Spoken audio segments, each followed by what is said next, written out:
This is Audible. The New York Times best-selling book, You Are the Placebo, Making Your Mind Matter, by Dr. Joe Dispenza. Read by Adam Boyce.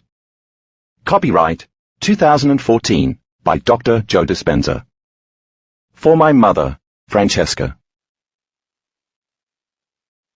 Preface. Waking up. I never planned on doing any of this. The work I'm currently involved in as a speaker, author, and researcher sort of found me. In order for some of us to wake up, we sometimes need a wake-up call. In 1986, I got the call. On a beautiful Southern California day in April, I had the privilege of being run over by an SUV in a Palm Springs triathlon. That moment changed my life and started me on this whole journey. I was 23 at the time, with a relatively new chiropractic practice in La Jolla, California, and I trained hard for this triathlon for months. I had finished the swimming segment and was in the biking portion of the race when it happened. I was coming up to a tricky turn where I knew we'd be merging with traffic. A police officer with his back to the oncoming cars waved me on to turn right and follow the course. Since I was fully exerting myself and focused on the race, I never took my eyes off of him. As I passed two cyclists on that particular corner, a red four-wheel drive Bronco going about 55 miles an hour slammed into my bike from behind. The next thing I knew, I was catapulted up into the air, then I landed squarely on my backside. Because of the speed of the vehicle and the slow reflexes of the elderly woman driving the Bronco, the SUV kept coming toward me, and I was soon reunited with its bumper. I quickly grabbed the bumper in order to avoid being run over and to stop my body from passing between metal and asphalt. So I was dragged down the road a bit before the driver realized what was happening. When she finally did abruptly stop, I tumbled out of control for about 20 yards. I can still remember the sound of the bikes whizzing by and the horrified screams and profanities of the riders passing me, not knowing whether they should stop and help or continue the race. As I lay there, all I could do was surrender. I would soon discover that I had broken 6 vertebrae. I had compression fractures in thoracic 8, 9, 10, 11, and 12, and lumbar 1, ranging from my shoulder blades to my kidneys. The vertebrae are stacked like individual blocks in the spine, and when I hit the ground with that kind of force, they collapsed and compressed from the impact. The 8th thoracic vertebrae, the top segment that I broke, was more than 60% collapsed, and the circular arch that contained and protected the spinal cord was broken and pushed together in a pretzel-like shape. When a vertebrae compresses and fractures, the bone has to go somewhere. In my case, a large volume of shattered fragments went back toward my spinal cord. It was definitely not a good picture. As if I were in a bad dream gone rogue, I woke up the next morning with a host of neurological symptoms, including several different types of pain, varying degrees of numbness, tingling, and some loss of feeling in my legs, and some sobering difficulties in controlling my movements. So after I had all the blood tests, X-rays, CAT scans, and MRIs at the hospital, the orthopedic surgeon showed me the results and somberly delivered the news. In order to contain the bone fragments that were now on my spinal cord, I needed surgery to implant a Harrington rod. That would mean cutting out the back parts of the vertebrae from 2 to 3 segments, above and below the fractures, and then screwing and clamping 2 12-inch stainless steel rods along both sides of my spinal column. Then they'd scrape some fragments off my hip bone and paste them over the rods. It would be a major surgery, but it would mean I'd at least have a chance to walk again. Even so, I knew I'd probably still be somewhat disabled, and I'd have to live with chronic pain for the rest of my life. Needless to say, I didn't like that option. But if I chose not to have the surgery, paralysis seemed certain. The best neurologist in the Palm Springs area, who concurred with the first surgeon's opinion, told me that he knew of no other patient in the United States in my condition who had refused it. The impact of the accident had compressed my T8 vertebrae into a wedge shape that would prevent my spine from being able to bear the weight of my body if I were to stand up. My backbone would collapse, pushing those shattered bits of the vertebrae deep into my spinal cord, causing instant paralysis from my chest down. That was hardly an attractive option either. I was transferred to a hospital in La Jolla, closer to my home, where I received 2 additional opinions, including one from the leading orthopedic surgeon in Southern California. Both doctors agreed that I should have the Harrington rod surgery. It was a pretty consistent prognosis: have the surgery or be paralyzed, never to walk again. If I had been the medical professional making the recommendation, I'd have said the same thing. It was the safest option, but it wasn't the option I chose for myself. Maybe I was just young and bold at that time in my life, but I decided against the medical model and the expert recommendations. I believe that there's an intelligence, an invisible consciousness within each of us that's the giver of life.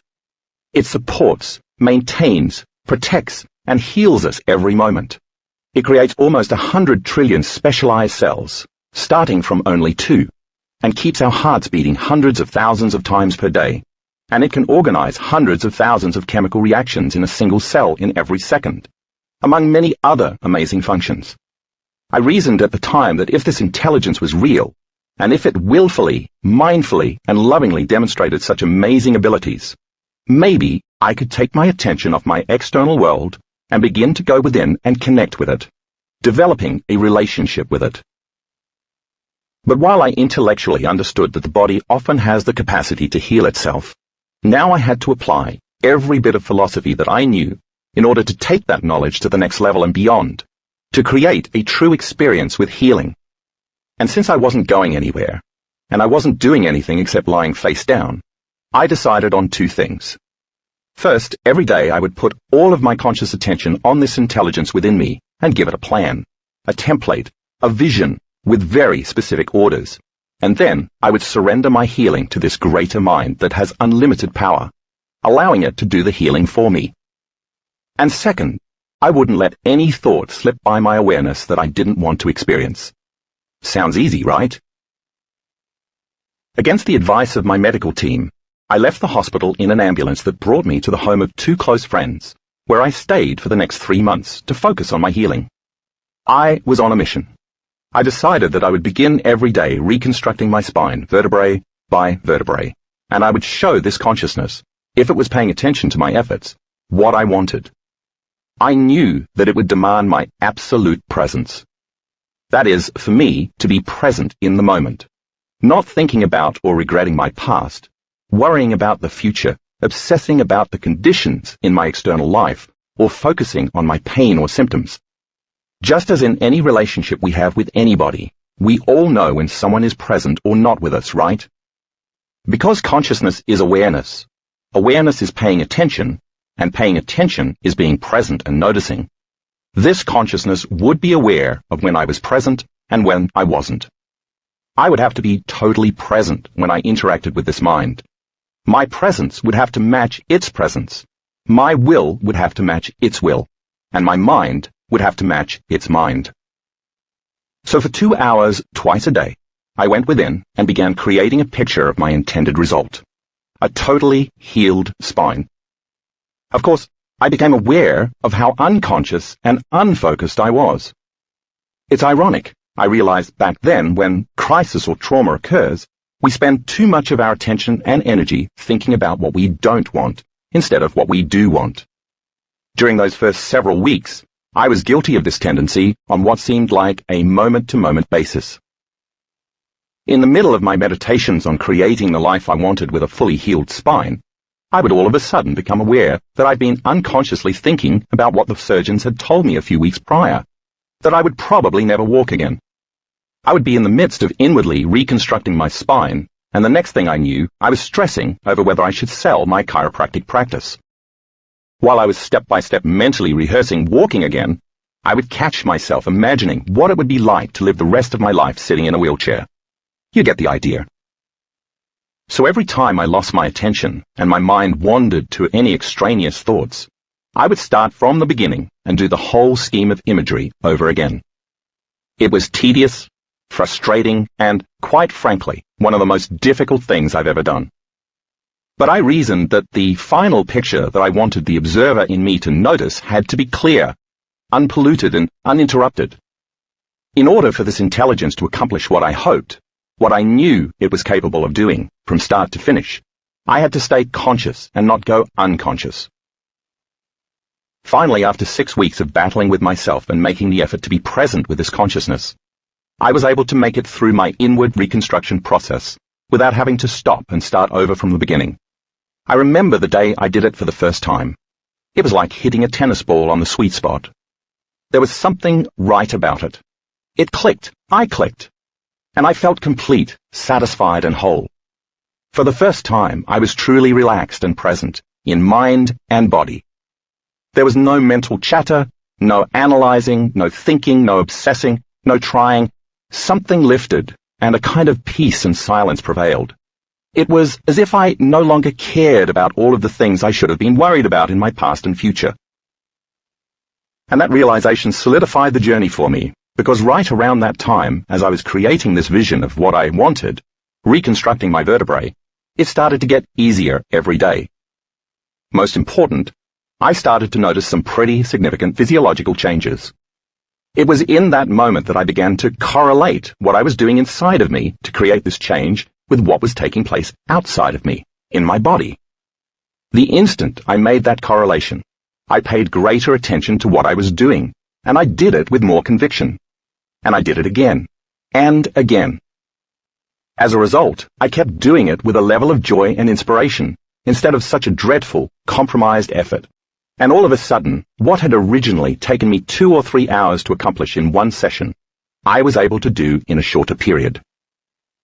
Now, I had quite a bit of time on my hands, so I started to think about what it would be like to see a sunset again from the water's edge, or eat lunch with my friends at a table in a restaurant. And I thought about how I would never take any of that for granted. In detail, I imagined taking a shower and feeling the water on my face and body, or simply sitting up while using the toilet, or taking a walk on the beach in San Diego, the wind blowing on my face. These were some of the things that I had never fully appreciated before the accident, but now they had meaning, and I took my time to emotionally embrace them until I felt as if I were already there. I didn't know what I was doing at the time, but now I do. I was actually starting to think about all of these future potentials that existed in the quantum field, and then I was emotionally embracing each of them. And as I selected that intentional future and married it with the elevated emotion of what it would be like to be there in that future, in the present moment my body began to believe it was actually in that future experience. As my ability to observe my desired destiny got sharper and sharper, my cells began to reorganize themselves. I began to signal new genes in new ways. And then my body really started getting better faster. What I was learning is one of the main principles of quantum physics, that mind and matter are not separate elements, that our conscious and unconscious thoughts and feelings are the very blueprints that control our destiny. The persistence, conviction, and focus to manifest any potential future lies within the human mind, and within the mind of the infinite potentials in the quantum field. Both of these minds must work together in order to bring about any future reality that potentially already exists. I realize that in that way, we are all divine creators, independent of race, gender, culture, social status, education, religious beliefs, or even past mistakes. I felt really blessed for the first time in my life. I made other key decisions about my healing as well. I set up a whole regime, described in detail in Involve Your Brain, that included diet, visits from friends who practiced energy healing, and an elaborate rehabilitation program. But nothing was more important to me during that time than getting in touch with that intelligence within me, and through it, using my mind to heal my body. At 9.5 weeks after the accident, I got up and walked back into my life, without having any body cast or any surgeries. I had reached full recovery.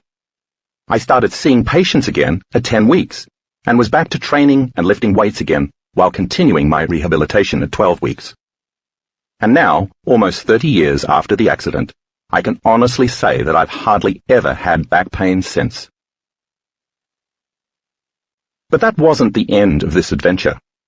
Not surprisingly, I couldn't go back into my life as my same self. I was changed in many ways. I'd been initiated into a reality that no one I knew could really understand. I couldn't relate with a lot of my friends, and I certainly couldn't return to the same life. The things that were once so important to me really no longer mattered, And I started asking big questions like, who am I? What is the meaning of this life? What am I doing here? What is my purpose? And what or who is God?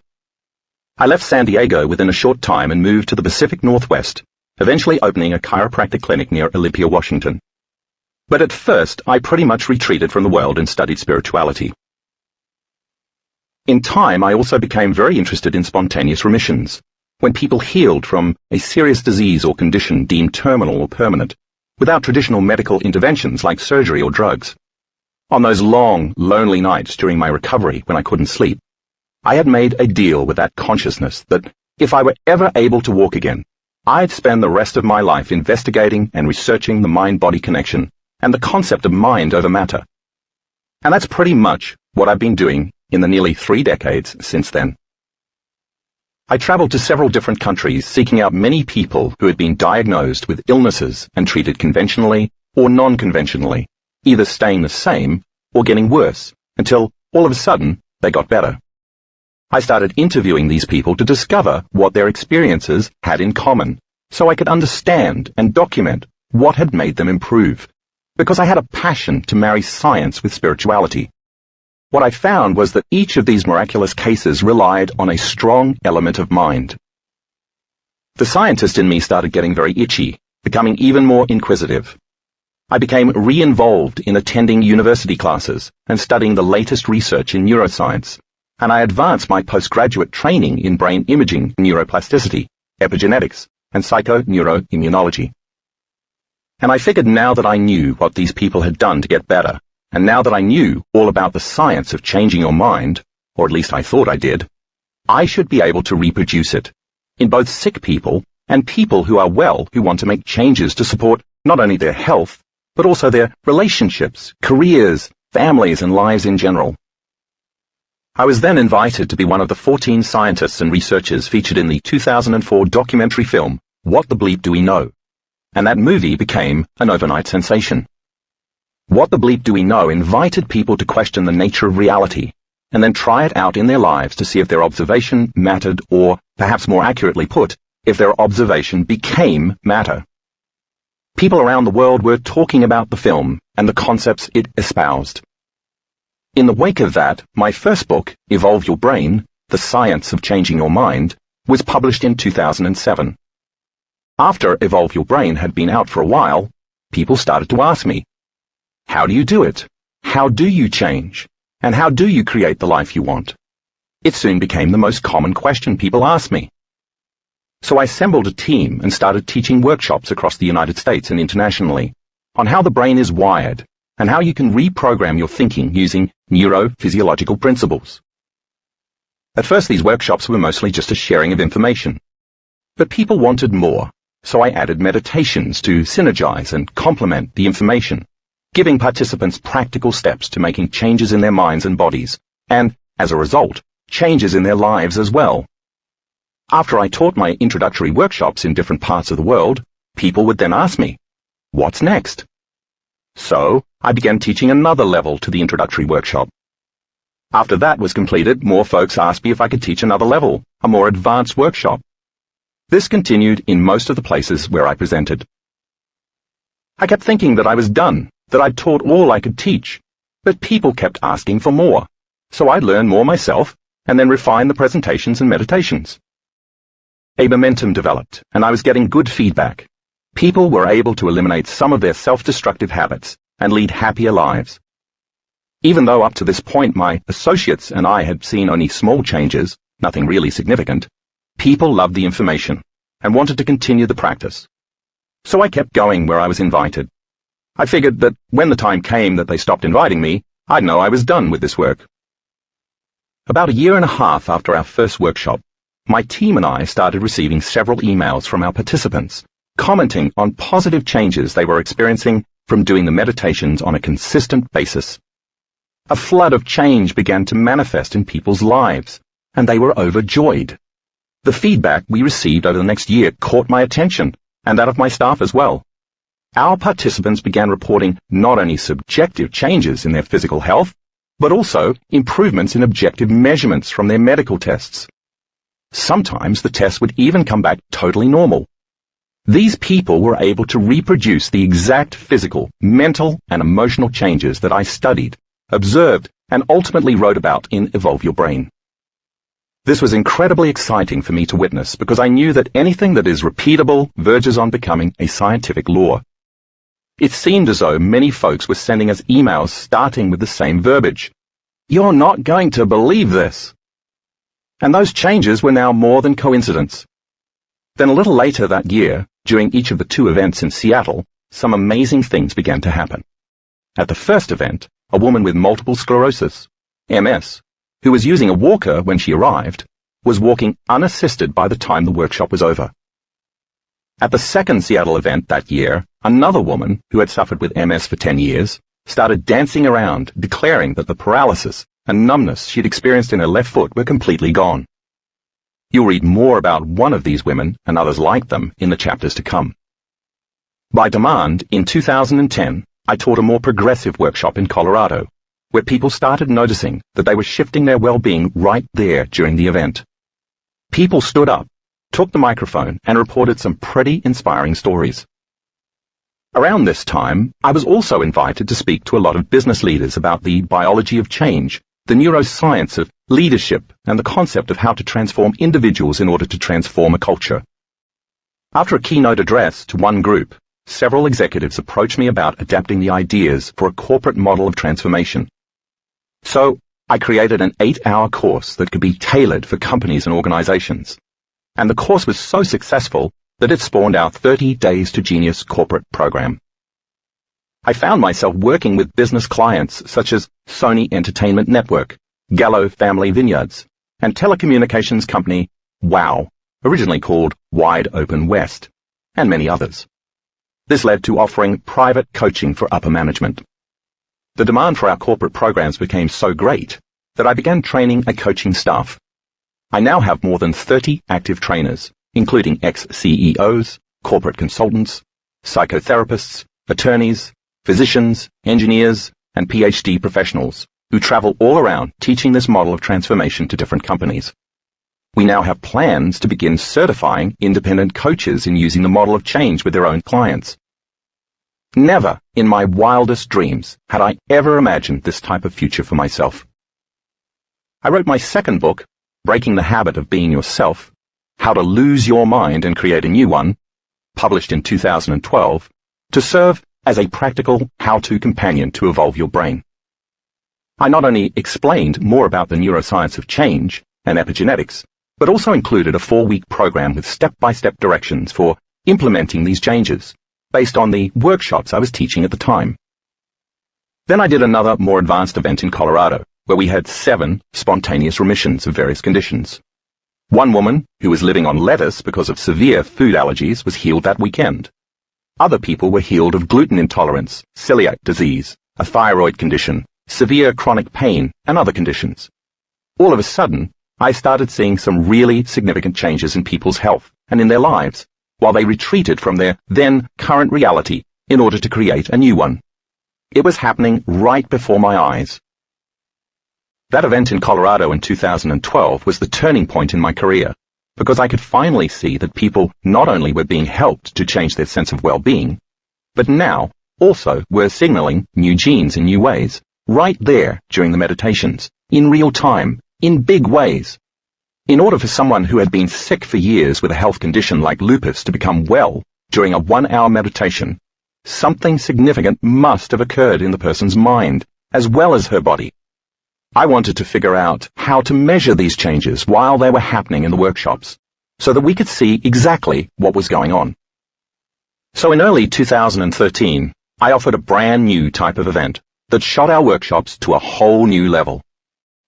For this event, which was in Arizona, I invited a team of researchers, including neuroscientists, technicians, and quantum physicists, with specialized instruments to join me for a 4-day workshop, attended by more than 200 participants. The experts used their equipment to measure the ambient electromagnetic field in the workshop room to see if the energy was changing as the workshop progressed. They also measured the field of energy around the participants' bodies and the energy centers of their bodies, also called chakras, to see if they were able to influence these centers. To take these measurements, they used very sophisticated instrumentation, including electroencephalography, EEG to gauge the brain's electrical activity, quantitative electroencephalography, QEEG, to make a computerized analysis of the EEG data, heart rate variability, HRV, to document the variation in time interval between heartbeats and heart coherence, a heart rhythm measurement that reflects the communication between the heart and the brain, and gas discharge visualization, GDV, to measure changes in bioenergetic fields. We did brain scans on many of the participants both before and after the event, so that we could see what was going on in the inner world of people's brains. And we also randomly selected people to scan during the event to see if we could measure any changes in brain patterns in real time during the 3 meditations I led each day. It was a great event. A person with Parkinson's disease no longer had any tremors. Another person with a traumatic brain injury was healed. People with tumors in their brains and bodies found that these growths went away. Many individuals with arthritic pain experienced relief for the first time in years. All of these occurrences were among many other profound changes. During this amazing event, we were finally able to capture objective changes in a scientific realm of measurement and document the subjective changes participants reported in their health. I don't think it's an exaggeration to say that what we observed and recorded made history. Later in the book, I'll show you what you're capable of doing by sharing some of these stories. Stories about ordinary people doing the extraordinary. Here was my idea in developing that workshop. I wanted to give people scientific information and then provide them with the necessary instruction on how to apply that information so that they could achieve heightened degrees of personal transformation. Science is, after all, the contemporary language of mysticism. I learned that the moment you start talking in the language of religion or culture, the moment you start quoting tradition, you divide your audience members. But science unifies them and demystifies the mystical. And I discovered that if I could teach people the scientific model of transformation, bringing in a little quantum physics to help them understand the science of possibility, combine it with the latest information in neuroscience, neuroendocrinology, epigenetics, and psychoneuroimmunology, give them the right kind of instruction, and provide the opportunity to apply that information, then they would experience a transformation. And if I could do this in a setting where I could measure the transformation as it was happening, then that measurement of transformation would become more information that I could use to teach the participants about the transformation they had just experienced. And with that information, they could have another transformation, and on it goes, as people begin to close the gap between who they think they are and who they really are, divine creators, making it easier for them to keep doing it. I called this concept information to transformation, and it has become my new passion. Now I offer an introductory online intensive and also personally teach about 9 or 10 3-day progressive workshops a year all around the world, plus 1 or 2 5-day advanced workshops where we have the aforementioned scientists come in with their equipment to measure brain changes, changes in heart function, changes in genetic expression, and energetic changes in real time. The results are nothing short of astounding, and they form the basis of this book. Introduction. Making Minds Matter. The incredible results I've seen in the advanced workshops I offer, and all of the scientific data that has come out of that, have led me to the idea of the placebo. How people can take a sugar pill or get a saline injection, and then their belief in something outside of themselves makes them get better. I began to ask myself, what if people begin to believe in themselves instead of something outside of themselves? What if they believe that they can change something inside of them and move themselves to the same state of being as someone who's taking a placebo? Isn't that what our workshop participants have been doing in order to get better? Do people really need a pill or an injection to change their state of being? Can we teach people to accomplish the same thing by teaching them how the placebo really works? After all, the snake-handling preacher who drinks strychnine and has no biological effects certainly has changed his state of being, right? You'll read more about this in the first chapter. So if we can then begin to measure what's taking place in the brain and look at all of this information, can we teach people how to do it themselves, without relying on something outside of them, without a placebo? Can we teach them that they are the placebo? In other words, can we convince them that instead of investing their belief in the known, like a sugar pill or saline injection, they can place their belief in the unknown and make the unknown known? And really, that's what this book is about, empowering you to realize that you have all of the biological and neurological machinery to do exactly that. My goal is to demystify these concepts with the new science of the way things really are, so that it is within the reach of more people to change their internal states in order to create positive changes in their health and in their external world. If that sounds too amazing to be true, then, as I've said, toward the end of the book, you'll see some of the research compiled from our workshops to show you exactly how it's possible. I want to take just a moment to talk about a few things that this book is not about, to clear up any potential misconceptions right from the start. For one, you won't read here about the ethics of using placebos in medical treatment. There's much debate about the moral correctness of treating a patient who isn't part of a medical trial with an inert substance. While a discussion about whether the end justifies such means may well be worthwhile in a broader conversation about placebos, that issue is completely separate from the message this book aims to deliver. You Are the Placebo is about putting you in the driver's seat of creating your own change, not about whether or not it's okay for other people to trick you into it. This book is also not about denial. None of the methods you'll read about here involve denying whatever health condition you may presently have. Much to the contrary, this book is about transforming illness and disease. My interest is in measuring the changes people make when they move from sickness to health. Instead of being about rejecting reality, You Are the Placebo is about projecting what's possible when you step into a new reality. You'll discover that honest feedback in the form of medical tests will inform you if what you're doing is working. Once you see the effects you've created, you can pay attention to what you did to arrive at that end, and do it again.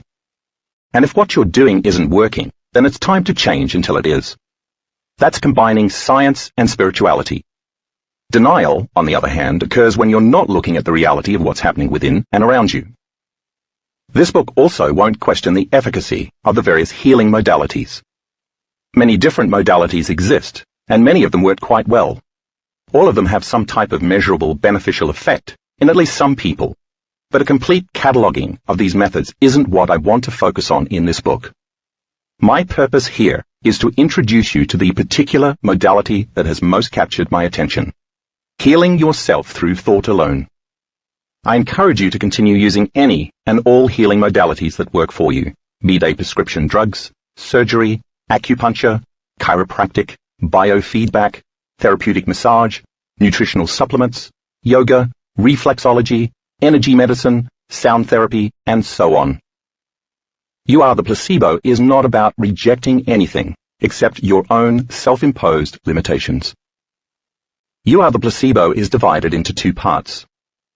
Part 1 gives you all of the detailed knowledge and background information you need to be able to understand what the placebo effect is and how it operates in your brain and body, as well as how to create the same kind of miraculous changes in your own brain and body, all by yourself, by thought alone. Chapter 1 starts off the book by sharing some incredible stories demonstrating the amazing power of the human mind.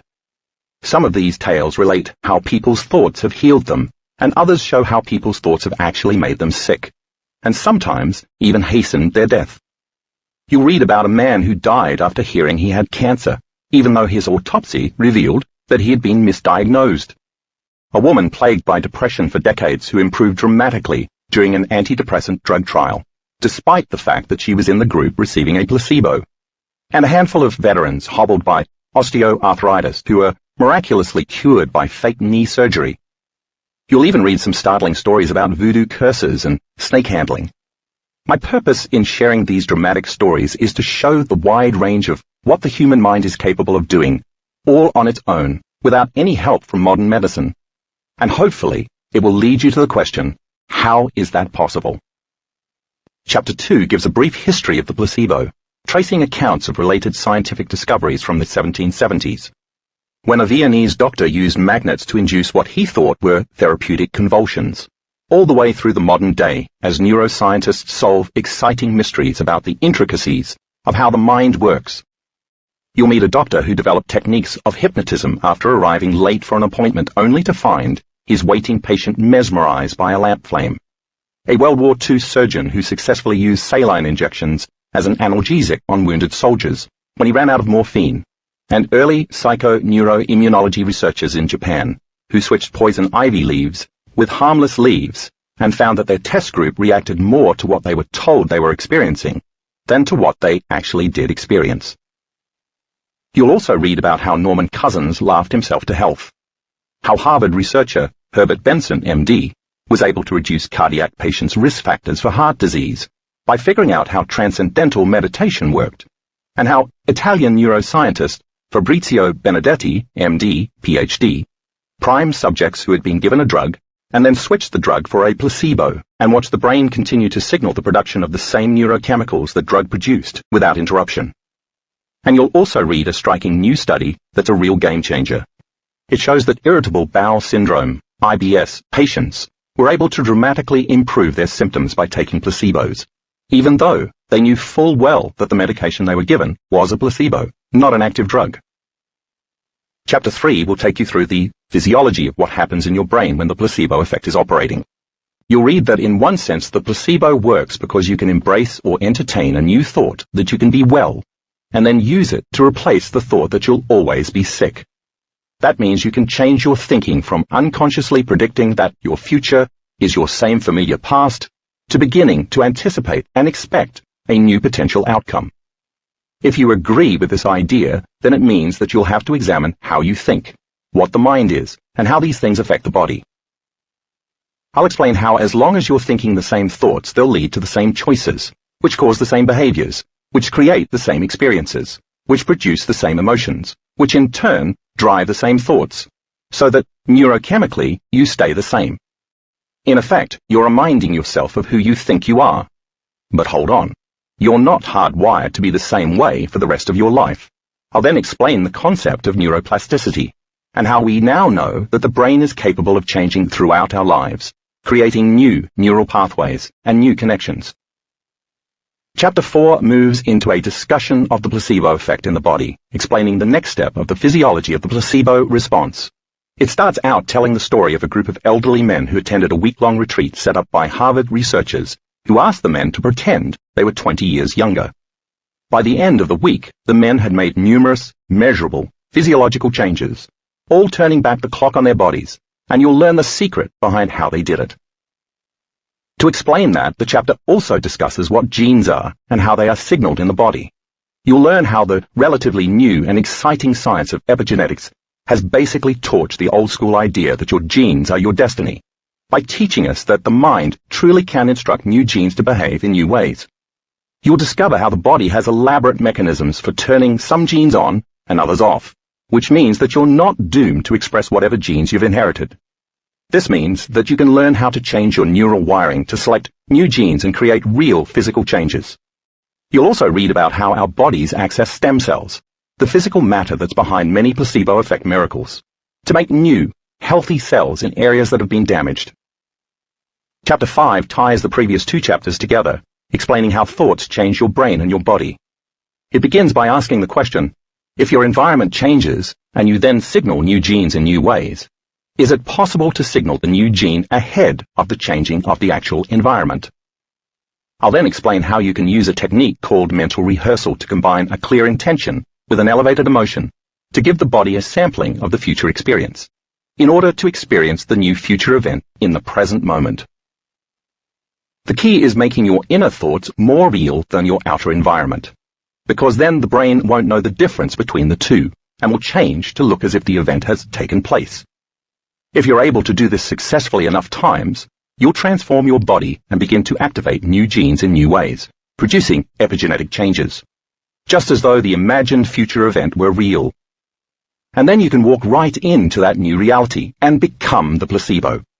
This chapter not only outlines the science behind how this happens, but also includes stories of many public figures from different walks of life who have used this technique, whether or not they were fully aware of what they were doing at the time, to make their wildest dreams come true. Chapter 6, which concentrates on the concept of suggestibility, begins with a fascinating but chilling story of how a team of researchers set out to test whether a regular, law-abiding, mentally healthy person who was highly suggestible to hypnosis could be programmed to do something he or she would normally deem unthinkable: shoot a stranger with the intent to kill. You'll see that people have differing degrees of suggestibility, and the more suggestible you are, the better able you are to gain access to your subconscious mind. This is key to understanding the placebo effect, because the conscious mind is only 5% of who we are. The remaining 95% is a set of subconscious programmed states in which the body has become the mind. You'll learn that you must get beyond the analytic mind and enter into the operating system of your subconscious programs if you want your new thoughts to result in new outcomes and change your genetic destiny, as well as learn how meditation is a powerful tool for doing just that. The chapter ends with a brief discussion of different brainwave states and which are the most conducive to your becoming more suggestible. Chapter 7 is all about how attitudes, beliefs, and perceptions change your state of being and create your personality, your personal reality, and how you can shift them to create a new reality. You'll read about the power that unconscious beliefs exert and have a chance to identify some of those beliefs you've been harboring without realizing it. You'll also read about how the environment and your associative memories can sabotage your ability to change your beliefs. I'll explain more fully that in order for you to change your beliefs and perceptions, you must combine a clear intention with an elevated emotion that conditions your body to believe that the future potential that you've selected from the quantum field has already happened. The elevated emotion is vital because only when your choice carries an amplitude of energy that's greater than the hardwired programs in your brain and the emotional addiction in your body will you be able to change your brain's circuitry and your body's genetic expression, as well as recondition your body to a new mind, erasing any trace of the old neurocircuitry and conditioning. In Chapter 8, I'll introduce you to the quantum universe, the unpredictable world of the matter and energy that make up the atoms and molecules of everything in the universe, which turn out to be really more energy, which looks like empty space, than solid matter. The quantum model, which states that all possibilities exist in this present moment, is your key to using the placebo effect for healing, because it gives you permission to choose a new future for yourself and actually observe it into reality. You'll then understand just how possible it really is to cross the river of change and make the unknown known. Chapter 9 introduces you to 3 people from my workshops who have reported some truly remarkable results from using these same techniques to change their health for the better.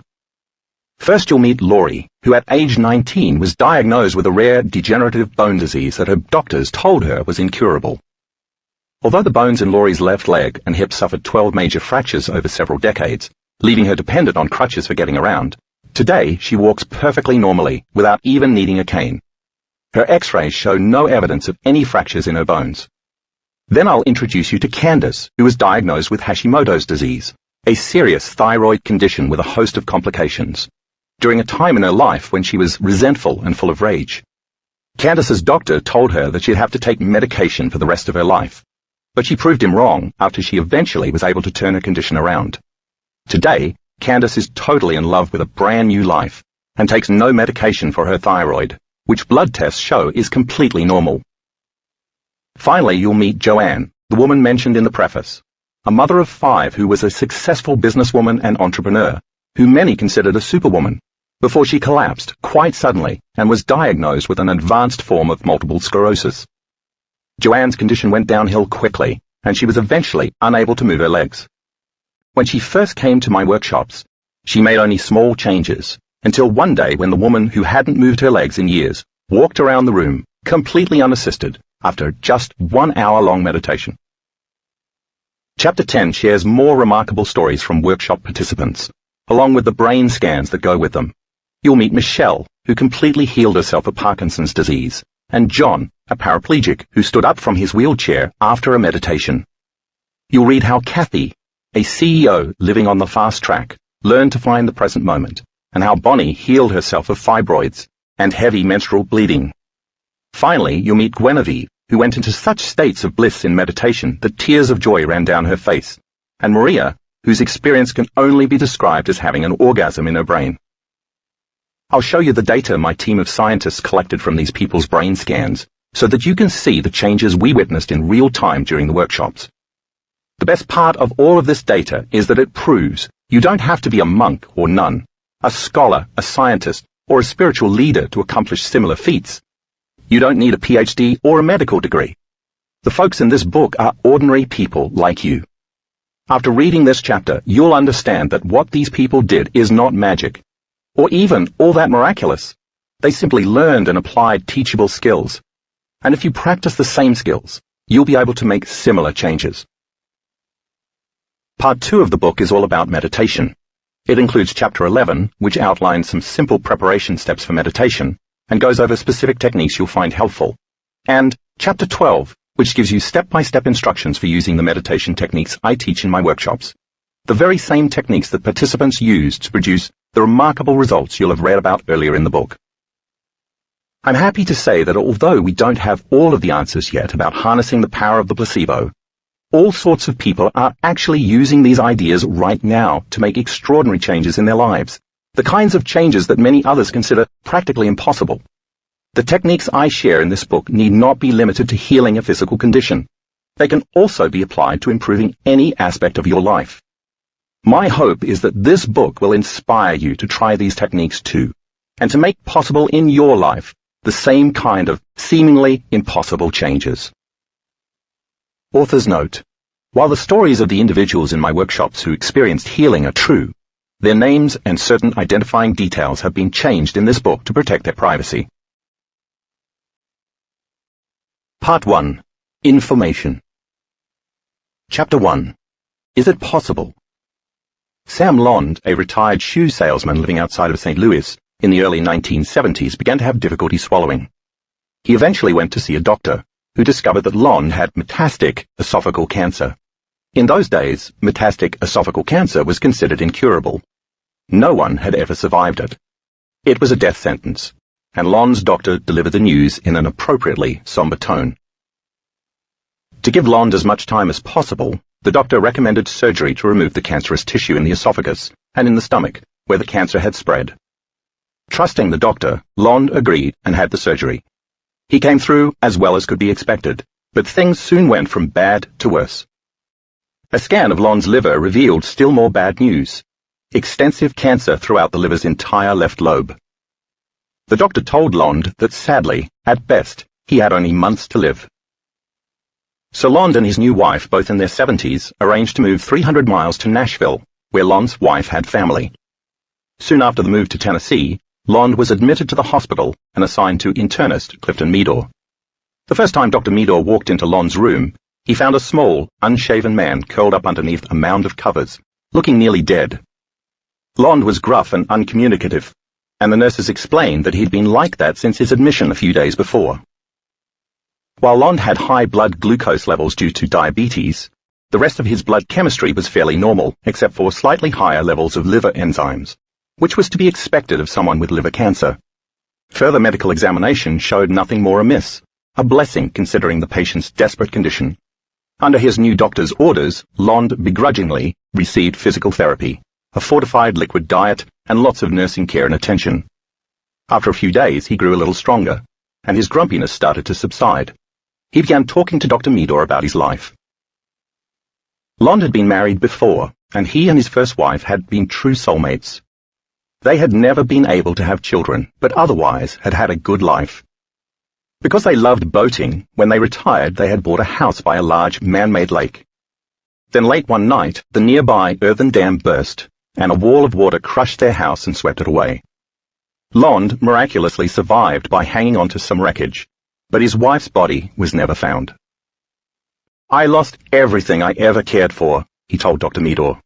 "My heart and soul were lost in the flood that night." Within 6 months of his first wife's death, while still grieving and in the depths of depression, Lond had been diagnosed with esophageal cancer and had had the surgery. It was then that he had met and married his second wife, a kind woman who knew about his terminal illness and agreed to care for him in the time he had left. A few months after they married, they made the move to Nashville, and Dr. Meador already knew the rest of the story. Once Lond finished the story, the doctor, amazed by what he'd just heard, asked with compassion, "What do you want me to do for you?" The dying man thought for a while. "I'd like to live through Christmas, so I can be with my wife and her family. They've been good to me," he finally answered. "Just help me make it through Christmas. That's all I want." Dr. Meador told Lond he would do his best. By the time Lond was discharged in late October, than when he had arrived. Dr. Meador was surprised, but pleased by how well Lond was doing. The doctor saw his patient about once a month after that, and each time, Lond looked good. But exactly 1 week after Christmas, on New Year's Day, Lond's wife brought him back to the hospital. Dr. Meador was surprised to find that Lond again looked near death.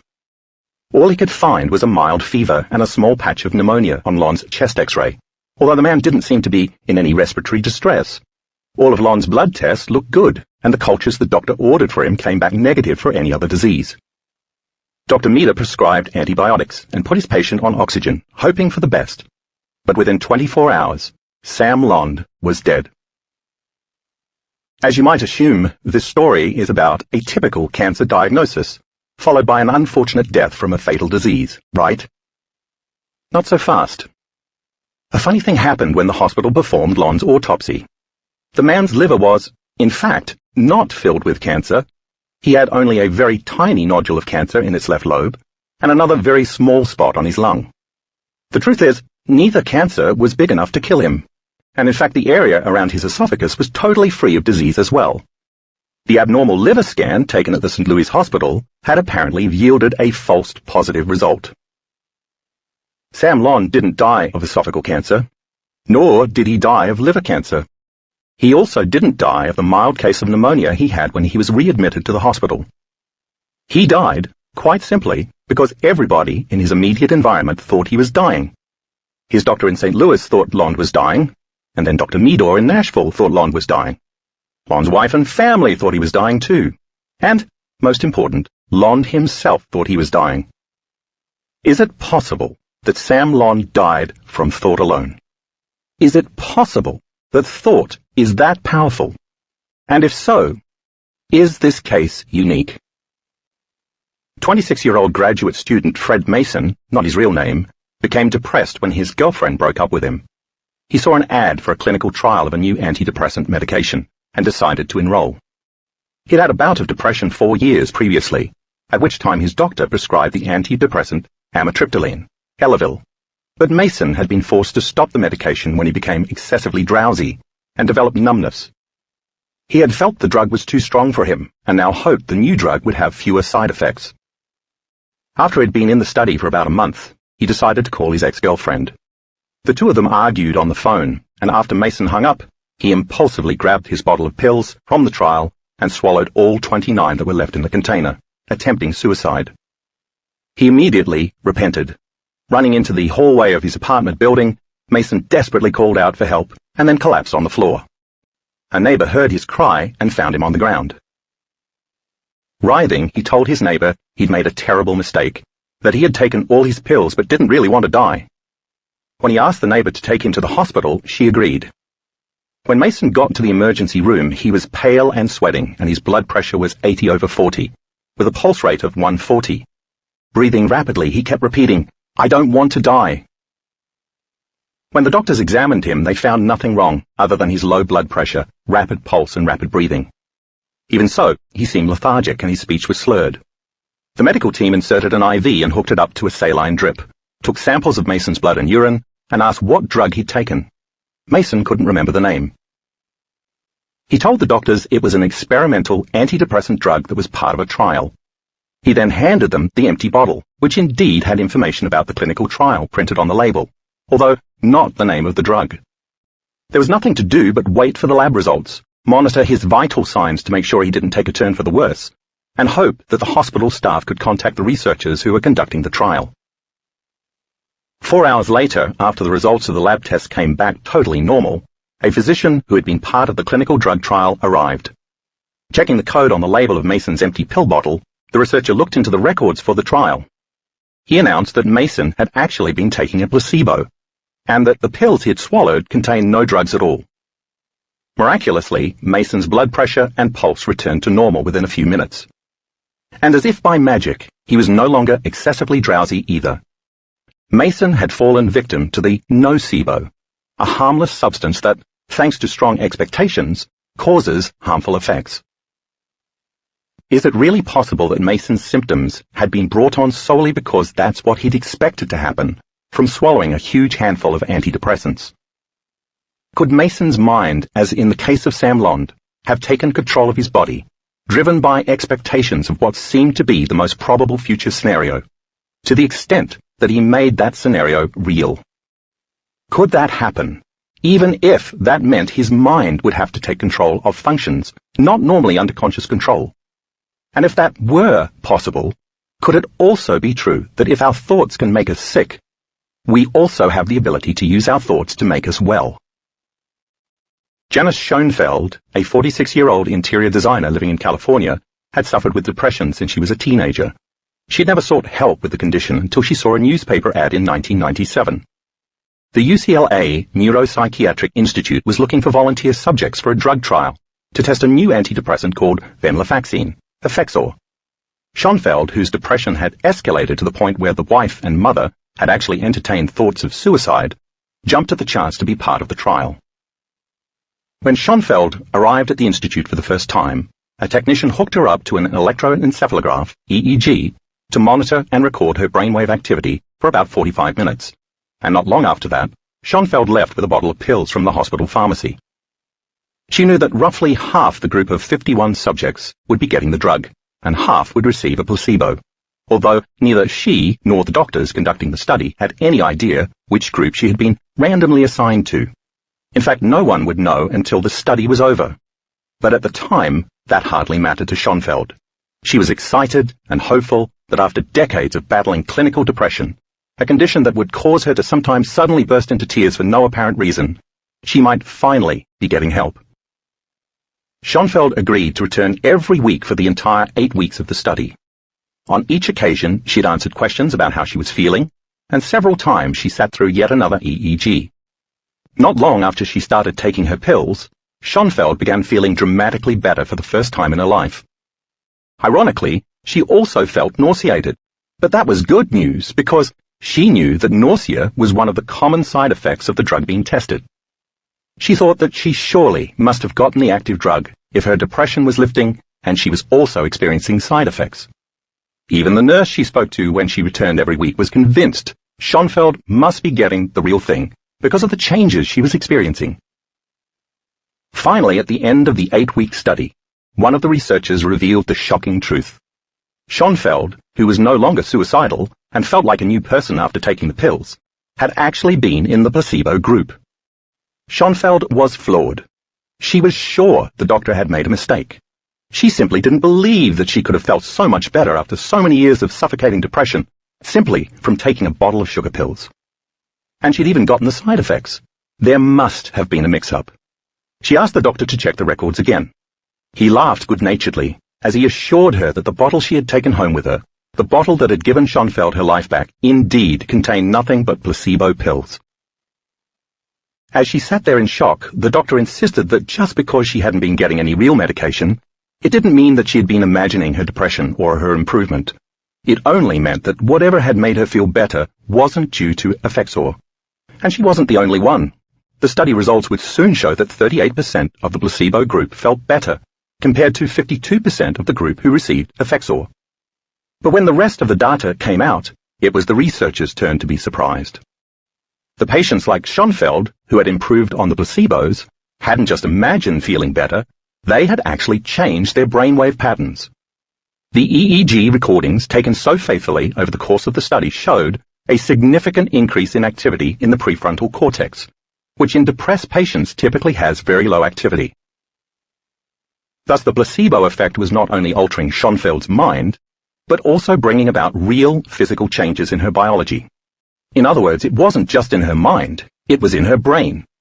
She wasn't just feeling well, she was well. Schoenfeld literally had a different brain by the end of the study, without taking any drug or doing anything differently. It was her mind that had changed her body. More than a dozen years later, Schoenfeld still felt much improved. How is it possible that a sugar pill could not only lift the symptoms, of deep-seated depression, but also cause bona fide side effects like nausea. And what does it mean that the same inert substance actually has the power to change how brainwaves fire, increasing activity in the very part of the brain most affected by depression? Can the subjective mind really create those kinds of measurable, objective, physiological changes? What's going on in the mind and in the body that would allow a placebo to so perfectly mimic a real drug in this way? Could the same phenomenal healing effect occur not only with chronic mental illness, but also with a life-threatening condition such as cancer? In 1957, UCLA psychologist Bruno Klopfer published an article in a peer-reviewed journal telling the story of a man he referred to as Mr. Wright, who had advanced lymphoma, a cancer of the lymph glands. The man had huge tumors, some as big as an orange, in his neck, groin, and armpits, and his cancer was not responding to all the conventional treatments. He lay in his bed for weeks, febrile, grasping for air, completely bedridden. His doctor, Philip West, had given up hope, although Wright himself had not. When Wright found out that the hospital where he was being treated, in Long Beach, California, just happened to be one of 10 hospitals and research centers in the country that were evaluating an experimental drug extracted from horse blood called probiazin, he got very excited. Wright unrelentingly badgered Dr. West for days until the physician agreed to give him some of the new remedy, even though Wright couldn't officially be part of the trial, which required patients to have at least a 3-month life expectancy. Wright received his injection of probiazin on a Friday, and by Monday he was walking around, laughing and joking with his nurses, acting pretty much like a new man. Dr. West reported that the tumors had melted like snowballs on a hot stove. Within 3 days, the tumors were half their original size. In 10 more days, Wright was sent home. He had been cured. It seemed like a miracle. But 2 months later, the media reported that the 10 trials showed that probiazin turned out to be a dud. Once Wright read the news, became fully conscious of the results, and embraced the thought that the drug was useless, he relapsed immediately, with his tumors soon returning. Dr. West suspected that Wright's initial positive response was due to the placebo effect, and knowing that his patient was terminal, he figured he had little to lose, and Wright had everything to gain by testing out his theory. So the doctor told Wright not to believe the newspaper reports, and that he'd suffered a relapse because the probiazin they'd given Wright was found to be part of a bad batch. What Dr. West called a new, super-refined, double-strength version of the drug was on its way to the hospital, and Wright could have it as soon as it arrived. In anticipation of being cured, Wright was elated, and a few days later he received the injection. But this time, the syringe Dr. West used contained no drug, experimental or not. The syringe was filled only with distilled water. Again, Wright's tumors magically vanished. He happily returned home and did well for another 2 months, free of tumors in his body. But then the American Medical Association made the announcement that probiazin was indeed worthless. The medical establishment had been duped. The miracle drug turned out to be a hoax, nothing more than mineral oil containing a simple amino acid. The manufacturers were eventually indicted. Upon hearing the news, Wright relapsed a final time, no longer believing in the possibility of health. He returned to the hospital hopeless, and 2 days later was dead. Is it possible that Wright somehow changed his state of being, not once, but twice, to that of a man who simply didn't have cancer, in a matter of days? Did his body then automatically respond to a new mind? And could he have changed his state back to that of a man with cancer once he heard the drug was purported to be worthless, with his body creating exactly the same chemistry and returning to the familiar, sickened condition? Is it possible to achieve such a new biochemical state, not only when taking a pill or getting a shot, but also when undergoing something as invasive as surgery? In 1996, orthopedic surgeon Bruce Moseley, then of the Baylor College of Medicine, and one of Houston's leading experts in orthopedic sports medicine, published a trial study based on his experience with 10 volunteers, all men who had served in the military and suffered from osteoarthritis of the knee. Due to the severity of their conditions, many of these men had a noticeable limp, walked with a cane, or needed some type of assistance to get around. The study was designed to look at arthroscopic surgery, a popular surgery that involved anesthetizing the patient before making a small incision to insert a fiber optic instrument called an arthroscope, which the surgeon would use to get a good look at the patient's joint. In the surgery, the doctor would then scrape and rinse the joint to remove any fragments of degenerated cartilage that were thought to be the cause of the inflammation and pain. At that time, about 750,000 patients received this surgery every year. In Dr. Mosley's study, 2 of the 10 men were to be given the standard surgery, called a debridement, where the surgeon scrapes strands of cartilage from the knee joint. 3 of them were to receive a procedure called a lavage, where high-pressured water is injected through the knee joint, rinsing and flushing out the decayed arthritic material. And 5 of them would receive sham surgery, in which Dr. Mosley would deftly slice through their skin with a scalpel and then just sew them back up again without performing any medical procedure at all. For those 5 men, there would be no arthroscope, no scraping of the joint, no removal of bone fragments, and no washing. Just an incision and then stitches. The start of each of the 10 procedures was exactly the same. The patient was wheeled into the operating room and given general anesthesia, while Dr. Mosley scrubbed up. Once the surgeon entered the operating theatre, he would find a sealed envelope waiting for him that would tell him which of the 3 groups the patient on the table had been randomly assigned to. Dr. Mosley would have no idea what the envelope contained until he actually ripped it open. After the surgery, all 10 of the patients in the study reported greater mobility and less pain. In fact, the men who received pretend surgery did just as well as those who'd received debridement or lavage surgery. There was no difference in the results, even 6 months later. And 6 years later, when 2 of the men who'd received the placebo surgery were interviewed, they reported that they were still walking normally without pain and had greater range of motion. They said that they could now perform all the everyday activities that they hadn't been able to do before the surgery 6 years earlier. The men felt as though they'd regained their lives. Fascinated by the results, Dr. Mosley published another study in 2002 involving 180 patients who were followed for 2 years after their surgeries. Again, all 3 groups improved, with patients beginning to walk without pain or limping immediately after the surgery. But again, neither of the 2 groups who actually had the surgery improved any more than the patients who'd received the placebo surgery. And this held true even after 2 years. Could it be possible that these patients got better simply because they had faith and believed in the healing power of the surgeon, the hospital, and even in the gleaming, modern operating room itself? Did they somehow envision a life with a fully healed knee, simply surrender to that possible outcome, and then literally walk right into it? Was Dr. Mosley, in effect, nothing more than a modern-day witch doctor in a white lab coat? And is it possible to attain the same degree of healing when facing something more threatening, maybe something as serious as heart surgery? In the late 1950s, 2 groups of researchers conducted studies comparing the then standard surgery for angina to a placebo. This was well before the coronary artery bypass graft, the surgery most often used today. Back then, most heart patients received a procedure known as internal mammary ligation, which involved exposing the damaged arteries and intentionally tying them off. The thinking was that if surgeons blocked the blood flow in this way, it would force the body to sprout new vascular channels, increasing blood flow to the heart. The surgery was extremely successful for the huge majority of patients who had it, although doctors had no solid proof that any new blood vessels were ever actually created, hence the motivation for the 2 studies. These groups of researchers, one in Kansas City and one in Seattle, each followed the same procedure, dividing their study subjects into 2 groups. One received the standard internal mammary ligation, and the other received a sham surgery. The surgeons made the same small incisions into the patient's chests that they made for the real surgery, exposing the arteries, but then they just sewed the patients back up, doing nothing more. The results of both studies were strikingly similar. 67% of the patients who had received the actual surgery felt less pain and needed less medication, while 83% of those who had received the sham surgery enjoyed the same level of improvement. The placebo surgery had actually worked better than the real surgery. Could it be that somehow the patients who had received the sham surgery so believed that they'd get better that they actually did get better, through nothing more than holding that expectation for the best? And if that is possible, what does that say about the effects our everyday thoughts, whether positive or negative, have on our bodies and our health?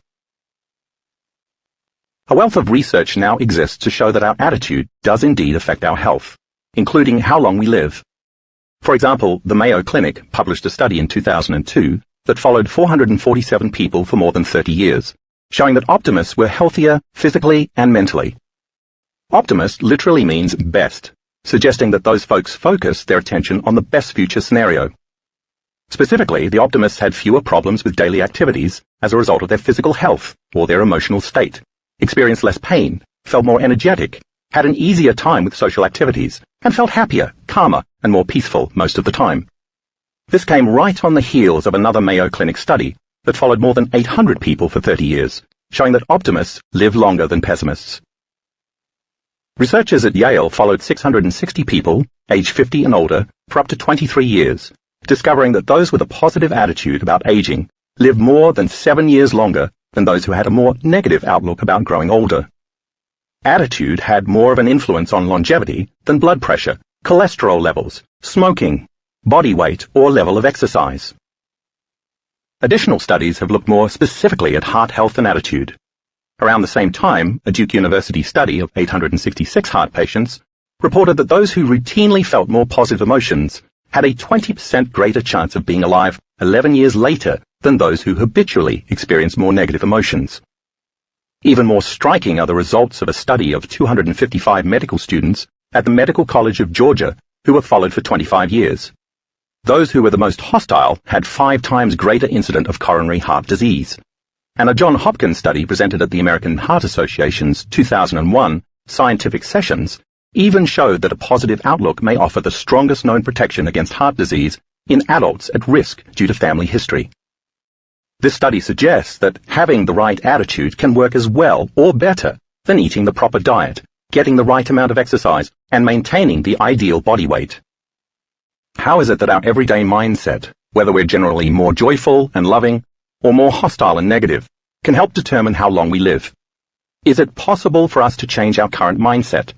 If so, could having a new mindset override the way our minds have been conditioned by past experiences?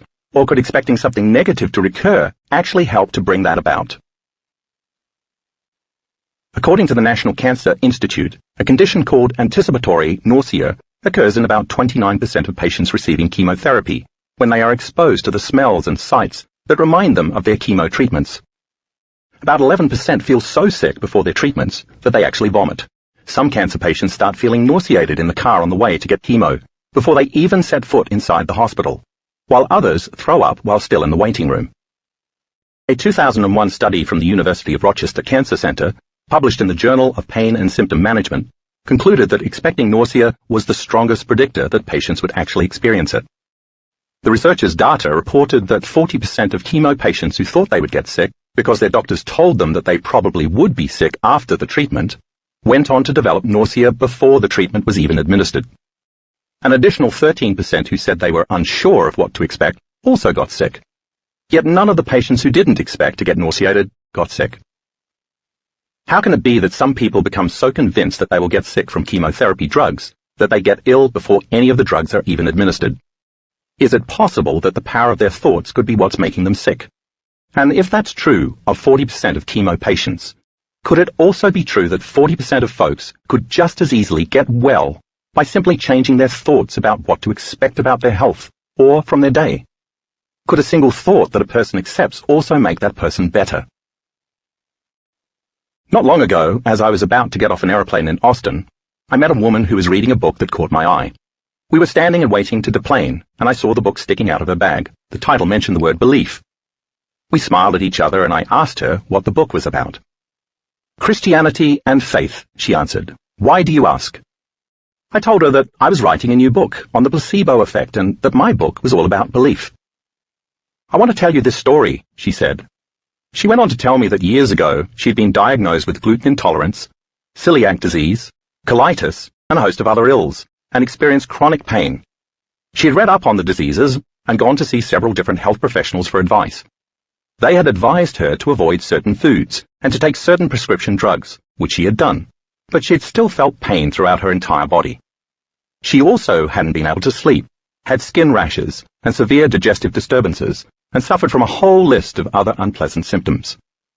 Then, years later, the woman went to see a new doctor who decided to do some blood tests. When the blood tests came back, all of the results were negative.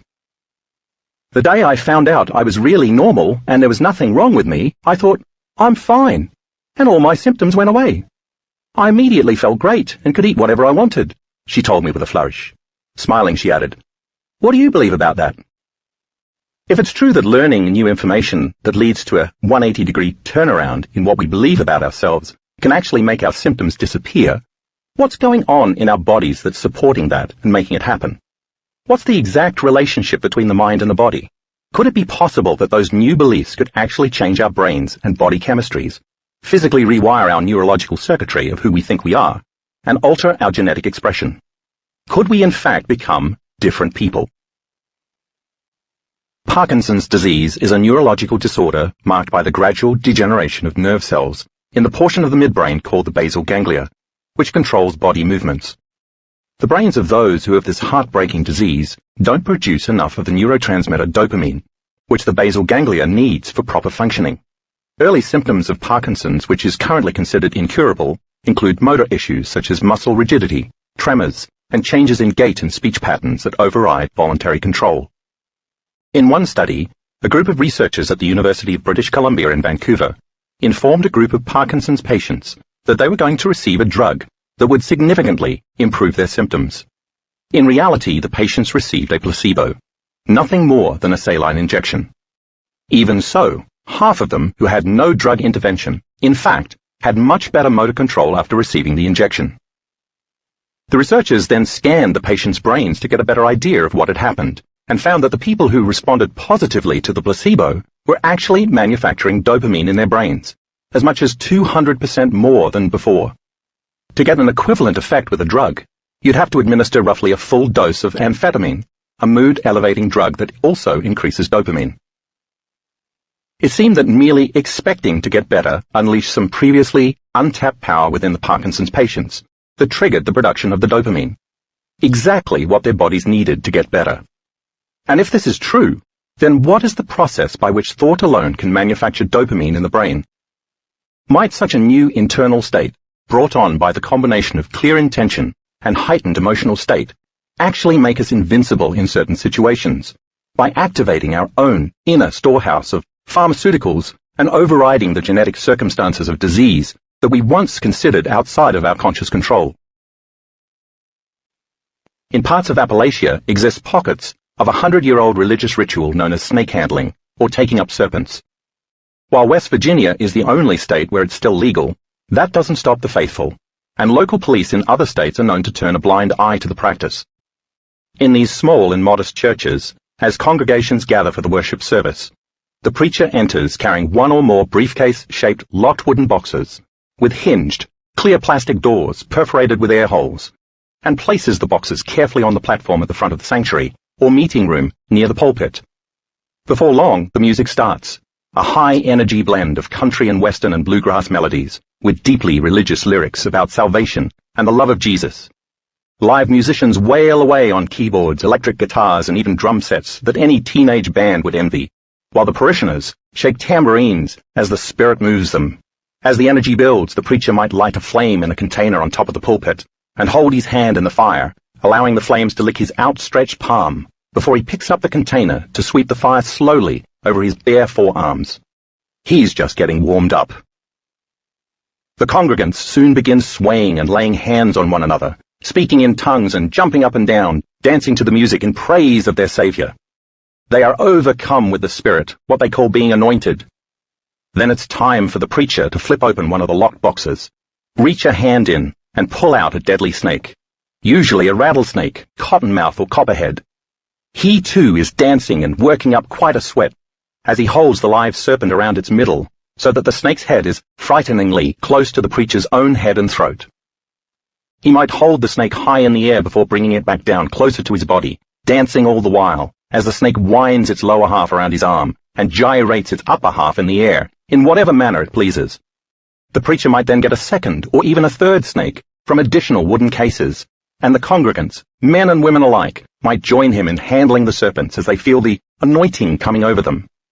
In some services, the preacher might even ingest a poison like strychnine from a simple drinking glass without suffering any ill effects. Although the snake handlers do sometimes get bitten, considering the thousands of services where feverish believers have reached into those hinged wooden boxes without a trace of doubt or fear, it doesn't happen often. And even when it does, they don't always die, even though they don't rush to the hospital, preferring instead to have the congregation gather around them in prayer. Why are these people not bitten more often? And why aren't there more deaths when they do get bitten? How can they get into a state of mind where they are not afraid of such venomous creatures, whose bite is known to be deadly? And how can that state of mind protect them?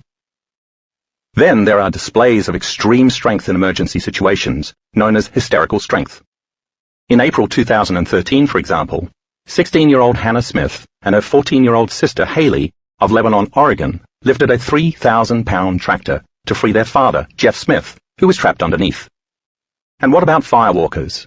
Indigenous tribes practicing sacred rituals, and Westerners taking workshops, who stroll across burning coals, or even the carnival showmen or Javanese trance dancers, who feel compelled to chew and swallow glass, a disorder known as hyalophagia.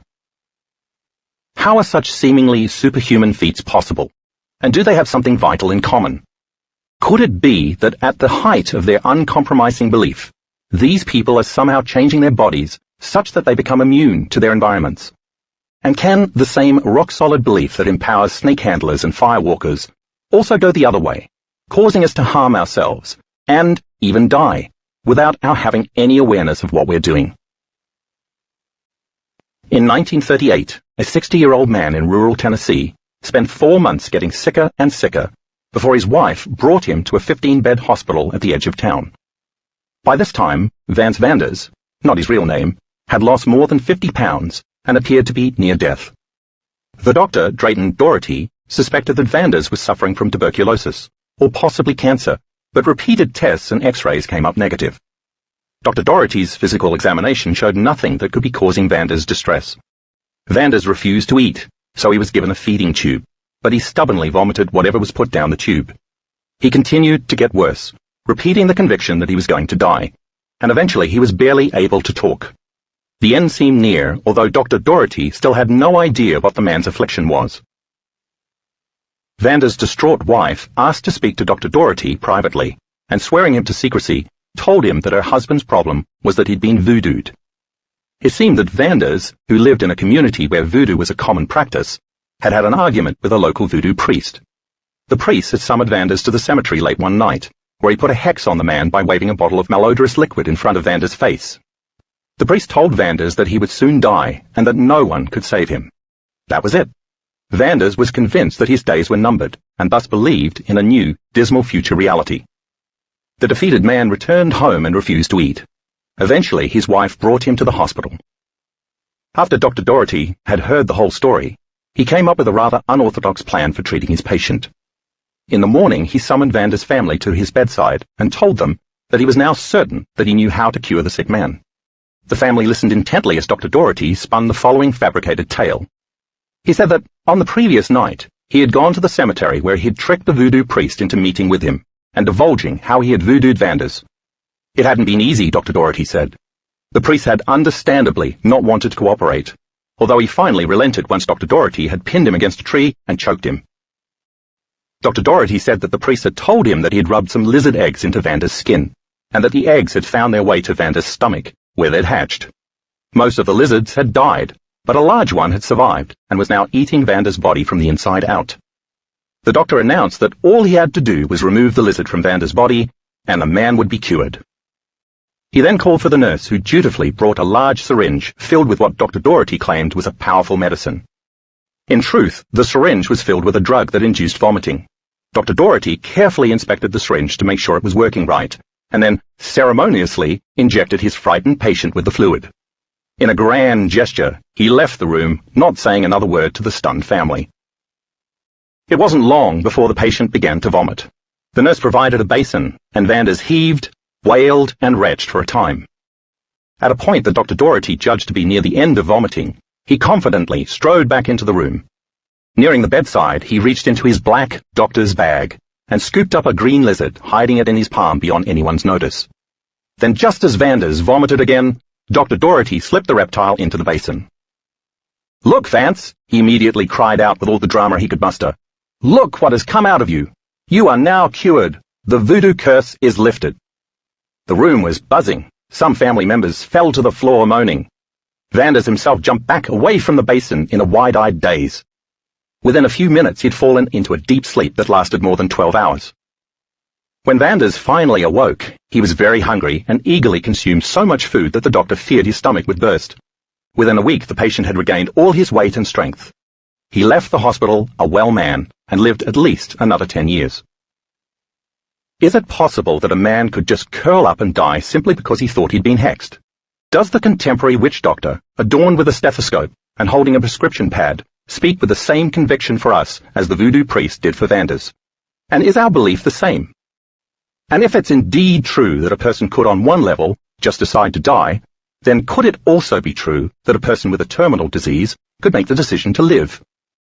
Can someone permanently change his or her internal state, dropping his or her identity as a cancer or arthritis victim or a heart patient or a person with Parkinson's, and simply walk into a healthy body, just as easily as shedding one set of clothes and donning another?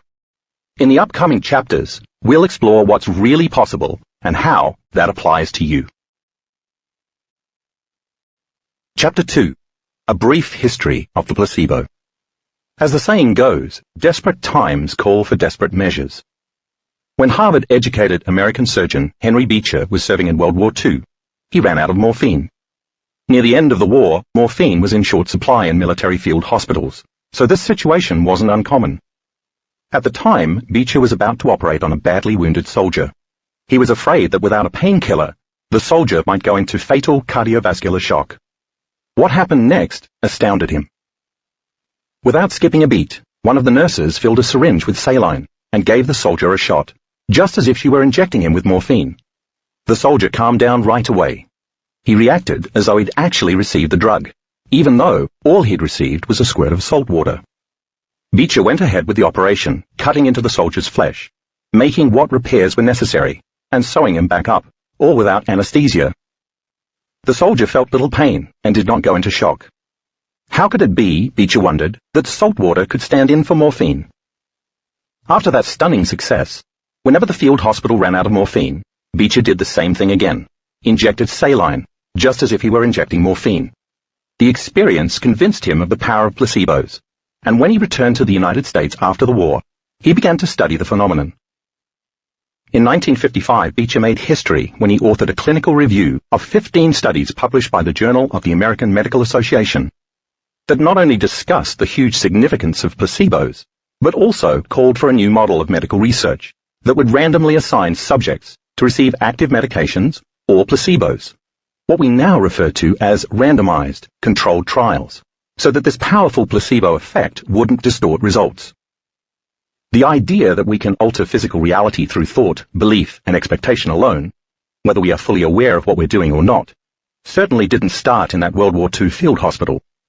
The Bible is filled with stories of miraculous healings, and even in modern times, people regularly flock to places such as Lourdes in southern France, where a 14-year-old peasant girl named Bernadette had a vision of the Virgin Mary in 1858, leaving behind their crutches, braces, and wheelchairs as proof that they'd been healed.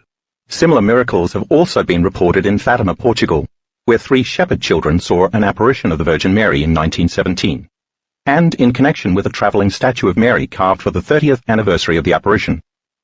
The statue was based on the description given by the oldest of the 3 children, who by then had become a nun, and it was blessed by Pope Pius XII before it was sent travelling around the world.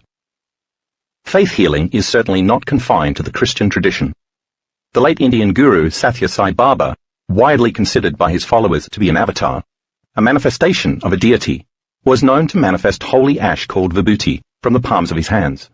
This fine grey ash has been said to have the power to heal many physical, mental, and spiritual ills when either eaten or applied to the skin as a paste. Tibetan lamas are also said to have healing powers, using their breath to heal by blowing on the sick. Even French and English kings reigning between the 4th and 9th centuries used the laying on of hands to cure their subjects. King Charles II of England was known to be particularly adept at this, performing the practice about 100,000 times. What is it that causes such so-called miraculous events, whether the instrument of healing is faith in a deity alone, or belief in the extraordinary powers of a person, an object, or even a place deemed sacred or holy? What is the process by which faith and belief can bring about such profound effects? Might how we assign meaning to ritual, whether that ritual is saying the rosary, rubbing a pinch of holy ash onto our skin, or taking a new miracle drug prescribed by a trusted physician, play a role in the placebo phenomenon? What if the internal state of mind of the people who receive these cures was influenced or altered by the conditions in their external environment, a person, place, or thing at the proper time, to such a degree that their new state of mind could actually affect real physical changes? In the 1770s, Viennese physician Franz Anton Mesmer made quite a name for himself by developing and demonstrating what was considered at that time a medical model of miraculous healing. Expanding on an idea of Sir Isaac Newton's about the effect of planetary gravitation on the human body, Mesmer came to believe that the body contained an invisible fluid that could be manipulated to heal people using a force he called animal magnetism. His technique involved asking his patients to look deeply into his eyes before moving magnets over their bodies to direct and balance this magnetic fluid. Later, he found that he could wave his hands without the magnets to produce the same effect. Soon after each session began, his patients would start trembling and twitching before going into convulsions that Mesmer considered therapeutic. Mesmer would continue the fluid balancing until they were calm again. He used this technique to heal a variety of maladies, from serious conditions like paralysis and convulsive disorders to more minor difficulties, such as menstrual problems and hemorrhoids. In what became his most famous case, Mesmer partially cured teenage concert pianist Maria Theresa von Paradi of hysterical blindness, a psychosomatic condition she'd had since about the age of 3. She stayed in Mesmer's home for weeks as he worked with her, and finally helped her to be able to perceive motion and even distinguish color. But her parents were less than overjoyed by her progress, because they stood to lose a royal pension if their daughter was cured. In addition, as her sight returned, her piano playing deteriorated because she now was able to watch her fingers on the keyboard. Rumors, never substantiated, began circulating that Mesmer's relationship to the pianist was improper. Her parents forcibly removed her from Mesmer's house. Her blindness returned, and Mesmer's reputation diminished considerably. Armand Marie Jacques de Castanet, a French aristocrat known as the Marquis de Ségur, observed Mesmer and took his ideas to the next level. Ségur would induce a deep state that he called magnetic somnambulism, similar to sleepwalking, in which his subjects had access to deep thoughts and even intuitions about their health and that of others. In this state, they were extremely suggestible and would follow instructions, although they had no memory of what happened once they came out of it. Whereas Mesmer thought that the power was in the practitioner over the subject, Ségur believed that the power was in the thought of the subject, directed by the practitioner, over his or her own body. This was perhaps one of the first therapeutic attempts to explore the mind-body relationship. In the 1800s, Scottish surgeon James Braid took the idea of mesmerism still further, developing a concept he called neurohypnotism, what we now call hypnotism. Braid became intrigued by the idea when one day he arrived late for an appointment, only to find his waiting patient calmly staring in intense fascination at the flickering flame of an oil lamp. Braid found the patient to be in an extremely suggestible state, as long as his attention remained so locked, thereby fatiguing certain parts of his brain. After many experiments, Braid learned to get his subjects to concentrate on a single idea while staring at an object, which put them into a similar trance that he felt he could use to cure their disorders, including chronic rheumatoid arthritis, sensory impairment, and the various complications of spinal injuries and stroke. Braid's book Neurohypnology details many of his successes, including the story of how he cured both a 33-year-old woman, whose legs were paralyzed, and a 54-year-old woman with a skin disorder and severe headaches. Then esteemed French neurologist Jean-Martin Charcot weighed in on Braid's work, claiming that the ability to go into such a trance was possible only in those suffering from the condition of hysteria, which he considered an inherited neurological disorder that was irreversible. He used hypnosis not to cure patients, but to study their symptoms. Finally, a rival of Charcot's, a doctor named Hippolyte Bernheim at the University of Nancy, insisted that the suggestibility, so central to hypnotism, was not confined to hysterics, but was a natural condition for all humans. He implanted ideas in subjects, telling them that when they awoke from their trance, they would feel better and their symptoms would disappear. Thus he used the power of suggestion as a therapeutic tool. Bernheim's work continued into the early 1900s. Although each of these early explorers of suggestibility had a slightly different focus and technique, they were all able to help hundreds and hundreds of people heal a wide variety of physical and mental problems by changing their minds about their maladies and about how those illnesses were expressed in their bodies. During the first 2 world wars, military doctors, most notably Army psychiatrist Benjamin Simon, used the concept of hypnotic suggestibility, which I'll discuss further later, to help returning soldiers who suffered from the trauma that was first labeled shell shock, but is now known as post-traumatic stress disorder, PTSD. These veterans had suffered through such horrible war experiences that many of them numbed themselves to their emotions as a form of self-preservation, developed amnesia surrounding the horrific events, or, worse, kept reliving their experiences in flashbacks, all of which can cause stress-induced physical illness. Simon and his colleagues found hypnosis extremely useful for helping the veterans face their traumas and cope with them so that they wouldn't have to resurface as anxiety and physical ailments, including nausea, high blood pressure, and other cardiovascular disorders, and even suppressed immunity. Like those practitioners in the century before them, Army doctors employing hypnosis helped their patients alter their pattern of thinking in order to get well and reclaim their mental and physical health. These hypnosis techniques were so successful that civilian doctors also became interested in using suggestibility, although many did so not by putting their patients into a trance, but by occasionally giving them sugar pills and other placebos, and telling them that these drugs would make them better. The patients often did get better, responding to suggestibility in the same way that Beecher's wounded soldiers responded to the belief that they were receiving shots of morphine. This was, in fact, Beecher's era, and after he wrote his groundbreaking 1955 review calling for the use of randomized controlled trials with placebos for testing drugs, the placebo became a serious part of medical research. Beecher's point was well taken. Initially, researchers expected that a study's control group, the group taking the placebo, would remain neutral, so that comparisons between the control group and the group taking the active treatment would show how well the active treatment worked. But in so many studies, the control group was indeed getting better, not just on their own, but because of their expectation and belief that they might be taking a drug or receiving a treatment that would help them. The placebo itself might have been inert, but its effect was certainly not, and these beliefs and expectations were proving to be extremely powerful. So somehow that effect had to be teased out from the data if that data was to have any real meaning.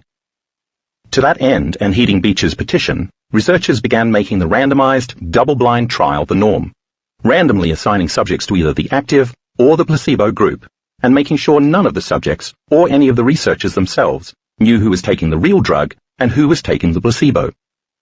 This way, the placebo effect would be equally active in each group, and any possibility that the researchers might treat subjects differently, according to what group they were in, would be eliminated. These days, studies are sometimes even triple-blind, meaning not only are the participants and researchers who are conducting the trial in the dark about who's taking what until the end of the study, but the statisticians analyzing the data also don't know until their job is done. Of course, there's always a flip side. While suggestibility was garnering more attention because of its ability to heal, it also became apparent that the same phenomenon could be used to harm. Such practices as hexes and voodoo curses illustrated the negative side of suggestibility.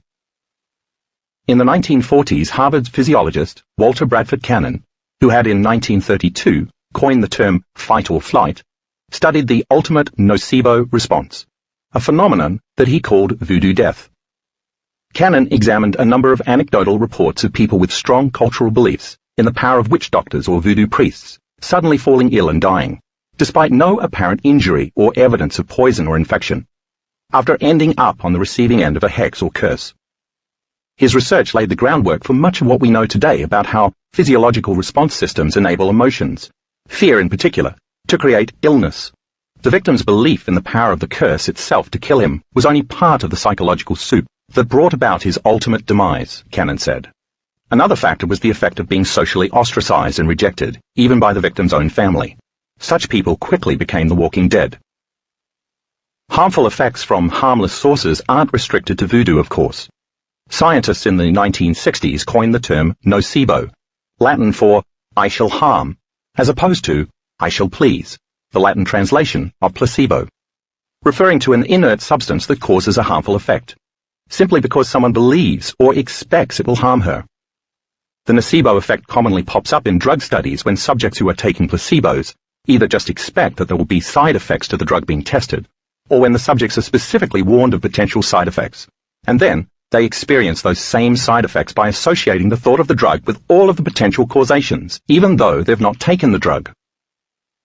For obvious ethical reasons, few studies are designed specifically to look at this phenomenon, although some do exist. A famous example is a 1962 study done in Japan with a group of children who were all extremely allergic to poison ivy. Researchers rubbed one forearm of each child with a poison ivy leaf, but told them that the leaf was harmless. As a control, they rubbed the child's other forearm with a harmless leaf that they claimed was poison ivy. All of the children developed a rash on the arm rubbed with a harmless leaf that was thought to be poison ivy, and 11 of the 13 children developed no rash at all where the poison ivy had actually touched them. This was an astounding finding. How could children who were highly allergic to poison ivy not get a rash when exposed to it? And how could they develop a rash from a totally benign leaf? The new thought that the leaf wouldn't hurt them overrode their memory and belief that they were allergic to it, rendering real poison ivy harmless. And the reverse was true in the second part of the experiment. A harmless leaf was made toxic by thought alone. In both cases, it seemed as if the children's bodies instantaneously responded to a new mind. In this instance, we could say that the children were somehow freed from the future expectation of a physical reaction to the toxic leaf, based on their past experiences of being allergic. In effect, they somehow transcended a predictable line of time. This also suggests that by some means, they became greater than the conditions in their environment, the poison ivy leaf. Finally, the children were able to alter and control their physiology by simply changing a thought.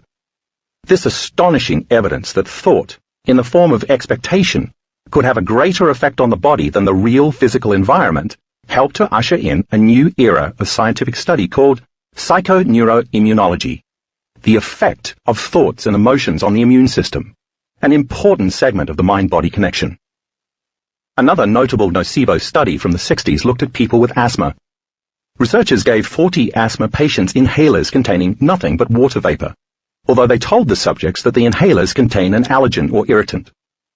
19 of them, 48%, experienced asthmatic symptoms, such as restriction of their airwaves, with 12, 30% of the group, suffering full-blown asthmatic attacks. Researchers then gave the subjects inhalers said to contain medicine that would relieve their symptoms, and in each case, their airways did indeed open back up. Although again, the inhalers contained only water vapor. In both situations, bringing on the asthma symptoms and then dramatically reversing them, the patients were responding to suggestion alone, the thought planted in their minds by the researchers, which played out exactly as they expected. They were harmed when they thought they'd inhaled something harmful, and they got better when they thought they were receiving medicine. And these thoughts were greater than their environment, greater than reality. We could say that their thoughts created a brand new reality. What does this say about the beliefs we hold and the thoughts we think every day? Are we more susceptible to catching the flu because all winter long, everywhere we look, we see articles about flu season and signs about flu shot availability, all of which reminds us that if we don't get a flu shot, we'll get sick? Could it be that when we simply see someone with flu-like symptoms, we become ill from thinking in the same ways as the children in the poison ivy study, who got a rash from the inert leaf, or from thinking like the asthmatics who experienced a significant bronchial reaction after inhaling simple water vapor? Are we more likely to suffer from arthritis, stiff joints, poor memory, flagging energy, and decreased sex drive as we age, simply because that's the version of the truth that ads, commercials, television shows, and media reports bombard us with? What other self-fulfilling prophecies are we creating in our minds without being aware of what we're doing? And what inevitable truths can we successfully reverse simply through thinking new thoughts and choosing new beliefs? A groundbreaking study in the late 70s showed for the first time that a placebo could trigger the release of endorphins, the body's natural painkillers, just as certain active drugs do. In the study, John Levine, MD, PhD, of the University of California, San Francisco, gave placebos instead of pain medication to 40 dental patients who had just had their wisdom teeth removed. Not surprisingly, because the patients thought they were getting medicine that would indeed relieve their pain, most reported relief. But then the researchers gave the patients an antidote to morphine called naloxone, which chemically blocks the receptor sites for both morphine and endorphins, endogenous morphine, in the brain. When the researchers administered it, the patient's pain returned. This proved that by taking the placebos, the patients had been creating their own endorphins, their own natural pain relievers. It was a milestone in placebo research because it meant that the relief the study subjects experienced wasn't all in their minds. It was in their minds and their bodies, in their state of being. If the human body can act like its own pharmacy producing its own pain drugs, then might it not also be true that it's fully capable of dispensing other natural drugs when they're needed from the infinite blend of chemicals and healing compounds it houses? Drugs that act just like the ones doctors prescribe, or maybe even better than the drugs doctors prescribe. Another study in the 70s, this one by psychologist Robert Ader, PhD, at the University of Rochester, added a fascinating new dimension to the placebo discussion: the element of conditioning. Conditioning, an idea made famous by Russian physiologist Ivan Pavlov, depends on associating one thing with another, like Pavlov's dogs, associating the sound of the bell with food after Pavlov started ringing it every day before he fed them. In time, the dogs were conditioned to automatically salivate in anticipation of a meal whenever they heard a bell. As a result of this type of conditioning, their bodies became trained to physiologically respond to a new stimulus in the environment, in this case the bell, even without the original stimulus that elicited the response, the food, being present. Therefore, in a conditioned response, we could say that a subconscious program, which is housed in the body, I'll talk more about this in the coming chapters, seemingly overrides the conscious mind and takes charge. In this way, the body is actually conditioned to become the mind, because conscious thought is no longer totally in control. In the case of Pavlov, the dogs were repeatedly exposed to the smell, sight, and taste of the food, and then Pavlov rang a bell. Over time, just the sound of the bell caused the dogs to automatically change their physiological and chemical state without thinking about it consciously. Their autonomic nervous system, the body's subconscious system that operates below the conscious awareness, took over. So conditioning creates subconscious internal changes in the body by associating past memories with the expectation of internal effects, what we call associative memory, until those expected or anticipated end results automatically occur. The stronger the conditioning, the less conscious control we have over these processes, and the more automatic the subconscious programming becomes.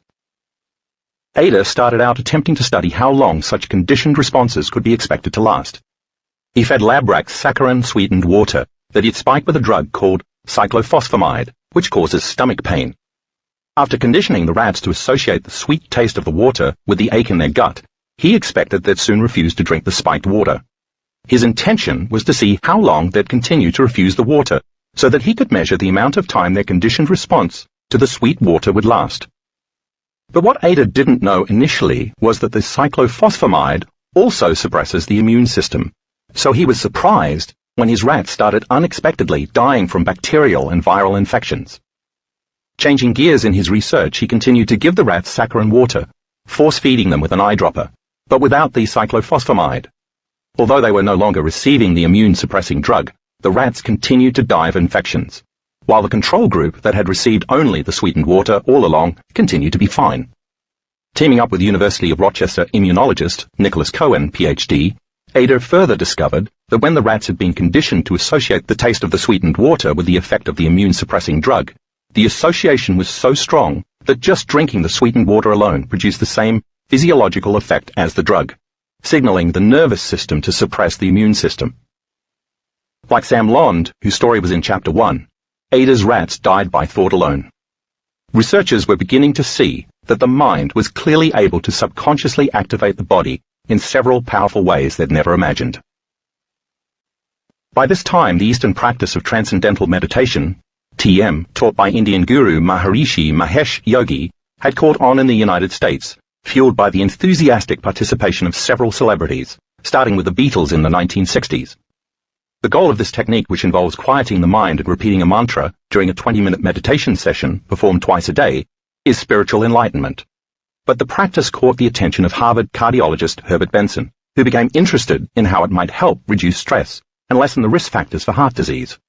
Demystifying the process, Benson developed a similar technique, which he called the relaxation response, described in his 1975 book by the same title. Benson found that just by changing their thought patterns, people could switch off the stress response, thereby lowering blood pressure, normalizing heart rate, and attaining deep states of relaxation. While meditation involves maintaining a neutral attitude, Attention was also being paid to the beneficial effects of cultivating a more positive attitude and pumping up positive emotions. The way had been paved in 1952 when former Minister Norman Vincent Peale published the book The Power of Positive Thinking, which popularized the idea that our thoughts can have a real effect, both positive and negative, on our lives. That idea grabbed the attention of the medical community in 1976, when political analyst and magazine editor Norman Cousins published an account in the New England Journal of Medicine of how he had used laughter to reverse a potentially fatal disease. Cousins also told his story in his best-selling book Anatomy of an Illness, published a few years later. Cousins' doctor had diagnosed him with a degenerative disorder called ankylosing spondylitis, a form of arthritis that causes the breakdown of collagen, the fibrous proteins that hold our body's cells together, and had given him only a 1 in 500 chance of recovery. Cousins suffered from tremendous pain and had such difficulty moving his limbs that he could barely turn over in bed. Grainy nodules appeared under his skin, and at his lowest point, his jaw nearly locked shut. Convinced that a persistent negative emotional state had contributed to his illness, he decided it was equally possible that a more positive emotional state could reverse the damage. While continuing to consult with his doctor, Cousins started a regimen of massive doses of vitamin C and Marx Brothers movies, as well as other humorous films and comedy shows. He found that 10 minutes of hearty laughter gave him 2 hours of pain-free sleep. Eventually, he made a complete recovery. Cousins quite simply laughed himself to health. How? Although scientists at the time didn't have any way to understand or explain such a miraculous recovery, research now tells us it's likely that epigenetic processes were at work. Cousins' shift of attitude changed his body chemistry, which altered his internal state, enabling him to program new genes in new ways. He simply downregulated, or turned off, the genes that were causing his illness, and upregulated, or turned on, the genes responsible for his recovery. I'll go into more detail about turning genes on and off in the coming chapters. Many years later, research by Keiko Hayashi, PhD, of the University of Tsukuba in Japan, showed the same thing. In Hayashi's study, diabetic patients watching an hour-long comedy program upregulated a total of 39 genes, 14 of which were related to natural killer cell activity. While none of these genes were directly involved in blood glucose regulation, the patient's blood glucose levels were better controlled than after they had listened to a diabetic health lecture on a different day. Researchers surmise that laughter influences many genes involved with immune response, which in turn contributed to the improved glucose control. The elevated emotion, triggered by the patient's brains, turned on the genetic variations, which activated the natural killer cells and also somehow improved their glucose response, probably in addition to many other beneficial effects. As Cousins said of placebos back in 1979, the process works not because of any magic in the tablet, but because the human body is its own best apothecary, and because the most successful prescriptions are filled by the body itself. Inspired by Cousins' experience, and with alternative and mind-body medicine now in full swing, Yale University surgeon Bernie Siegel started to look at why some of his cancer patients with poor odds survived, while others with better odds died. Siegel's work defined cancer survivors largely as those who had a feisty, fighting spirit, and he concluded that there were no incurable diseases, only incurable patients. Siegel also began writing about hope as a powerful force for healing and about unconditional love, with the natural pharmacy of elixirs it provides as the most powerful stimulant of the immune system.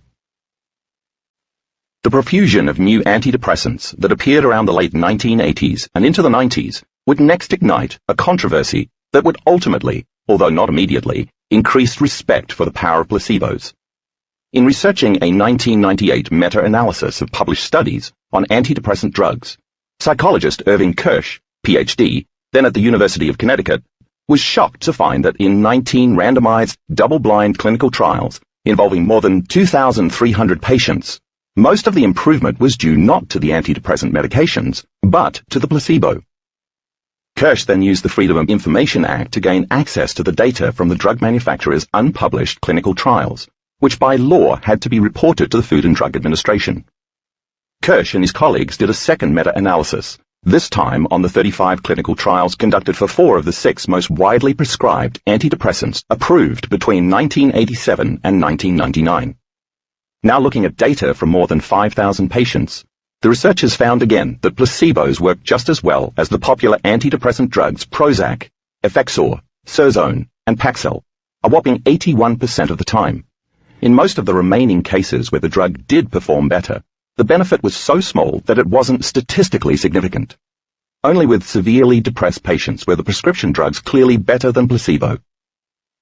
Not surprisingly, Kirsch's study caused quite an uproar, although many researchers seemed quite willing to throw the placebo baby out with the bathwater.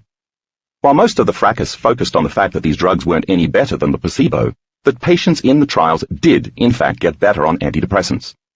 The drugs did work, but the patients taking placebos got better too. Instead of seeing Kirsch's work as proof that antidepressants failed, some researchers chose to see the glass as half full and pointed to the data as proof that placebos succeeded. After all, the trials provided stunning proof that thinking that you can get better from depression can actually heal depression just as well as taking a drug. The people in the study who got better on the placebos were actually making their own natural antidepressants, just as Levine's patients in the 70s who had their wisdom teeth out made their own natural painkillers. What Kirsch had brought to light was more evidence that our bodies do have an innate intelligence that enables them to serve us with a chemical array of natural healing compounds.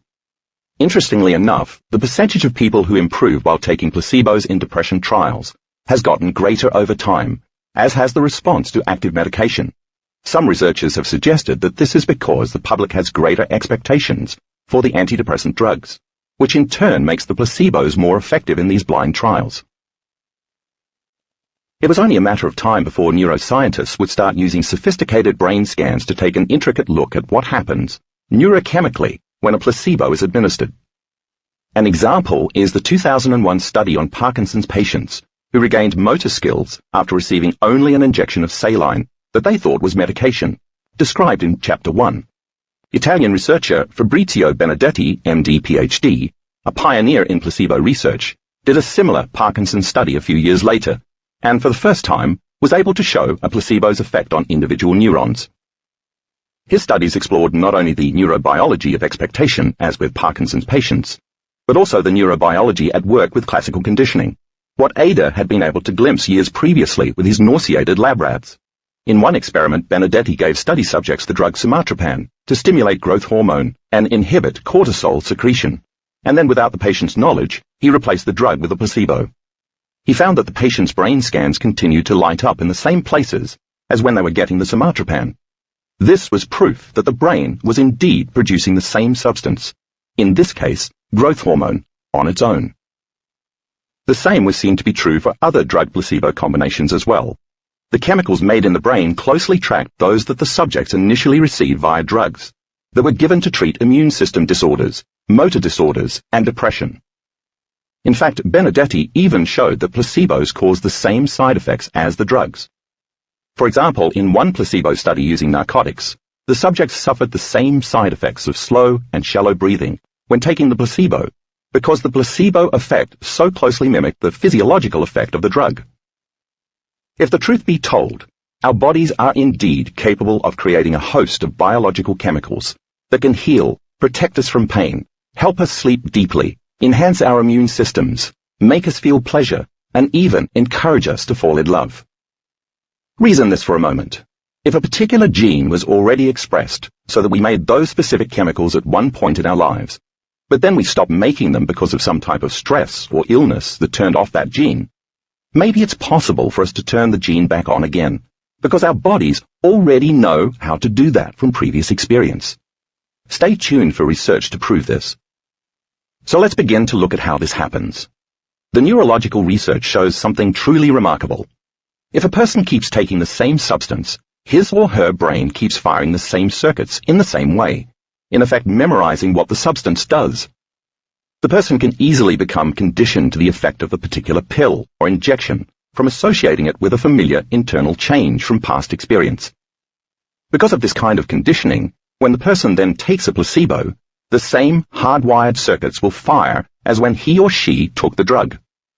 An associative memory elicits a subconscious program that makes a connection between the pill or injection and the hormonal change in the body, and then the program automatically signals the body to make the related chemicals found in the drug. Isn't that amazing? Benedetti's research also makes another point very clear. different types of placebo treatments work best with different goals. For example, in the somatropan study, initial verbal suggestions that the placebo would work had no effect on the production of growth hormone. To use placebos to affect unconscious physiological responses by associative memory, such as to secrete hormones or alter the functioning of the immune system, conditioning gets results. Whereas the use of placebos to change more conscious responses, such as to relieve pain or lessen depression, a simple suggestion or an expectation works. So there isn't just one placebo response, Benedetti insisted, but several. An astonishing new twist to placebo research came in a 2010 pilot study led by Harvard's Ted Kapchuk, DOM, that showed that placebos worked even when people knew they were taking a placebo. In the study, Kapchuk and his colleagues gave 40 patients with irritable bowel syndrome, IBS, a placebo. Each patient received a bottle clearly labeled placebo pills, and was told it contained placebo pills made of an inert substance, like sugar pills, that have been shown in clinical studies to produce significant improvement in IBS symptoms through mind-body self-healing processes. A second group of 40 IBS patients, given no pills, served as a control group.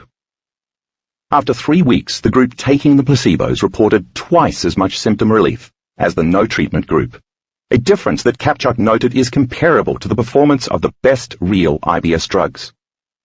These patients hadn't been tricked into healing themselves. They knew full well they weren't getting any medication, and yet after hearing the suggestion that the placebos could relieve their symptoms, and believing in an outcome independent of the cause, their bodies were influenced to make it happen. Meanwhile, a parallel track of studies that examines the effect of attitude, perceptions, and beliefs is leading the way in current mind-body research, showing that even something as seemingly concrete as the physical benefit of exercise can be affected by belief. A 2007 study at Harvard by psychologists Aliyah Crum, Ph.D., and Ellen Langer, Ph.D., involving 84 hotel maids is a perfect example. At the start of the study, none of the maids knew that the routine work they performed in their jobs exceeded the Surgeon General's recommendation for a healthy amount of daily exercise, 30 minutes. In fact, 67% of the women told the researchers that they didn't exercise regularly, and 37% said they didn't get any exercise. After this initial assessment, Crum and Langer divided the maids into 2 groups. They explained to the first group how their activity related to the number of calories they burned, and told the maids that just by doing their jobs, they got more than enough exercise. They didn't give any such information to the second group, who worked in different hotels from the first group, and so wouldn't benefit from conversations with the other maids. 1 month later, the researchers found that the first group lost an average of 2 pounds, lowered their percentage of body fat, and lowered their systolic blood pressure by an average of 10 points, even though they hadn't performed any additional exercise outside of work or changed their eating habits in any way. The other group, doing the same job as the first, remained virtually unchanged. This echoed similar research done earlier in Quebec, where a group of 48 young adults participated in a 10-week aerobic exercise program, attending 3 90-minute exercise sessions per week. The group was divided into 2.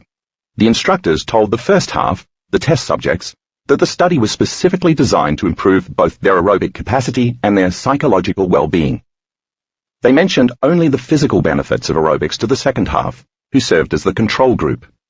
At the end of 10 weeks, the researchers found that both groups increased their aerobic capacity, but it was only the test subjects, not the controls, who also received a significant boost in self-esteem, a measure of well-being. As these studies show, our awareness alone can have an important physical effect on our bodies and our health. What we learn, the language that's used to define what we'll experience, and how we'll assign meaning to the explanations that are offered, all affect our intention.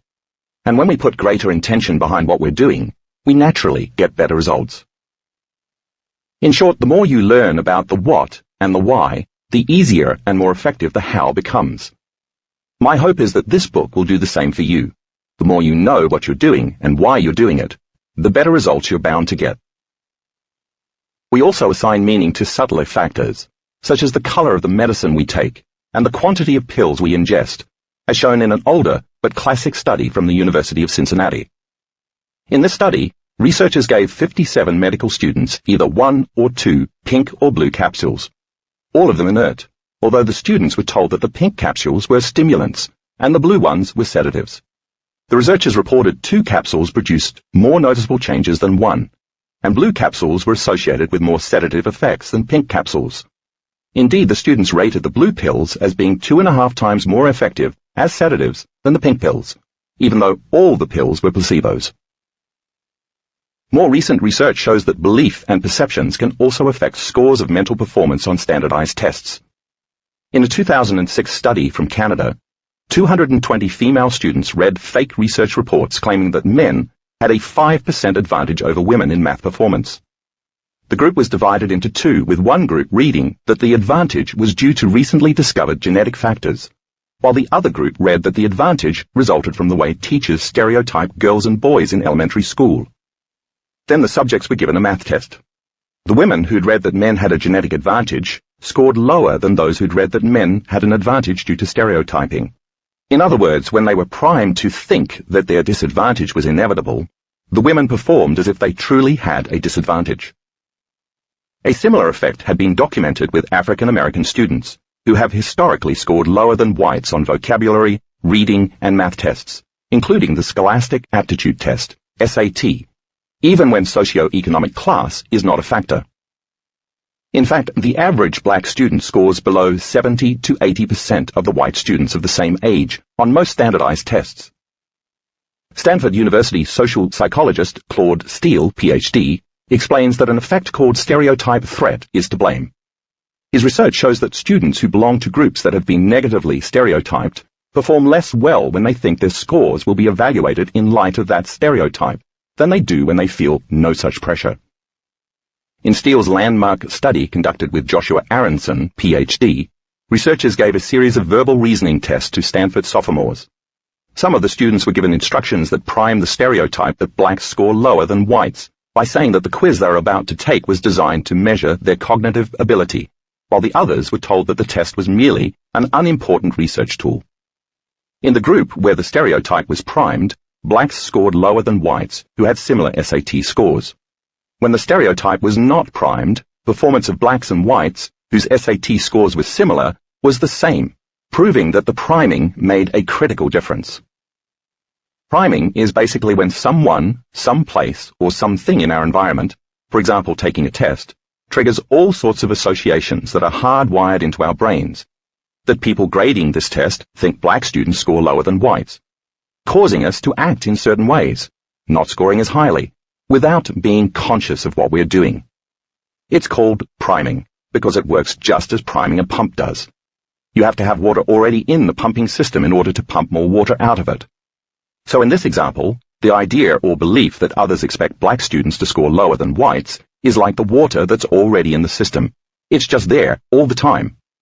When you do something to stimulate the system, grabbing the pump handle or taking the test, you're stirring up all those related thoughts, behaviors, or emotions, and you produce exactly what was waiting to emerge from the system all along, be that water, in the case of a pump, or lower test scores, if it's a test. Think about this for a moment. Most automatic behaviors that priming elicits are produced by unconscious or subconscious programming, which for the most part is happening behind the scenes of our awareness. Are we, then, primed to behave unconsciously all day long without our even knowing it? Steele replicated this effect with other stereotype groups as well. When Steele gave a math test to a group of white and Asian men who were strong in math, the white men in the group who were told that Asians do slightly better than whites on the test, indeed didn't do as well as the white men in the control group who weren't told that. Steele's experiments with strong female math students showed similar results. Again, when the students' unconscious expectation was that they would score lower, they in fact did. The greater meaning behind Steele's research, then, is quite profound. What we're conditioned to believe about ourselves and what we're programmed to think other people think about us affects our performance, including how successful we are. It's the same with placebos. What we're conditioned to believe will happen when we take a pill, and what we think that everyone around us, including our doctors, expects will happen when we do, affects how our bodies respond to the pill.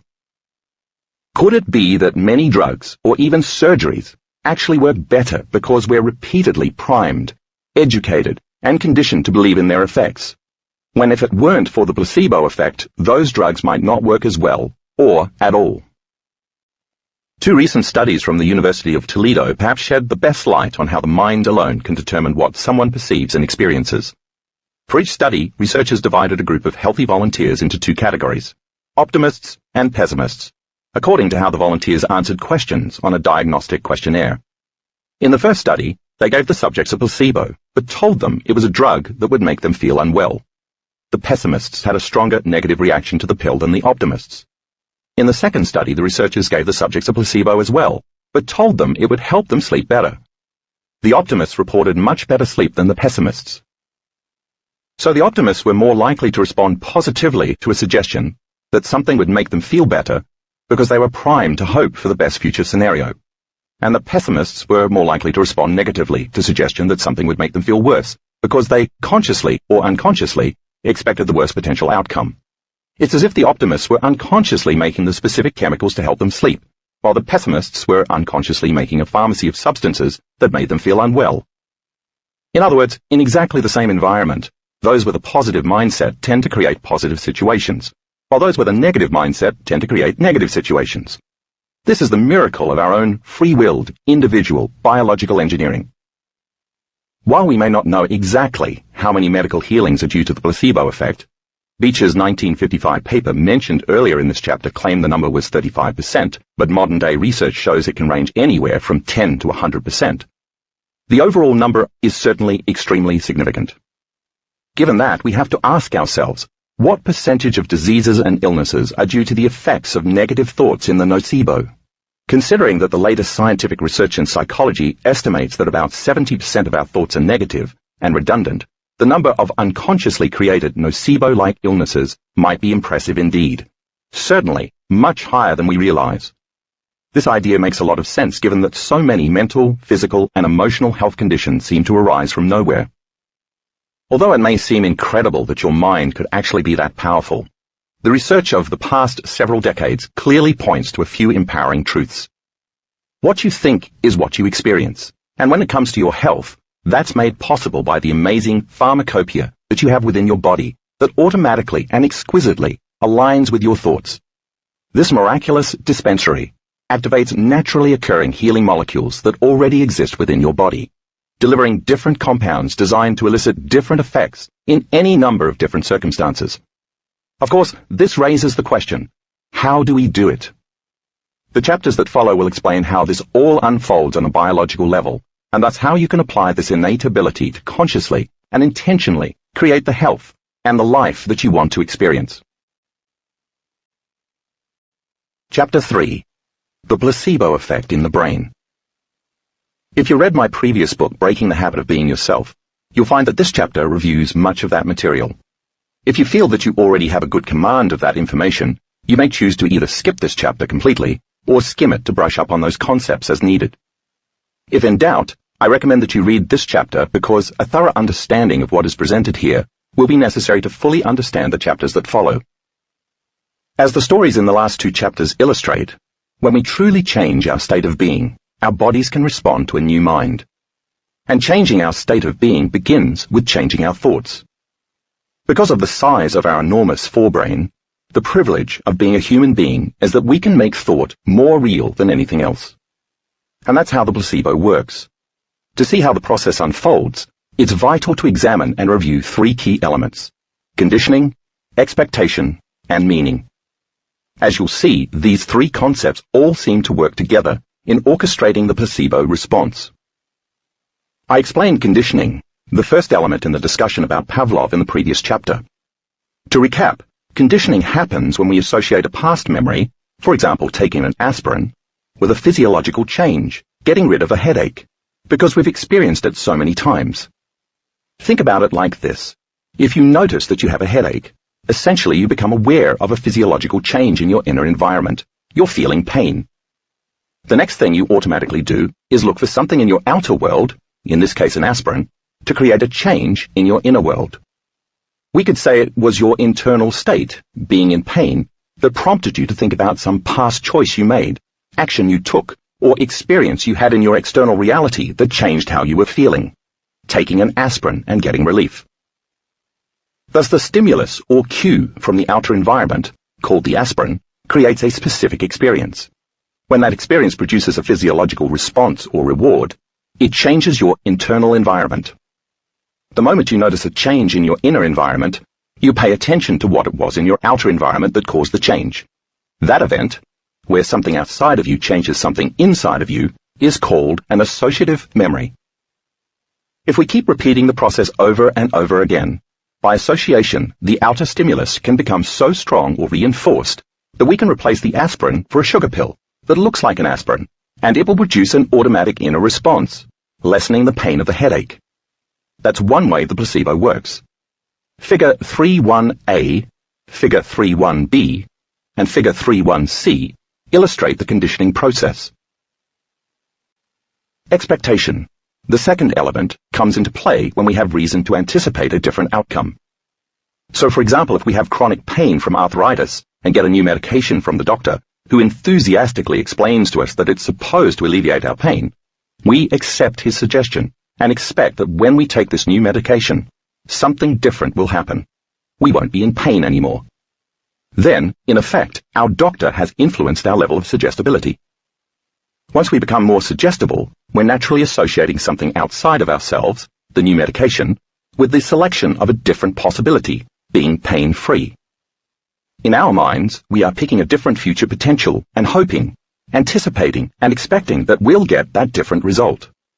If we emotionally accept and then embrace that new outcome we've selected, and the intensity of our emotion is great enough, our brains and our bodies won't know the difference between imagining that we've changed our state of being to being pain-free and the actual event that caused the change to a new state of being. To the brain and the body, they are the same. Consequently, the brain fires the same neural circuits as it would if our state had changed, if the drug worked to relieve the pain, while it releases similar chemicals into the body.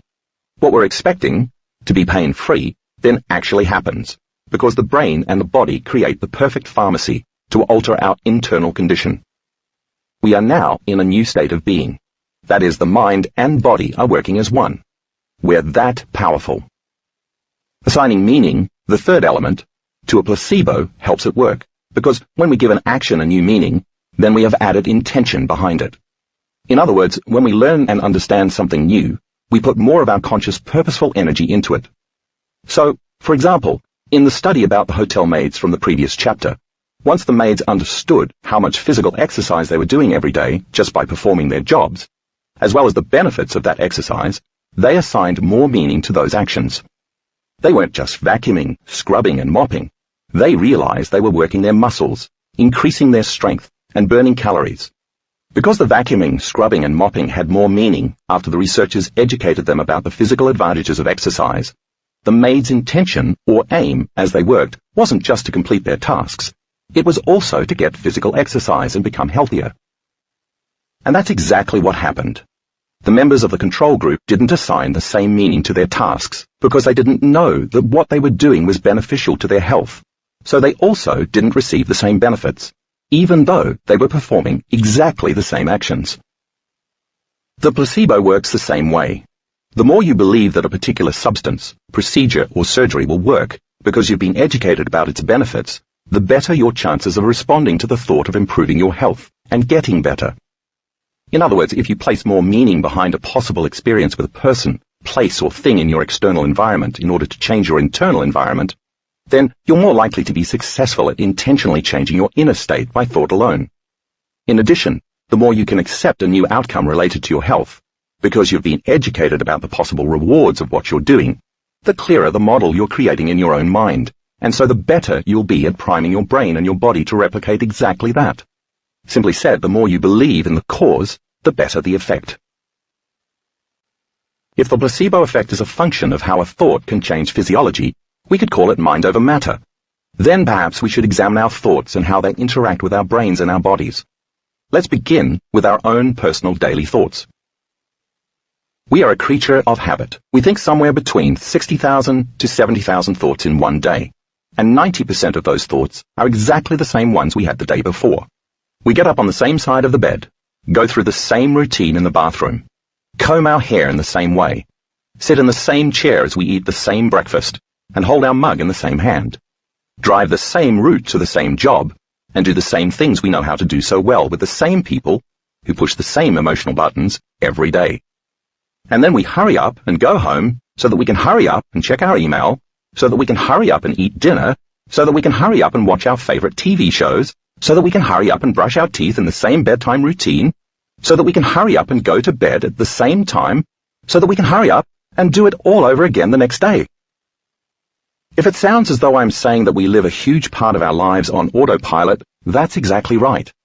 Thinking the same thoughts leads us to make the same choices. Making the same choices leads to demonstrating the same behaviors. Demonstrating the same behaviors leads us to create the same experiences. Creating the same experiences leads us to produce the same emotions. And those same emotions then drive the same thoughts. Take a look at figure 3.2 and follow the sequence of how our same thoughts create the same reality as usual. As a result of this conscious or unconscious process, your biology stays the same. Neither your brain nor your body changes at all, because you're thinking the same thoughts, performing the same actions, and living by the same emotions, even though you may be secretly hoping your life will change. You create the same brain activity, which activates the same brain circuits, and reproduces the same brain chemistry, which affects your body chemistry in the same way. And that same chemistry signals the same genes in the same ways. And the same gene expression creates the same proteins, the building blocks of cells, which keep the body the same. I'll go into more on proteins later.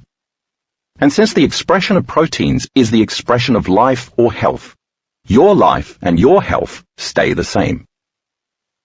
Now take a look at your life for a moment. What does this mean for you? If you're thinking the same thoughts as yesterday, more than likely you're making the same choices today. Those same choices today are leading to the same behaviors tomorrow. The same habitual behaviors tomorrow are producing the same experiences in your future. The same events in your future reality are creating the same predictable emotions for you all the time. And as a result, you're feeling the same every day. Your yesterday becomes your tomorrow. So in truth, your past is your future. If you agree with me up to this point, then we could say that the familiar feeling I just described is you, your identity or your personality. It's your state of being. And it's comfortable, effortless and automatic. It's the known you who, quite frankly, is living in the past. When you keep this redundant process going on a daily basis, because you wake up in the morning and anticipate and remember the feeling of you every day, in time, that known state of being can drive only the same thoughts that will influence you to crave the same automatic cycle of choices, behaviors and experiences in order to arrive back at that familiar feeling that you think of as you. So everything stays the same about your personality. If this is your personality, then your personality creates your personal reality. It's that simple. And your personality is made up of how you think, how you act, and how you feel. So the present personality, who is reading this page, has created the present personal reality called your life. And that also means that if you want to create a new personal reality, a new life, then you have to begin to examine or think about the thoughts you've been thinking and change them. You must become conscious of the unconscious behaviors you've been choosing to demonstrate that have led to the same experiences, and then you must make new choices, take new actions and create new experiences. Figure 3.3 shows how your personality influences your personal reality. You must observe and pay attention to those emotions that you've memorized and that you live by on a daily basis, and decide if living by those emotions over and over again is loving to you. You see, most people try to create a new personal reality as the same old personality, and it doesn't work. In order to change your life, you have to literally become someone else. Stay tuned for some sound science to support this process. Take a glance at figure 3.4 and follow the sequence again. So if you understand this model, then you should agree with me that your new thoughts should lead to new choices. New choices should lead to new behaviors. New behaviors should lead to new experiences. New experiences should create new emotions, and new emotions and feelings should inspire you to think in new ways. That's called evolution. And your personal reality and your biology, your brain circuitry, your internal chemistry, your genetic expression, and ultimately your health, should change as a result of this new personality, this new state of being. And it all seems to start with a thought. Up to this point, I briefly mentioned terms like brain circuitry, neural networks, brain chemistry, and genetic expression without giving you much explanation of what they mean. So for the rest of the chapter, I want to outline some simple scientific understandings of how the brain and body work together in order to build a complete model of how you really can become your own placebo. Your brain, which is at least 75% water and is the consistency of a soft-boiled egg, is made up of 100 billion nerve cells, called neurons, that are seamlessly arranged and suspended in this aqueous environment. Each nerve cell resembles a leafless but elastic oak tree, with wiggly branches and root systems that connect and disconnect to other nerve cells. The number of connections a particular nerve cell might make can range from 1,000 to more than 100,000, depending on where in the brain the nerve cell resides. For example, your neocortex, your thinking brain, has about 10,000 to 40,000 connections per neuron. We used to think of the brain as a computer, and while there are certainly some similarities, we now know there's much more to the story. Each neuron is its own unique biocomputer with more than 60 megabytes of RAM. It's capable of processing enormous amounts of data, up to hundreds of thousands of functions per second. As we learn new things and have new experiences in our lives, our neurons make new connections, exchanging electrochemical information with each other. Those connections are called synaptic connections, because the place where the cells exchange information, the gap between the branch of one neuron and the root of another, is called a synapse. If learning is making new synaptic connections, then remembering is keeping those connections wired together. So in effect, a memory is a long-term relationship or connection between the nerve cells. And the creation of these connections and the ways they change over time alters the physical structure of the brain. As the brain makes these changes, our thoughts produce a blend of various chemicals called neurotransmitters. Serotonin, dopamine, and acetylcholine are a few examples you may recognize. When we think thoughts, neurotransmitters at one branch of one neuron tree cross the synaptic gap to reach the root of another neuron tree. Once they cross that gap, the neuron fires with an electrical bolt of information. When we continue thinking the same thoughts, the neuron keeps firing in the same ways, strengthening the relationship between the two cells so that they can more readily convey a signal the next time those neurons fire. As a result, the brain shows physical evidence that something was not only learned, but also remembered. This process of selective strengthening is called synaptic potentiation. When jungles of neurons fire in unison to support a new thought, an additional chemical, a protein, is created within the nerve cell and makes its way to the cell's center or nucleus, where it lands in the DNA. The protein then switches on several genes. Since the job of the genes is to make proteins that maintain both the structure and function of the body, the nerve cell then quickly makes a new protein to create new branches between nerve cells. So when we repeat a thought or an experience enough times, our brain cells make not only stronger connections between each other, which affects our physiological functions, but also a greater number of total connections, which affects the physical structure of the body. The brain becomes more enriched microscopically. So as soon as you think a new thought, you become changed, neurologically, chemically, and genetically. In fact, you can gain thousands of new connections in a matter of seconds from novel learning, new ways of thinking, and fresh experiences. This means that by thought alone, you can personally activate new genes right away. It happens just by changing your mind. It's mind over matter.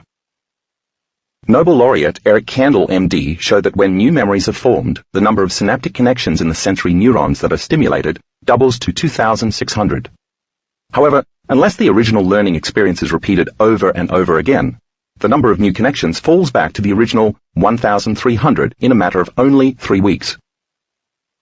Therefore, if we repeat what we learn enough times, we strengthen communities of neurons to support us in remembering it the next time. If we don't, then the synaptic connections soon disappear and the memory is erased. This is why it's important for us to continually update, review, and remember our new thoughts, choices, behaviors, habits, beliefs, and experiences if we want them to solidify in our brains. Figure 3.5 will help you become familiar with neurons and neural networks. To get an idea of how vast this system really is, imagine a nerve cell connecting to 40,000 other nerve cells. Let's say it's processing 100,000 bits of information per second and sharing that information with other neurons that are also processing 100,000 functions per second. This network, formed from clusters of neurons working together, is called a neural network, or a neural net for short. Neural nets form communities of synaptic connections. We can also call them your neurocircuitry. So as there are physical changes in the nerve cells that make up your brain's grey matter, and as neurons are selected and instructed to organize themselves into these vast networks, capable of processing hundreds of millions of bits of information, the physical hardware of the brain also changes, adapting to the information it receives from the environment. In time, as the networks converging and diverging propagations of electrical activity, like a crazy lightning storm in thick clouds, are repeatedly turned on, the brain will keep using the same hardware systems, the physical neural networks, but will also create a software program, an automatic neural network. That's how the programs are installed in the brain. The hardware creates the software, and the software system is embedded into the hardware. And every time the software is used, it reinforces the hardware. So when you're thinking the same thoughts and having the same feelings all the time because you're not learning or doing anything new, your brain is firing its neurons and activating the neural networks in exactly the same sequences, patterns, and combinations. They become the automatic programs that you unconsciously use every day. You have an automatic neural network to speak a language, to shave your face or put on makeup, to type on the computer, to judge your coworker, and so on, because you've performed those actions so many times that they've become practically unconscious. You no longer have to consciously think about it. It's effortless. You've reinforced those circuits so often that they've become hardwired. The connections between neurons become more glued together, additional circuits are formed, and the branches actually expand and become physically thicker, just as we might strengthen and reinforce a bridge, build a few new roads, or widen a freeway to accommodate more traffic. One of the most basic principles in neuroscience states, nerve cells that fire together wire together. As your brain fires repeatedly in the same manner, you're reproducing the same level of mind. According to neuroscience, mind is the brain in action, or at work. Thus we can say that if you're reminding yourself of who you think you are on a daily basis, by reproducing the same mind, you're making your brain fire in the same ways, and you'll activate the same neural networks for years on end. By the time you reach your mid-30s, your brain has organized itself into a very finite signature of automatic programs, and that fixed pattern is called your identity. Think of it as a box inside your brain. There's no literal box inside your head, of course, but it's safe to say that thinking inside the box means you've physically hardwired your brain into a limited pattern, as illustrated in figure 3.6. By reproducing the same level of mind over and over again, the most commonly fired, neurologically wired set of circuits has predetermined who you are as a result of your own volition. So our goal then needs to be thinking outside the box to make the brain fire in new ways, as figure 3.7 illustrates. That's what having an open mind means, because whenever you make your brain work differently, you're literally changing your mind. Research shows that as we use our brains, they grow and change, thanks to neuroplasticity, the brain's ability to adapt and change when we learn new information. For example, the longer mathematicians study math, the more neural branches sprout in the area of the brain used for math. And after years of performing in symphonies and orchestras, professional musicians expand the part of their brains associated with language and musical abilities. The official scientific terms for how neuroplasticity works are pruning and sprouting, which means exactly what they sound like, getting rid of some neural connections, patterns and circuits, and creating new ones. In a well-functioning brain, this process can happen in a matter of seconds. Researchers at the University of California at Berkeley demonstrated this in a study on laboratory rats. They found that rats living in an enriched environment, sharing a cage with siblings and offspring, and having access to many different toys, had larger brains with more neurons, and more connections between those neurons, than did the rats in less enriched environments. Again, when we learn new things and have new experiences, we're literally changing our brains.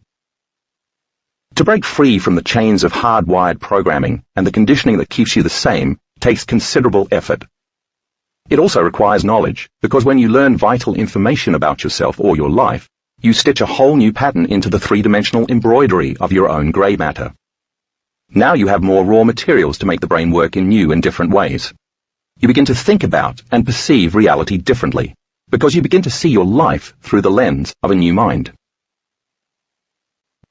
At this point, you can see that in order to change, you have to become conscious of your unconscious self, which you now know is just a set of hardwired programs. The hardest part about change is not making the same choices we made the day before. The reason it's so difficult is that the moment we no longer are thinking the same thoughts that lead to the same choices, which cause us to automatically act in habitual ways so that we can experience the same events in order to reaffirm the same emotions of our identity, we immediately feel uncomfortable. This new state of being is unfamiliar. It's unknown. It doesn't feel normal. We don't feel like ourselves anymore. Because we're not ourselves, and because everything feels uncertain, we no longer can predict the feeling of the familiar self and how it's mirrored back to us in our lives. As uncomfortable as that may be at first, that's the moment we know we've stepped into the river of change. We've entered the unknown. The instant that we no longer are being our old selves, we have to cross a gap between the old self and the new self, which figure 3.8 clearly shows.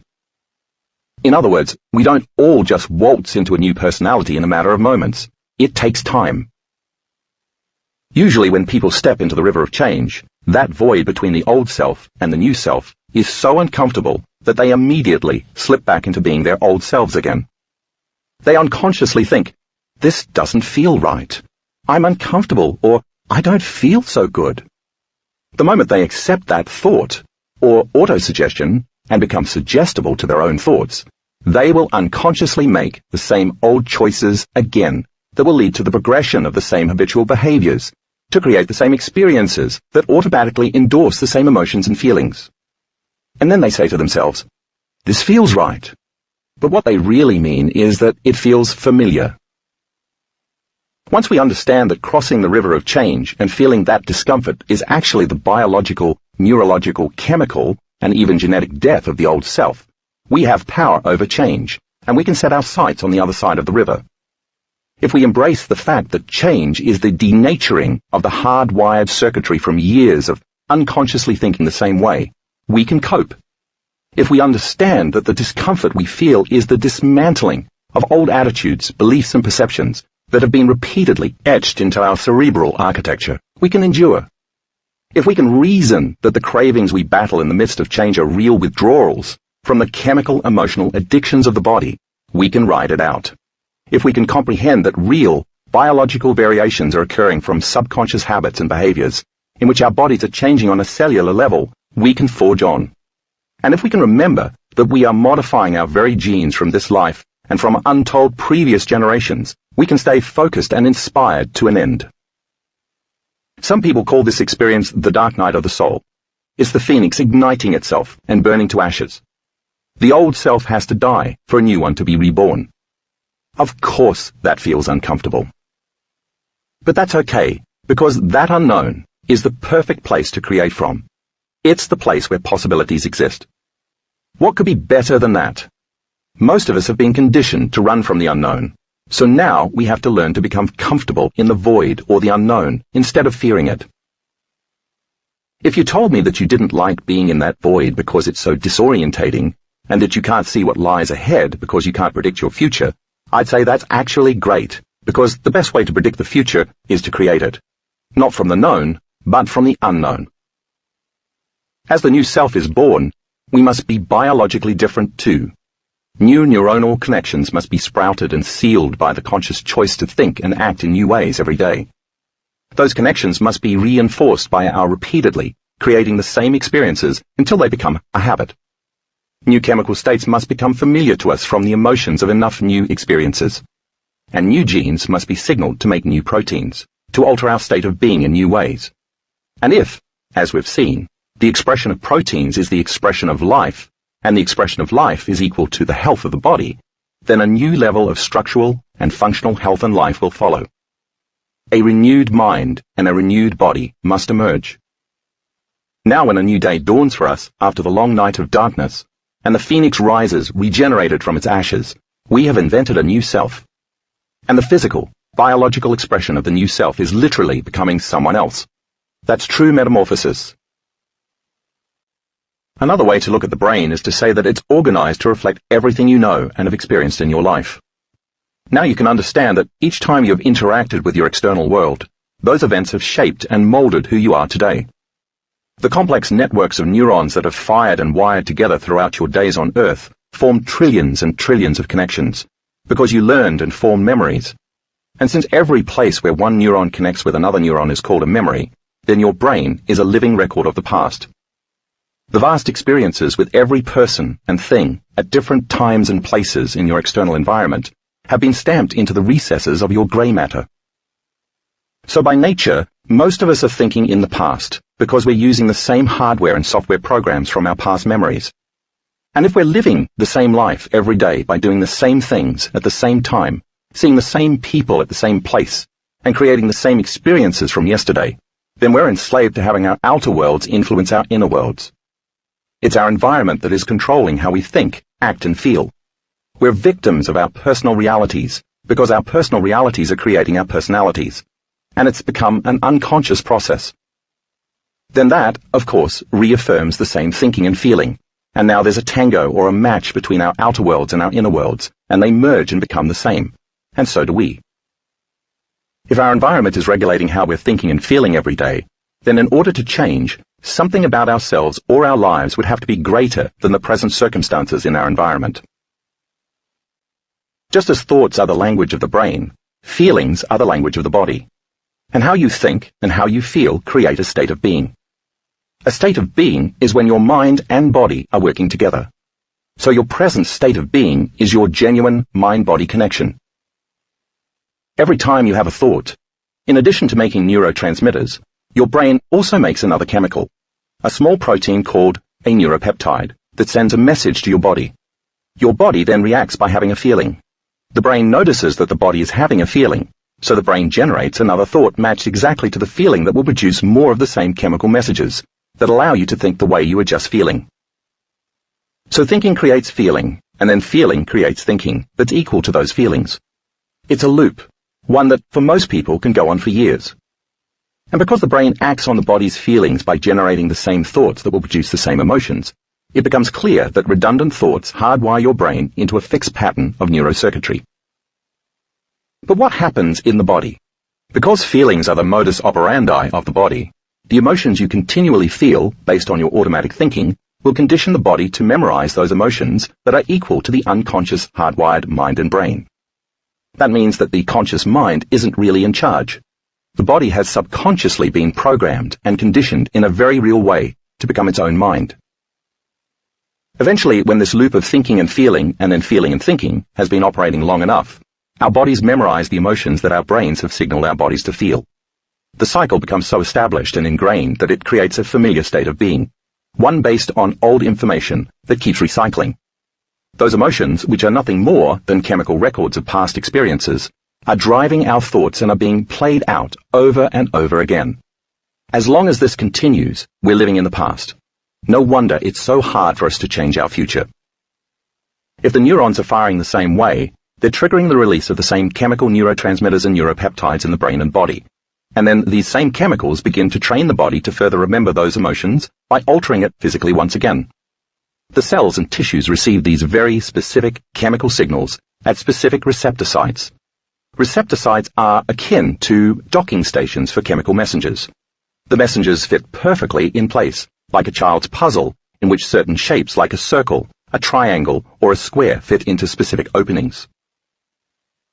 Think of those chemical messengers, which are really molecules of emotion, as carrying barcodes that enable the cell receptors to read the messenger's electromagnetic energy. When the exact match is made, the receptor site prepares itself. The messenger docks, the cell receives the chemical messages, and then the cell creates or alters a protein. The new protein activates the cell's DNA within the nucleus. The DNA opens up and unwinds. The gene is read for that corresponding message from outside the cell, and the cell makes a new protein from its DNA, for example, a particular hormone, and releases it into the body. Now the body is being trained by the mind. If this process continues for years and years because the same signals outside of the cell are coming from the same level of mind in the brain, because the person is thinking, acting, and feeling the same every day, then it makes sense that the same genes will be activated in the same ways, because the body is receiving the same data from the environment. There are no new thoughts ignited, no new choices made, no new behaviors demonstrated, no new experiences embraced, and no new feelings created. When the same genes are repeatedly activated by the same information from the brain, then the genes keep getting selected over and over again, and just like gears in a car, they start to wear out. The body makes proteins with weaker structures and lesser functions. We get sick, and we age. In time, one of two scenarios can occur. The intelligence of the cell membrane, which is consistently receiving the same information, can adapt to the body's needs and demands by modifying its receptor sites so that it can accommodate more of those chemicals. Basically, it creates more docking stations to satisfy the demand, just as supermarkets open up additional checkout lanes when the lines get too long. If business stays good, if those same chemicals keep coming, then you'll have to hire more employees and keep more lanes open. Now the body is equal to and has become the mind. In the other scenario, the cell becomes too overwhelmed with the continual bombardment of feelings and emotions on a moment-to-moment basis to allow all the chemical messengers to dock. Because the same chemicals are more or less hanging around outside the cell's docking station doors, day in and day out, the cell gets used to those chemicals being there. So only when the brain produces a lot more heightened emotions does the cell become willing to open its doors. Once you increase the intensity of the emotion, the cell is stimulated enough so that the docking station doors open and the cell turns on. You'll hear more about the importance of emotion later. This is a key part of the placebo equation. In the first scenario, when the cell makes new receptor sites, the body will crave those specific chemicals when the brain doesn't make enough, and consequently, our feelings will determine our thinking. Our bodies will control our minds. That's what I mean when I say the body memorizes the emotion. It has become biologically conditioned and altered to be a reflection of the mind. In the second scenario, once the cell is overwhelmed by the bombardment and the receptors become desensitized, then just as a drug addict does, the body will require a greater chemical thrill to turn on the cell. In other words, in order for the body to become stimulated and get its fix, you need to get angrier, more worried, guiltier, or more confused than last time. So you might feel the need to start a bit of drama by yelling at your dog for no reason, just to give the body its drug of choice. Or maybe you can't help talking about how much you despise your mother-in-law just so the body has even more chemicals available with enough strength to arouse the cell.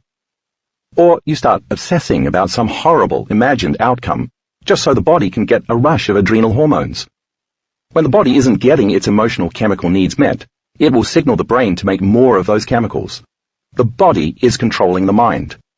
That sounds very much like an addiction.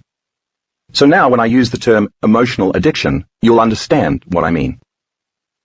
When feelings have become the means of thinking in this manner, or we can't think greater than how we feel, then we're in the program. Our thinking is how we feel, and our feelings are how we think. What we experience is like a merger of thoughts and feelings. We're thinking or feeling. Since we're caught in this loop, then our bodies, as the unconscious mind, actually believe they're living in the same past experience, 24 hours a day, 7 days a week, 365 days a year. Our minds and bodies are one, aligned to a destiny, predetermined by our unconscious programs. So to change requires being greater than the body and all its emotional memories, addictions, and unconscious habituations. That is, to no longer be defined by the body as the mind. The repetition of the cycle of thinking and feeling, and then feeling and thinking, is the conditioning process of the body that the conscious mind delivers. Once the body becomes the mind, that's called a habit. A habit is when your body is the mind. 95% of who you are by the time you're 35 years old is a set of memorized behaviors, skills, emotional reactions, beliefs, perceptions, and attitudes that functions like a subconscious automatic computer program. So 95% of who you are is a subconscious or even an unconscious state of being. And that means your conscious mind's 5% is working against the 95% of what you've memorized subconsciously. You can think positively all you want, but that 5% of your mind that's conscious will feel as if it's swimming upstream against the current of the other 95% of your mind. Your unconscious body chemistry that has been remembering and memorizing whatever negativity you've been harboring for the past 35 years. That's mind and body working in opposition. No wonder you don't get very far when you try to fight that current. That's why I called my last book, Breaking the Habit of Being Yourself. Because that's the greatest habit we have to break. Thinking, feeling, and behaving in the same way that reinforces the unconscious programs that reflect our personalities and our personal realities.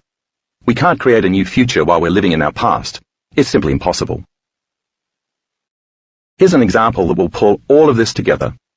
I'm intentionally choosing a negative event because these types of events tend to keep us limited, whereas more successful, empowering, and uplifting events usually help us create a better future. That process will become clear soon. So let's say that you had a horrific past experience with public speaking that scared you emotionally. Feel free to substitute any emotionally scarring experience of your choice here. Because of that experience, you now fear standing up to talk in front of a group of people. It makes you feel insecure, anxious, and anything but confident. Just thinking about looking out over the meeting room of even 20 people causes your throat to close up, your hands to go cold and clammy, your heart to race, your face and neck to flush, your stomach to twist, and your brain to freeze. All of these reactions come under the jurisdiction of your autonomic nervous system, the nervous system that functions subconsciously, below your conscious control. Think of autonomic as automatic. It's the part of the nervous system that regulates digestion, hormones, circulation, body temperature, and so on, without your having any conscious control over them. You can't decide to change your heart rate, alter blood flow to your extremities to cool them off, heat up your face and neck, change the metabolic secretions of your digestive enzymes, or shut off millions of nerve cells from firing on command. Try as you might to consciously change any one of these functions, you'll probably find that you won't be able to do it. So when your body makes these autonomic, physiological changes, it's because you have associated the future thought of standing in front of an audience, delivering a presentation, with the past emotional memory of your flawed public speaking experience. And when that future thought, idea, or possibility is consistently associated with the past feelings of anxiety, failure, or embarrassment, in time, the mind will condition the body to respond automatically to that feeling. This is how we continuously move into familiar states of being. Our thoughts and feelings become one with the past because we can't think greater than how we feel. Now let's take a closer look at how that works inside your brain. The particular event that was embossed and patterned neurologically as a past memory, remember, experience enriches brain circuitry, becomes physically wired in your brain, just like a footprint. As a consequence, you can retrace your steps and recall the negative public speaking experience as a thought.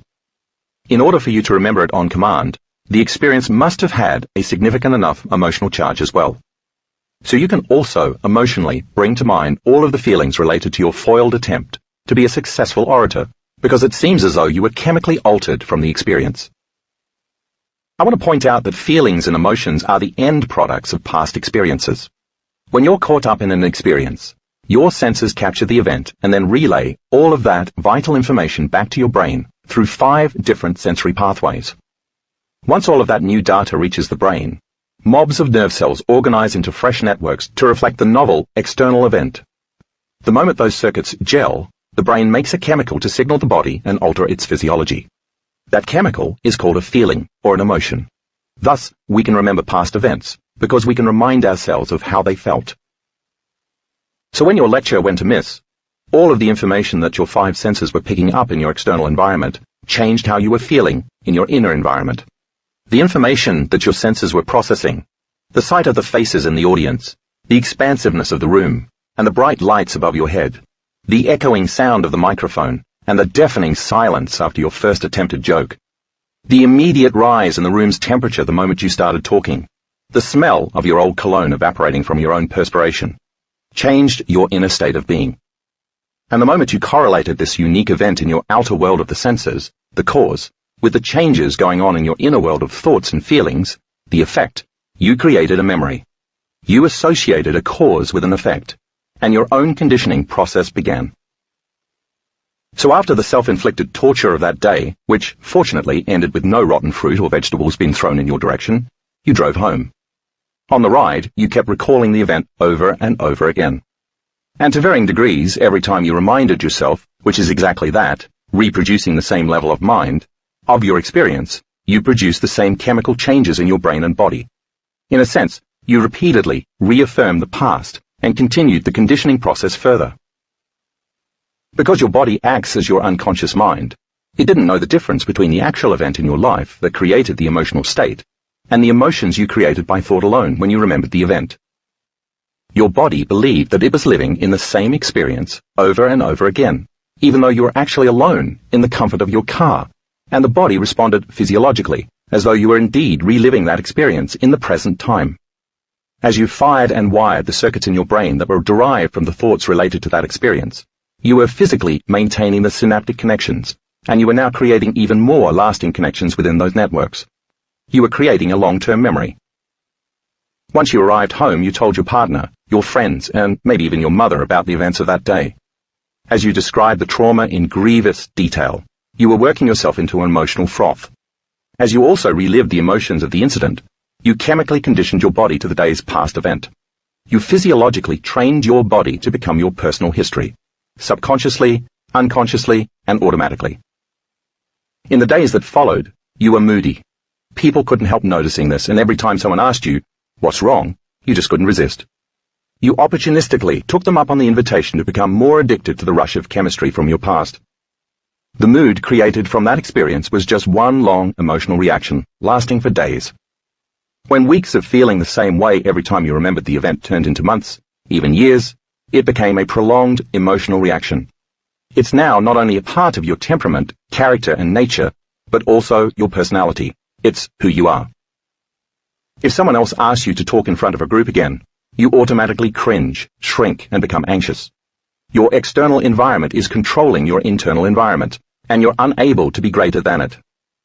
As you expect the thought that your future, a public speaking opening, will be more like the feeling of your past, unlivable torment, just like magic, your body, as the mind, automatically and subconsciously responds.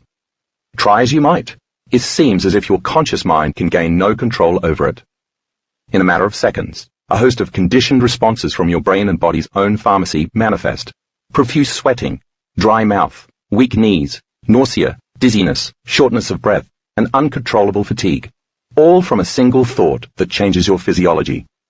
Sounds like the placebo to me. If you could, you'd turn down the opportunity to do the talk saying something like, "I'm not a public speaker. I'm insecure in front of people. I'm a bad presenter," or "I'm too afraid to talk in front of large audiences." Whenever you say, "I am," insert your own words here, what you are declaring is that your mind and body are aligned to a future, or that your thoughts and feelings are one with your destiny. You're reinforcing a memorized state of being. If by chance you were then asked why you chose to be defined by your past, as well as your own limitation, I'm certain that you'd tell a story equal to your past memories and emotions, reaffirming yourself to be that way. You'd probably even embellish it a little. From a biological level, what you'd really be proclaiming is that you were altered physically, chemically, and emotionally from that event several years ago, and haven't changed much since then. You've chosen to be defined by your own limitation. In this example, one could say that you're enslaved by your body, because it has now become the mind. You're trapped by the conditions in your environment, because the experience of people and things at a certain place and time are influencing how you think, act, and feel. And you're lost in time, because by living in the past and anticipating the same future, your mind and body are never in the present moment. So, in order to change your current state of being, you'd have to be greater than these three elements: your body, your environment, and time. So then, thinking back to the beginning of this chapter, where you read that the placebo is created from three elements: conditioning, expectation, and meaning, you can now see that you are your own placebo. Why? Because all three elements come into play in the previous example. First, like a talented animal trainer, you've conditioned your body into a subconscious state of being, where mind and body are one. Your thoughts and feelings have merged, and your body has now been programmed to automatically, biologically, and physiologically be the mind by thought alone. And any time a stimulus from your external environment is presented to you, like an opportunity to teach, you have conditioned your body, just as Pavlov conditioned his dogs, to subconsciously and automatically respond to the mind of the past experience. Since most of the placebo studies show that a single thought could activate the body's autonomic nervous system and produce significant physiological changes, then you're regulating your internal world by simply associating a thought with an emotion. All of your subconscious, autonomic systems are being reinforced neurochemically by the familiar feelings and bodily sensations related to your fear, and your biology perfectly reflects it.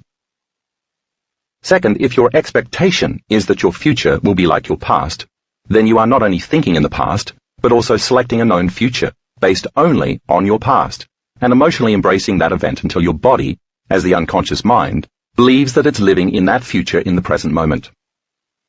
All of your attention is on a known, predictable reality, which causes you to limit any new choices, behaviors, experiences, and emotions. You're unconsciously forecasting your future by physiologically clinging to the past. Third, if you assign meaning or conscious intention to an action, the result is amplified. What you're telling yourself on a daily basis, in this case that you're not a good speaker, and that public speaking elicits a panic reaction, is what has meaning to you. You've become susceptible to your own auto-suggestions. And if your present knowledge is based on your own conclusions from past experiences, then without any new knowledge, you'll always keep creating the outcome that's equal to your mind. Change your meaning and change your intention, and just as the hotel maids in the study from the last chapter did, you change the results. So whether you've been trying to effect positive change to create a new state of being, or you've been running on autopilot and staying stuck in the same old state of being, the truth is that you've always been your own placebo. Chapter 4. The Placebo Effect in the Body. On a crisp September day in 1981, a group of 8 men in their 70s and 80s climbed into a few vans headed 2 hours north of Boston to a monastery in Peterborough, New Hampshire. The men were about to take part in a 5-day retreat where they were asked to pretend that they were young again, or at least 22 years younger than they were at the time. The retreat was organized by a team of researchers headed by Harvard psychologist Ellen Langer, Ph.D., who would take another group of 8 elderly men to the same place the following week.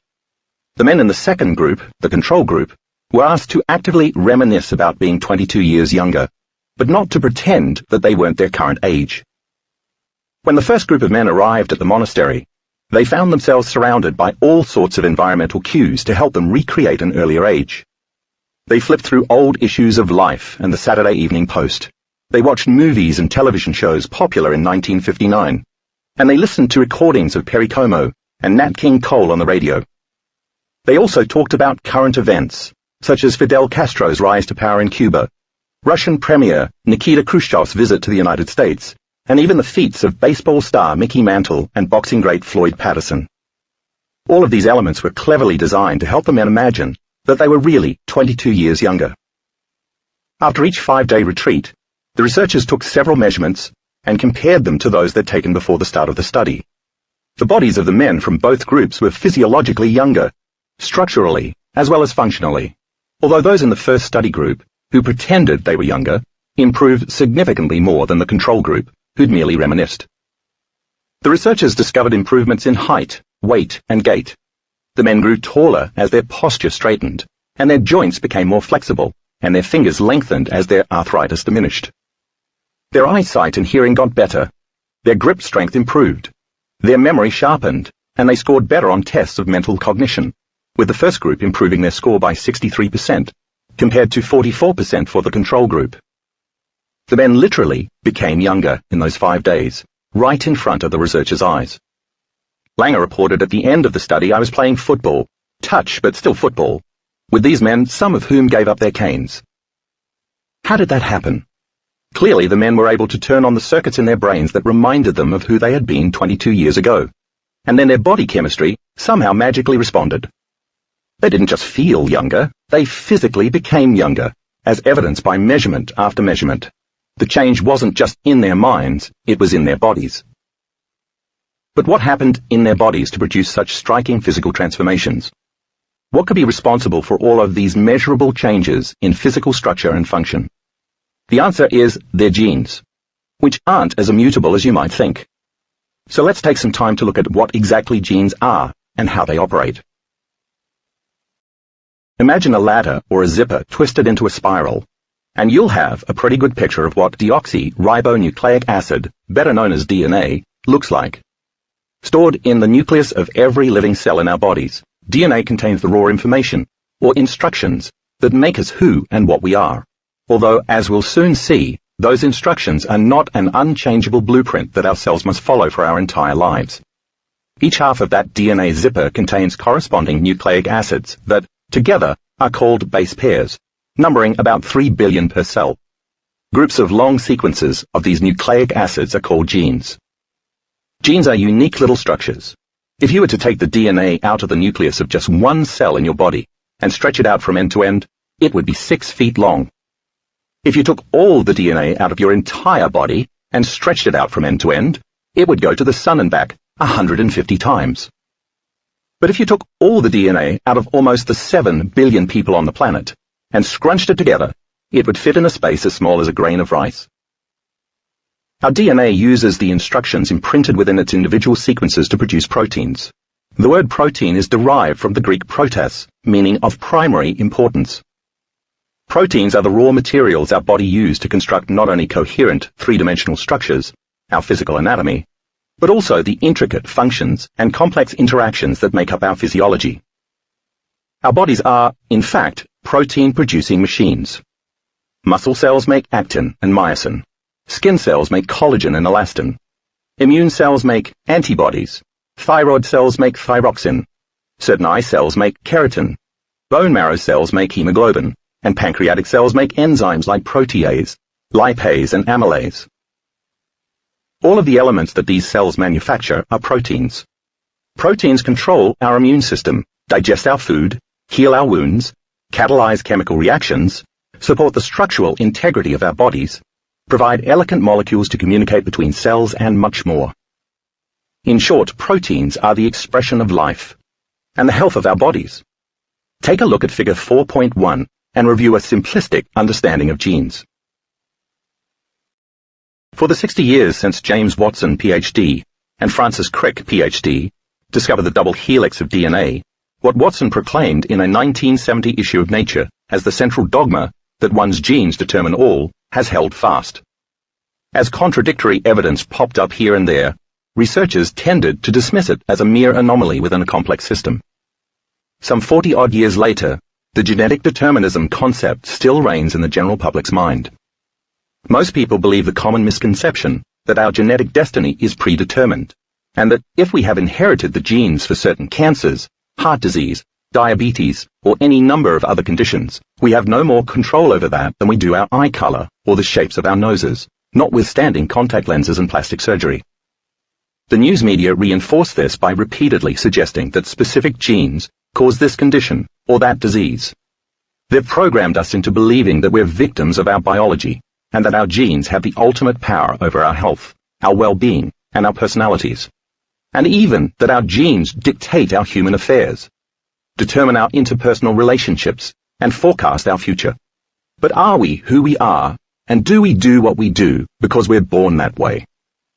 This concept implies that genetic determinism is deeply entrenched in our culture, and that there are genes for schizophrenia, genes for homosexuality, genes for leadership, and so on. These are all dated beliefs built on yesterday's news. First of all, there's no gene for dyslexia, or ADD, or alcoholism, for example. So not every health condition or physical variation is associated with a gene.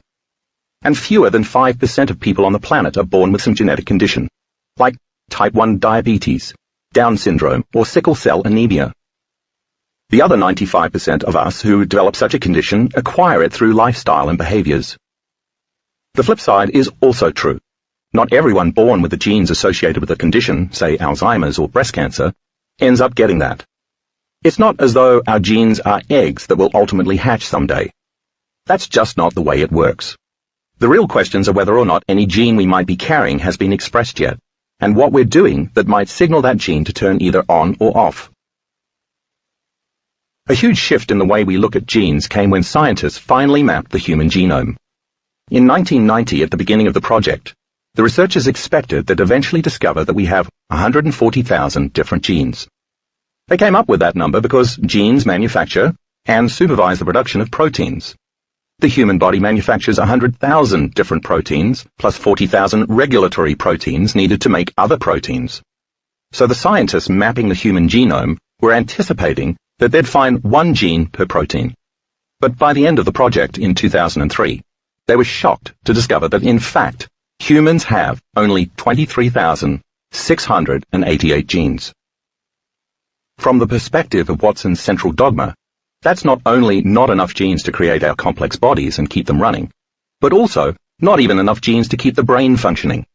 So, if it's not contained in the genes, Where does all the information come from that's required to create so many proteins and sustain life? The answer to that question led to a new idea. Genes must work together in systemic cooperation with one another, so that many are expressed, turned on, or suppressed, turned off, at the same time within the cell. It's the combination of the genes that are turned on at any one time that produces all the different proteins we depend on for life. Picture a string of blinking Christmas tree lights, with some flashing on together while others flash off. Or imagine a city skyline at night, with the lights in the individual rooms in each building flipping on or off as the night progresses. This doesn't happen randomly, of course. The entire genome or DNA strand knows what every other part is doing in an interconnected fashion that's intimately choreographed. Every atom, molecule, cell, tissue, and system of the body functions at a level of energetic coherence, equal to the intentional or unintentional, conscious or unconscious, state of being of the individual personality. So it makes sense that genes can be activated, turned on, or deactivated, turned off, by the environment outside the cell, which sometimes means the environment inside the body, the emotional, biological, neurological, mental, energetic, and even spiritual states of being. And at other times means the environment outside the body, trauma, temperature, altitude, toxins, bacteria, viruses, food, alcohol, and so on. Genes are, in fact, classified by the type of stimulus that turns them on and off. For example, experience-dependent or activity-dependent genes are activated when we're having novel experiences, learning new information and healing. These genes generate protein synthesis and chemical messengers to instruct stem cells to morph into whatever types of cells are needed at the time for healing. More about stem cells and their role in healing will be coming up soon. Behavioral state-dependent genes are activated during periods of high emotional arousal, stress, or different levels of awareness, including dreaming. They provide a link between our thoughts and our bodies. That is, they're the mind-body connection. These genes offer an understanding of how we can influence our health in states of mind and body that promote well-being, physical resilience, and healing. Scientists now believe it's even possible that our genetic expression fluctuates on a moment-to-moment basis. The research is revealing that our thoughts and feelings, as well as our activities, that is, our choices, behaviors, and experiences, have profound healing and regenerative effects on our bodies, as the men in the monastery study discovered. Thus, your genes are being affected by your interactions with your family, friends, co-workers, and spiritual practices, as well as your sexual habits, your exercise levels, and the type of detergents you use. The latest research shows that approximately 90% of genes are engaged in cooperation with signals from the environment. And if our experience is what activates a good number of our genes, then our nature is influenced by nurturing. So why not harness the power of these ideas so that we can do everything possible to maximize our health and minimize our dependence on the prescription pad? As Ernest Rossi, PhD, writes in the Psychobiology of Gene Expression, our subjective states of mind, consciously motivated behavior, and our perception of free will can modulate gene expression to optimize health. Individuals can alter their genes during a single generation, according to the latest scientific thinking.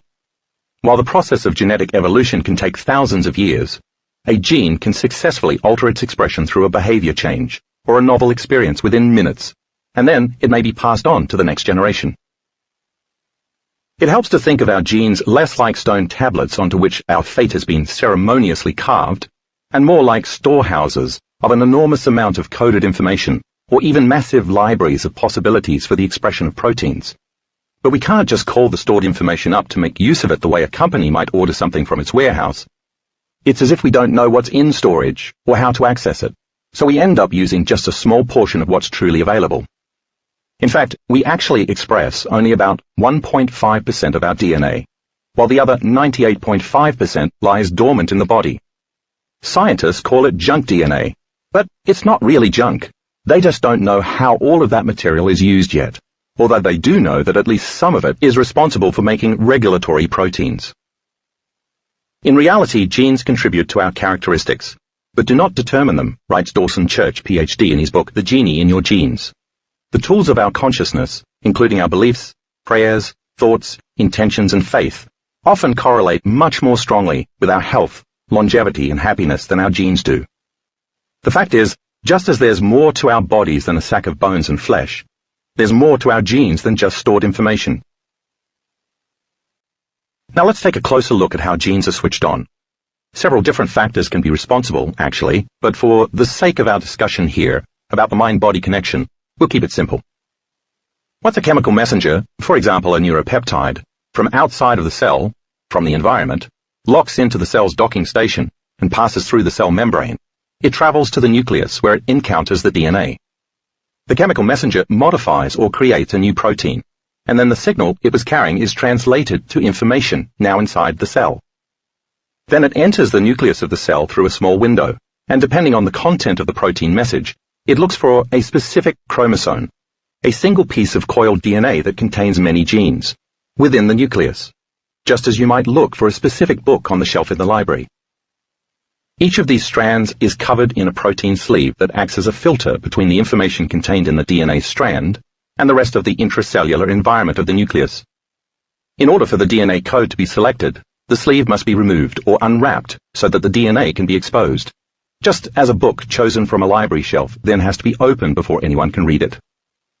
The genetic code of DNA contains information waiting to be read and activated to create a particular protein. Until that information is exposed in the gene by unwrapping that protein sleeve, the DNA is latent. It's a potential storehouse of encoded information, just waiting to be unlocked or opened. You could think of the DNA as a parts list of potentials that are awaiting instructions to construct proteins, which regulate and maintain every aspect of life. Once the protein selects the chromosome, it opens it up by removing the outer covering around the DNA. Another protein then regulates and readies an entire gene sequence within the chromosome. Think of it as a chapter within a book, to be read all the way from the start of the sequence to its end. Once the gene is exposed and the protein sleeve is removed and read, another nucleic acid, called ribonucleic acid, RNA, is produced from the regulatory protein reading the gene. Now the gene is expressed or activated. The RNA exits the nucleus of the cell to be assembled into a new protein from the code the RNA carries. It has gone from being a blueprint of latent potential to being an active expression. The protein the gene creates can now construct, assemble, interact with, restore, maintain, and influence many different aspects of life, both within the cell and outside of it. Figure 4.2, A, B, C, and D gives an overview of the process. Just as an architect gets all the information that's necessary to build a structure from a blueprint, the body gets all the instructions it needs to create complex molecules that keep us alive and operating from the chromosomes of our DNA. But before the architect reads the blueprint, it has to be pulled out of its cardboard tube and unrolled. Until then, it's just latent information waiting to be read. The cell is the same way.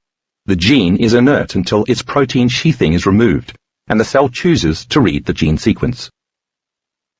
Scientists used to believe all the body needed was the information itself, the blueprint, to start construction. So that's what most of them focused on. They paid little attention to the fact that the whole cascade of events starts with the signal outside of the cell, which is, in fact, responsible for what genes within its library the cell chooses to read. That signal, as we now know, includes thoughts, choices, behaviors, experiences, and feelings. So it makes sense that if you can change these elements, you can also determine your genetic expression. If our genes don't seal our fate, and if they actually contain an enormous library of possibilities just waiting to be taken off the shelf and read, then what gives us access to those potentials? Potentials that could have a huge effect on our health and well-being. The men in the monastery study surely gained such access, but how did they do it? The answer lies in a relatively new field of study called epigenetics. The word epigenetics literally means above the gene. It refers to the control of genes not from within the DNA itself, but from messages coming from outside the cell. In other words, from the environment. These signals cause a methyl group, one carbon atom attached to 3 hydrogen atoms, to attach to a specific spot on a gene. And this process, called DNA methylation, is one of the main processes that turns the gene off or on. 2 other processes, covalent histone modification and non-coding RNA, also turn genes on and off, but the details of those processes are more than we need for this discussion. Epigenetics teaches that we, indeed, are not doomed by our genes, and that a change in human consciousness can produce physical changes, both in structure and function in the human body. We can modify our genetic destiny by turning on the genes we want and turning off the ones we don't want through working with the various factors in the environment that program our genes. Some of those signals come from within the body, such as feelings and thoughts, while others come from the body's response to the external environment, such as pollution or sunlight. Epigenetics studies all of these external signals that tell the cell what to do and when to do it, looking at both the sources that activate or turn on gene expression, upregulating, and those that suppress or turn off gene expression, downregulating, as well as the dynamics of energy that adjust the process of cellular function on a moment-to-moment basis. Epigenetics suggests that even though our DNA code never changes, thousands of combinations, sequences and pattern variations in a single gene are possible, just as thousands of combinations, sequences and patterns of neural networks are possible in the brain. Looking at the entire human genome, so many millions of possible epigenetic variations exist that scientists find their heads spinning just thinking about it. The Human Epigenome Project, begun in 2003, as the Human Genome Project grew to a close, is underway in Europe, and some researchers have said that when it's completed, it will make the Human Genome Project look like homework that 15th century kids did with an abacus. Going back to the blueprint model, we can change the color of what we build, the type of materials we use, the scale of the construction, and even the positioning of the structure, making an almost infinite number of variations, all without ever changing the actual blueprint. A great example of epigenetics at work involves identical twins who share exactly the same DNA. If we embrace the idea of genetic predeterminism, the idea that all diseases are genetic, then identical twins should have exactly the same gene expression. However, they don't always manifest the same illnesses in the same way, and sometimes one will manifest a genetic disease that the other doesn't manifest at all. Twins can have the same genes, but different outcomes. A Spanish study illustrates this perfectly. Researchers at the Cancer Epigenetics Laboratory at the Spanish National Cancer Center in Madrid studied 40 pairs of identical twins, ranging in age from 3 to 74. They found that younger twins who had similar lifestyles and spent more years together had similar epigenetic patterns, while older twins, in particular those with dissimilar lifestyles, who spent fewer years together, had very different epigenetic patterns. For example, researchers found 4 times as many differentially expressed genes between one pair of 50-year-old twins as they did between a pair of 3-year-old twins. The twins were born with exactly the same DNA, but those with different lifestyles and different lives ended up expressing their genes very differently, especially as time went on. To use another analogy, the older twin pairs were like exact copies of the same model of a computer. The computers came loaded with some similar starter software, but as time went on, each downloaded very different additional software programs. The computer, the DNA, stays the same, but depending on what software a person has downloaded, the epigenetic variations, what the computer does and the way it operates can be quite different. So when we think our thoughts and feel our feelings, our bodies respond in a complex formula of biological shifts and alterations, and each experience pushes the buttons of real genetic changes within our cells. The speed of these changes can be truly remarkable. In just 3 months, a group of 31 men with low-risk prostate cancer were able to upregulate 48 genes, mostly dealing with tumor suppression, and downregulate 453 genes, mostly dealing with tumor promotion, by following an intensive nutrition and lifestyle regimen. The men enrolled in a study by Dean Ornish, MD, at the University of California at San Francisco, lost weight and reduced their abdominal obesity, blood pressure, and lipid profile over the course of the study. Ornish noted, "It is not really so much about risk factor reduction or preventing something bad from happening. These changes can occur so quickly you don't have to wait years to see the benefits." Even more impressive are the number of epigenetic changes made over a 6-month period in a Swedish study of 23 slightly overweight, healthy men who went from being relatively sedentary to attending spinning and aerobics classes an average of just under twice per week. Researchers at Lund University discovered that the men had epigenetically altered 7,000 genes, almost 30% of all the genes in the entire human genome. These epigenetic variations may even be inherited by our children and then passed on to our grandchildren. The first researcher to show this was Michael Skinner, PhD, who was director of the Center for Reproductive Biology at Washington State University. In 2005, Skinner led a study that exposed pregnant rats to pesticides. The male pups of the exposed mother rats had higher rates of infertility and decreased sperm production, with epigenetic changes in 2 genes. These changes were also present in about 90% of the males in each of the 4 generations that followed, even though none of these other rats were exposed to any pesticides. Our experiences from our external environment are only part of the story, however. As we've been learning, how we assign meaning to those experiences includes a barrage of physical, mental, emotional, and chemical responses that also activate genes. How we perceive and interpret the data we receive from our senses as factual information, whether that information is actually true or not, and the meaning we give it produce significant biological changes on a genetic level. Thus, our genes interact with our conscious awareness in complex relationships. We could say that meaning is continually affecting the neural structures that influence who we are on the microscopic level, which then influences who we are on the macroscopic level. The study of epigenetics also raises the question, what if nothing is changing in your external environment? What if you do the same things with the same people at exactly the same time every day? Things leading to the same experiences that produce the same emotions, that signal the same genes in the same way. We could say that as long as you perceive your life through the lens of the past and react to the conditions with the same neural architecture and from the same level of mind, you're headed toward a very specific, predetermined genetic destiny. In addition, what you believe about yourself, your life, and the choices you make as a result of those beliefs also keeps sending the same messages to the same genes. Only when the cell is ignited in a new way by new information can it create thousands of variations of the same gene to rewrite a new expression of proteins, which changes your body. You may not be able to control all the elements in your outer world, but you can manage many aspects of your inner world. Your beliefs, your perceptions, and how you interact with your external environment have an influence on your internal environment, which is still the external environment of the cell. This means that you, not your pre-programmed biology, hold the keys to your genetic destiny. It's just a matter of finding the right key that fits into the right lock to unleash your potential. So why not see your genes for what they really are? Providers of possibility, resources of unlimited potential, a code system of personal commands.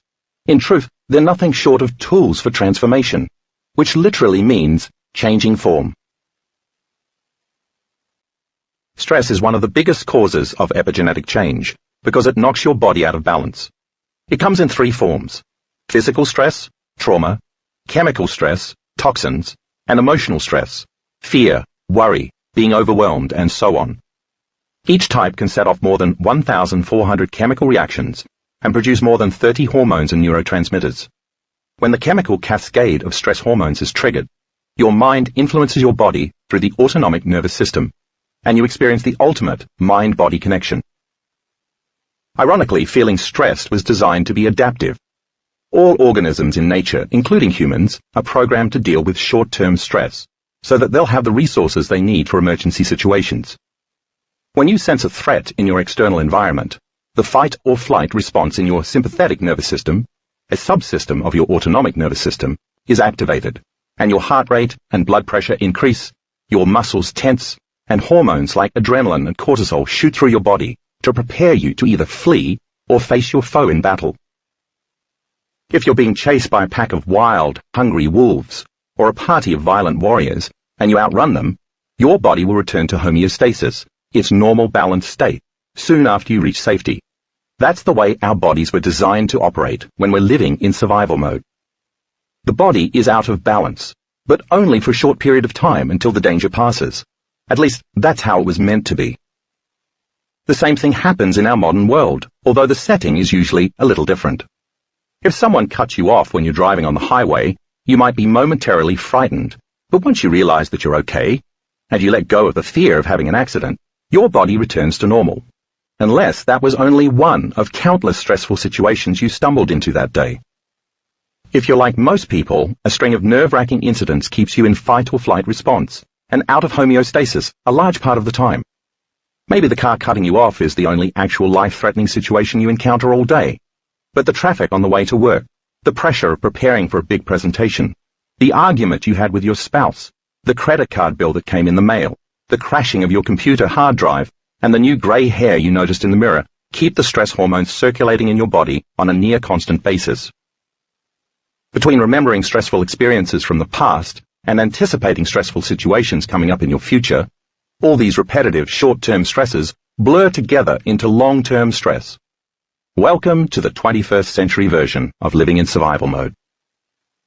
In fight or flight mode, life-sustaining energy is mobilized so that the body can either run or fight.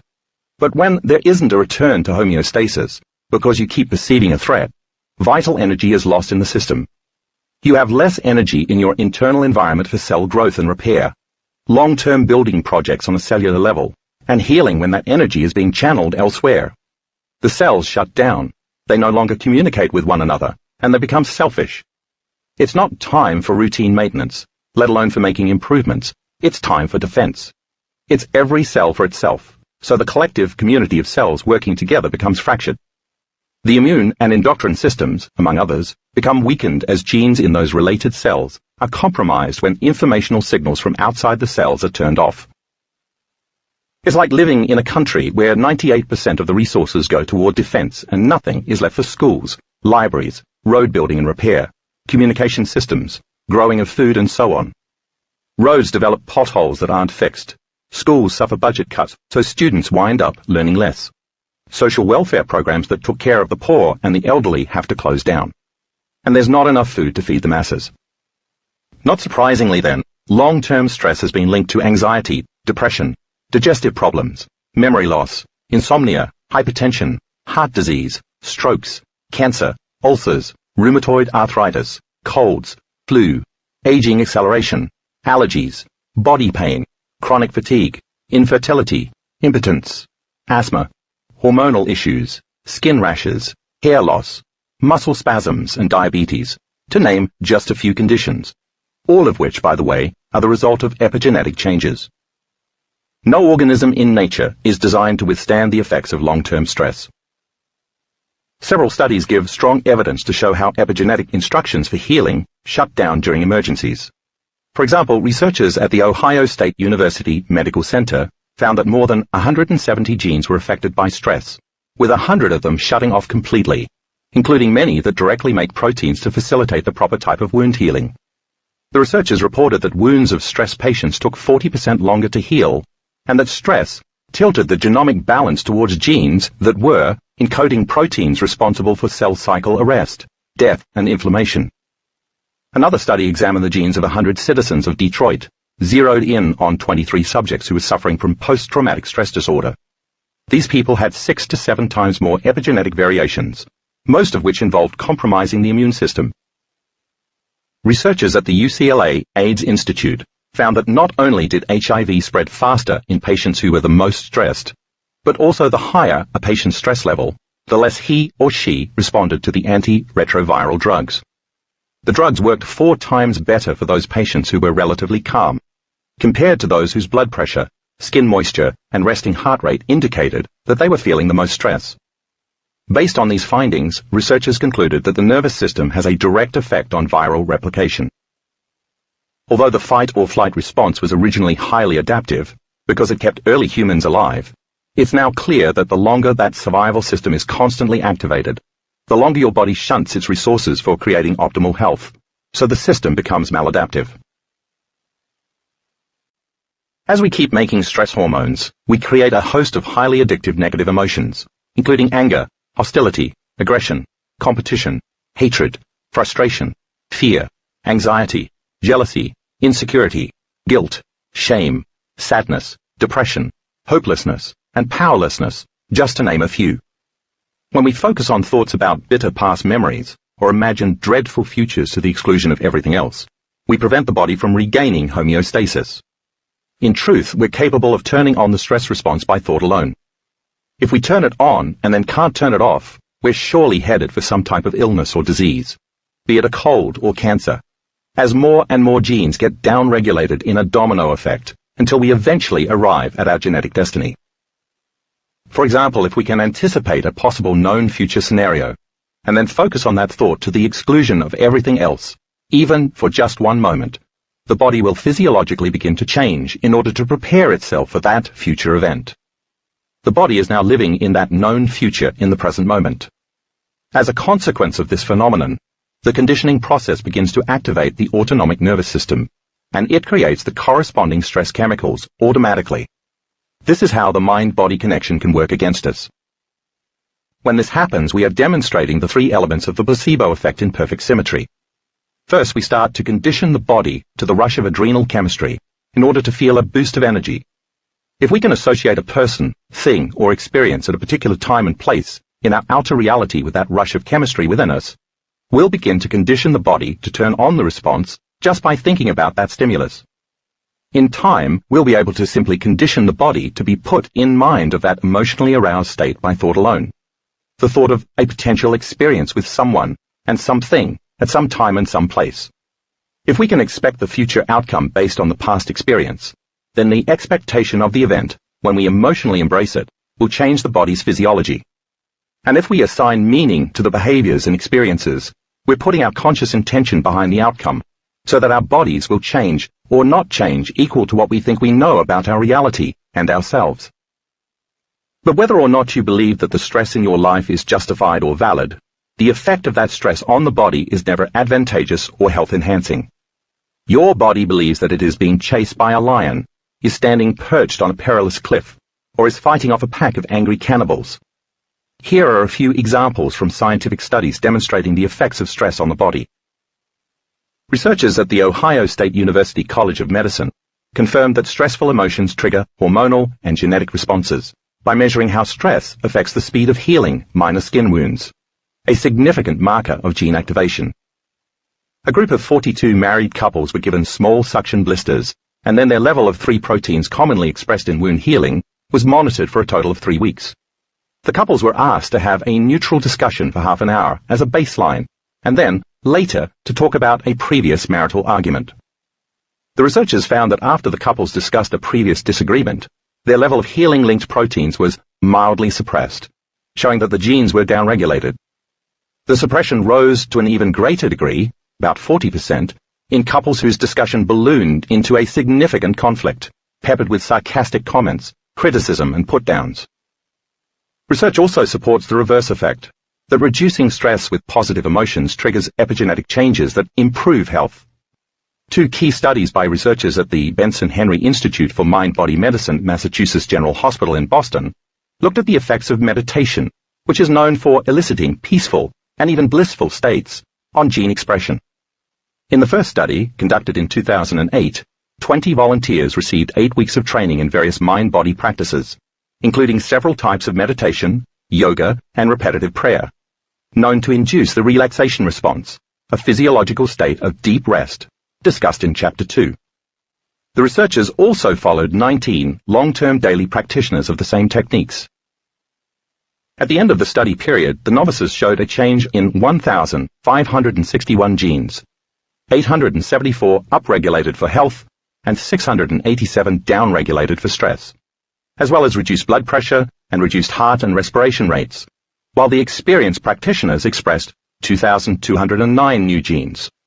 Most of the genetic changes involved improving the body's response to chronic psychological stress. The second study, conducted in 2013, found that eliciting the relaxation response produces changes in gene expression after just 1 session of meditation, among both novices and experienced practitioners alike, with the long-term practitioners, not surprisingly, deriving more benefit. Genes that were upregulated included those involved in the immune function, energy metabolism, and insulin secretion, while genes that were downregulated included those linked to inflammation and stress.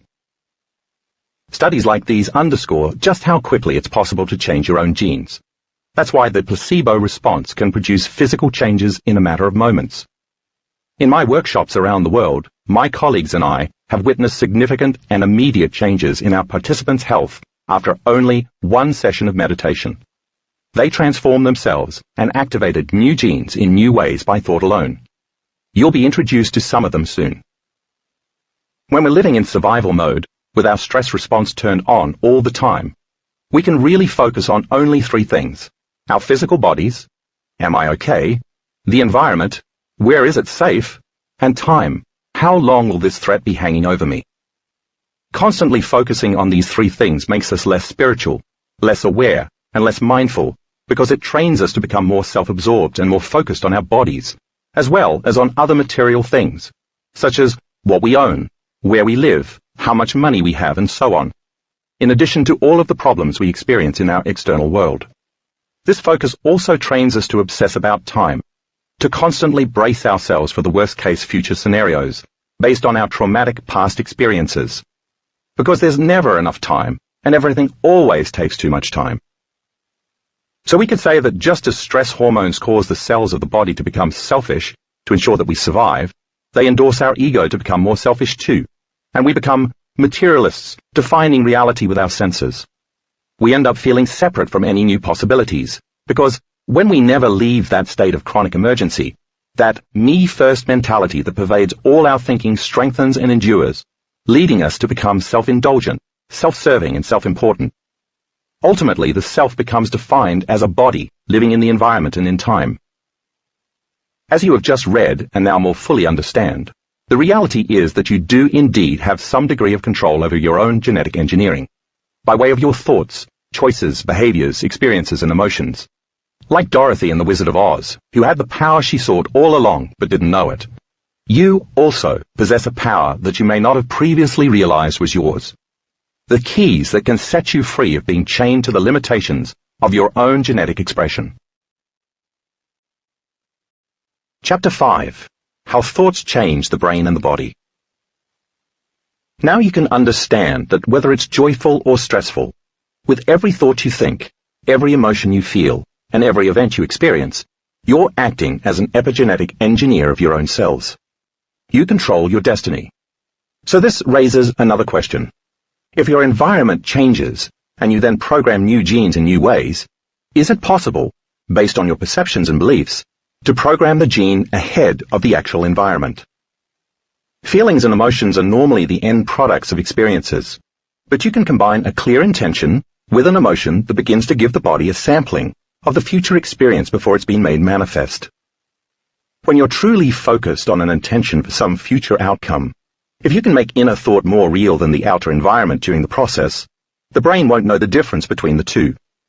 Then your body, as the unconscious mind, will begin to experience the new future event in the present moment.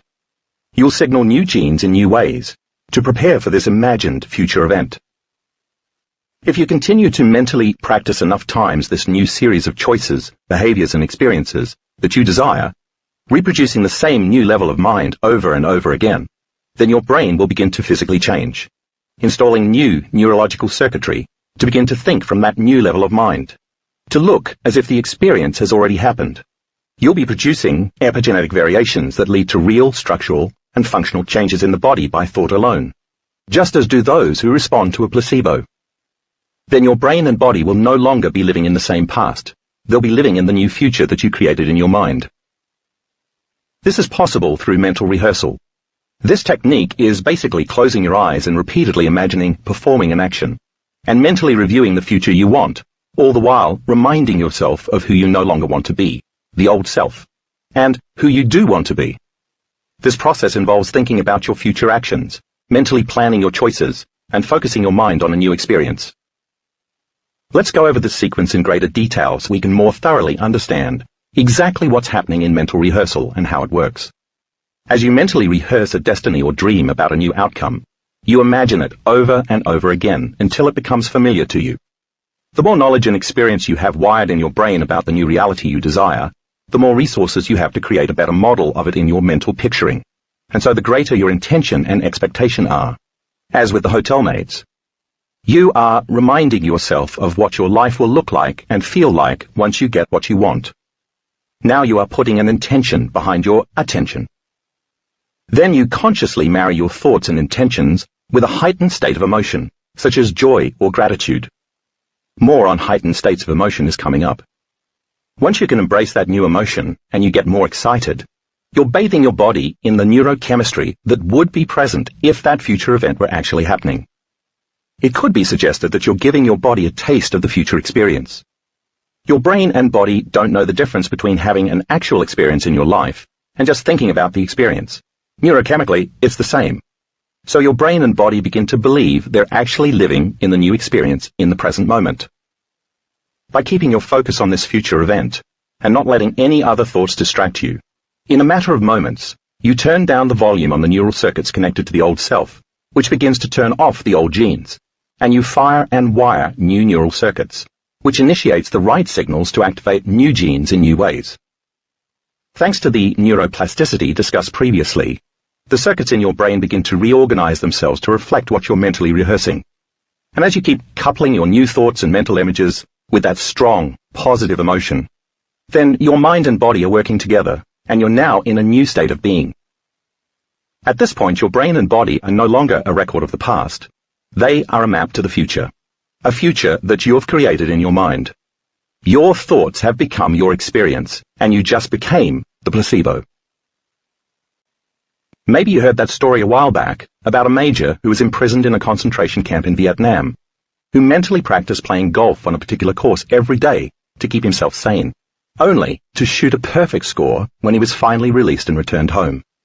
Or perhaps you've heard the account of Soviet human rights activist Anatoly Sharansky, later known as Natan Sharansky, who spent more than 9 years imprisoned in the Soviet Union after being falsely accused of spying for the United States in the 1970s. Sharansky, who spent 400 days of his prison term in a small, darkened, freezing cold punishment cell, played a game of mental chess against himself every day, keeping track of the board coordinates and the positions of each piece in his mind.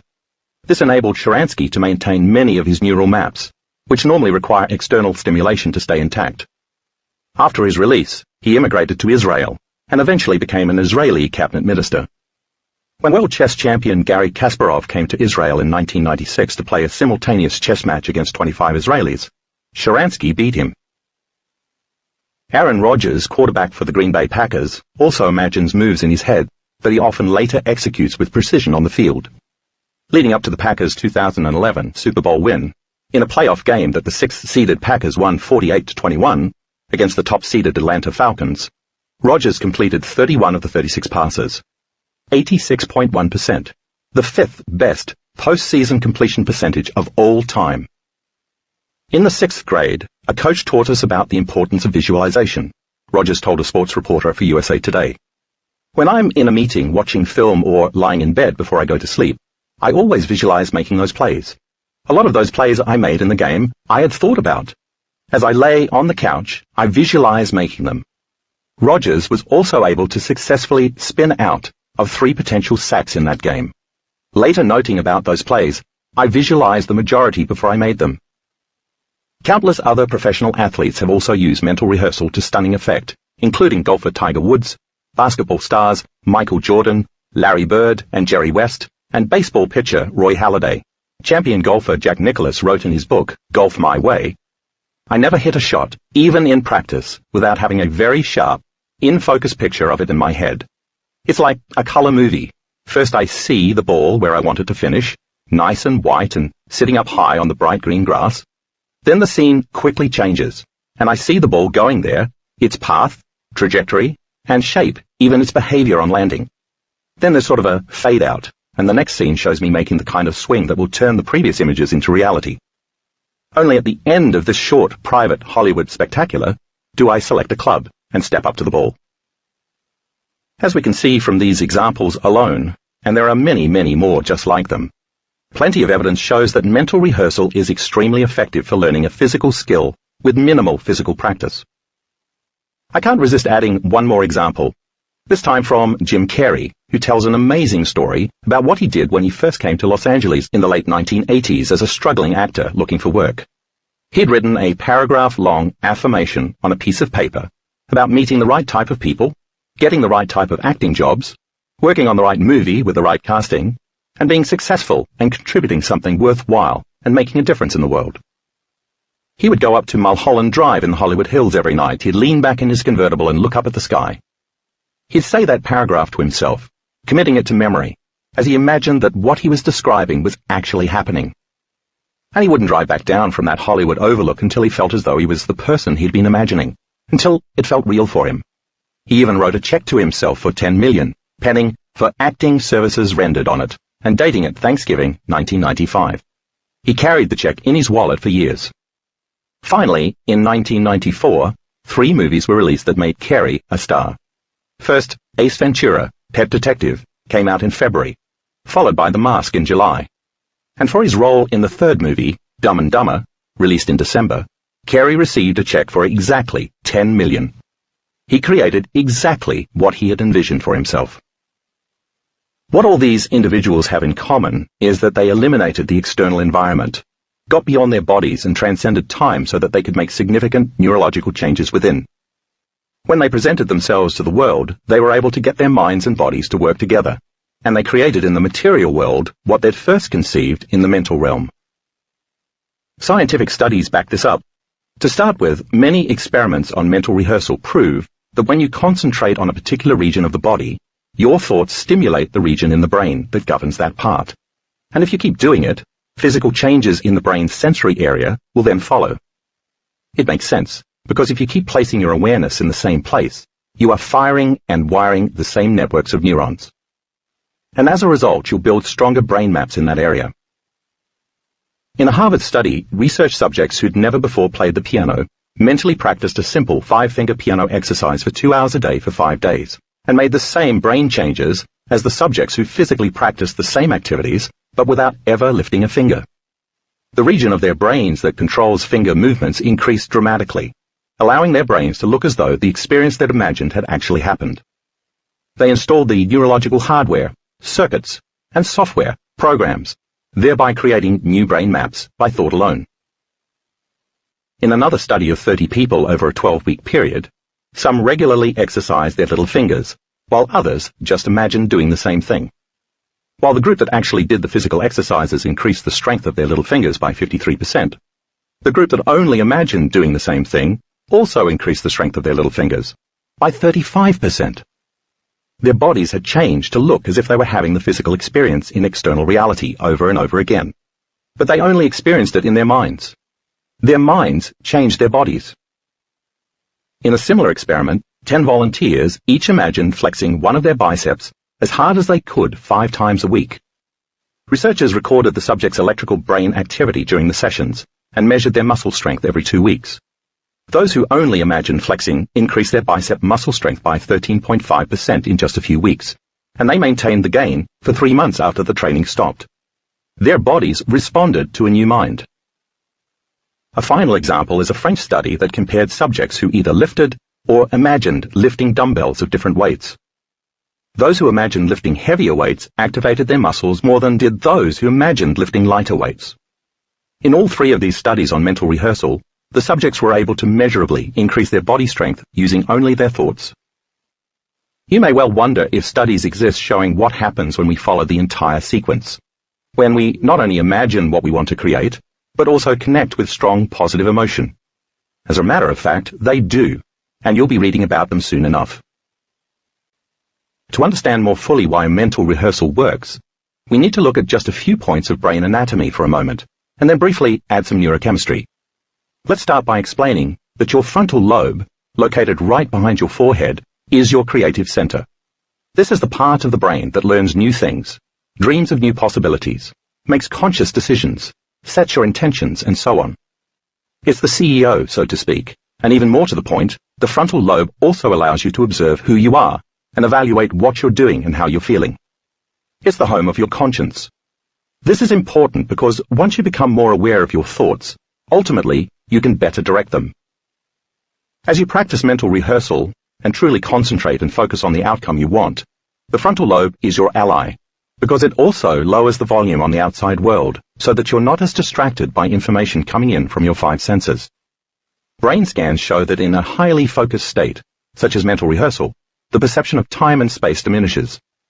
This happens because your frontal lobe dials down the input from your sensory centers, which allow you to feel your body in space, your motor centers, responsible for your physical movement, and your association centers, where your thoughts about your identity and who you are live, as well as your parietal lobe circuits, where you process time. Because you can get beyond your environment, beyond your body, and even beyond time, you're better able to make the thought you're thinking more real than anything else. The moment you imagine a new future for yourself, think about a new possibility and start to ask specific questions, as what would it be like to live without this pain and limitation, your frontal lobe snaps to attention. In a matter of seconds, it creates both an intention to be healthy, so you get clear on what you want to create and what you no longer wish to experience, and a mental picture of being healthy, so that you can imagine what it will be like. As the CEO, the frontal lobe has connections to all the other parts of the brain. So it starts selecting networks of neurons to create a new state of mind as an answer to that question.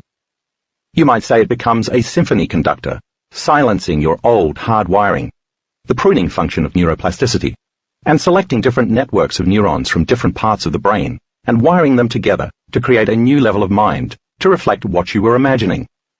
It's your frontal lobe that changes your mind. That is, it makes the brain work in different sequences, patterns, and combinations. Once the frontal lobe can select different networks of neurons and seamlessly turn them on in tandem to create a new level of mind, a picture or internal representation appears in your mind's eye, or frontal lobe. Now let's bring in some more neurochemistry. If your frontal lobe is orchestrating enough of these neural nets to fire in unison as you focus on a clear intention, there will come a moment when the thought will become the experience in your mind. That's when your inner reality is more real than your outer reality. Once the thought becomes the experience, you begin to feel the emotion of how the event would feel in reality. Remember, emotions are the chemical signatures of experiences. Your brain makes a different type of chemical messenger, a neuropeptide, and it sends it out to the cells in your body. The neuropeptide looks for the appropriate receptor sites or docking stations on various cells so that it can deliver its message to the body's hormonal centers and, ultimately, the cell's DNA. And the cells get a new message that the event has occurred. When the DNA in a cell gets this new information from the neuropeptide, it responds by turning on or upregulating some genes and turning off or downregulating others, all to support your new state of being.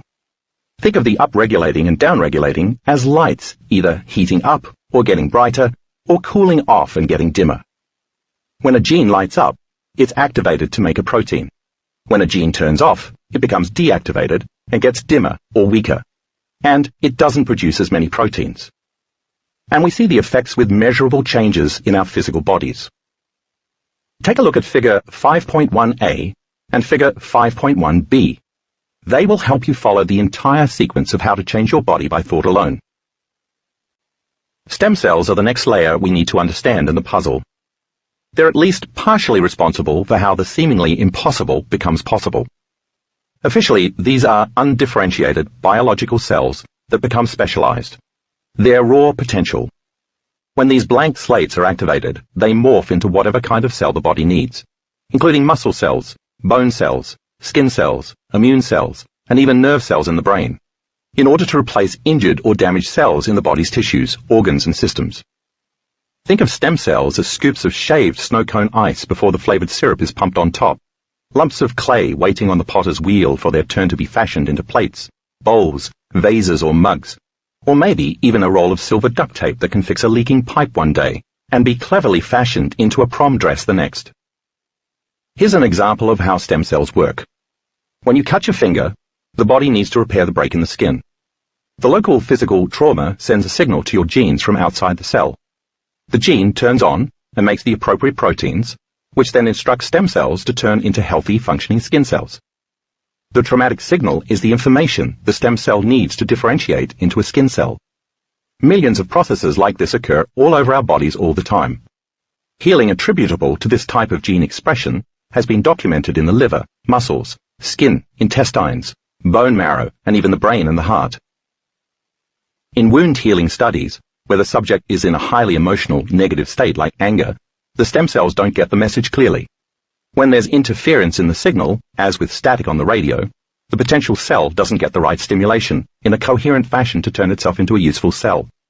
As you know from reading the section about the stress response and living in survival mode, the healing will take longer because most of the body's energy is busy dealing with the angry emotion and its chemical effects. It's just not the time for creation, growth, and nurturing. It's the time for an emergency.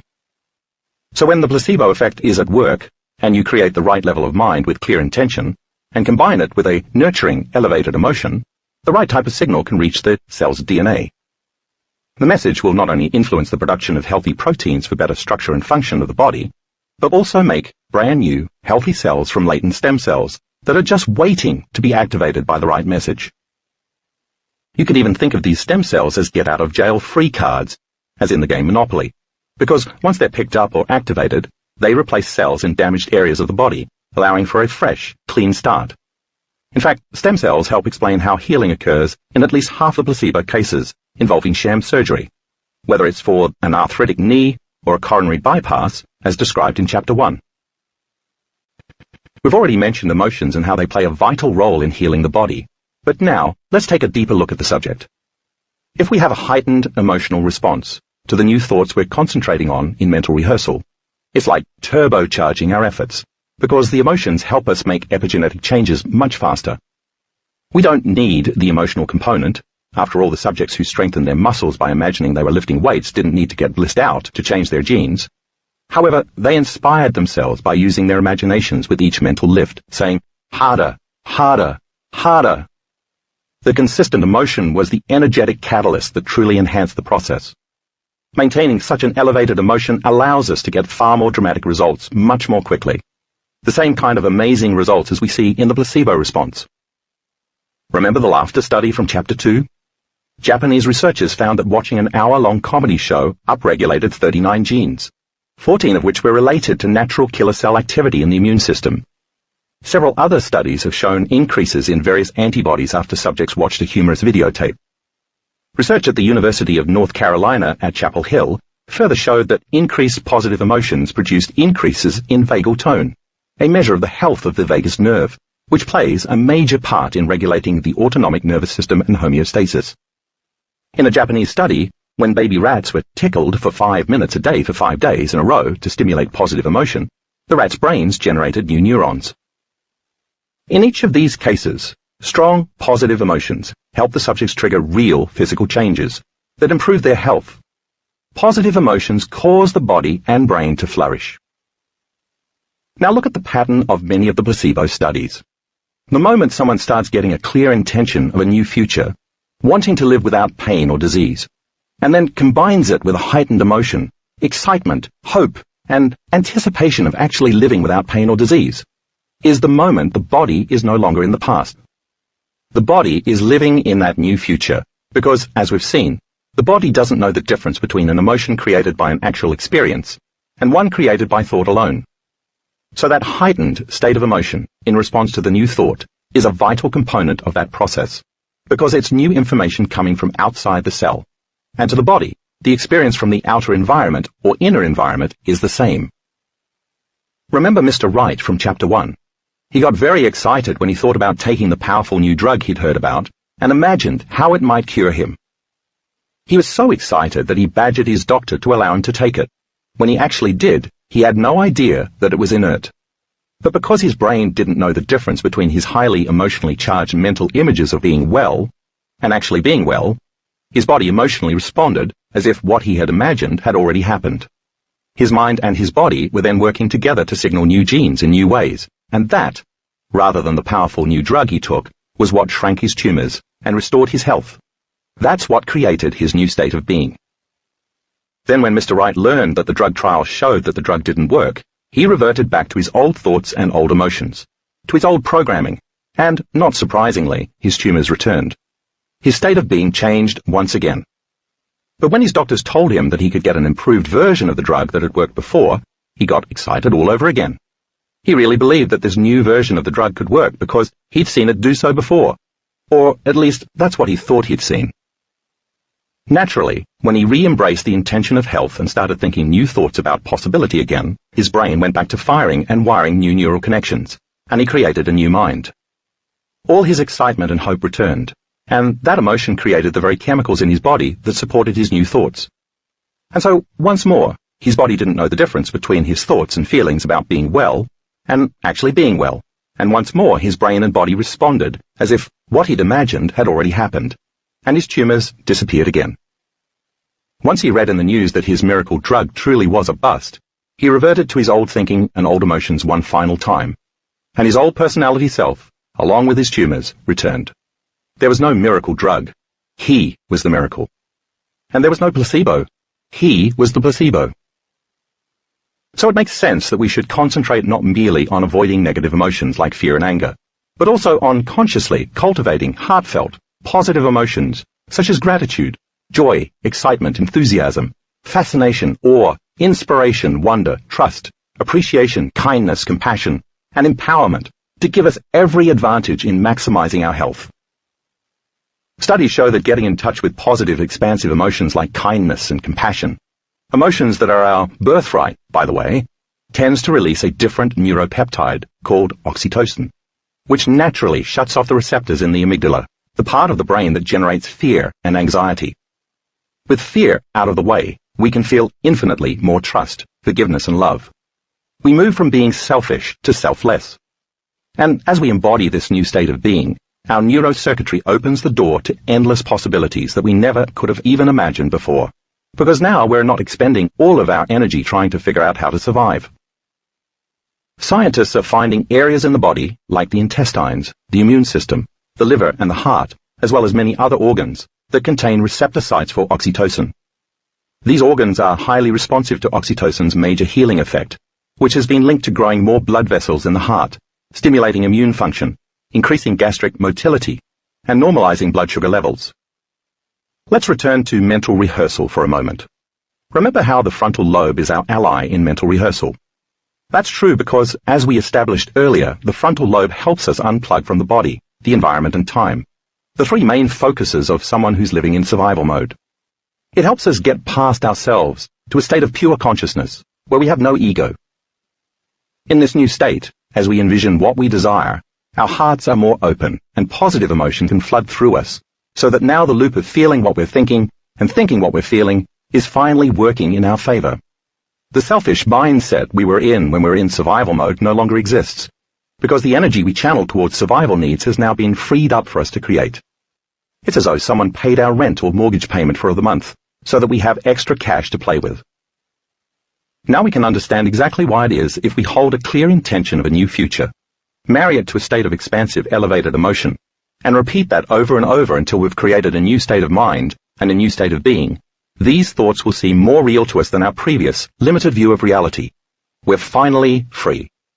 And once we truly embrace that emotion, we can more easily fall in love with the possibility that we've been envisioning. The symphony conductor, frontal lobe, feels like a kid in a candy store, excitedly and joyfully seeing all sorts of creative possibilities for new neural connections that can combine to form new neural nets. And as the conductor unplugs us from the old state of being and switches on the circuits in this new state of being, our neurochemicals begin delivering new messages to our cells, which are now prepared to make epigenetic changes that signal new genes in new, empowering ways. And because we've used heightened emotions to make it seem as though it's already happened, we're signaling the gene ahead of the environment. Now, we're no longer waiting for the change and hoping for the change. We are the change. Let's revisit the study from the beginning of the last chapter, where the elderly men pretended to be younger and actually got physically younger. The question of how they did it has now been answered, and we've solved the mystery. When these men arrived at the monastery, they retreated from their familiar lives. They were no longer reminded of who they thought they were, based on their external environments. Then they began their retreat by holding a very clear intention to pretend they were young again, using physical and mental rehearsal, because both changed the brain and the body, and to make it as real as possible. As they watched the movies, read the magazines, and listened to the radio and television programs from when they were 22 years younger, without modern-day interruptions, they were able to let go of the reality of being in their 70s and 80s. They actually started living as though they were young again. As they experienced new thoughts and feelings about being younger, their brains started firing neurons in new sequences, new patterns and new combinations, some of which hadn't been fired for 22 years. Because everything around the men, as well as their own excited imaginations, joyfully supported them in making the experience feel real, their brains couldn't tell the difference between actually being 22 years younger and just pretending that they were. So the men, in a matter of days, were able to start signaling the exact genetic changes to reflect who they were being. In doing that, their bodies produced neuropeptides to match their new emotions, and when the neuropeptides were unleashed, they delivered new messages to the cells in their bodies. As the appropriate cells allowed those chemical messages in, they ushered them straight to the DNA deep inside each cell. Once they arrived there, new proteins were created, and these proteins looked for new genes according to the information they were carrying. When they found what they were looking for, the proteins unwrapped the DNA, switching on the gene that was lying in wait and triggering epigenetic changes. These epigenetic changes resulted in the production of new proteins that resembled the proteins of men 22 years younger. If the men's bodies didn't happen to have the necessary parts to create whatever the epigenetic changes required, the epigenome simply called upon stem cells to make what was needed. A cascade of physical improvements ensued as the men made more epigenetic changes and switched on more genes, until finally, the men who waltzed back out the monastery gates were no longer the same men who had shuffled through those gates just 1 week earlier. And if the process worked for these guys, I assure you that it can work for you too. What reality do you choose to live in? And who are you pretending to be, or not be? Could it be that simple? Chapter 6. Suggestibility. 36-year-old Ivan Santiago stood patiently on a New York City street, along with a handful of paparazzi gathered behind a velvet rope outside a service entrance to a 4-star Lower East Side hotel. They were awaiting a foreign dignitary who was about to exit the building and jump into one of 2 black SUV limos waiting at the curb. But Santiago wasn't clutching a camera. One hand held a brand new red backpack, while the other reached inside the partially unzipped bag and took hold of the grip of a pistol, outfitted with a silencer. Santiago, an imposing Pennsylvania corrections officer with a bald head that would make Vin Diesel proud, knew a thing or two about deadly weapons. He'd never had to fire one while on duty, but he was ready to fire one today. Moments before, Santiago had been on his way home without a single thought of guns, backpacks, foreign dignitaries, or assassination. But now here he was, finger on the trigger, brow knit into an intimidating scowl, and mere seconds from turning into a killer. The hotel door opened, and out sauntered his mark in a crisp, white dress shirt, sporting shades and carrying a leather briefcase. The man took only 2 or 3 strides towards the waiting limo before Santiago whipped his gun out of the backpack and fired 3 times. The man fell to the sidewalk, motionless, his shirt stained red. Seconds later, a man named Tom Silver appeared out of nowhere, calmly put one hand on Santiago's shoulder and his other on Santiago's forehead and said, "On the count of 5, I'll say fully refreshed. Open your eyes and wake up.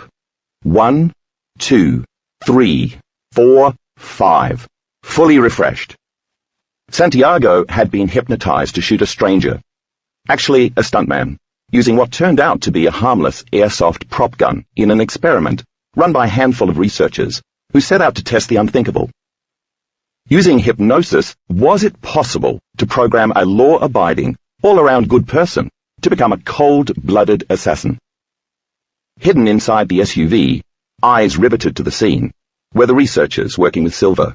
Cynthia Myersberg, Ph.D., then a postdoctoral fellow at Harvard, specializing in experimental psychopathology; Mark Stokes, Ph.D., a neuroscientist at Oxford who studied the neural pathways of decision-making; and Jeffrey Kalachevsky, Ph.D., a forensic psychologist with Human Resource Associates in Grand Rapids, Michigan, who'd done work in super-maximum security prisons and hospitals for the criminally insane.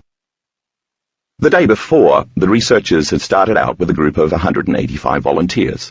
Silver, a certified clinical hypnotherapist and forensic hypnosis investigation expert, who once helped the Taiwan Department of Defense bust open a $2.4 billion international arms trading scandal, screened all 185 participants to determine how suggestible they were to hypnosis. Only about 5 to 10% of the population are considered very susceptible to hypnosis. In the test group, 16 passed muster and were given a psychological evaluation to weed out those who might suffer permanent psychological harm from the experiment.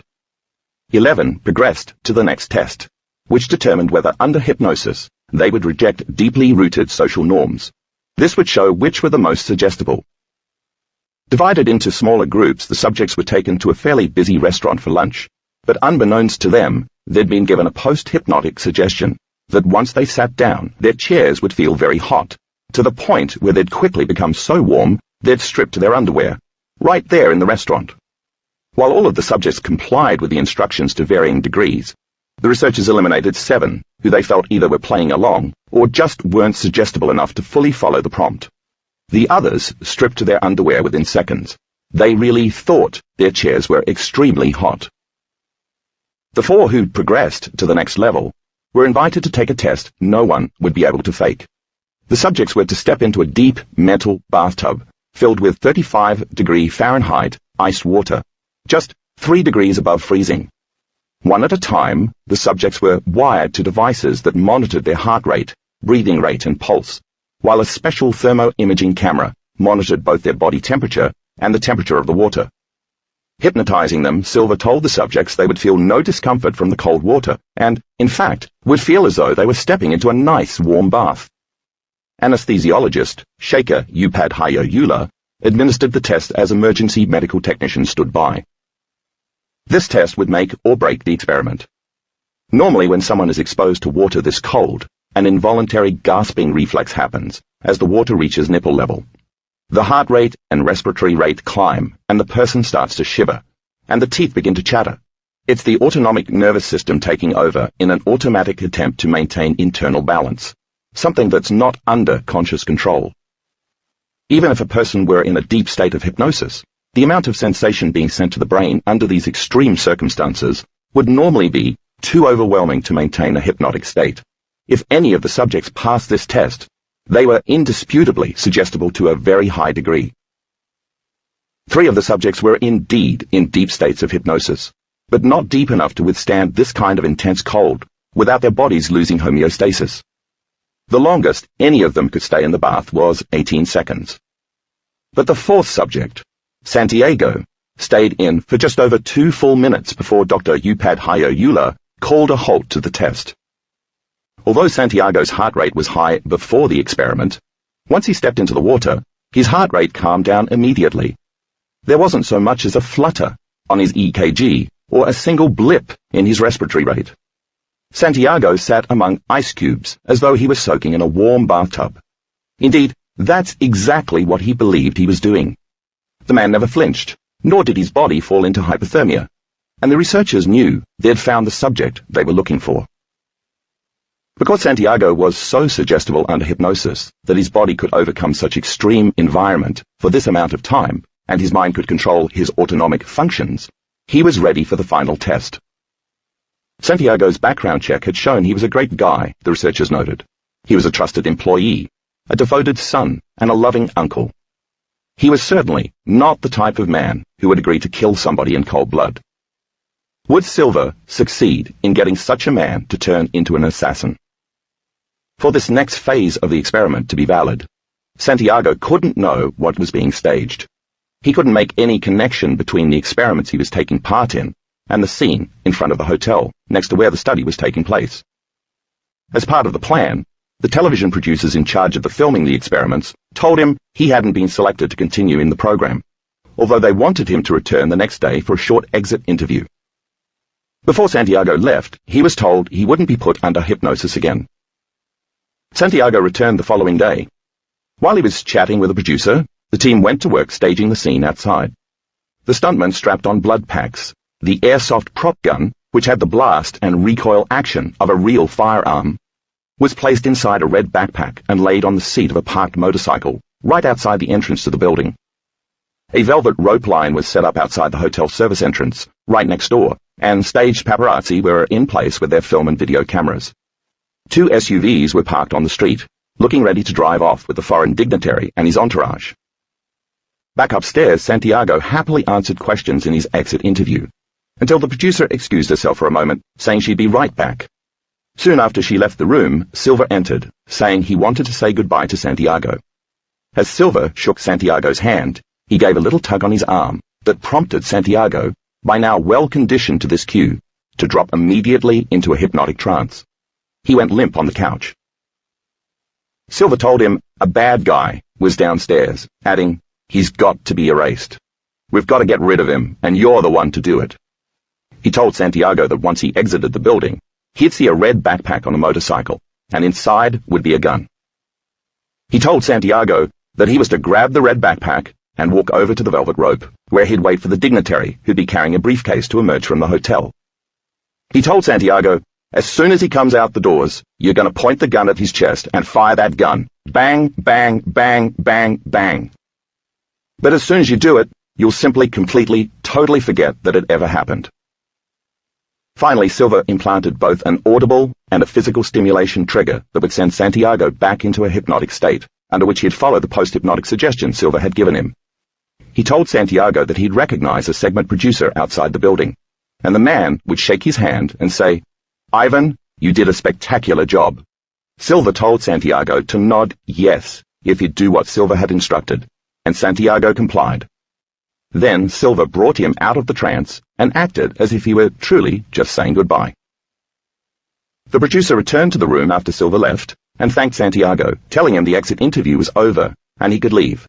Soon after, Santiago left the building thinking he was going home. Once he was outside, the segment producer walked up to him, shook his hand and said, "Ivan, you did a spectacular job." That was the trigger. Immediately, Santiago looked around, saw the motorcycle, walked over to it, and calmly picked up the red backpack sitting on the seat. Seeing the velvet rope line and the paparazzi, he walked over next to them and slowly unzipped the bag. In moments, a man carrying a briefcase strode out the door.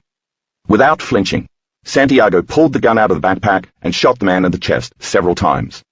The blood bags under the dignitary's shirt erupted, and he dramatically collapsed to the ground. Silva almost immediately appeared on the scene and had Santiago close his eyes.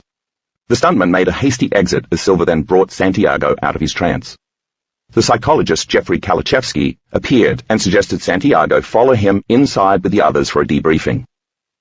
Once inside, the researchers told a surprised Santiago what had happened and asked him if he had any memory of what he had done or what had just unfolded outside. Santiago didn't remember a thing.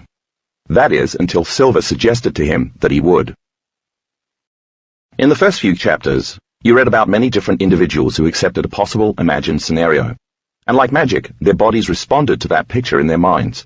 Individuals who had been trapped for years by involuntary tremors of Parkinson's disease, but increased their dopamine levels by thought alone, only to see their spastic paralysis mysteriously vanish. A chronically depressed woman who, over time, physically changed her brain and transmuted her debilitating emotional state into joy and well-being. Asthmatics who experienced a full-blown bronchial episode brought on by nothing more than water vapor, but then reversed their bronchial constriction in seconds by inhaling exactly the same water vapor. And, of course, the men with severe knee pain and compromised range of motion, who miraculously improved after having sham knee surgery and remained healed years later. In all of these cases and more, it could be said that each subject first accepted and then believed in the suggestion of better health, and then surrendered to the outcome without further analysis. When these people accepted the potential of recovery, they aligned themselves with a future possible reality, and changed their minds and brains in the process. As they believed in the outcome, they emotionally embraced the idea of better health, and as a result their bodies, as the unconscious mind, were living in that future reality during the present moment. They conditioned their bodies to a new mind, and so began to signal new genes in new ways and express new proteins for better health. And they moved into a new state of being. Once they surrendered to a new possible scenario, they no longer analyzed how it was going to happen or when it would manifest. They simply trusted in a better state of being, and maintained that new state of mind and body for an extended period of time. It was that sustained state of being that switched on the right genes and programmed them to stay on. Whether they took a regimen of daily sugar pills lasting weeks or even months, received a single saline injection, or submitted to fake surgery, these individuals reaffirmed their acceptance, belief, and surrender for the duration of the study they participated in. If they were taking a pill daily to relieve pain or depression, the pill was a constant reminder for them to condition, expect, and assign meaning to their intentional activity, thus reinforcing the internal process over and over again. If it was a weekly visit to the hospital to see a doctor and be interviewed about their improvement, the choice to interact in a particular environment with doctors, nurses, equipment, and waiting rooms triggered a host of sensory responses, and through associative memory, they were reminded of a possible new future. They were conditioned from past experiences that the place called a hospital was where people went to get well. They began to anticipate their future changes, and therefore assigned intention to the whole healing process. Because all these factors had meaning, they helped make the placebo patients more suggestible to the outcomes they experienced. So now let's address the elephant in the room. No real physical, chemical, or therapeutic mechanisms made these changes happen. None of these people had actual surgery, took active medication, or received any real treatment to create these significant alterations in health. The power of their minds so influenced their body's physiology that they became healed. It's safe to say that their real transformation happened independent of their conscious minds. Their conscious minds may have initiated the course of action, But the real work happened subconsciously, with the subjects remaining totally unaware of how it happened. The same is true of Ivan Santiago. The power of his mind under hypnosis so influenced his physiology that even when he was sitting in a freezing ice cube bath, he didn't so much as flinch. It was the power of his subconscious mind, altered by a mere suggestion, however, not his conscious mind, that was responsible for this feat. If he hadn't accepted the suggestion, the outcome would have been very different. In addition, he did what he did without thinking about how he was able to do it. In fact, in his mind, he wasn't sitting in an ice bath. He was sitting in a perfectly pleasant tub of warm water. So just as with hypnosis, the placebo effect is created by a person's consciousness somehow interacting with the autonomic nervous system.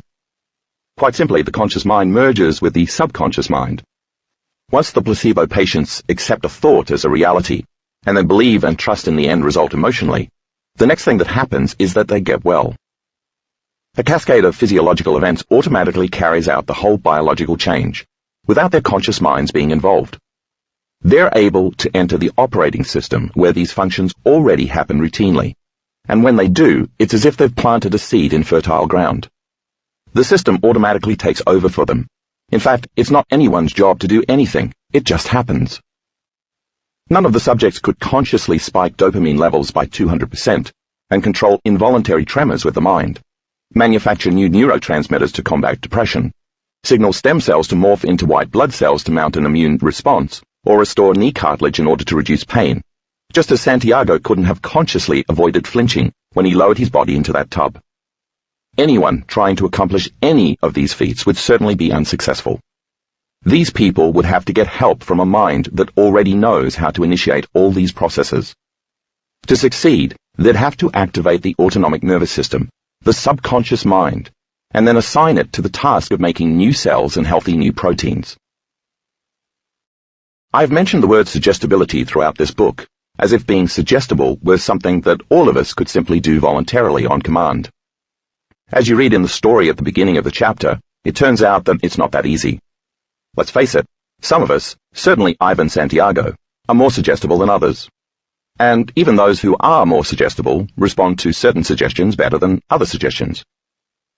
For example, some of the hypnotism test subjects had no problem stripping to their underwear in public when given that post-hypnotic suggestion, yet they were unable to subconsciously accept the idea that a tub of frigid ice water was really a warm jacuzzi. This was true even though post-hypnotic suggestions, including the suggestions that Santiago shoot the stranger, are generally more difficult to make stick compared to suggestions that alter someone's state temporarily during the hypnotic trance itself. And like hypnosis, the placebo response also doesn't just work for everyone. The placebo patients you've read about who were able to make positive changes last for years, like the men who had the sham knee surgery, respond much like hypnotherapy subjects who've been given post-hypnotic suggestions. For some, like these men, such suggestions work beautifully. For others, not much happens. For instance, when they're sick or suffering from a disease, many people simply can't accept the idea that even a drug, procedure, treatment or injection can help them, let alone that a placebo might work. Why not? It takes thinking greater than how they feel, in turn allowing those new thoughts to drive new feelings, which then reinforce those new thoughts, until it becomes a new state of being. But if familiar feelings have become the means of familiar thinking, and the person can't transcend that habituation, he or she is in the same past state of mind and body, and everything stays the same. However, if those same people who can't accept that a drug or procedure could make them well could reach a new level of acceptance and belief, and then surrender to that end without constantly fretting, worrying, and analyzing, then they could reap greater rewards from the process.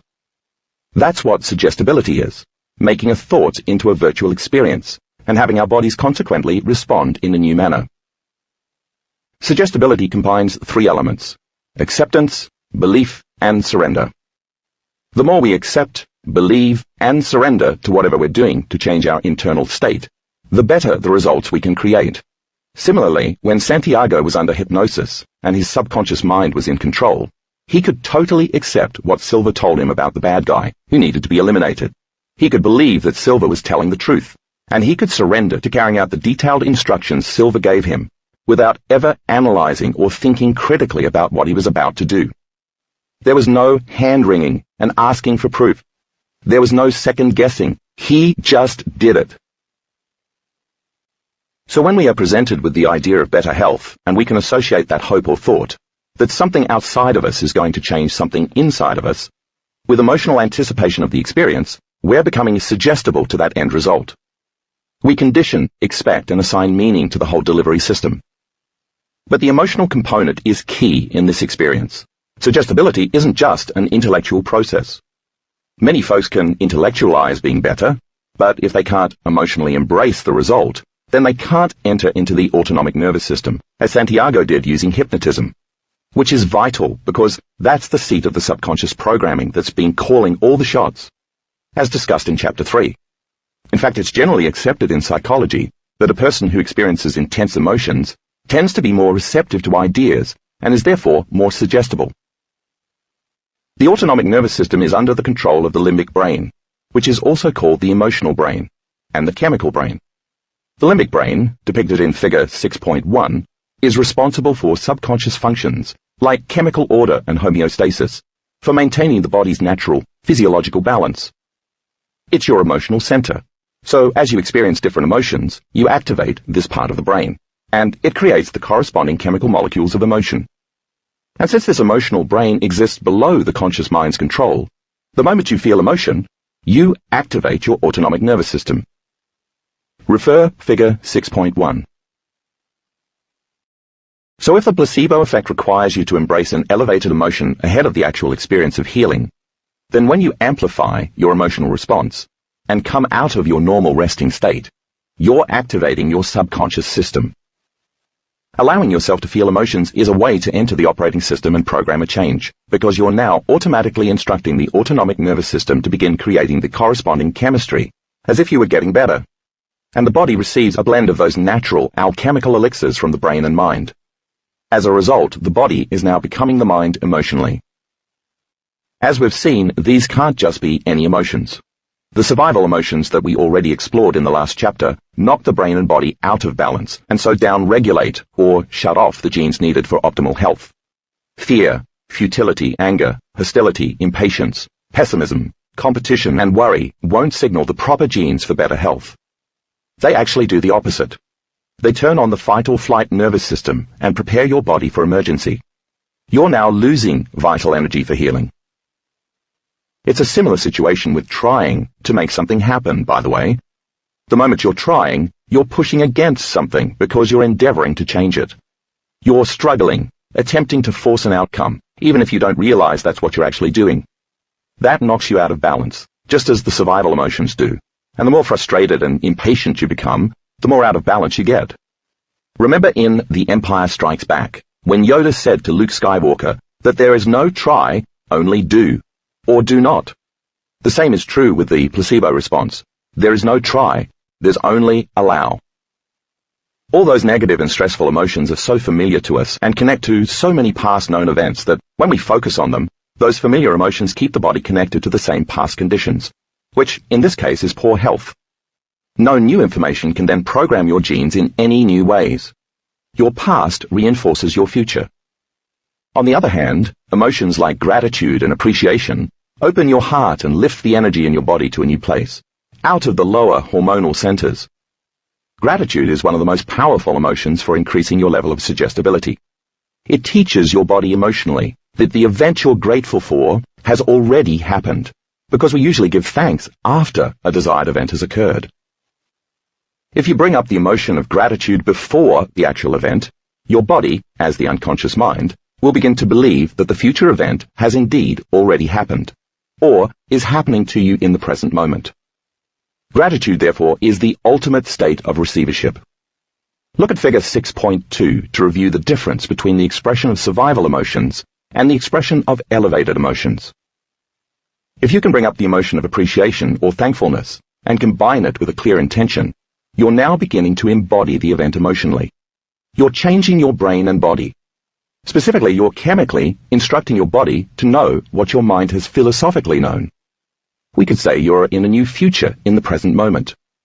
You're no longer using familiar, primitive emotions to keep you anchored in the past.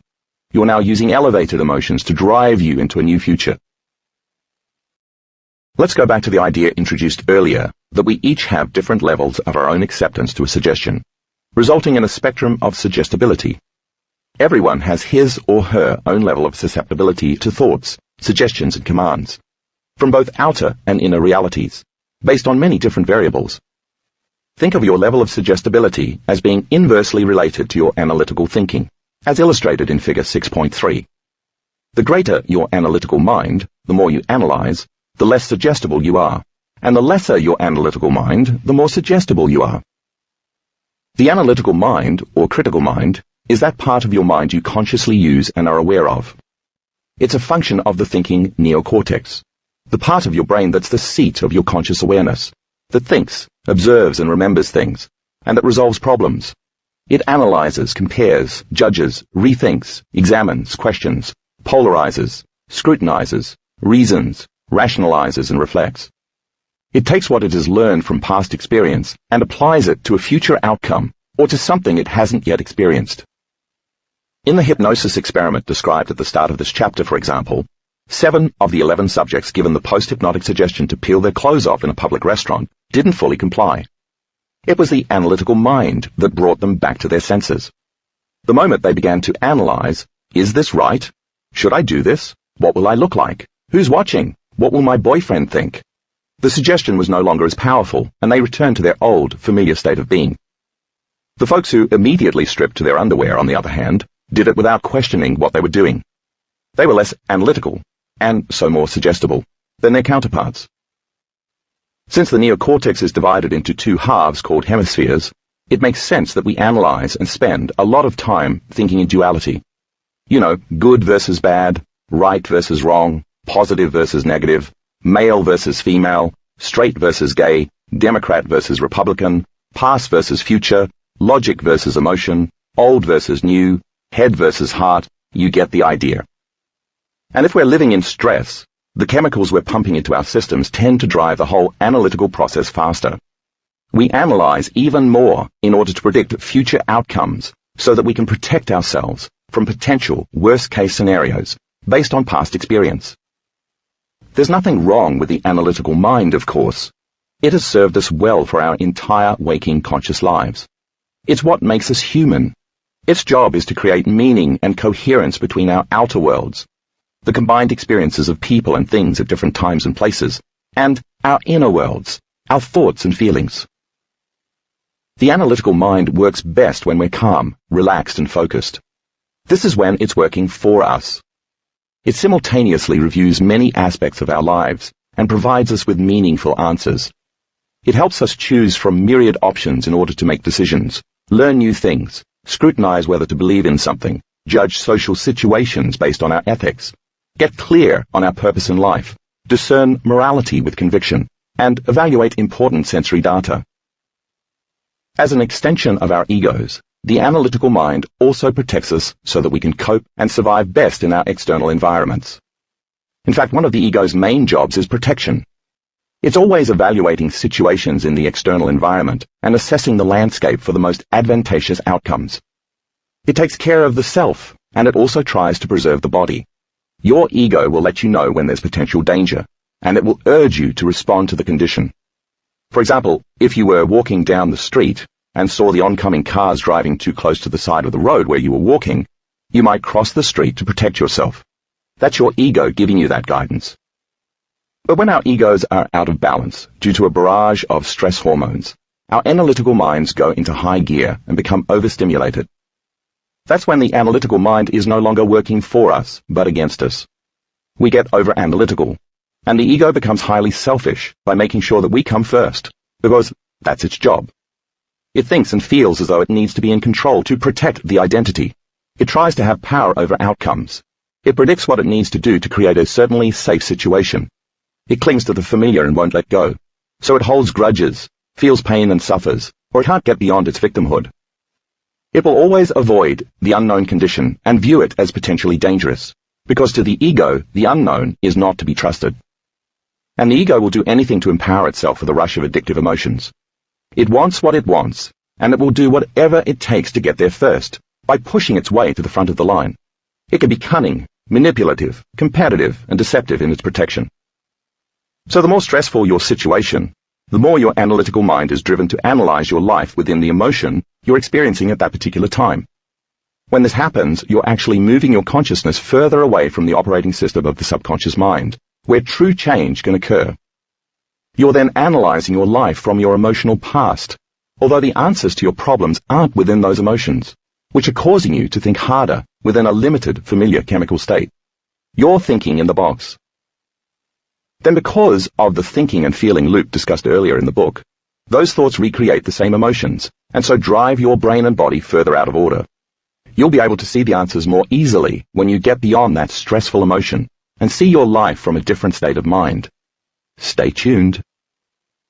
As your analytical mind is heightened, your suggestibility to new outcomes decreases. Why? Because an impending emergency isn't the time to be open-minded, entertaining new possibilities and accepting new potentials. It's not the time to believe in new ideas and openly let go and surrender to them. It's not the time to trust. Instead, it's the time to protect the self by measuring what you know against what you don't know, in order to determine the greatest chances of survival. It's the time to flee from the unknown. So it makes sense that as the analytical mind is endorsed by the stress hormones, you'll narrow your thinking, be unlikely to trust and believe in anything new, be less suggestible to believing in thought alone, or in making any unknown thought known. Thus, you can use the analytical mind or ego to work for you or against you. Think of the analytical mind as a separate part of the conscious mind that divides it from the subconscious mind. Since the placebo works only when the analytical mind is silenced, so that your awareness can instead interact with the subconscious mind, the domain where true change occurs, the placebo response is possible only when you can get beyond yourself, and so eclipse your conscious mind with your autonomic nervous system. Look at figure 6.4 for a simple illustration of this. Let the circle in the figure represent the total mind. The conscious mind is only about 5% of the total mind. It's made up of logic and reasoning, as well as our creative abilities. These aspects give rise to our free will. The other 95% of the total mind is the subconscious mind. This is the operating system, where all of the automatic skills, habits, emotional reactions, hardwired behaviors, conditioned responses, associative memories, and routine thoughts and feelings create our attitudes, beliefs, and perceptions. The conscious mind is where we store our explicit or declarative memories. Therefore, declarative memories are memories that we can declare. They're the knowledge we've learned, termed semantic memories, and experiences we've had in this lifetime, episodic memories. You might be a woman who grew up in Tennessee, who rode horses in childhood until you fell off and broke your arm, who had a pet tarantula at age 10 that escaped from its cage, requiring you and your family to sleep at a hotel for 2 days, who won the state spelling bee at age 14 and now never misspells a word, who studied accounting in college in Nebraska, who presently lives in Atlanta so that you can be near your sister, who took a job for a large corporation, and who is now getting a master's degree in finance online. Declarative memories are the autobiographical self.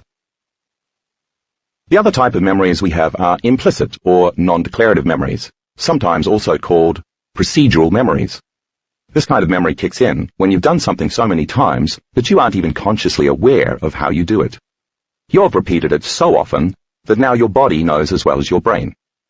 Think of riding a bike, operating a clutch, tying your shoes, tapping a phone number or a pin on a keypad, or even reading or speaking.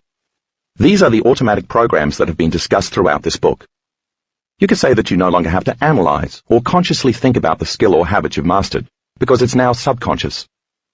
This is the programmed operating system, which is depicted in figure 6.5. When you've mastered how to do something until it has become hardwired in your mind and emotionally conditioned to your body, then your body knows how to do it as well as your conscious mind. You've memorized an internal neurochemical order that has become innate. The reason is simple. Repeated experience enriches the brain's neural networks, and then finally seals the deal when it emotionally trains the body. Once the event is neurochemically embodied enough times through experience, you can turn on the body and the corresponding automatic program just by accessing a familiar subconscious thought or feeling. And then you momentarily move into a particular state of being, which executes the automatic behavior. Since implicit memories are developed from the emotions of experience, Two possible scenarios explain how this unfolds. 1. A highly charged, one-time emotional event can be immediately branded and stored in the subconscious. For example, a childhood memory of being in a big department store and getting separated from your mother. Or 2. The redundancy of emotions derived from consistent experience will also be repeatedly logged there. Since implicit memories are part of the subconscious system of memory and are routed there either by repeated experience or by highly charged emotional events, when you bring up any emotion or feeling, you're opening a door to your subconscious mind. Since thoughts are the language of the brain and feelings are the language of the body, the moment you feel a feeling, you're turning on your body-mind, because your body has become your subconscious mind. You've just entered the operating system. Think about it like this. When you feel a certain familiar way, you're subconsciously accessing a series of thoughts derived from that particular feeling. You're auto-suggesting thoughts on a daily basis equal to how you feel. These are the thoughts you accept, believe, and surrender to as if they were true. Therefore, you're more suggestible only to the thoughts that are matched to exactly the same feeling. As a result, those thoughts that you unconsciously think about are the ones you accept, believe, and surrender to over and over. Conversely, it could also be said that you're much less suggestible to any thoughts that are not equal to your memorized feelings.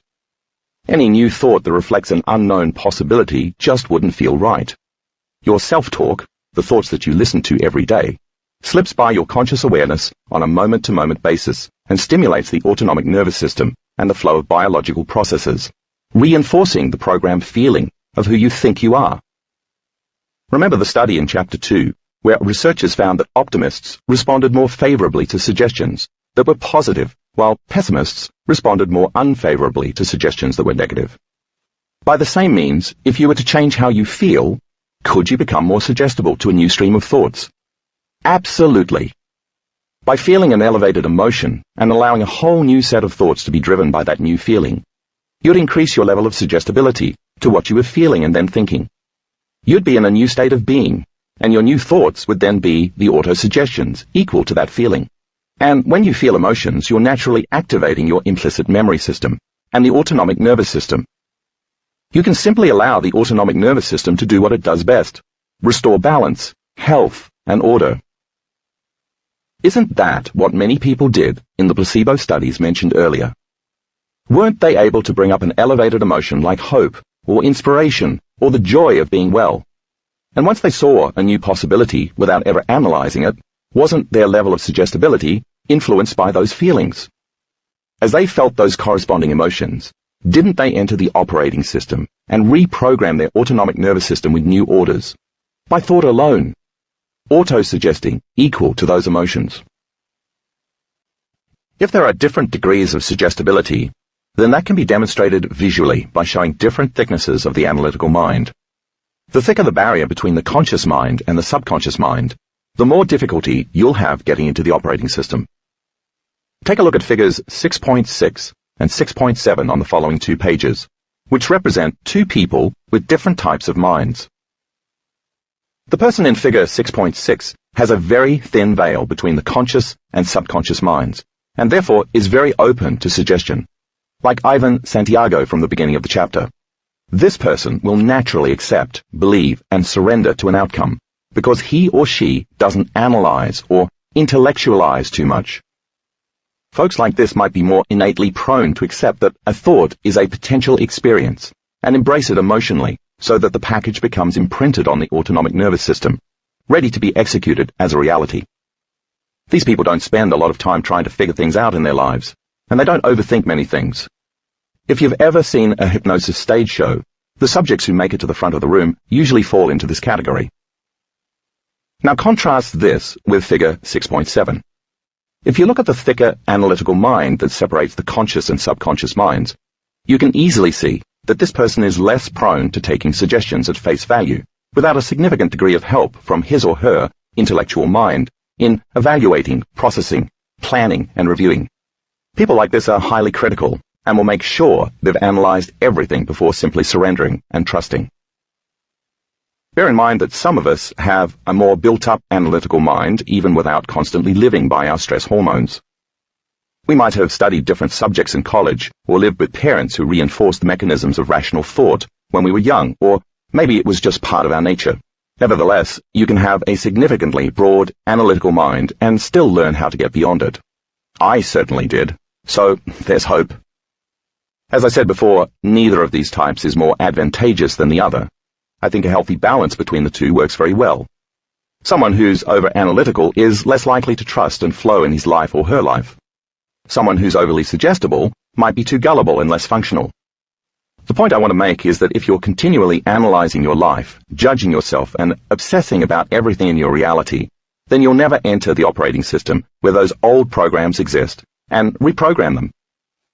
Only when a person accepts, believes, and surrenders to a suggestion does the door between the conscious and subconscious minds open. That information then signals the autonomic nervous system and, presto, it takes over. Now take a look at figure 6.8. The arrow represents the movement of consciousness from the conscious mind into the subconscious mind, where the suggestion is biologically embossed into the programming system.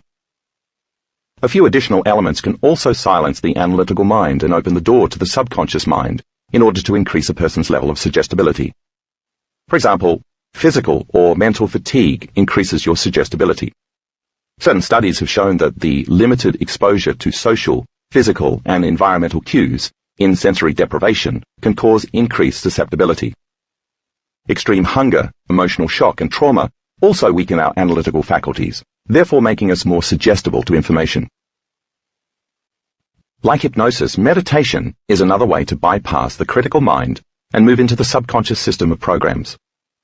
The whole purpose of meditation is to move your awareness beyond your analytical mind, to take your attention off your outer world, your body and time, and to pay attention to your inner world of thoughts and feelings. Many stigmas surround the word meditation.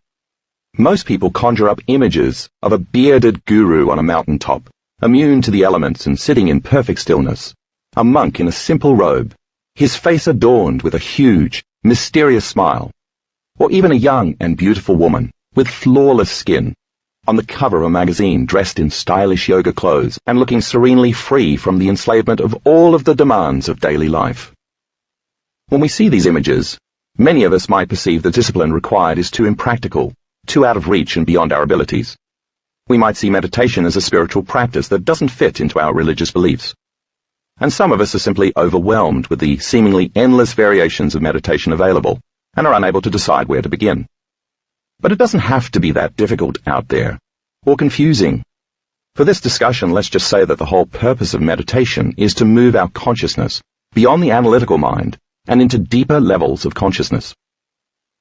In meditation, we move not just from the conscious mind to the subconscious mind, but also from the selfish to selfless, from being somebody and someone to being nobody and no one, from being a materialist to being an immaterialist, from being someplace to being no place, from being in time to being in no time, from believing that the outer world is reality and defining reality with our senses, to believing that the inner world is reality, and that once there we enter non-sense, the world of thought beyond the senses. Meditation takes us from survival to creation, from separation to connection, from imbalance to balance, from emergency mode to growth and repair mode, and from the limiting emotions of fear, anger, and sadness to the expansive emotions of joy, freedom, and love. Basically, we go from clinging to the known to embracing the unknown. Let's reason this for a moment. If your neocortex is the home of your conscious awareness, and it's where you construct thoughts, use analytical reasoning, exercise intellect, and demonstrate rational processes, then you'll have to move your consciousness beyond, or out of, your neocortex in order to meditate. Your consciousness would have to essentially move from your thinking brain into your limbic brain and the subconscious regions. In other words, in order for you to dial down your neocortex and all the neural activity that it performs on a daily basis, you'd have to stop thinking analytically and vacate the faculties of reason, logic, intellectualizing, forecasting, predicting, and rationalizing, at least temporarily. This is what's meant by quieting your mind. Revisit figure 6.1 if you need to. According to the neuroscientific model that I outlined in the previous chapters, to quiet your mind would mean that you'd have to declare a ceasefire, on all of the automatic neural networks in your thinking brain that you habitually fire on a regular basis. That is, you'd have to stop reminding yourself of who you think you are, repeatedly reproducing the same level of mind. I know that sounds like a huge task that may well be overwhelming, but it turns out that practical, scientifically proven ways exist for us to accomplish this feat and make it a skill. In the workshops that I teach around the world, many ordinary people who'd never meditated before got pretty good at doing this, once they'd learned how. You'll learn these methods in the chapters that follow, but first, let's increase your level of intention so that when you get to the how-to, you'll reap greater rewards, just as did the aerobic exercises in Quebec from Chapter 2, who were told that their well-being would be enhanced by their efforts and thus could assign meaning to what they were doing, and then got better results. The analytical neocortex uses all of the 5 senses to determine reality. It's very preoccupied with putting all of its awareness on the body, the environment, and time. And if you're the least bit stressed, then your attention will be directed to and will amplify all 3 of these elements. When you're under the gun of the fight or flight emergency system and you switch on your adrenaline, just like any animal threatened in the wild, all of your attention will be placed on taking care of your body, finding escape routes in your environment, and figuring out how much time you have to make it to safety. You overfocus on problems, obsess about your looks, dwell on your pain, think about how little time you have to do what you need to do, and rush to get things done. Sound familiar? Because you're so hyper-focused on this external world and your problems in it when you're living in survival, it's easy to think that what you see and experience is all there is. And without the external world, you're no one, no body, no thing, and in no place. How frightful that is for an ego that's trying to control all its reality by constantly reaffirming an identity. It might make it easier if you remind yourself that when you're living in survival, what you sense is truly just the tip of the iceberg, only a limited array of ingredients making up your external world. You identify with the many variations and combinations in your external world that reflect back to you who you think you are, but that doesn't mean there isn't more.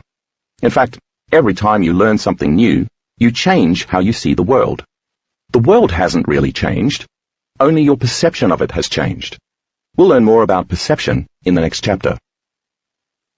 For now, it's enough to keep in mind that if your goal is to effect change, and you haven't been able to make it happen with all your external world resources, then clearly you'll need to look outside the limits of what you see, sense, and experience for your answers. You'll need to pull from other sources you haven't yet identified, from the unknown. So in that sense, the unknown is your friend, not your foe. It's the place where the answer lies. Another reason it becomes difficult for us to pull our attention away from all the conditions of our outer world and place our attention on our inner world is that most people are addicted to stress hormones, to feeling the rush of chemicals that are the result of our conscious or unconscious reactions. This addiction reinforces our belief that our outer world is more real than our inner world. And our physiology is conditioned to support this, because real threats, problems, and concerns do exist that need our attention. So we become addicted to our present external environment. And through associative memory, we use the problems and conditions in our lives to reaffirm that emotional addiction, in order to remember who we think we are. Here's another way to say it. The stress hormones we experience while living in survival mode give the body a high dose of energy and cause the 5 senses, which plug us into external reality, to become heightened. So naturally, if we're continuously stressed, we'll define reality with our senses. We become materialists. When we try to go within and connect with the world of non-sense and the immaterial, it takes some effort to break our conditioned habit and our addiction to the chemical rush we get from our external reality. How, then, could we possibly believe that thought is more powerful than physical, 3-dimensional reality? If that's how we see things, it becomes challenging to change anything by thought alone, because we've become enslaved to our bodies and our environments. Maybe one antidote to that is rereading the stories in Chapter 1, and reading the stories from my workshops later in Chapters 9 and 10. Reinforcing new information that shows us that what we think should be impossible is indeed possible helps us remind ourselves that there's more to reality than what our senses perceive. Whether we want to admit it or not, we are the placebo. If meditation is about entering the autonomic nervous system so that we can become more suggestible and overcome the challenges just mentioned, then we need to know how to get there. The short answer is that we get there on a brainwave. The brain state we happen to be in at any given time has a huge effect on how suggestible we are at that moment. Once you learn what these different states are and how to recognize them when you're in them, you can train yourself to move from one state to another, up and down the scale of brainwave patterns. It takes some practice, of course, but it's possible. So let's explore these different states to learn more about them. When neurons fire together, they exchange charged elements that then produce electromagnetic fields, and these fields are what are measured during a brain scan, like an electroencephalograph, or EEG.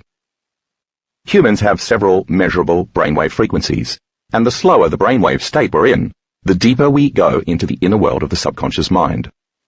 In order of slowest to fastest, the brainwave states are delta, deep, restorative sleep, totally unconscious; theta, a twilight state between deep sleep and wakefulness; alpha, the creative, imaginative state; beta, conscious thought; and gamma, elevated states of consciousness. Beta is our everyday waking state. When we're in beta, the thinking brain, or neocortex, is processing all of the incoming sensory data and creating meaning between our outer and inner worlds. Beta isn't the best state for meditation because when we're in beta, the outer world appears more real than the inner world. 3 levels of brainwave patterns make up the beta wave spectrum: low-range beta, relaxed, interested attention like reading a book; mid-range beta, focused attention on an ongoing stimulus outside the body, like learning and then remembering; and high-range beta, highly focused, crisis mode attention, when stress chemicals are produced. The higher the beta brainwaves, the further away we get from being able to access the operating system. Most days we move back and forth between beta and alpha states. Alpha is our relaxation state where we pay less attention to the outer world and start to pay more attention to our inner world. When we're in alpha, we're in a light state of meditation. You could also call that imagination or daydreaming. In this state, our inner world is more real than our outer world because that's what we're paying attention to. When we go from high-frequency beta to slower alpha, where we can pay attention, concentrate, and focus in a more relaxed manner, we automatically activate the frontal lobe. As the previous material has presented, the frontal lobe lowers the volume on the brain circuits that process time and space. Hence, we're no longer in survival mode. We're in a more creative state that makes us more suggestible than we were in beta. More challenging is learning how to drop down even further, into theta, which is a kind of twilight state, where we're half awake and half asleep. Often described as mind awake, body asleep. This is the state we're shooting for in meditation, because it's the brainwave pattern where we're the most suggestible. In theta, we can access the subconscious, because the analytical mind isn't operating. We're mostly in our inner world. Think of theta as the key to your own subconscious kingdom. Take another look at figure 6.8. It shows brainwave states and how they correlate with the conscious and subconscious mind. Then take a look at figure 6.9, which illustrates the different brainwave frequencies. You'll find this brief tour through brainwave patterns even more useful when you get to the practice of meditation later in the book. Don't expect that you'll necessarily be able to drop right into theta on command, of course, but having some knowledge of what the various brain states are and what effect they have on what you're trying to achieve will help. Now let's return to the story of Ivan Santiago and the other hypnosis subjects from the start of this chapter. Obviously, these folks have an easier time getting past their analytical minds than most of us. They seem to have both a neuroplasticity and an emotional plasticity that allow them to make their inner worlds more real than their outer worlds. In their normal waking states, they probably spend more time in alpha than in beta, so they have fewer stress hormones circulating that can pull them out of homeostasis. Their highly suggestible states better enable their conscious minds to control the autonomic functions of their subconscious minds. Yet they're not all the same. Several different degrees of suggestibility were demonstrated in this study. The 16 people who passed the initial evaluation were certainly suggestible, although they weren't all as suggestible as those who passed the next test by taking their clothes off in public after being given a post-hypnotic suggestion to do so, going against deeply rooted social norms. The 4 who passed that test were certainly highly suggestible, able to be greater than their social environment. But when it came to immersing themselves in the ice water, 3 of those 4 couldn't go that far. They weren't able to be greater than their physical environment. Only Santiago, who remained greater than his physical environment in extreme conditions for an extended period of time while having dominion over his body, demonstrated the highest level of suggestibility. He was able not only to withstand the frigid ice bath, but also to be greater than his moral environment by following the post-hypnotic suggestion to shoot the foreign dignitary, despite the fact that his conscious personality was hardly one of a cold-blooded killer. In terms of the placebo effect, it takes a similar high degree of suggestibility to be greater than the body and greater than the environment for an extended period of time. That is, to accept, believe, and surrender to the idea of your inner world being more real than your outer world. But in just a few chapters, you'll learn how you can not only change your beliefs and become more suggestible, but also use that state to program your subconscious mind, not to shoot a stuntman with a prop gun, fortunately, but to triumph over whatever health issues, emotional traumas, or other personal matters you may be dealing with. This audiobook has been broken into multiple parts to make the download faster. You have reached the end of a part, but not the end of the complete audiobook, so please check your library for the next part of this audiobook. Audible hopes you have enjoyed this program. This is Audible. The New York Times best-selling book, You Are the Placebo, Making Your Mind Matter, by Dr. Joe Dispenza. Read by Adam Boyce. Copyright 2014 by Dr. Joe Dispenza. For my mother, Francesca. Chapter 7. Attitudes, Beliefs, and Perceptions. A 12-year-old Indonesian boy with a vacant stare opens his mouth to willingly accept shards of broken glass from people in a crowd gathered in Jakarta Park to watch traditional Javanese trance dancing called kuda lumping. The boy chews on the glass and swallows it as if it were nothing more than a handful of popcorn or pretzels, and he shows no ill effects. As a third-generation kuda lumper, this youth has been ingesting glass in similar mystical performances since he was 9. The boy and the other 19 members of his traditional dance troupe recite a Javanese spell before every performance, summoning the spirits of the dead to reside in one of them for the duration of that day's dance, protecting that dancer from pain. The boy and his fellow dancers are no different in certain respects from the Appalachian snake-handling preachers described in Chapter 1, who become anointed with the Spirit and enthusiastically dance around the pulpit with venomous snakes coiled around their arms and shoulders. Bringing them dangerously close to their faces, they are seemingly immune to the venom if bitten. The dancers are also similar to the Fijian firewalkers from the Suwayu tribe on the island of Bikwa, who unflinchingly walk across white hot stones that have been covered in flaming logs and glowing red coals for hours, an ability said to have been given to one of the tribe's ancestors by a god and then passed down within the tribe. The glass-eating boy, the snake-handling preacher, and the Fijian firewalker never pause even for a moment to think, I wonder if it will work this time. There isn't an ounce of wishy-washiness in any of them. The decision to chew glass or handle copperheads or tread on searing stones transcends their bodies, the environment and time, altering their biology to allow them to do the seemingly impossible. Their rock-solid belief in the protection of their gods leaves no room for second-guessing. The placebo effect is similar in that very strong beliefs are part of the equation. Yet this component hasn't been examined much, because up to this point in mind-body research, most scientific studies have measured only the effects of the placebo instead of looking for the cause. Whether the shift in one's internal state has been the product of faith healing, conditioning, the release of suppressed emotions, a belief in symbols, or a specific spiritual practice, the question still remains. What has happened to create such profound alterations in the body? And if we discover what that is, can we cultivate it? Our beliefs aren't always as conscious as we think they are. We may very well accept an idea on the surface, but if deep down we don't really believe it's possible, then our acceptance is just an intellectual process. Because calling upon the placebo effect requires us to truly change our beliefs about ourselves and what's possible for our bodies and our health, we need to understand what beliefs are and where they come from. Let's suppose a person goes to the doctor with certain symptoms, and is diagnosed with a condition based on the physician's objective findings.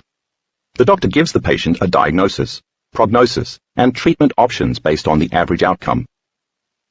The moment that the person hears the doctor say, diabetes, cancer, hypothyroidism, or chronic fatigue syndrome, a series of thoughts, images, and emotions is conjured up based on his or her past experience.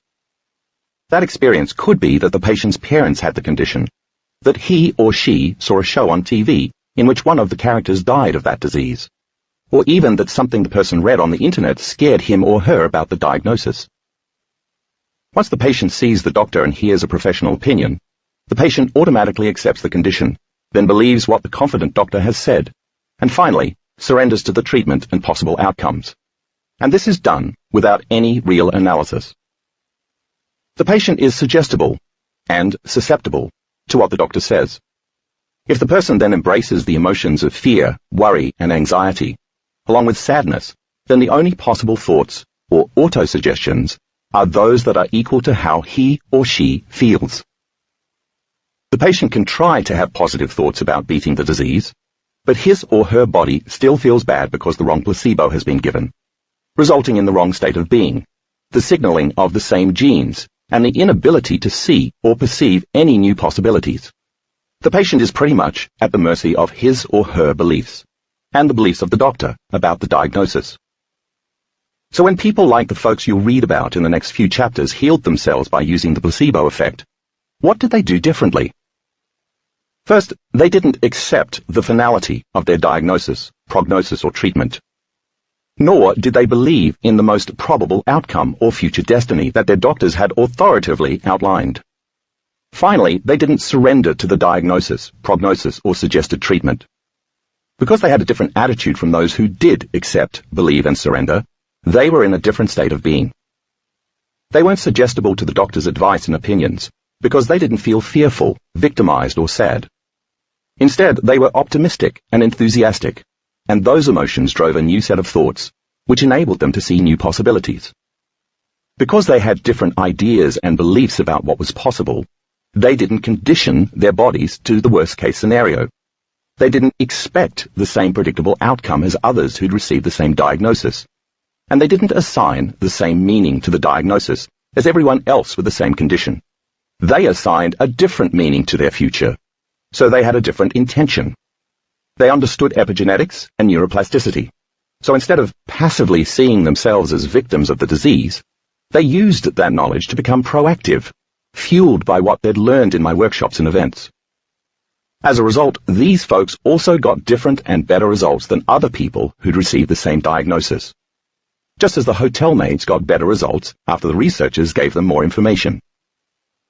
Now think about the average person who receives a diagnosis and promptly announces, "I'm going to beat this." Someone may not accept the condition and the outcome the doctor outlines, but the difference is that most people haven't truly changed their beliefs about not being sick. Changing a belief requires changing a subconscious program, since a belief, as you'll soon learn, is a subconscious state of being. Folks who only use their conscious minds to change never come out of the resting state to reprogram their genes, because they don't know how to do that. This is where their healing stops. They're unable to surrender to possibility, because they're not truly able to become suggestible to anything different from what the doctor tells them. Is it possible that whenever people don't respond to treatment, or when their health stays the same, they're living by the same emotional state every day, accepting, believing, and surrendering to the medical model without too much analysis, based on the social consciousness of millions of other people who've done exactly the same thing? Does a doctor's diagnosis become the modern-day equivalent of a voodoo curse? So now let's dissect belief a little further, backing up just slightly to begin with the following idea. When you string a succession of thoughts and feelings together so that they ultimately become habituated or automatic, they form an attitude. And since how you think and feel creates a state of being, attitudes are really just shortened states of being. They can fluctuate from moment to moment as you alter how you think and feel. Any particular attitude can last for minutes, hours, days, or even a week or two. For example, if you have a series of good thoughts that are aligned with a series of good feelings, you might say, "I have a good attitude today." And if you have a sequence of negative thoughts that's connected to a sequence of negative feelings, then you might say, I have a bad attitude today. If you revisit the same attitude enough times, then it becomes automatic. If you repeat or maintain certain attitudes long enough, and you string those attitudes together, that's how you create a belief. A belief is just an extended state of being. Essentially, beliefs are thoughts and feelings, attitudes, that you keep thinking and feeling over and over again until you hardwire them in your brain and emotionally condition them into your body. You could say that you become addicted to them, which is why it's so hard to change them, and why it doesn't feel good on a gut level when they're challenged. Because experiences are neurologically etched into your brain, causing you to think, and chemically embodied as emotions, causing you to feel, most of your beliefs are based on past memories. So when you revisit the same thoughts over and over by thinking about and analyzing what you remember from your past, these thoughts will fire and wire into an automatic, unconscious program. And if you cultivate the same feelings based on past experiences, and you feel the same as you did when the event originally occurred, you'll condition your body to subconsciously be the mind of that emotion. And your body will unconsciously be living in the past. And if the redundancy of how you think and feel over time conditions your body to become the mind, and it becomes programmed subconsciously, then beliefs are subconscious and also unconscious states of being derived from the past. Beliefs are also more permanent than attitudes. They can last for months or even years. And because they last longer, they become more programmed within you. Case in point is a story from my childhood that's stamped in my memory. I grew up in an Italian family, and when I was going into 4th grade, we moved to another city that had a mixture of both Italian and Jewish residents. On my first day of school that year, the teacher assigned me to a seat in a group of 6 desks, along with 3 Jewish girls. That was the day the girls broke the news to me that Jesus wasn't Italian. It was one of the most memorable days of my life. When I came home that afternoon, my little Italian mother kept asking me how my first day of school went, and I wouldn't talk to her. After I ignored her enough times, she finally grabbed me by the arm and insisted I tell her what was wrong. "I thought Jesus was Italian," I blurted out angrily. "What are you talking about?" she responded. "He's Jewish." "Jewish?" I shot back. "What do you mean? He looks Italian in all those pictures, doesn't he? Grandma talks in Italian to him all day long. And what's the deal with the Roman Empire? Isn't Rome in Italy?" So the belief that I had, that Jesus was Italian, was based on my past experiences, and how I thought and felt about Jesus had become my automatic state of being. This belief took some getting over, because changing deep-seated beliefs isn't easy. Needless to say, I succeeded. Now let's move the concept forward a little further. If you string a group of related beliefs together, they form your perception. So your perception of reality is a sustained state of being that's based on your long-standing beliefs, attitudes, thoughts and feelings. And since your beliefs become subconscious and also unconscious states of being, that is, you don't even know why you believe certain things, or you aren't really conscious of your beliefs until they're tested, your perceptions, how you subjectively see things, for the most part become your subconscious and unconscious view of your reality from the past. In fact, scientific experiments have shown that you don't see reality as it truly is. Instead, you unconsciously fill in your reality based on your memories of the past, which is what's neurochemically maintained in your brain. When perceptions become implicit or non-declarative, as was discussed in the last chapter, they become automatic or subconscious, so that you automatically edit reality subjectively. For example, you know your car is your car because you've driven it so many times. You have the same experience of your car daily because nothing much changes about it. You think and feel the same way about it most every day. Your attitude about your car has created a belief about it, which has formed a particular perception about your vehicle, that it's a good car, say because it rarely breaks down. And although you automatically accept that perception, it's actually a subjective perception, because someone else may have the same make and model of car as you do, and that person's car may break down all the time, causing him or her to have a different belief and different perceptions about the same vehicle, based on personal experience. In fact, if you're like most people, you probably don't pay attention to several aspects of your car unless something goes wrong. You expect it to run as it did the day before. You naturally expect your future experience of driving your car to be like your past experience. yesterday, and the day before. That's your perception. But when it malfunctions, you have to pay more attention to it, like listening to the sound of the motor more closely, and become conscious of your unconscious perception of your car. Once your perception of your car is altered because something has changed about the way it drives, you'll now perceive your car differently. The same is true of relationships with your spouse and your co-workers, your culture and your race, and even your body and your pain. Actually, this is the way most perceptions about reality function. Now, if you want to change an implicit or subconscious perception, you must become more conscious and less unconscious. In truth, you'd have to increase your level of attention to all of the aspects of yourself and your life that you've previously stopped paying much attention to. Better yet, you'd have to wake up, change your level of awareness, and become conscious of what you were once unconscious about. But it's rarely that easy, because if you experience the same reality over and over again, then the way you think and feel about your current world will continue to develop into the same attitudes, which will inspire the same beliefs, which will expand into the same perceptions, as shown in Figure 7.1.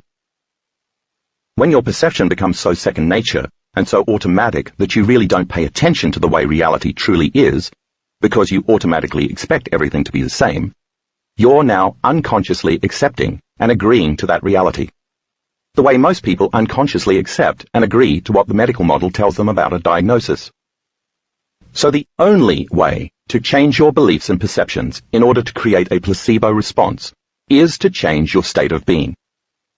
You have to finally see your old, limited beliefs for what they are, records of the past, and be willing to let go of them so that you can embrace new beliefs about yourself that will help you create a new future. So then ask yourself, what beliefs and perceptions about you and your life have you been unconsciously agreeing to that you'd have to change in order to create this new state of being?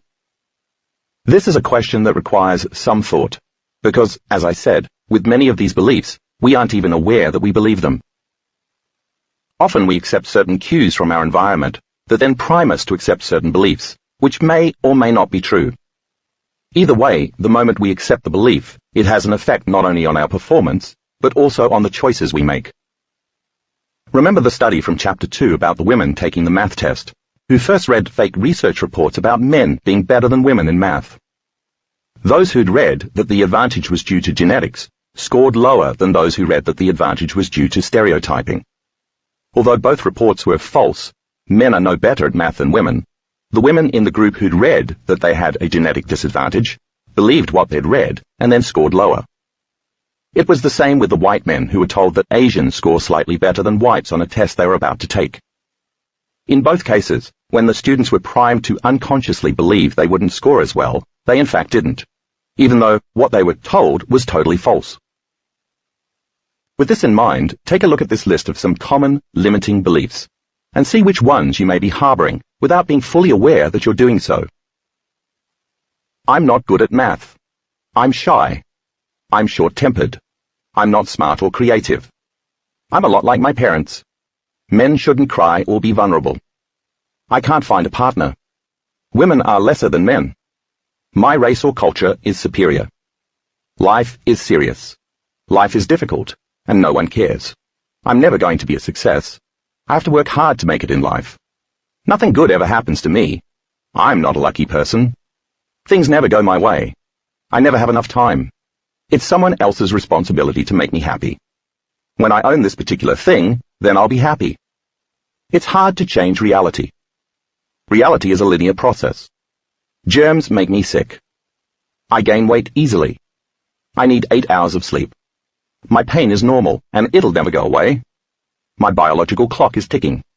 Beauty looks like this. Having fun is frivolous. God is outside of me. I'm a bad person, so God doesn't love me. I could go on forever, but you get the idea. Since beliefs and perceptions are based on past experiences, then any of these beliefs that you happen to hold about yourself came from your past.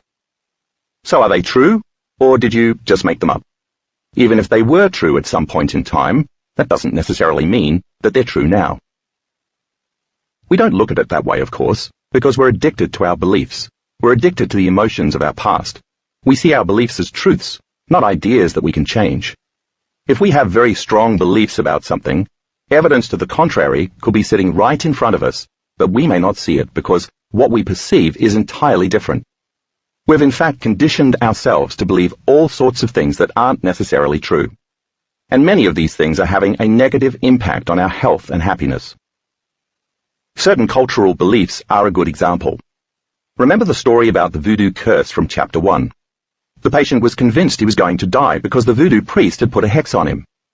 The hex only worked because he, and others in his culture, believed voodoo to be true. It wasn't the voodoo that had hexed him. It was the belief in the voodoo. Other cultural beliefs can cause premature deaths. For instance, Chinese Americans who have a disease, combined with a birth year that Chinese astrology and Chinese medicine consider to be ill-fated, die up to 5 years early, according to researchers at the University of California at San Diego, who studied the death records of almost 30,000 Chinese Americans. The effect was stronger in those who were more attached to Chinese traditions and beliefs, and the results also held consistent for nearly all major causes of death studied. For example, Chinese Americans born in years associated with susceptibility to diseases involving lumps and tumors died of lymphatic cancer 4 years younger than Chinese Americans born in other years, or than non-Chinese Americans with similar cancers. As these examples demonstrate, we're suggestible only to what we consciously or unconsciously believe to be true. An Eskimo who doesn't believe in Chinese astrology is no more suggestible to the idea that he's vulnerable to a certain disease because he was born in the year of the tiger or the year of the dragon than an Episcopalian would be suggestible to the idea that a hex from a voodoo priest could kill him or her.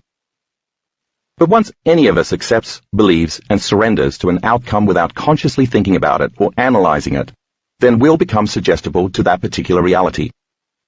In most people, such a belief is planted well beyond the conscious mind into the subconscious system, which is what creates the disease. So now let me ask you another question. How many personal beliefs, based on cultural experiences, do you have that may not be true? Changing beliefs may be difficult, but it's not impossible. Just think what would happen if you were able to successfully challenge your unconscious beliefs. Instead of thinking and feeling, I never have enough time to get everything done, what if you instead thought and felt, I live in no time, and I accomplish everything? What if instead of believing, the universe is conspiring against me, you believed, the universe is friendly and works in my favor? What a great belief! How would you think? How would you live? And how would you walk down the street if you believed the universe works in your favor? How do you think that would change your life? When you change a belief, you have to start by first accepting that it's possible, then change your level of energy with the heightened emotion you read about earlier, and finally, allow your biology to reorganize itself. It's not necessary to think about how that biological reorganization will happen, or when it's going to happen. That's the analytical mind at work, which pulls you back into a beta brainwave state and makes you less suggestible. Instead, you just have to make a decision that has finality. And once the amplitude or energy of that decision becomes greater than the hardwired programs in your brain and the emotional addiction in your body, then you are greater than your past. Your body will respond to a new mind, and you can effect real change. You already know how to do this. Think about a time in your past when you made up your mind to change something about yourself or your life. If you recall, a moment came when you probably said to yourself, I don't care how I feel, body. It doesn't matter what's going on in my life, environment, and I'm not concerned how long it will take, time. I'm going to do this. Instantly, you got goosebumps. That's because you moved into an altered state of being. The moment you felt that energy, you were sending your body new information. You felt inspired, and you came out of your familiar resting state. That's because by thought alone, your body moved from living in the same past to living in a new future. In reality, your body was no longer the mind. You were the mind. You were changing a belief. Like beliefs, our perceptions of past experiences, whether positive or negative, directly affect our subconscious state of being and our health. In 1984, Gretchen van Bommel, MD, then Associate Director of Clinical Electrophysiology at Doheny Eye Institute in Los Angeles, uncovered a striking example of this when she noticed a disturbing trend among Cambodian women referred to Doheny. The women, all between the ages of 40 and 60, and living in nearby Long Beach, California, known as Little Phnom Penh because of its roughly 50,000 Cambodian residents, were having severe vision problems, including blindness, in disproportionately high numbers. Physically, the women's eyes were perfectly healthy. Dr. Van Bommel did brain scans on the women to evaluate how well their visual systems were functioning and compared them to how well their eyes were seeing. She found that each of the women had perfectly normal visual acuity, often 20/20 or 20/40, although when they tried to read an eye chart, their vision tested at legally blind. Some of the women had absolutely no light perception and couldn't even detect any shadows, even though there wasn't anything physically wrong with their eyes. When Dr. Van Bommel teamed up with Patricia Rosie, PhD of California State University, Long Beach, to do research on the women, they found that those who had the worst vision had spent the most time living under the Khmer Rouge or in refugee camps when communist dictator Pol Pot was in power. The genocide perpetrated by the Khmer Rouge was responsible for the deaths of at least 1.5 million Cambodians between 1975 and 1979. Of the women studied, 90% had lost family members, some as many as 10 during that time, and 70% were forced to watch their loved ones, sometimes even their entire families, being brutally murdered. These women saw things that their minds just could not accept, Rosie told the Los Angeles Times. Their minds simply closed down and they refused to see anymore. Refused to see any more death, any more torture, any more rape, any more starvation.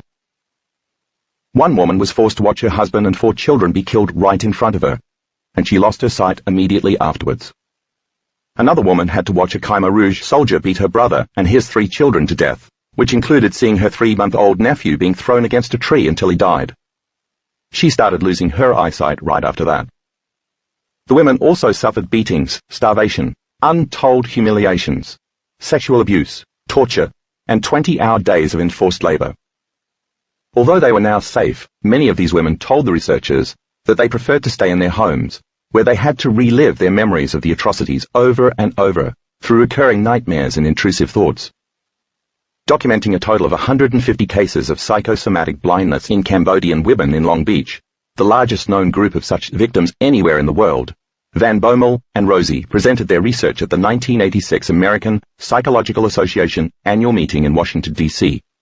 The audience was riveted. The women in this study became blind or nearly blind, not because of some eye disease or physical malfunction, but because the events they lived through had such an emotional impact that they literally cried until they could not see. The heightened emotional amplitude from being forced to bear witness to the unbearable left them not wanting to see anymore. The event created physical changes in their biology, not in their eyes, but most likely in their brains, which altered their perception of reality for the rest of their lives. And because they kept replaying the traumatizing scenes over and over in their minds, their vision never improved. While this is certainly an extreme example, our past traumatic experiences probably have similar effects on us. If you're having vision challenges, what things might you have chosen not to see because of painful or frightening past experiences? Similarly, if you're having hearing challenges, what in your life might you be unwilling to hear?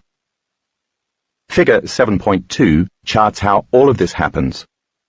The line in the chart reflects a relative measurement of a person's state of being, which starts out at a more or less normal or baseline level before the event occurs. When the line spikes, it indicates a strong emotional reaction to an event, such as when the women experienced the atrocities of the Khmer Rouge soldiers. That horrific experience neurologically branded their brains and chemically changed their bodies, as well as altered their state of being, their thoughts, their feelings, their attitudes, their beliefs, and ultimately their perceptions. Specifically, the women no longer wished to look at the world anymore. So through neurological rewiring and chemical resignaling, their biology complied. Although the line in the graph eventually falls and levels off, the place where it ends up is a different place from where it began, indicating that the person remains chemically and neurologically altered by the experience.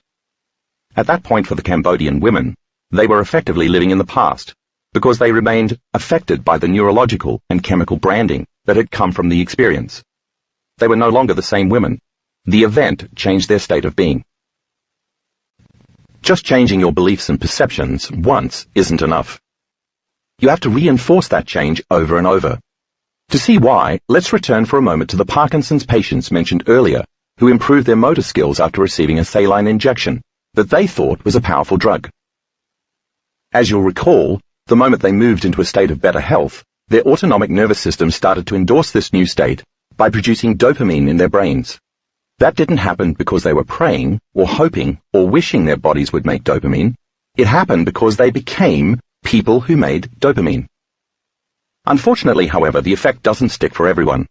In fact, for some, the placebo effect only lasts for a certain amount of time, because they go back to who they were before, their old states of being. In this case, when the Parkinson's patients went back home and saw their caregivers, saw their spouses, slept in the same beds, ate the same food, sat in the same rooms, and maybe played chess with the same friends who complained about their pains, their same old environments reminded them of their same old personalities and their same old states of being. All of the conditions in their familiar lives reminded them of who they were before, so they just slipped right back into those identities, and their various motor problems recurred. They re-identified with their environments. The environment is that strong. The same thing happens with drug addicts who've been clean for many years. If you put them back in their same environments where they used to do drugs, even without their ingesting any drug, being there turns on the same receptor sites in their cells that the drugs did when they were using, and that in turn creates physiological changes in their bodies, as if they'd taken the drugs, increasing their cravings.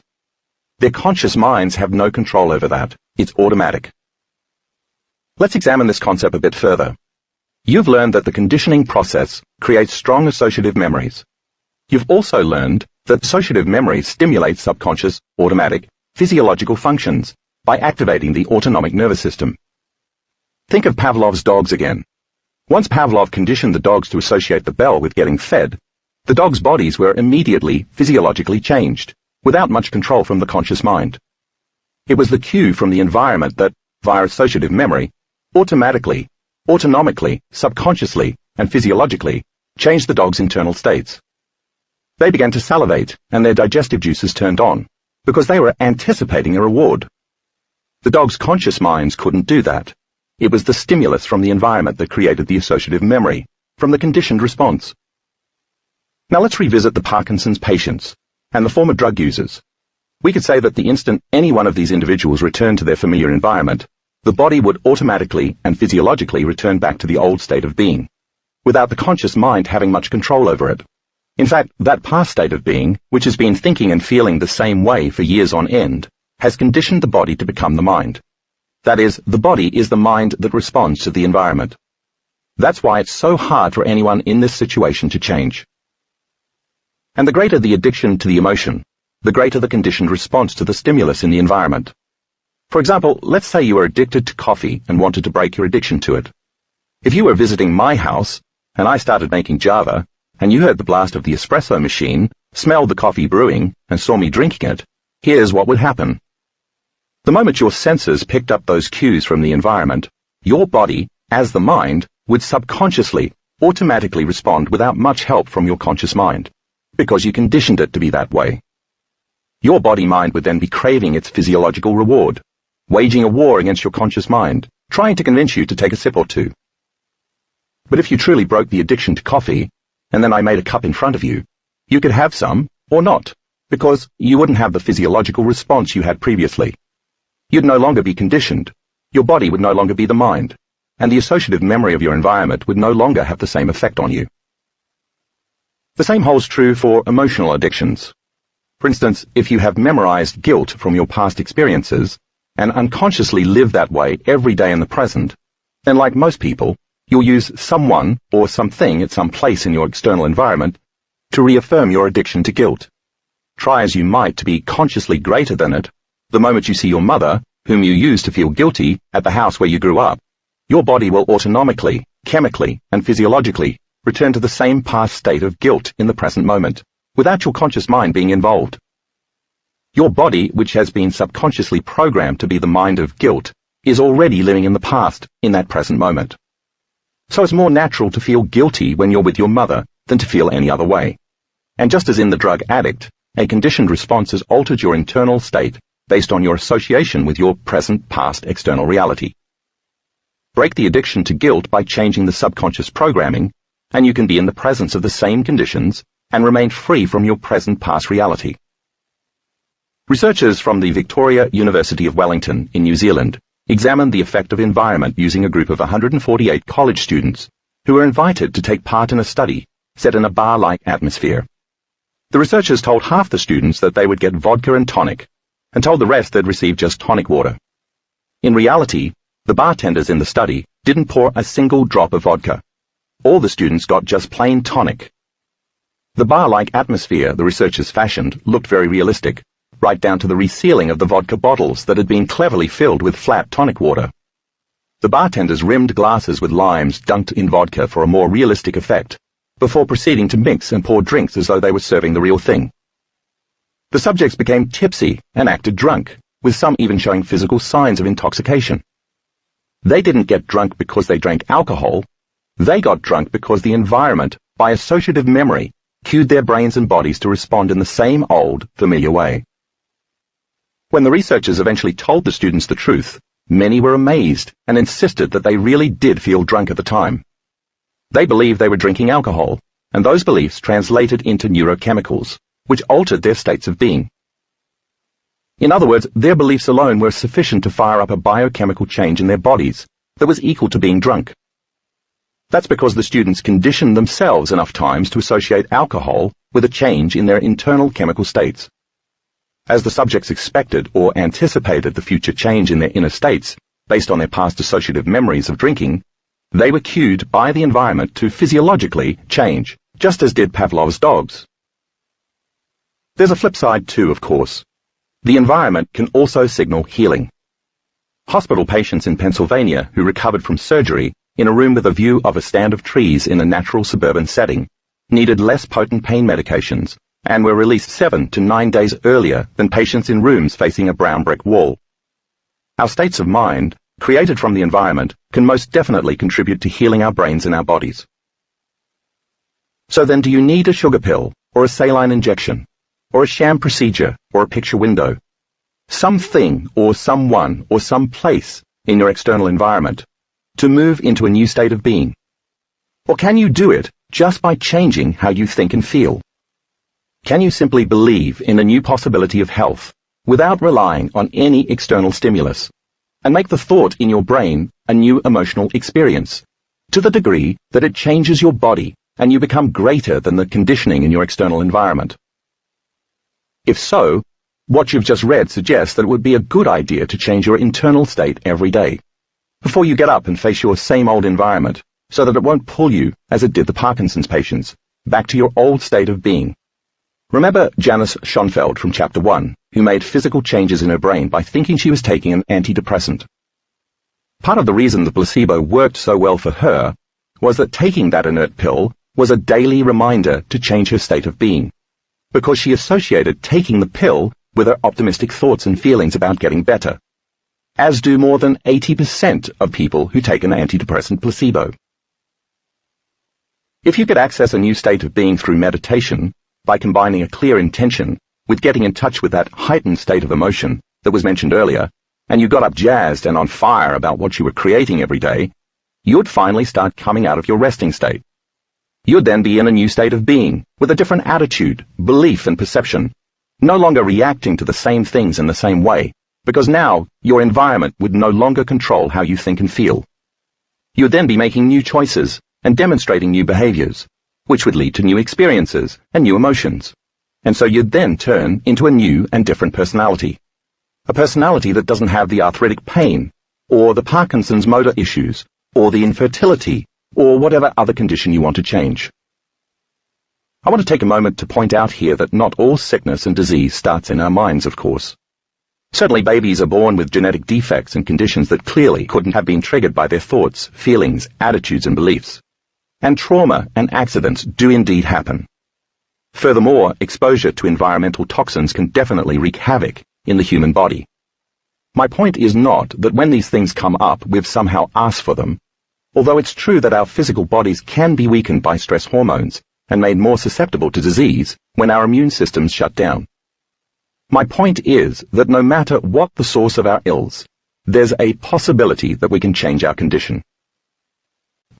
So now we can see that if we want to change our beliefs and create a placebo effect to improve our health and our lives, we have to do the exact opposite of what the Cambodian women did by default. By holding a clear and firm intention and heightening our emotional energy, we have to create a new internal experience in our minds and bodies that's greater than the past external experience. In other words, when we decide to create a new belief, the amplitude or energy of that choice must be high enough that it's greater than the hardwired programs and emotional conditioning in the body. To see what happens when we do just this, take a look at figure 7.3 on the following page. Here, the energy of the choice in this new experience is greater than the energy of the trauma in the past experience, as we saw in figure 7.2, which is why the peak in this graph is higher than the peak in the first graph. And as a result, the effects of this new experience override the residue of the neural programming and emotional conditioning from the past experience. This process, if we do it right, actually repatterns our brains and changes our biology. The new experience will reorganize the old programming, and in so doing, it will remove the neurological evidence of that past experience. Think of how a bigger wave breaking farther up on the beach erases any signs of whatever shell, seaweed, sea foam, or sand pattern was there before. Strong emotional experiences create long-term memories. So this new internal experience creates new long-term memories that override our past long-term memories. Thus the choice becomes an experience that we never forget. There should be no evidence of our pasts in our brains and our bodies any longer, and the new signal then rewrites the neurological program and genetically changes the body. Now look at figure 7.3 again, and notice how the slope of the line in the graph goes all the way back down, whereas in figure 7.2, it descended but still remained higher than it was at the point where it started. That shows there's no trace left of the past experience. It no longer exists in this new state of being. In addition to reorganizing your neurocircuitry, this new signal also begins to rewrite the body's conditioning by breaking the emotional attachment to the past. When that happens, in that second, the body is living fully in the present. It is no longer a prisoner of the past. That heightened energy is felt within the body and translated as a new emotion, which is just another way of saying energy in motion, or emotion. Whether that emotion is feeling invincible, courageous, empowered, compassionate, inspired, or whatever. And it's energy that's changing our biology, our neurocircuitry, and our genetic expression, not chemistry. A similar process happens with the firewalkers, the glass chewers, and the snake handlers. They get clear that they're going to move into a different state of mind and body. And when they hold that firm intention to make that shift, the energy of that decision creates internal changes in their brains and bodies that make them immune to the external conditions in the environment for an extended period of time. Their energy now is protecting them in a way that, in that moment, transcends their biology. As it happens, our neurochemistry isn't the only thing that responds to heightened states of energy. The receptor sites on the outside of the body's cells happen to be 100 times more sensitive to energy and frequency than they are to the physical chemical signals, like neuropeptides, that we know gain access to our cell's DNA. Research consistently reveals that invisible forces of the electromagnetic spectrum influence every single aspect of cellular biology and genetic regulation. Cell receptors are frequency-specific to incoming energy signals. The energies of the electromagnetic spectrum include microwaves, radio waves, X-rays, extremely low-frequency waves, sound harmonic frequencies, ultraviolet rays, and even infrared waves. Specific frequencies of electromagnetic energy can influence the behavior of DNA, RNA, and protein synthesis, alter protein shape and function, control gene regulation and expression, stimulate nerve cell growth, and influence cell division and cell differentiation, as well as instruct specific cells to organize into tissues and organs. All of these cellular activities influenced by energy are part of the expression of life. And if that's true, then it has to be true for some reason. Remember the 98.5% of our DNA that scientists call junk DNA because it doesn't seem to serve much of a useful purpose. Surely Mother Nature wouldn't place all of this encoded information in our cells, waiting to be read, without giving us the ability to create some type of signal to unlock it. After all, nature doesn't waste anything. Could it be that your own energy and consciousness is what creates the right kind of signal outside of the cells to enable you to tap into that vast parts list of potentials? And if that was true, if you changed your energy the way you read about earlier in this chapter, could that help you access your true ability to authentically heal your body? When you change your energy, you change your state of being. And the rewiring in the brain and the new chemical emotions in the body trigger epigenetic changes. And the result is that you become quite literally a new person. The person you were before is history. A part of that person simply vanished along with the neurocircuitry, chemical emotional addictions, and genetic expression that supported your old state of being. Chapter 8. The Quantum Mind. Reality can be a bit of a moving target, literally. We're used to thinking of reality as something fixed and certain. But as you'll soon see in this chapter, the way we've always been taught to see it isn't the way it really is. And if you're going to learn how to be your own placebo by using your mind to affect matter, it's vital that you understand the true nature of reality, how mind and matter are related, and how reality can shift. Because if you don't know how and why those shifts occur, you won't be able to direct any outcomes according to your intentions. Before we dive into the quantum universe, let's take a look at where our ideas about reality came from, and where they've brought us so far. Thanks to René Descartes and Sir Isaac Newton, for centuries the study of the universe was divided into two categories, matter and mind. The study of matter, the material world, was declared the realm of science, because for the most part, the laws of the universe that govern the object's outer world could be calculated and therefore predicted. But the inner realm of the mind was considered too unpredictable and complicated. So it was therefore left to the auspices of religion.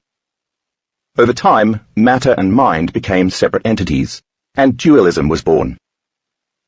Newtonian physics, also known as classical physics, deals with the mechanics of how objects function in space and time, including their interactions with each other in the material, physical world. Because of Newton's laws, we can measure and predict what path planets take around the sun, how quickly an apple accelerates when it falls from a tree, and how long it takes to go from Seattle to New York by plane. Newtonian physics is about the predictable. It looks at the universe as if it functioned like an enormous machine or a huge timepiece. But classical physics has its limitations when it comes to the study of energy, the actions of the immaterial world beyond space and time, and the behavior of atoms, the building blocks of everything in the physical universe. That realm belongs to quantum physics. And it turns out that this very tiny subatomic world of electrons and photons doesn't behave anything like the much larger world of planets, apples and aeroplanes that we're more familiar with. When quantum physicists began to look at the smaller and smaller aspects of an atom, like what makes up the nucleus, the closer they looked, the less distinct and clear the atom became, until eventually it just completely disappeared. Atoms, they tell us, appear to be 99.99999999999% empty space. But that space isn't really empty. It's actually filled with energy. More specifically, it's made up of a vast array of energy frequencies that form a kind of invisible, interconnected field of information. So if every atom is 99.99999999999% energy or information, that means that our known universe, and everything in it, no matter how solid that matter may appear to us, is essentially just energy and information. That's a scientific fact. Atoms do contain a smattering of matter, but when the quantum physicists tried to study it, they discovered something really strange. Subatomic matter in the quantum world doesn't behave anything at all like the matter we're used to dealing with. Instead of adhering to the laws of Newtonian physics, it appears somewhat chaotic and unpredictable, completely disregarding the boundaries of time and space. In fact, on the subatomic quantum level, matter is a momentary phenomenon. It's here one moment, and then it disappears. It exists only as a tendency, a probability, or a possibility. In the quantum, there are no absolute physical things. That wasn't the only strange discovery that scientists made about the quantum universe. They also found that when they observed particles of subatomic matter, they could affect or change their behavior. The reason they're here and gone, and then here and gone again all the time, is that all of these particles actually exist simultaneously in an infinite array of possibilities, or probabilities, within the invisible and infinite quantum field of energy. It's only when an observer focuses attention on any one location of any one electron that the electron actually appears in that place. Look away, and the subatomic matter disappears back into energy. So according to this observer effect, physical matter can't exist or manifest until we observe it, until we notice it and give it our attention. And when we're no longer paying attention to it, it vanishes, going back from whence it came. So matter is constantly transforming, oscillating between manifesting into matter and disappearing into energy, about 7.8 times per second as a matter of fact. And so because the human mind, as the observer, is then intimately connected to the behavior and appearance of matter, you could say that mind over matter is a quantum reality. Another way to look at it is this. In the tiny world of the quantum, the subjective mind has an effect on objective reality. Your mind can become matter. That is, you can make your mind matter.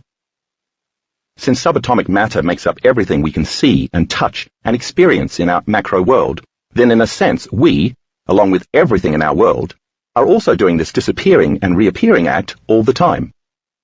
And so if subatomic particles exist in an infinite number of possible places simultaneously, then in some way, so do we.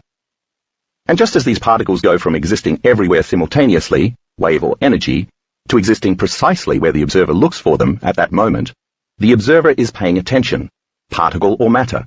We're also potentially capable of collapsing an infinite number of potential realities into physical existence. In other words, if you can imagine a particular future event that you want to experience in your life, that reality already exists as a possibility somewhere in the quantum field, beyond this space and time, just waiting for you to observe it. If your mind, through your thoughts and feelings, can affect when and where an electron appears out of nowhere, then theoretically, you should be able to influence the appearance of any number of possibilities that you can imagine. From a quantum perspective, if you observed yourself in a particular new future that was different from your past, expected that reality to occur, and then emotionally embraced the outcome, you'd be, for a moment, living in that future reality, and you'd be conditioning your body to believe it was in that future in the present moment. So the quantum model, which states that all possibilities exist in this moment, gives us permission to choose a new future and observe it into reality. And because the entire universe is made of atoms, with more than 99% of an atom being energy or possibility, that means that there's a lot of potential out there that you and I might be missing. However, this also means that you create by default as well. If you, as the quantum observer, look at your life from the same level of mind every day, then according to the quantum model of reality, you're causing infinite possibilities to collapse into the same patterns of information day in and day out. Those patterns, which you call your life, never change, so they never allow you to affect change. So the mental rehearsal I talked about earlier is certainly not idle daydreaming or wishful thinking. It is, in a very real sense, the way you can intentionally manifest your desired reality, including a life without pain or disease. By focusing more on what you do want, and less on what you don't want, you can call into existence whatever you desire, and simultaneously fade away what you don't want by no longer giving it your attention. Where you place your attention is where you place your energy. Once you fix your attention on your awareness or your mind on possibility, you place your energy there as well. As a result, you're affecting matter with your attention or observation. The placebo effect is not fantasy then, it's quantum reality. All atoms in the elemental world emit various electromagnetic energies. For example, an atom can give off invisible fields of energy at different frequencies that include X-rays, gamma rays, ultraviolet rays, and infrared rays, as well as visible light rays. And just as invisible radio waves carry a frequency with specific information encoded into it, whether it's 98.6 or 107.5 Hertz, each different frequency likewise carries specific diverse information, as shown in figure 8.1. For example, X-rays carry very different information than infrared rays do, because they are different frequencies. All of these fields are different energy patterns that are always giving off information at the atomic level. Think of atoms as vibrating fields of energy, or small vortices that are constantly spinning. To better understand how that works, Let's use the analogy of a fan. Just like a circular fan creates wind, a vortex of air, when it's turned on, each atom, as it spins, radiates a field of energy in a similar fashion. And just like a fan can spin at different speeds, and so create stronger or weaker wind, atoms also vibrate at different frequencies that create stronger or weaker fields. The faster the atom vibrates, the greater the energy and frequency it emits. The slower the speed of the atom's vibration or vortex, the less energy it creates. The slower a fan's blades spin, the less wind or energy is created, and the easier it is to see the blades as material objects in physical reality. On the other hand, the faster the blades spin, the more energy is created, and the less you see of the physical blades. The blades appear to be immaterial. Where the fan blades can potentially appear, like the subatomic particles the quantum scientists were trying to observe that kept popping in and out of view, depends on your observation, where and how you look for them. And so it is with atoms. Let's look at this in a little more depth. In quantum physics, matter is defined as a solid particle, and the immaterial energetic field of information can be defined as the wave. When we study the physical properties of atoms like mass, atoms look like physical matter. The slower the frequency that an atom is vibrating, the more time it spends in physical reality, and the more it appears as a particle that we can see as solid matter. The reason physical matter appears solid to us, even though it's mostly energy, is that all of the atoms are vibrating at the same speed we are. But atoms also display many properties of energy or waves, including light, wavelengths, and frequency. The faster an atom vibrates and the more energy it generates, the less time it spends in physical reality. It's appearing and disappearing too fast for us to see it, because it's vibrating at a much faster speed than we are. But even though we can't see the energy itself, we can sometimes see physical evidence of certain frequencies of energy, because the force field of atoms can create physical properties, such as the way infrared waves heat things up. If you compare figure 8.2a to figure 8.2b, you can see how slower frequencies spend more time in the material world, and thus appear as matter. So the physical universe may look as if it's made up of only material matter, but in truth, it shares a field of information, the quantum field, that unifies matter and energy so intimately that it's impossible to consider them as separate entities. That's because all particles are connected in an immaterial, invisible field of information beyond space and time. And that field is made of consciousness, thought, and energy, frequency, the speed at which things vibrate. Because each atom has its own specific field of energy, or energy signature, when atoms assemble collectively to form molecules, they share their fields of information and then radiate their own unique combined energy patterns. If everything material in the universe radiates a specific unique energy signature because everything is made of atoms, then you and I radiate our own specific energy signatures as well. You and I are always broadcasting information as electromagnetic energy, based on our states of being. So when you change your energy to alter a belief or perception about yourself or your life, you're actually increasing the frequency of the atoms and molecules of your physical body, so that you're amplifying your energy field, as shown in figure 8.3. You're turning up the speed of the atomic fans that make up your body. As you embrace a heightened emotional creative state like inspiration, empowerment, gratitude, or invincibility, you're causing your atoms to spin faster, just like the fan blades, and to broadcast a stronger energy field around your body, which affects your physical matter. So the physical particles that make up your body are now responding to an elevated energy. You're becoming more energy and less matter. You're now more wave and less particle. Using your consciousness, you're creating more energy so that matter can be lifted to a new frequency, and your body responds to a new mind. So how does matter become lifted to a new mind? Think of the preacher who moves into a state of religious ecstasy and drinks strychnine with no biological effects. How did he overcome that chemistry that would normally poison the average person? It was his level of energy that transcended the effects of matter. He made a decision with such firm intention that his choice carried an amplitude of energy that transcended the laws of the environment, the effects on the body, and linear time. In that moment, he was more energy and less matter. And as a result, it was a new energy that rewrote the circuitry in his brain, the chemistry in his body, and his genetic expression.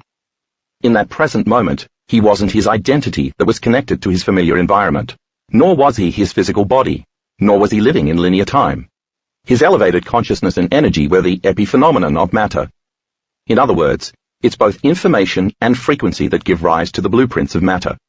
And when we're demonstrating an elevated level of awareness and energy, it's these elements that influence matter, because matter is created from a lowering of frequency and information. It's entirely possible that the preacher's cell receptor sites weren't selectively open for the strychnine. The cell's doors were closed to poison, and so were suspended from its effects. By being moved by the spirit, that is, moved by energy, he instantly upregulated the cells in his body for immunity, and downregulated the cells in his body for poison. The same thing is at work with the firewalkers. Once they change their state of being, their cell receptors are no longer open to the effects of heat. This is also what allowed the teenage girls to lift the 3,000-pound tractor to free their father, as you read about in Chapter 1. When they saw their father trapped and almost certain to die, their heightened state of energy turned off the cell receptors that normally would tell their bodies that the tractor was too heavy to lift, and turned on the muscle cell receptors to bear a greater load, so that when they tried, their muscles responded, and they were able to free their dad. It wasn't matter, body, that was moving matter, tractor. It was energy that was influencing matter. You'd have to agree with me that your body is made up of a vast array of atoms and molecules, and that these atoms and molecules form chemicals. Those chemicals organize into cells, which form tissues, that further organize into organs, which create various systems within your body. For example, a muscle cell is made of different chemicals, proteins, ions, cytokines, growth factors, which are made up of the different interactions of molecules, which are made up of various atomic bonds. Those atoms share an invisible field of information to form molecules. The chemicals that make up a cell also share a field of information. It's that invisible field of information that orchestrates the hundreds of thousands of functions of the cell at any given second. Scientists are beginning to realize that a field of information exists that's responsible for myriad cellular functions, existing beyond the boundaries of matter. It's this invisible field of consciousness that orchestrates all of the functions of the cells, tissues, organs, and systems of the body. How do certain chemicals and molecules of your cells know what to do and interact with such precision? There's an energetic field surrounding the cell that's the summation of energy from atoms, molecules, and chemicals working together in balance that gives birth to matter, and it's that vital field of information that matter draws from. For instance, the muscle cells in the previous example can further organize and specialize into tissues called muscle tissue. Let's say that the particular type of muscle tissue in this example is called cardiac muscle. Cardiac muscle tissue forms an organ called the heart. The tissues, which are made of cells, share a field of information that allows the heart to function in a coherent manner. The heart is part of the cardiovascular system of the entire body. As it shares this field of information, it organizes matter to function in a harmonic, holistic way. So the field that's created that gives birth to matter is what controls matter. The greater the field, the faster the atoms vibrate, or the faster your subatomic fan blades spin. The Newtonian model of biology is based on linear events in which chemical reactions occur in a sequence of steps. But that's not actually how biology works. You can no longer explain something even as simple as how a cut heals without the understanding of the interconnected, coherent information pathways you just read about. Cells share an intercommunication of information in a non-linear way. The universe and all the biological systems within it share an integration of independent, entangled energy fields that, in turn, share information beyond space and time on a moment-to-moment basis. Research confirms that most interactions between cells happen faster than the speed of light. And since the limit of this physical reality is the speed of light, that means that cells must communicate via the quantum field. The interactions between atoms and molecules form an intercommunication that unifies the physical, material world and the energy fields that make up the whole. In the quantum, the linear, predictable characteristics of the Newtonian world do not exist. Things interact in a holistic, cooperative manner. So according to the quantum model of reality, we could say that all disease is a lowering of frequency. Think about stress hormones. When your nervous system is under the control of fight or flight mode, the chemicals of survival cause you to be more matter and less energy. You become a materialist because you're defining reality with your senses, You overuse the vital energy surrounding the cell by mobilizing it for an emergency. And all of your attention goes towards the outer world of the environment, the body and time. If you keep the stress response turned on for extended periods of time, the long-term effects keep slowing down the frequency of the body such that it becomes more and more particle and less wave. That means there's less consciousness, energy, and information available for atoms, molecules, and chemicals to share. As a result, you become matter trying futilely to change matter. You are body trying without success to change a body.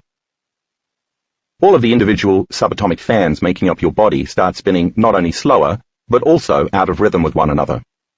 This creates incoherence among the body's atoms and molecules, which causes a weakened signal of communication, such that the body begins to break down. The more your body is matter, and the less it is energy, the more you're at the mercy of the second law of thermodynamics, the law of entropy, where material things in the universe tend to move toward disorder and breakdown. Think what would happen if you had hundreds of fans in one enormous room, all working together and spinning in harmony, humming away in unison. That coherent humming would be like music to your ears, because it would be rhythmic and consistent. That's what it's like in our bodies when the signals between our atoms, molecules, and cells are strong and coherent. Now imagine how different it would be if there weren't enough electricity, energy, getting to each of the fans, resulting in their spinning at different speeds or frequencies. The room would then be filled with a cacophony of incoherent clanking, wobbling, stopping and starting. That's what it's like when the signals between our body's atoms, molecules and cells are weaker and incoherent. When you change your energy because you made a decision with firm intention, you increase the frequency of your atomic structure and create a more intentional, coherent electromagnetic signature, as depicted in figure 8.4. You're now affecting the physical matter of your body. By increasing your energy, you increase the electricity flowing to your atomic fans. The elevated frequency begins to entrain or to organize the cells of your body to become less particle, matter, and more wave, energy. Or to put it another way, all of your matter has more energy or more information. Think of coherence as rhythm or orderliness, and incoherence as the lack of rhythm, lack of orderliness, and lack of synchrony. Imagine a group of 100 drummers with no rhythm banging on drums all at the same time. That's incoherence. Now imagine that a group of 5 professional drummers shows up among the mob of wannabe drummers, spreads out to different locations in the crowd, and starts to create a very rhythmic beat. In time, the 5 would entrain the entire 100 other drummers into perfect rhythm, orderliness, and synchrony. That's exactly what happens when your body responds to a new mind, when the hair on the back of your neck stands up, because you feel more like energy and less like matter. In that moment, you're lifting matter to a new mind. You're entraining the disease that exists as a lowering of frequency to an elevated frequency. At the same time, you're also causing the incoherent information that existed among the atoms and molecules, chemicals and cells, tissues and organs, and systems of the body to instead function from a field of more organized information. It's like hearing static on your radio, and then tuning into a clear signal where all of a sudden the static disappears, and you can hear the music. Your brain and nervous system do the same by tuning in to higher, more coherent frequencies. Once that occurs, you're no longer subject to the law of entropy. You experience reverse entropy, and the coherent signature of the energy field around your body causes you to be immune to the typical laws of physical reality. Now all of the atomic fans are spinning at a faster, coherent frequency, and the physical molecules, chemicals, and cells that make up your body are receiving new information so that your energy is having a positive effect on your body. Figures 8.5a, 8.5b, and 8.5c on the following page illustrate how a higher, more coherent frequency of energy entrains a slower, more incoherent frequency of matter, lifting matter to a new mind. The more organized and coherent your energy, the more you entrain matter at an organized frequency, and the faster that frequency, the better and the more profound the electromagnetic signal the cell receives. Remember, as you learned in the previous chapter, cells are 100 times more sensitive to electromagnetic signals, energy, than to chemical signals, and it's these signals that change DNA expression. The more incoherent and unsynchronized your energy is, on the other hand, the less able your cells are to communicate with one another. You'll learn the science of how to create coherence very shortly. Since the quantum field is an invisible field of information, is frequency beyond space and time that all things material come from, and is made of consciousness and energy, then everything physical in the universe is unified within and connected to this field. And since all things material are made of atoms, which are connected beyond space and time, then you and I, along with all things in the universe, are connected by this field of intelligence, personal and universal, both within us and all around us, that gives life, information, energy, and consciousness to all things. Call it what you will, but this is the universal intelligence that's giving you life right now. It organizes and orchestrates the hundreds of thousands of notes in the harmonious symphony that is your physiology, those things that are a part of your autonomic nervous system. This intelligence keeps your heart beating more than 101,000 times a day to pump more than 2 gallons of blood per minute, traveling more than 60,000 miles in each 24-hour period. As you finish reading this sentence, your body will have made 25 trillion cells, and each of the 70 trillion cells that make up your body execute somewhere between 100,000 to 6 trillion functions per second. You'll inhale 2 million liters of oxygen today, and each time you inhale, that oxygen will be distributed to every cell in your body within seconds. Do you consciously keep track of all that? Or does something that has a mind so much greater than your mind, and a will so much greater than your will, do it for you? That's love. In fact, that intelligence loves you so much that it loves you into life. It's the same universal mind that animates every aspect of the material universe. This invisible field of intelligence exists beyond space and time, and is where all things material come from. It causes supernovas to be born in distant galaxies, and roses to bloom in Versailles. It keeps the planets revolving around our sun, and the tides rising and falling at Malibu. Because it exists in all places and at all times, and is both within you and all around you, this intelligence must be both personal and universal. So there's a subjective, free will consciousness, the individual awareness called you, and there's an objective consciousness, the universal awareness, that's responsible for all life.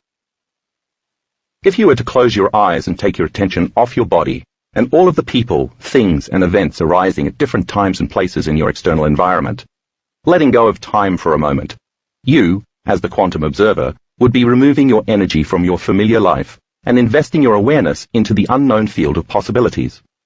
Since where you place your attention is where you place your energy, then if you keep placing your awareness on your known life, your energy is invested in that familiar life. But if you were to invest your energy in the unknown field of possibilities beyond space and time, and you instead became a consciousness, a thought in quantum potential, you'd be drawing a new experience to yourself. As you enter a meditative state, your subjective, free will consciousness would merge with the objective, universal consciousness, and you'd be planting a seed in possibility. The self-organizing, autonomic nervous system is your connection to that innate intelligence I mentioned that performs all of those automatic functions for you. It's certainly not your thinking neocortex that's responsible for the functions mentioned previously. Instead, it's the lower brain centers below the neocortex that subconsciously run the show. This loving intelligence is what you merge with in meditation when you lay down the ego and go from selfish to selfless, when you become pure consciousness. No longer a body in the environment or in linear time, but instead, no body, no one, no thing, in no place and no time. That's when you become simply an awareness in an infinite field of possibility. You're in the unknown, and from the unknown, all things are created. You're in the quantum field, and you and I already have all the biological machinery we need to accomplish this feat of becoming pure consciousness. Chapter 9. 3 Stories of Personal Transformation. In this chapter, you'll meet a few folks who put the energy of their consciousness into the immaterial world beyond the senses, and repeatedly embraced a possibility until it materialized into their lives. Laurie's story. At age 19, Laurie was diagnosed with a rare degenerative bone disease called polyostotic fibrous dysplasia. In this debilitating condition, the body replaces normal bone with a cheaper, fibrous tissue, and the skeleton's supportive protein scaffolding becomes uncharacteristically thin and irregular. The atypical growth process associated with the syndrome causes bones to swell, weaken, and then fracture. Fibrous dysplasia can occur in any part of the skeleton, and in Laurie's body, it manifested in her right femur, right hip socket, right tibia, and some of the bones of her right foot. Her doctors told her the disease had no cure.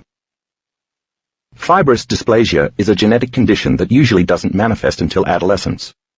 In Laurie's case, she spent a whole year limping painfully around her college campus, with what turned out to be a femoral fracture, before any sign of the disease surfaced.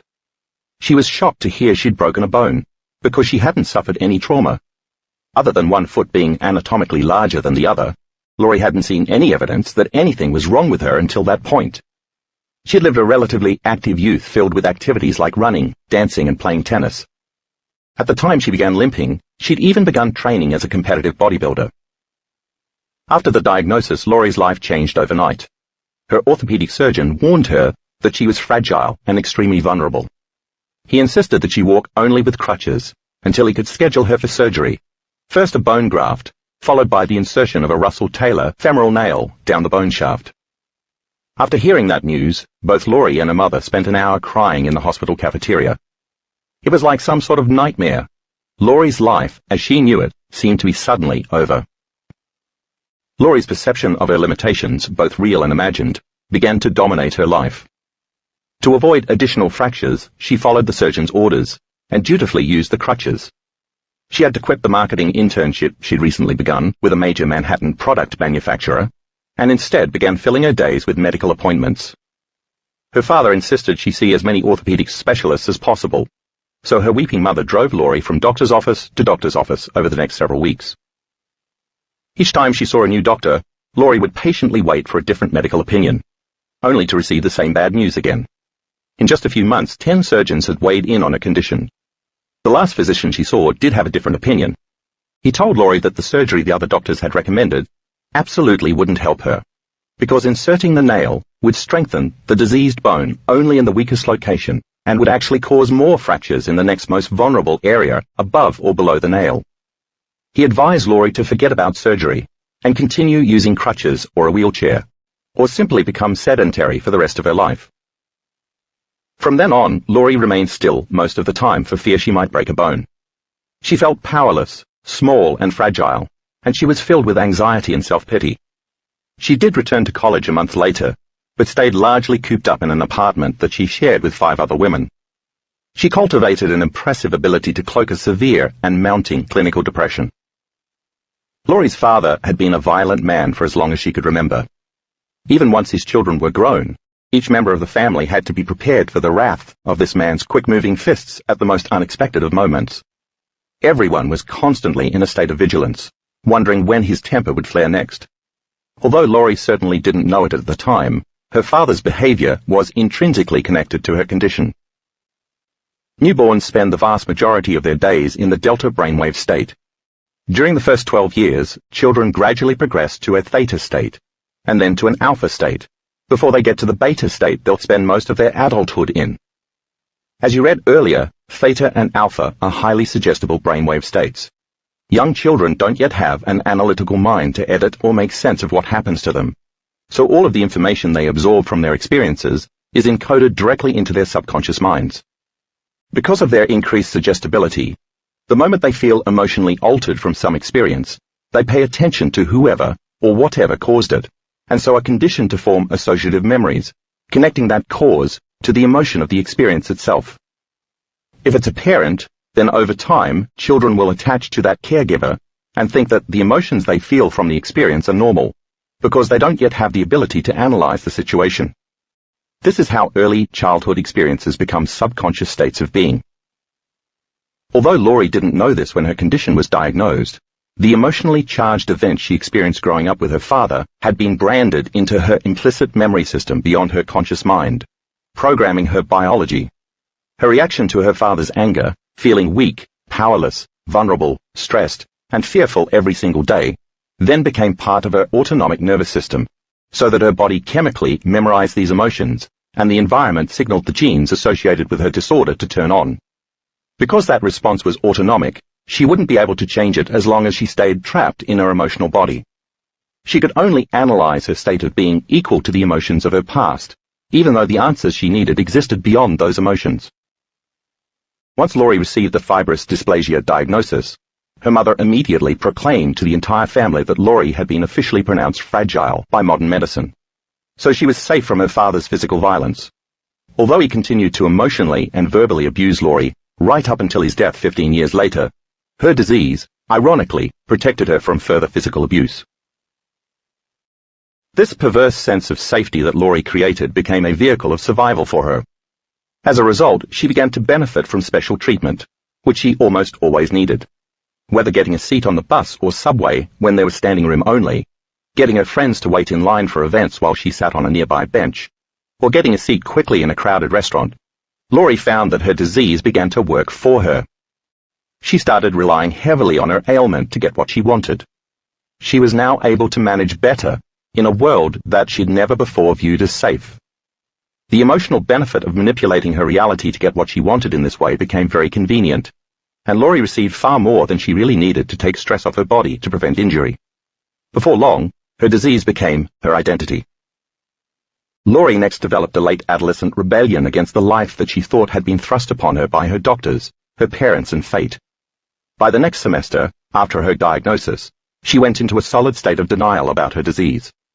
She decided to become the first gimpy bodybuilder, returning to the sport with complete devotion.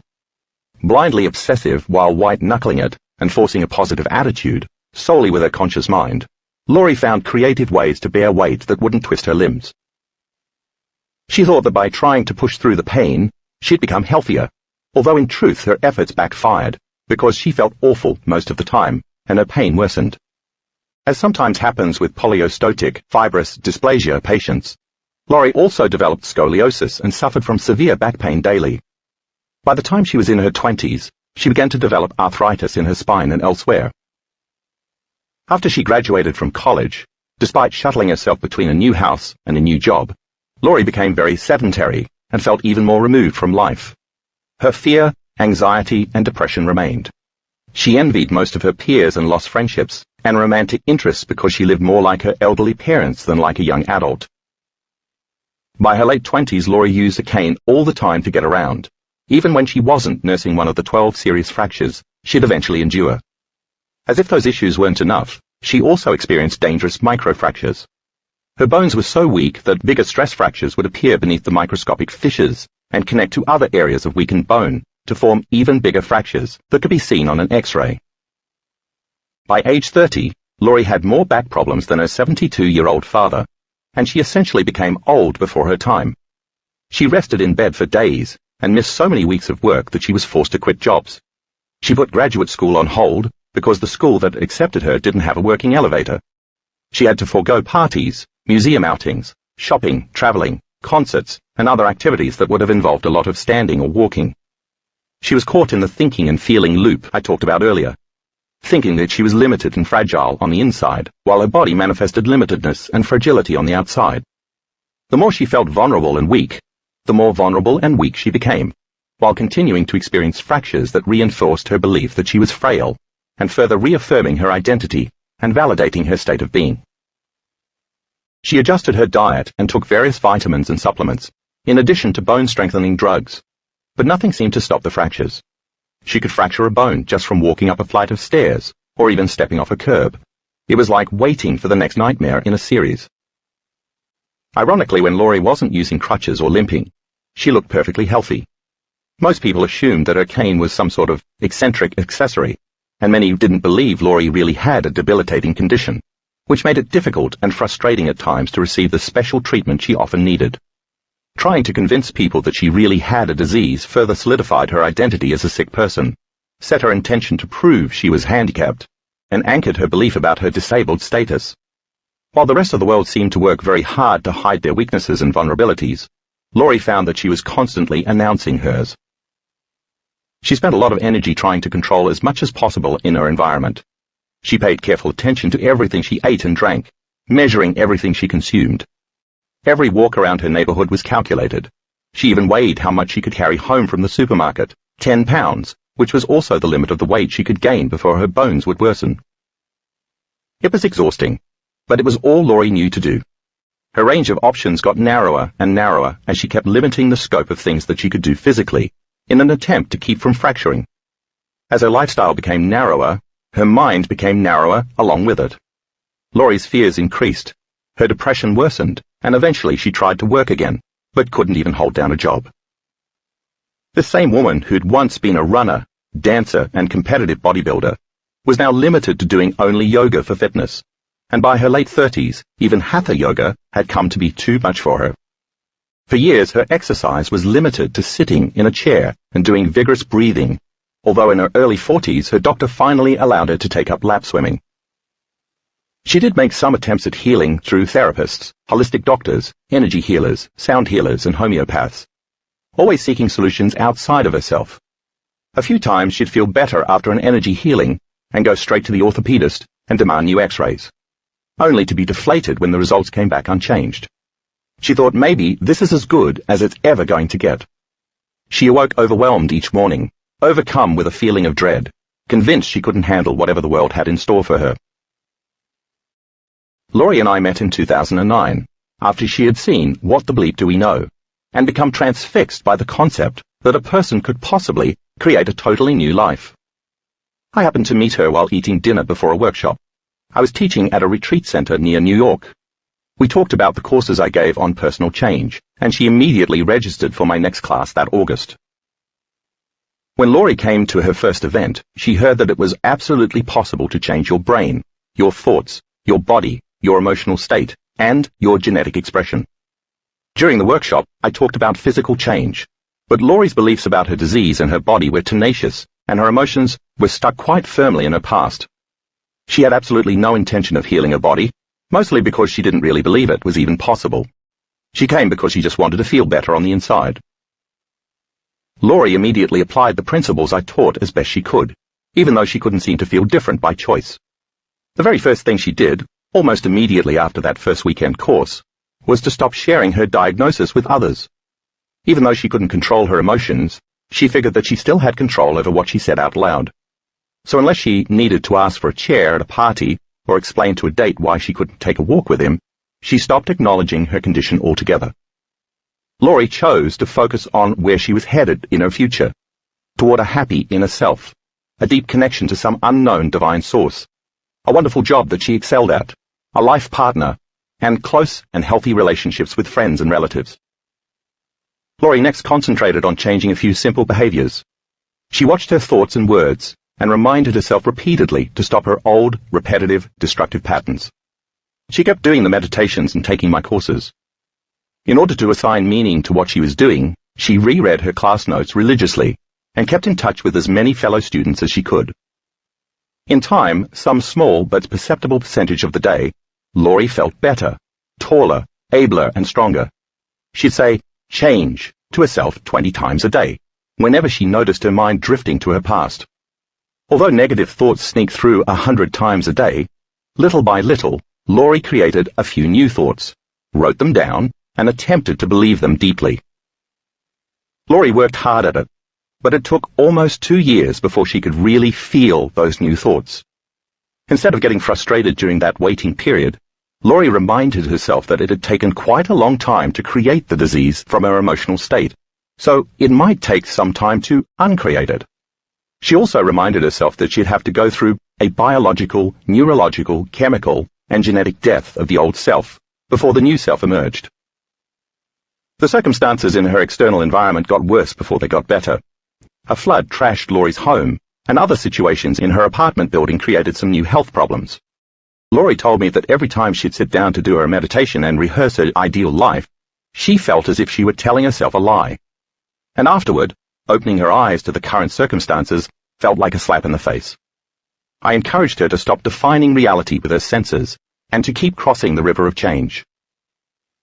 Laurie kept limping into the workshops, grumpy at times and grateful at others, and she kept at the work. She also assembled as many local fellow students as she could to meditate together.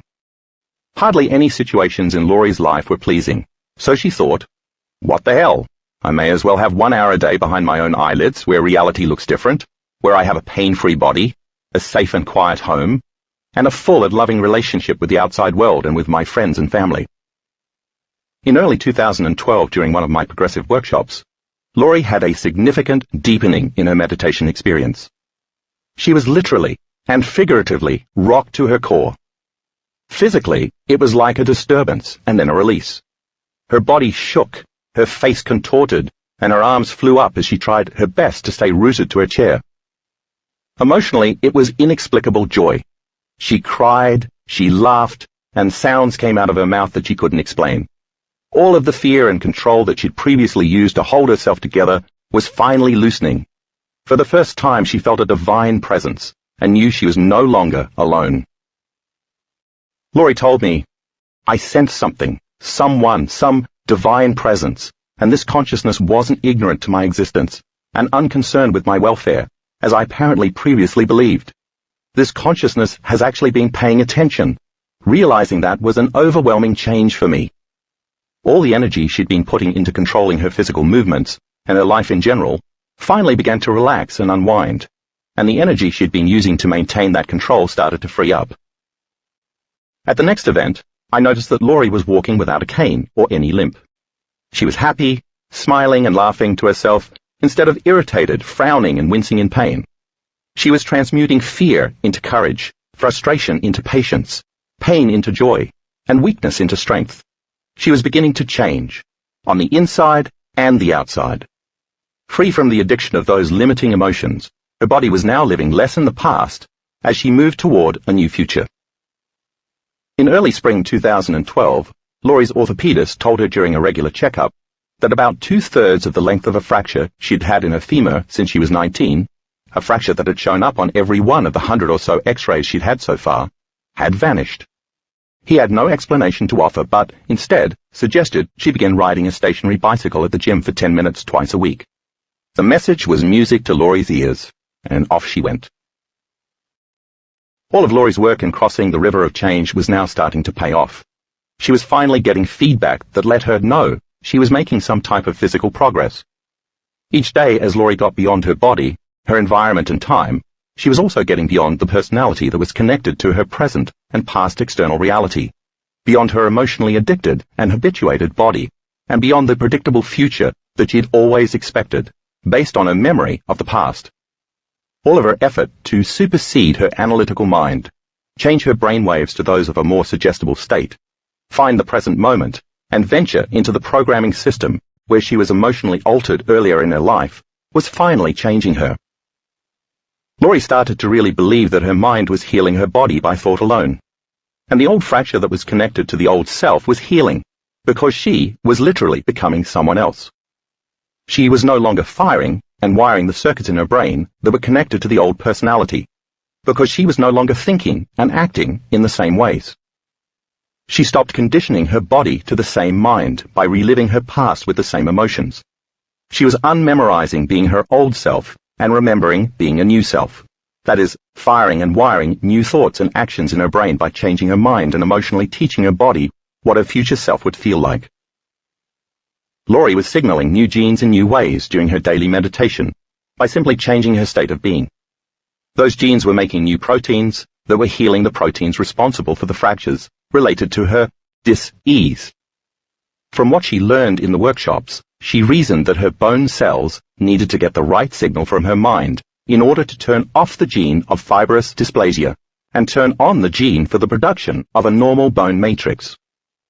Laurie explained, "I knew that over the years, all of those fractures had manifested structurally from the unhealthy protein expression in my bone cells, because I had been living by the survival emotions of fear, victimization, and pain, and I felt weak.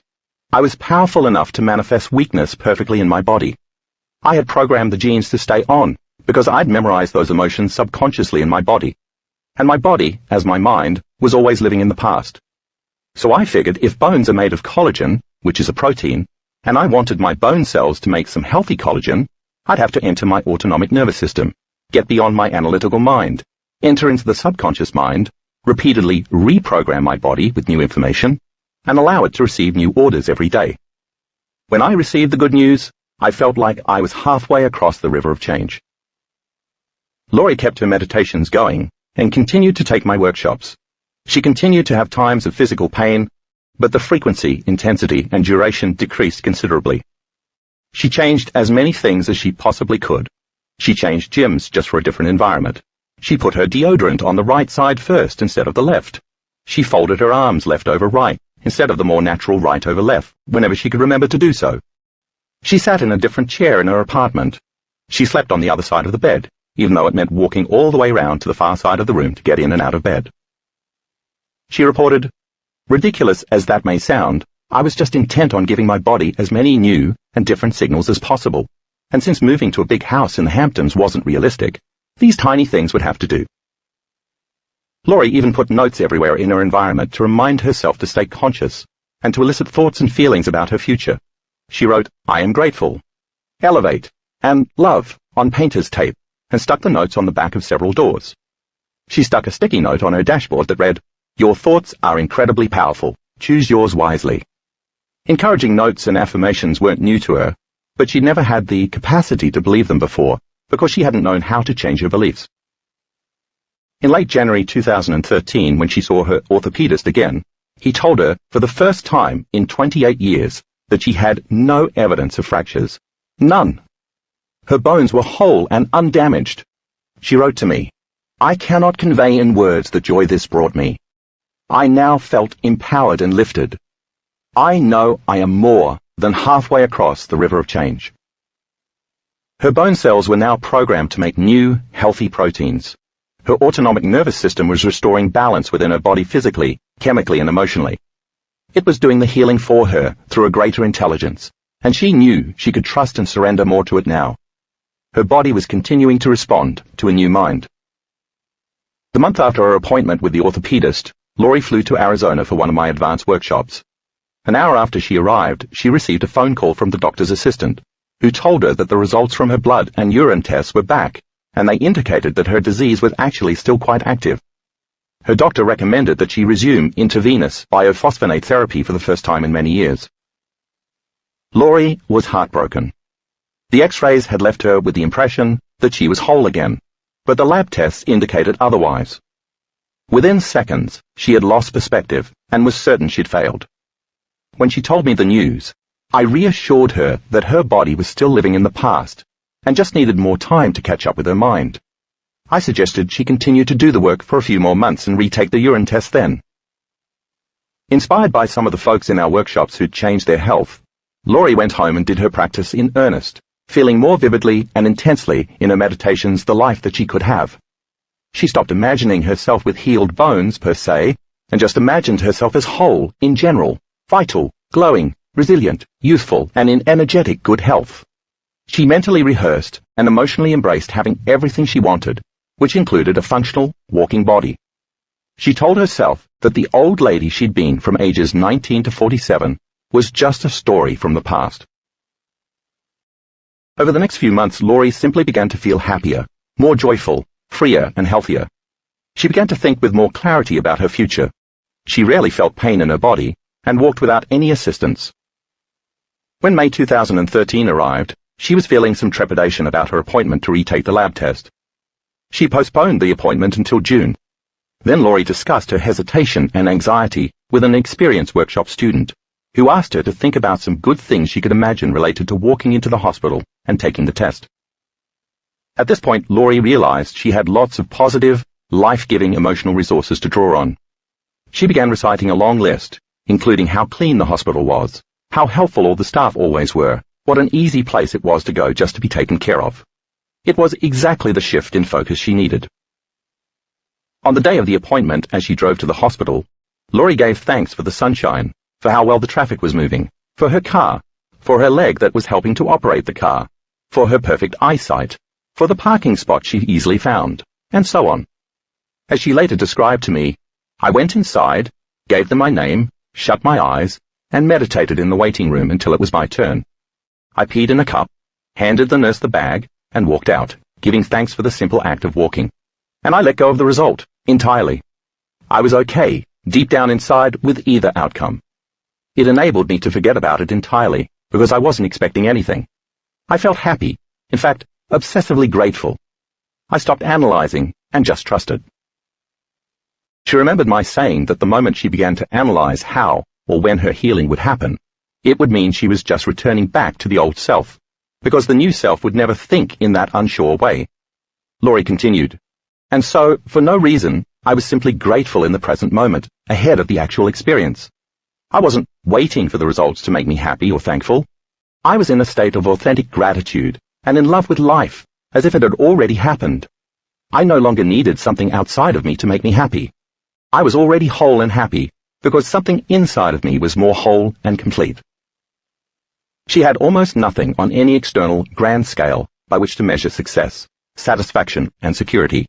Not income, a house, a partner, a business, a child, not even any recent volunteer work she was particularly proud of. But Laurie had the love of her friends and those family members whom she could connect with. And she had a newfound love for herself. She had realized that she had never had self-love before, only self-interest. She told me later that it was a distinction that she never could have understood in her previous, narrow state of mind. She felt quite content with herself in her life. She said, "And for the first time since I began this journey, I just didn't care about the test. I was happy with myself." 2 joyful weeks later, the test results came back. The doctor's assistant told Laurie, "Your results are perfectly normal. You scored a 40. Your values are down from an abnormal, elevated level of 68 just 5 months ago." Laurie had crossed the river and was on the shores of a new life. There was no evidence of her past living in her body any longer. She was free, born anew. Laurie told me later, "It occurred to me in an instant that my identity as patient and sick person with a disease had become stronger than any other role I'd played in my life. I had pretended to be that person, but all along I knew I wasn't. All of my attention and energy were consumed with being a patient, instead of being a woman, a girlfriend, a daughter, an employee, or even just a happy and whole person. I now know that I had no available energy to be anyone else, until I took my attention off the old personality, an old self, and reinvested my attention and energy into a new self. I'm so grateful that now I am me instead of that." Laurie now has no regrets and no significant resentments, and she feels no loss over the past. As she puts it, "I wouldn't want to judge or hold a grudge or feel forsaken from my past, because that choice would take away this feeling of wholeness. It's as if my past condition was actually a blessing, because I overcame my own limitations, and now I'm in love with who I am. I'm at peace. I'm truly changed on the biological and cellular level. I am proof of the message that your mind can heal your body, and believe me, no one is more surprised than I am." Candace's story. Candace's relationship, barely a year old, just wasn't working. After their first few months together, she and her boyfriend became deeply embroiled in incessant fighting, volatile accusations, constant mistrust, and ceaseless acts of blame. They both felt jealous and insecure, so their communications were frustrating at best. They each were haunted by unfulfilled expectations that the other had no hope of satisfying. In a rage she'd never known, Candace found herself in violent screaming matches, throwing uncontrollable tantrums. These fits left her feeling more unworthy, more victimized, and more insecure. All of this behavior was new to her. She hadn't been an angry, frustrated, or upset person before, and she'd never thrown a tantrum in all of the 28 years of her life. Although she knew on a gut level that staying in those circumstances wasn't benefiting her, Candace couldn't escape the emotional attachment to this unhealthy relationship. Yet as she became addicted to her stressful emotions, this became her new identity. Her personal reality was creating her new personality. Candace's external environment was controlling how she was thinking, acting, and feeling. She'd become a victim, trapped in her own life. Flooded with the strong energy of survival emotions, Candace began to operate like an addict, needing that emotional rush of feelings and believing that it was something out there that was causing her to feel and think and react in certain ways. She couldn't think or act greater than how she felt. Imprisoned in this emotional state, she was recreating the same thoughts, the same choices, the same behaviors, and the same experiences over and over again. Candace was actually using her boyfriend and all of the conditions in her outer world to reaffirm who she thought she was. Her need to feel anger, frustration, insecurity, unworthiness, fear, and victimization was associated with that relationship. Even though it wasn't serving her greatest ideal, she was too afraid of change to remedy the situation.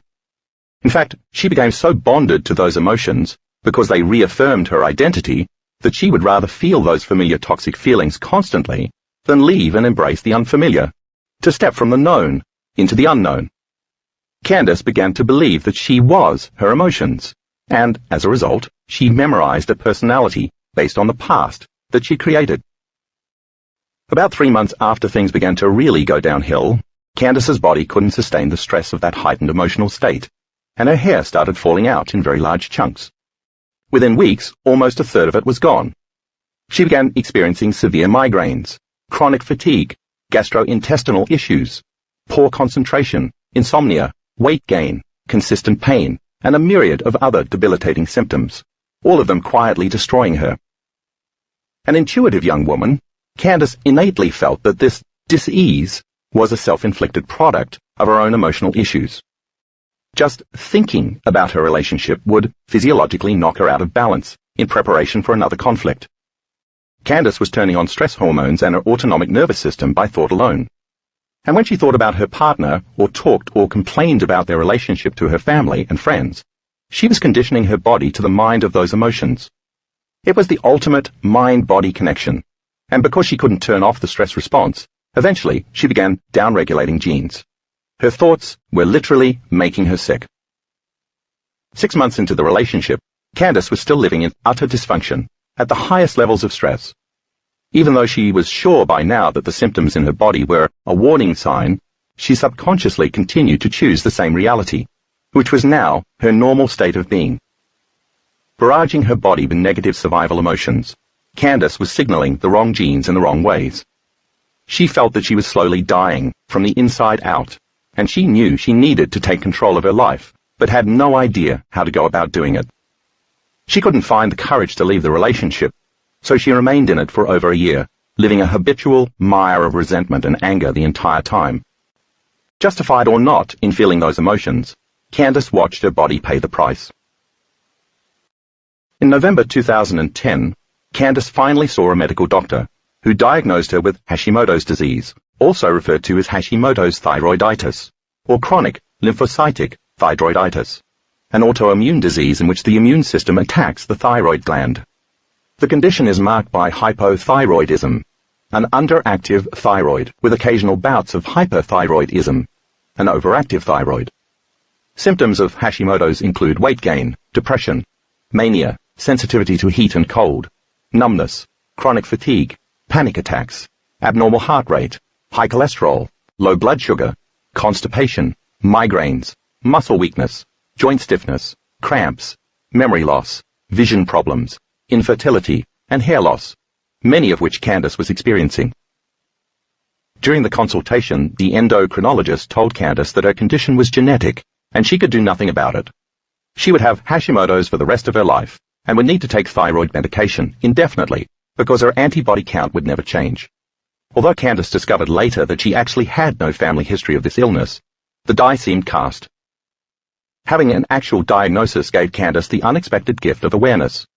She clearly needed a wake-up call, and this was it. The physical breakdown of her body had caused her to reflect on her past and really see the truth of who she was being. It dawned on her that she was single-handedly responsible for creating an autoimmune illness that was slowly destroying her physically, emotionally, and mentally. She was living a life in constant emergency fashion. All of her body's energy was going toward keeping her safe in an external environment, and no energy was left for her internal environment. Her immune system couldn't manage itself any longer. Despite the gut-wrenching fear of change and of the unfamiliar, Candace finally chose to leave the relationship 5 months later. She fully understood that the relationship had been unhealthy and not served her. She asked herself, what's the trade-off? Stay in the dysfunction and propel myself deeper into darkness, or choose freedom and possibility? This is my chance for a new and different life. Candace's adversity became the genesis for her personal evolution, self-reflection, and expansion. She found herself standing on the edge of the cliff, wanting to leap into the unknown.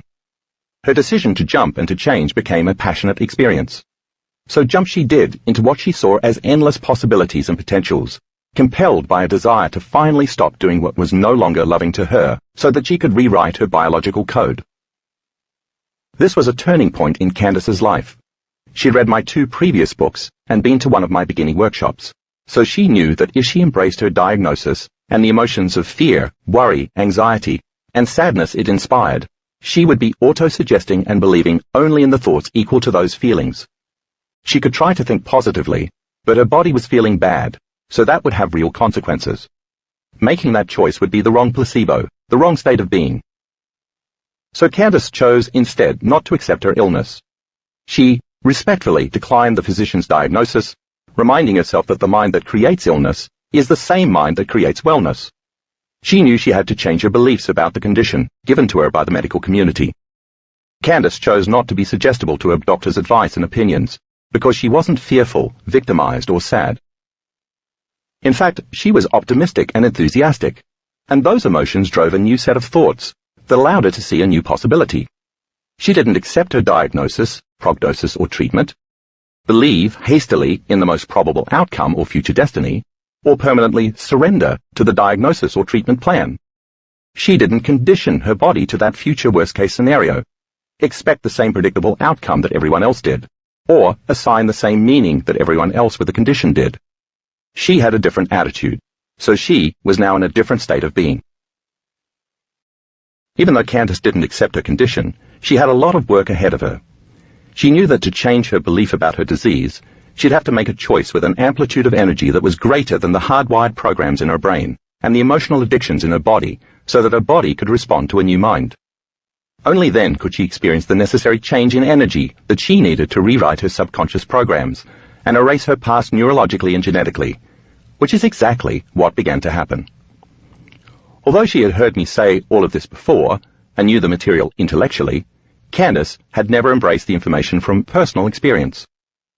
In the first workshop she attended after getting the diagnosis, she looked exhausted and kept falling asleep in her chair.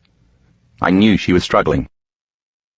When she came to her next workshop, she'd been taking thyroid medication to regulate her imbalanced chemical state for a little over a month, and she was more alert and interested. Candace was incredibly inspired by the stories I told during the weekend.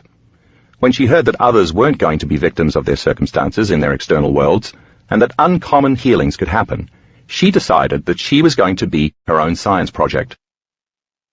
So Candace embarked on the journey.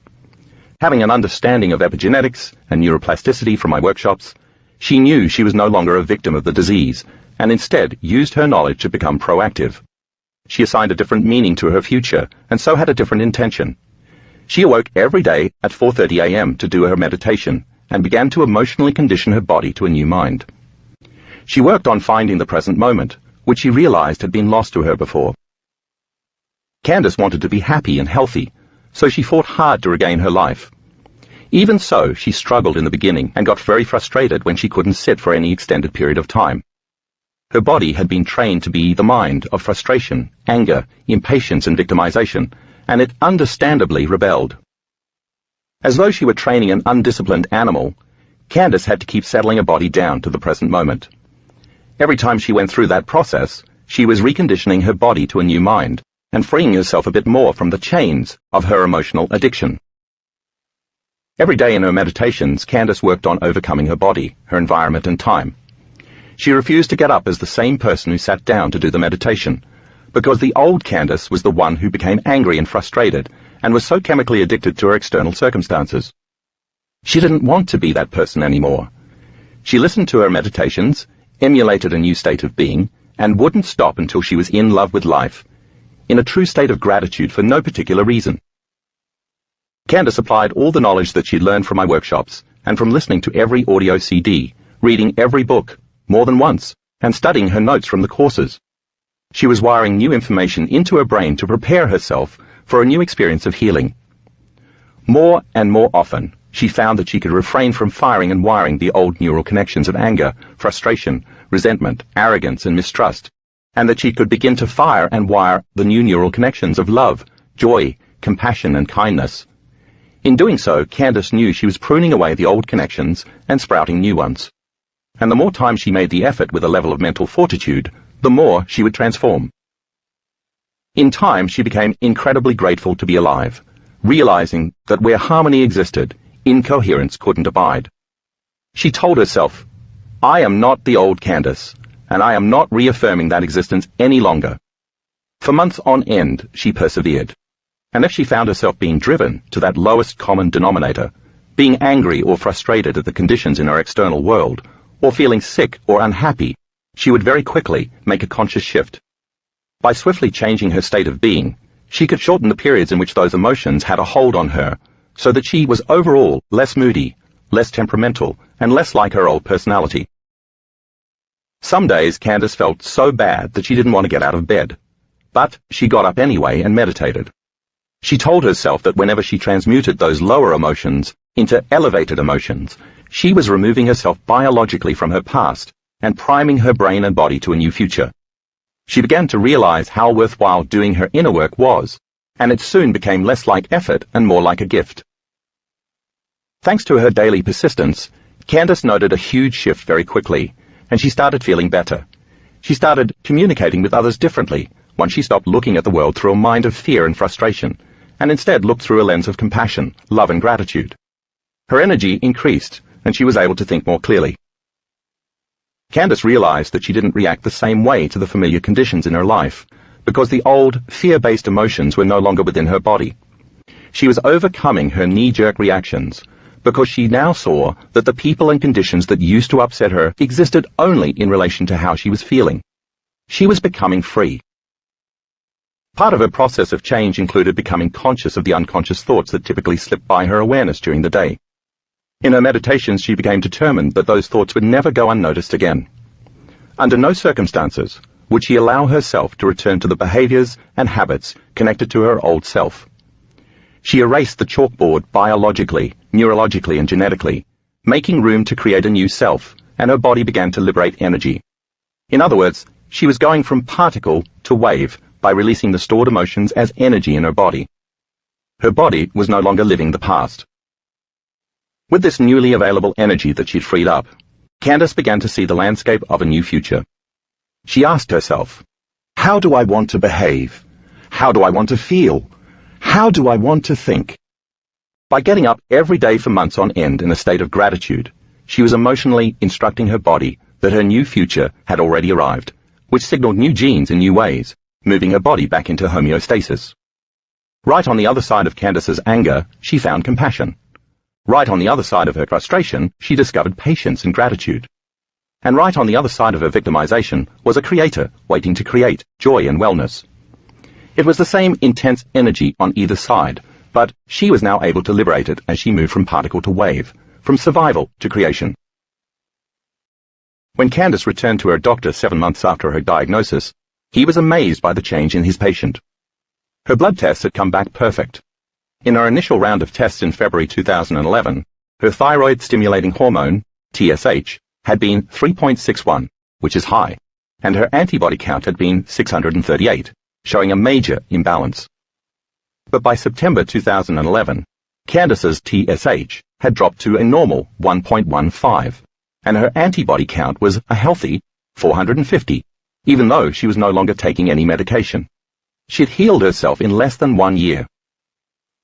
The doctor wanted to know just what she'd been doing to get these great results. It seemed almost too good to be true. Candace explained that she knew she'd created this condition, so she'd decided to conduct an experiment on herself to uncreate it. She told the doctor that by meditating daily and maintaining an elevated state of emotion, she had been epigenetically signaling new genes instead of letting unhealthy emotions continue to signal the old genes. She explained that she'd worked regularly on who she wanted to become, and that she stopped responding to everything in her external environment like an animal in survival mode, fighting, fleeing, kicking, or screaming. Everything around her was basically the same. She was just responding in a way that was more loving to herself. The doctor told her, looking absolutely amazed, "I wish that all my patients were like you, Candace. It's just incredible to hear your story." Candace doesn't really know how her healing happened. She doesn't need to. She just knows that she has become someone else. I had dinner with Candace a while after this happened, at a point when she had been off her medication for months and had no symptoms at all. Her health was fantastic. All her hair had grown back, and she felt great about herself. She mentioned over and over again that she was so in love with her present life. I told her, laughing, "You're in love with life, and it's loving you back. You should be in love with your life. You created it every day for months that way." Candace explained that she just trusted in an infinite field of potentials, that something else was going on beyond her that had helped her heal. All she really had to do was get beyond herself and enter into the autonomic nervous system, and then keep planting the seeds for a new life. And without knowing how it happened, it just happened. And when it did, she felt better than she'd ever felt before. Candace's life is now completely different from her life when she was diagnosed with Hashimoto's. She's a business partner in a personal development program that teaches self-development work, and she also maintains a corporate job. She has a loving relationship, new friendships, and new business opportunities. A new personality ultimately creates a new personal reality. A state of being is a magnetic force that draws events equal to that state of being. So when Candace fell in love with herself, she drew a loving relationship to herself. Because she felt worthy and felt respect for herself and all of life, conditions began to show up for her in which she had opportunities to contribute, to be respected, and to make a difference in the world. And of course, when she moved into a new personality, the old personality became like another lifetime. That new physiology began to drive her to greater levels of joy and inspiration. And the disease then belonged to the old personality. She was someone else. It's not that she became addicted to joy. She was just no longer addicted to being unhappy. When she started experiencing greater levels of happiness, she found that there's always more bliss, more joy, and more love to experience, because every experience creates a different blend of emotions. She started really wanting the challenges in her life so that she could find out to what extent she could take this information into transformation. The ultimate lesson that Candace learned was that her disease and her challenges were never about someone else. They were always about her. In her old state of being, she'd had the firm belief that she was a victim of her relationship and of her external circumstances, and that life was always happening to her. Becoming aware of this work and taking full responsibility for herself and her life, and realizing that what had happened never had anything to do with what was outside of her, was not only a huge empowerment, but also one of the greatest gifts Candace could have ever asked for. Joanne's story. Joanne lived most of her life in the fast lane. The 59-year-old mother of 5 was also a committed wife, a successful businesswoman, and an entrepreneur who constantly juggled her home life, family dynamics, growing career, and thriving business. Although her goal was to stay sane, healthy, and balanced, she couldn't imagine her life in any other way than intense, fast-paced, and busy. She was living on the edge and proving to everyone that her mind was active and sharp. Joanne constantly pushed herself to take on as much as possible, all the while maintaining exceptionally high standards. She was a leader, admired by many, and regularly sought out for advice. Her peers called her Superwoman, and she was, or so she thought. All of that ended abruptly in January 2008, when Joanne stepped off the elevator in her apartment building and then just collapsed, about 50 feet from her front door. She hadn't felt well that day, so she'd gone to a walk-in clinic for help and been on her way back home. In a matter of moments, everything in her world had changed, and she found herself clinging to life. After 8 months of testing, the doctors diagnosed her with secondary progressive multiple sclerosis, SPMS, an advanced stage of multiple sclerosis, MS, a chronic disease in which the immune system attacks the central nervous system. Symptoms vary widely depending on the individual, but can start with conditions such as numbness in a leg or an arm, progressing as far as paralysis and even blindness. These symptoms can include not only physical, but also cognitive and psychiatric problems. Joanne's symptoms had been so vague and sporadic over the previous 14 years that she had easily brushed them off as byproducts of a hectic lifestyle. But now her condition had a label, and it felt like a life sentence, with no chance of parole. She found herself thrown into the depths of the Western medical world, challenged by a strong belief that MS is a permanent disease. A few years before the diagnosis, Joanne had put the family business in Calgary on hold and made a life-changing move to Vancouver, on the west coast of Canada, something her family had wanted to do for years. After the move, Joanne struggled with one challenge after another, as the family's eroding finances and resources put them in a very precarious situation. Joanne's self-esteem, confidence, and health all took a nosedive. Once she found herself unable to become greater than her environment, her mental and physical state began to decline. Money became tighter and tighter as other stresses began to increase. Soon, the family couldn't even meet their basic needs of food and shelter. In early 2007, the woman everyone else had always seen as Superwoman hit bottom. And before the end of the year, the family returned to Calgary. MS is an inflammatory disease in which the insulating coverings of nerve cells in the brain and spinal cord are damaged, along with the nerve fibers themselves. The condition disrupts one's nervous system from communicating and sending signals to various parts of the body. The type of MS Joanne developed is a progressive type that builds up over time, often causing permanent neurological problems, especially as the disease advances. Her doctors told her it was incurable. Initially, Joanne was determined that her MS wouldn't define her, yet she quickly spiraled downward into physical disability and cognitive decline. Joanne had to depend on others for basic care as her limitations increased. Because of her sensory and motor problems, she began to rely on crutches, walkers, and a wheelchair. Eventually, she had to rely on a mobility scooter to get around. It wasn't much of a surprise that she crashed when her life did. Joanne's body finally did her the favor she wouldn't do for herself, that is, to stop and say, no more. She'd pushed herself too hard. Even though she'd achieved success in her early years, deep down inside, she felt like a failure most of the time, because she constantly judged herself and thought that she could always do a better job. She was never satisfied. Whatever she did or achieved was never good enough. Most important, Joanne didn't want to stop doing, because then she would have to attend to that impending feeling of failure. So instead, she stayed busy by putting all of her attention on her outer world, various experiences with people and things at different times and places, so that she wouldn't have to put any attention on her inner world of thoughts and feelings. The majority of Joanne's life had been filled with supporting others, by celebrating their successes and encouraging them, yet she'd never allowed anyone to see what wasn't working in her own life. She hid her pain from everyone. Joanne constantly gave, but never received, because she never allowed herself to receive. So she'd spent a lifetime denying herself her own personal evolution by never expressing herself. It makes sense that when Joanne tried to change her inner world by using the conditions in her outer world, she would inevitably manifest only failure. When she finally collapsed, Joanne was so weak and defeated that she barely had the strength to fight for her life. All that time spent living in emergency mode, constantly reacting to the conditions in her external world, had robbed Joanne of her life force, draining all the energy from her internal world, the place for repair and healing. She was simply tapped out. The one thing that Joanne knew without a doubt was that the damage that the MRIs showed was riddling her brain and spinal column hadn't appeared overnight. Her body had slowly been eaten away at her core, the central nervous system. After all those years of ignoring symptoms, she had become unnerved because she was afraid to look inside herself.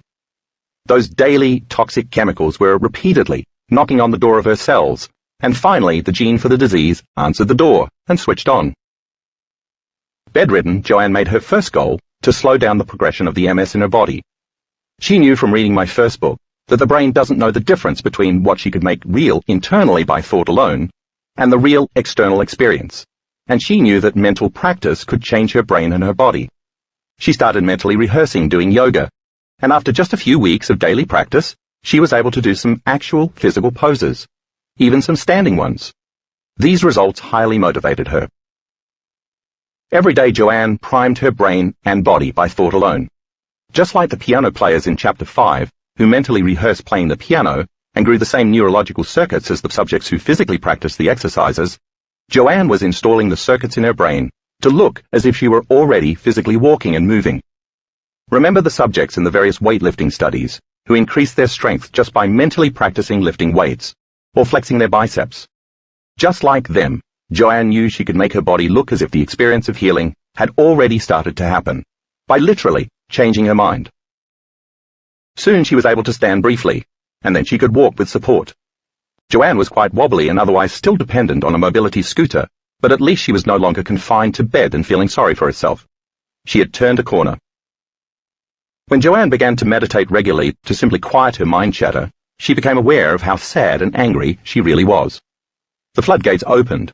Joanne realized she felt weak, isolated, rejected, and unworthy most of the time. Out of balance, ungrounded, and disconnected, she felt as though she had lost a vital part of herself. She observed how she denied herself by pleasing others, and how she couldn't acknowledge herself without feeling guilty.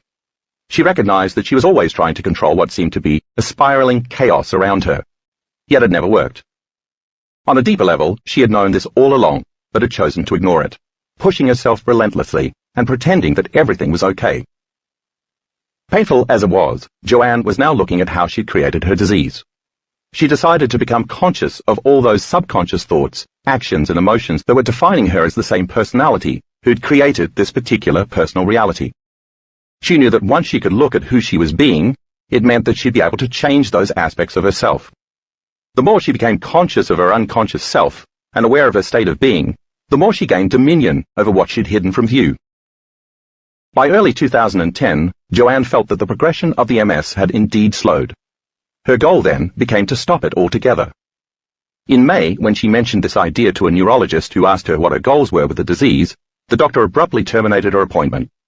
Instead of becoming discouraged, Joanne was more intent after this incident. When Joanne attended a workshop in Vancouver, she couldn't walk on her own. During the weekend, I asked the participants to set a firm intention in their minds and combine it with an elevated emotion in their bodies. The goal was to recondition the body to a new mind, instead of continuing to condition it with survival emotions. I wanted participants to open their hearts and teach their bodies emotionally what their future would feel like. This was the missing ingredient to Joanne's daily mental practice. Embracing thoughts of walking across a 20 to 25-foot floor with only her cane for support excited her beyond belief. She was now adding the second element of the placebo effect to the equation, expectation with emotion. It was this combination, convincing her body emotionally that the future event of healing was happening to her in the present moment, that would take Joanne to the next level. Her body, as the unconscious mind, had to believe it for it to be so. If she were to embrace the joy of being well and give thanks before the healing occurred, then her body would be getting a sampling of her future in the present moment.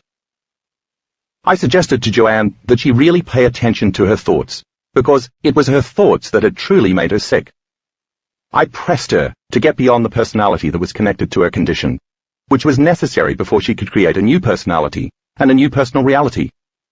Now she could apply meaning and intention to what she was doing. 2 months after that workshop, Joanne attended a second, more advanced workshop in Seattle. Her scooter had broken down the day before she left for that event, so she used her motorized wheelchair to get around. Despite initially feeling more vulnerable because of that, at the workshop, Joanne soon felt better able to move.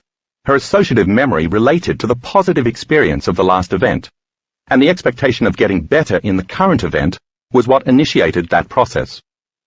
If 29% of chemo patients can experience anticipatory nausea before their chemo treatments, as you read in Chapter 1, then maybe it's possible for some of the workshop participants to experience anticipatory wellness when they're back in the workshop setting. Whatever the trigger, Joanne saw a new possibility, and with enthusiasm, began once again to emotionally embrace that future in the present moment. During the last meditation of that workshop, the magic happened for her. Joanne experienced a huge internal shift, and she felt something that moved her profoundly. She felt her body changing automatically once she entered her autonomic nervous system, and it received the new instructions and took over. She felt lifted, overjoyed, and free. After the meditation, Joanne got up from her chair, a different person than she'd been when she sat down. She was in a new state of being. She then walked to the front of the room, without any support, not even her cane. She strutted across the room, wide-eyed, laughing like a child. She could feel and move her legs, which had been dormant for years. She'd gotten out of the way, and it felt incredible. To my amazement, Joanne had signaled new genes in new ways, right during that one meditation. She'd actually changed her condition in just 1 hour.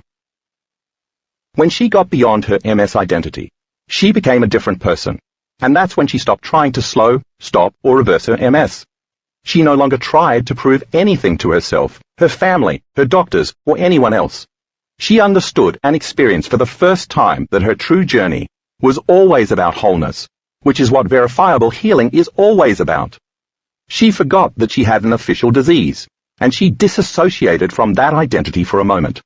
The freedom that doing so engendered and the amplitude of that elevated emotion was strong enough to switch on a new gene. Joanne knew that MS was simply a label, like mother, wife, or boss. She had changed that label by simply giving up her past. When Joanne arrived back home 3 days later, unbeknownst to her, the miraculous continued to unfold. While doing yoga, a practice she'd begun physically, not just mentally, after attending the second workshop, she noticed that she could lift one foot off the ground. She tried to lift the other. Success! She then noticed that she could flex her feet for the first time in years, and she could wiggle her toes, which she hadn't done in a long time. She was stunned and in absolute awe as tears of joy flowed from her eyes. She knew in that instant that anything was possible, not because of some external medication or procedure, but because of the internal changes she'd made. Joanne knew she could be her own placebo. Within a very short time, Joanne taught herself how to walk again. 2 years later, she is still walking unassisted and is more playful and full of life. Her body strength has improved, and she's now able to do many things that she thought she'd never again be able to do. Most important, she feels alive and filled with boundless joy. Joanne feels whole, and because she can now receive, she continues to receive healing. Joanne recently told me, "My life is magical, full of incredible synergies, abundance, and unexpected gifts of every sort. It bubbles, sparkles, and tingles with a new and lighter reflection of myself. It's the new me. Actually, the real me that I tried to keep under control and hidden for most of my life." Joanne now lives most of her day in gratitude. She still takes the time to be aware of her thoughts and feelings. That is, she cultivates her state of being every day, paying attention to what she tells herself, and what she thinks about others too. In her meditations, she observes herself and becomes familiar with how she acts. Very rarely does a thought get past her conscious mind that she doesn't want to experience. Joanne's current neurologist supports her choices and has been astounded by what she has seen. Her physician has had to acknowledge the power of the mind, which Joanne demonstrated right before her eyes, with medical reports and blood tests that showed no signs of MS. Laurie, Candace, and Joanne accomplished their dramatic remissions using no resources outside of themselves. They changed their health from the inside out, without the use of medication, surgery, therapy, or anything other than their own minds. They became their own placebos. Now, let's take a scientific look into the brains of some other people from my workshops who were able to make similar dramatic changes so that we can see exactly what was going on in the process of these remarkable transformations. Chapter 10. Information to Transformation. Proof that you are the placebo. This book is about making your mind matter. You now understand that the placebo works because a person accepts and believes in a known remedy. A fake pill, injection, or procedure substituted for a real counterpart, and then surrenders to the outcome without overanalyzing how it's going to happen. We could say that a person associates her future experience of a particular known person, say a doctor, or thing, a medication or procedure, at a specific time and place in her external environment, with a change in her internal environment. And in doing so, she alters her state of being. After a few consistent experiences, the person will expect her future to be exactly like her past. Once that link is in place, the process becomes highly effective. It's about a known stimulus, automatically producing a known response. The bottom line is this. In the classic placebo effect, our belief lies in something outside of us. We give our power away to the material world, where our senses define reality. But can the placebo work by creating from the immaterial world of thought, and making that unknown possibility a new reality? That would be a more prudent use of the quantum model. The 3 workshop participants you read about in the last chapter accomplished this feat. They all chose to believe in themselves more than they believed in anything else. They changed from the inside and moved into the same state of being as someone who'd taken a placebo, without any material thing causing the phenomenon. That's what many students continue to do to get better. Once they know how the placebo really works, the pill, injection, or procedure can be taken away, and the same outcome unfolds. Because of the research in these workshops, as well as the constant testimonials I've received from people around the world, I now know that you are the placebo. My students demonstrate that instead of investing their belief in the known, they can place their belief in the unknown and make the unknown known. Think about this for a moment. The idea of verifiable healing exists as an unknown potential reality in the quantum field, until it is observed and realized and has materialized. It lives as a possibility in an infinite field of information, defined as nothing physically, but all material possibilities combined. So the potential future of experiencing a spontaneous remission from a disease exists as an unknown, located beyond space and time, until it's personally experienced and made known in this space and time. Once the unknown beyond the senses becomes a known experience with your senses, you're on the path of evolution. So if you can experience a healing over and over again in the inner world of thoughts and feelings, then in time, that healing should finally manifest as an outer experience. And if you make a thought as real as the experience in the external environment, shouldn't there be evidence in your body and brain sooner or later? In other words, if you mentally rehearse that unknown future with a clear intention and an elevated emotion, and do it repeatedly, then based on what you've learned, you should have real neuroplastic changes in your brain and epigenetic changes in your body. And if you keep moving into a new state of being each day by reminding your brain and conditioning your body to that same mind, then you should see the same structural and functional changes within you as if you took the placebo. Figure 10.1 gives a simple graphic showing how this process unfolds. So instead of aligning your faith, which I define as believing in a thought more than anything else, and your belief in something known, can you place your attention on an unknown possibility and then, by the principles discussed in this book, make that unknown reality known? By emotionally embracing the experience in your mind enough times, can you move from the immaterial to the material, from thought to reality? By now, you should understand that you don't need any fake pills, holy shrines, ancient symbols, witch doctors, whether of modern day or traditional variety, sham surgery, or sacred ground in order to heal you. This chapter introduces the scientific evidence showing how our students did just that. They changed their biology by thought alone. It wasn't just in their minds, it was in their brains. All of the supporting evidence in this chapter is provided to inspire you to see firsthand the power of meditation. It's my desire that once you see proof of what's possible, you'll apply the same principles to your own personal transformation and reap the benefits in all areas of your life. After you read these stories, by the time you get to part 2 of the book, you'll have more intention behind your inward journey, because you'll assign more meaning to what you're doing, and therefore you'll get better results. I've learned something very important in teaching this work. I've come to the realization that everyone secretly believes in his or her greatness. When you get right down to it, on some level, everyone, whether you're a corporate CEO, a janitor at an elementary school, a single mother of 3, or a prison inmate, innately believes in him or herself. We all believe in possibility. We all imagine a better future for ourselves than the reality where we currently reside. So I thought that if I could offer sincere individuals vital scientific information, and then provide them with the necessary instruction on how to apply that information, they could experience varying degrees of personal transformation. Science is, after all, the contemporary language of mysticism. It transcends religion, culture, and tradition. It demystifies the mystical and unifies a community. I've seen it occur time and time again in my seminars around the world.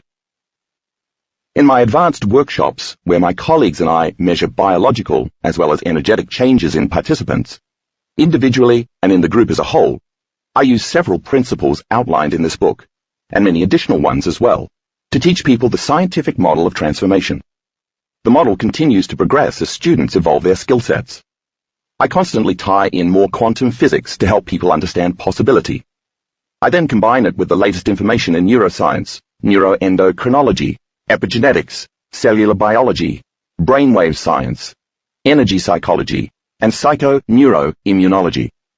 We see new possibilities manifest as a result of learning new information.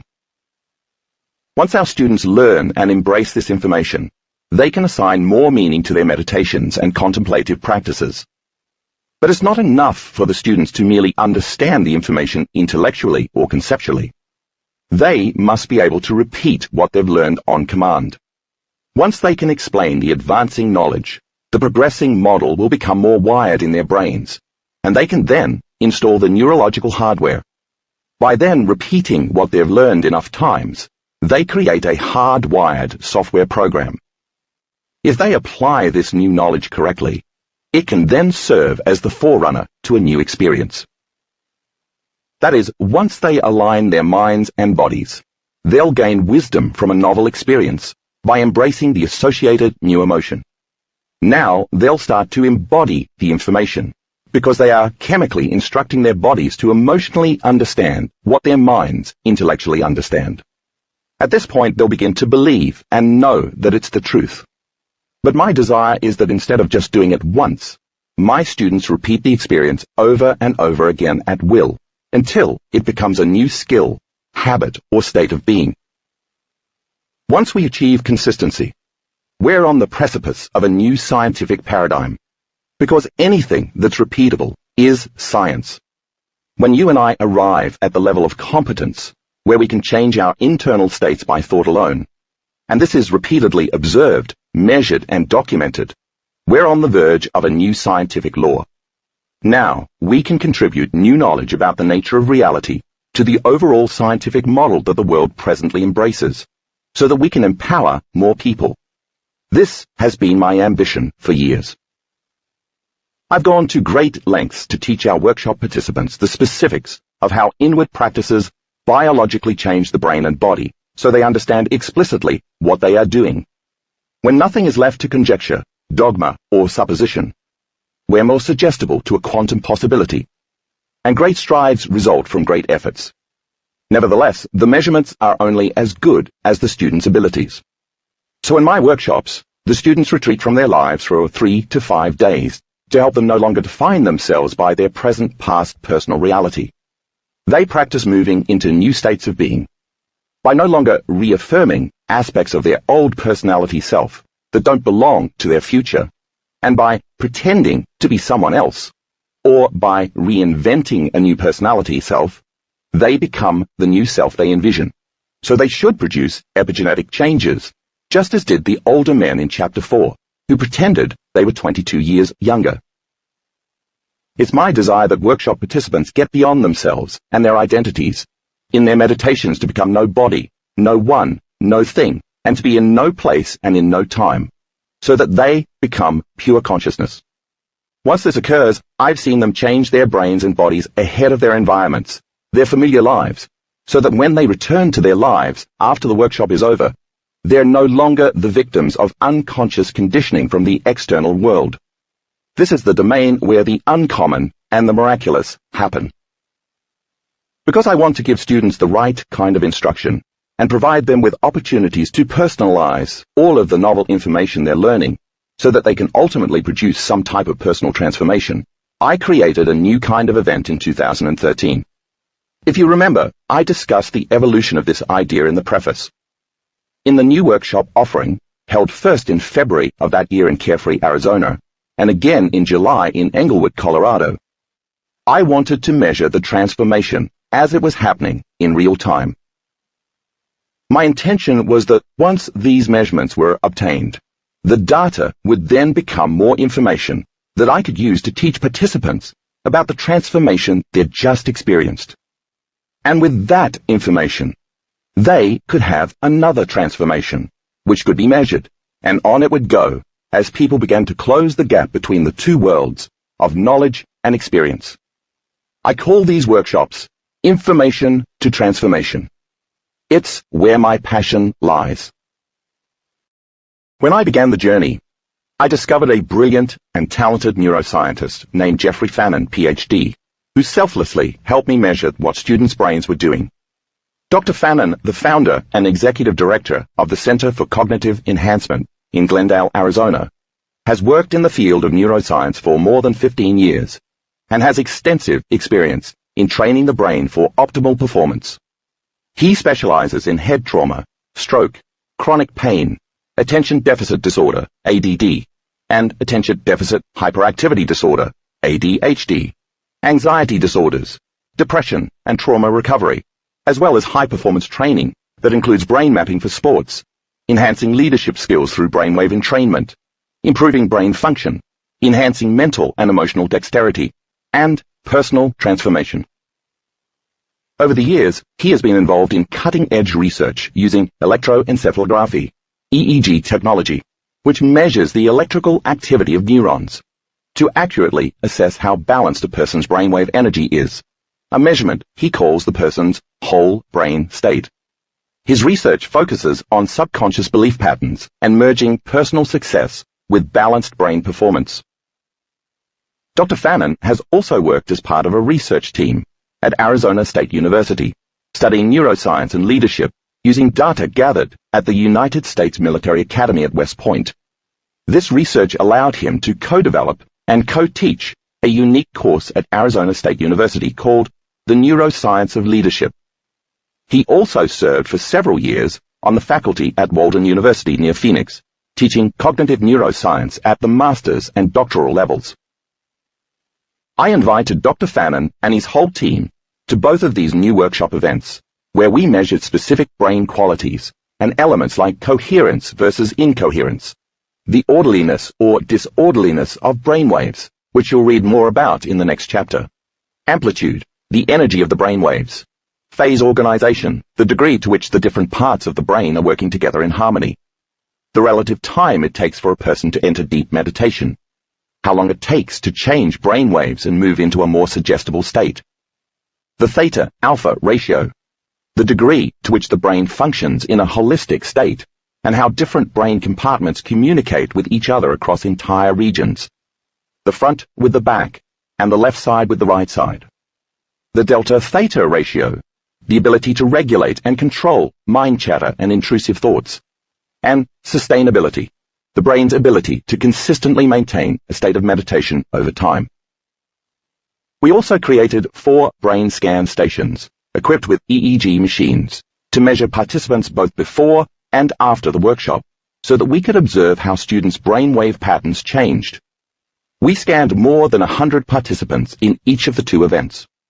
I also randomly selected 4 participants to measure during each of the 3 meditation sessions per day, scanning their brains in real time.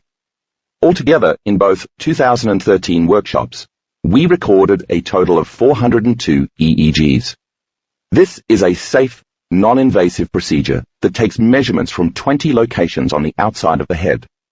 Those brainwave measurements provide a host of information regarding the brain's current ability to perform. The EEGs were then converted into quantitative EEGs, QEEGs, which is a mathematical and statistical analysis of EEG activity that's depicted as a brain map graphic. This graphic features color gradations, indicating how the activity recorded from the EEG compares to normal baseline activity. The various colors and patterns depicted at different frequencies offer greater information about how the brainwave patterns affect a person's thoughts, feelings, emotions, and behaviors. For starters, our overall data demonstrated that 91% of the individuals whose EEGs we recorded presented a significantly improved state of brain function. The majority of our students moved from a less coherent or less orderly state to a more coherent state by the end of the transformational meditation sessions.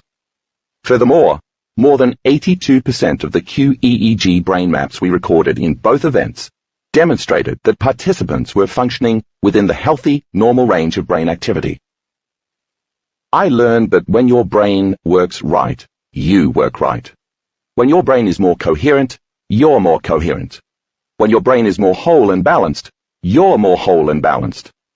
When you can regulate your negative and intrusive thoughts every day, you're less negative and intrusive. And that's exactly what we witnessed with the students at these events. The national average for someone to move into and sustain a meditative state is a little over 1.5 minutes. That is, it takes that long for most people to change their brain waves and move into a meditative state. The average time for our students to enter and sustain a meditative state, in the 402 cases that we measured, was only 59 seconds.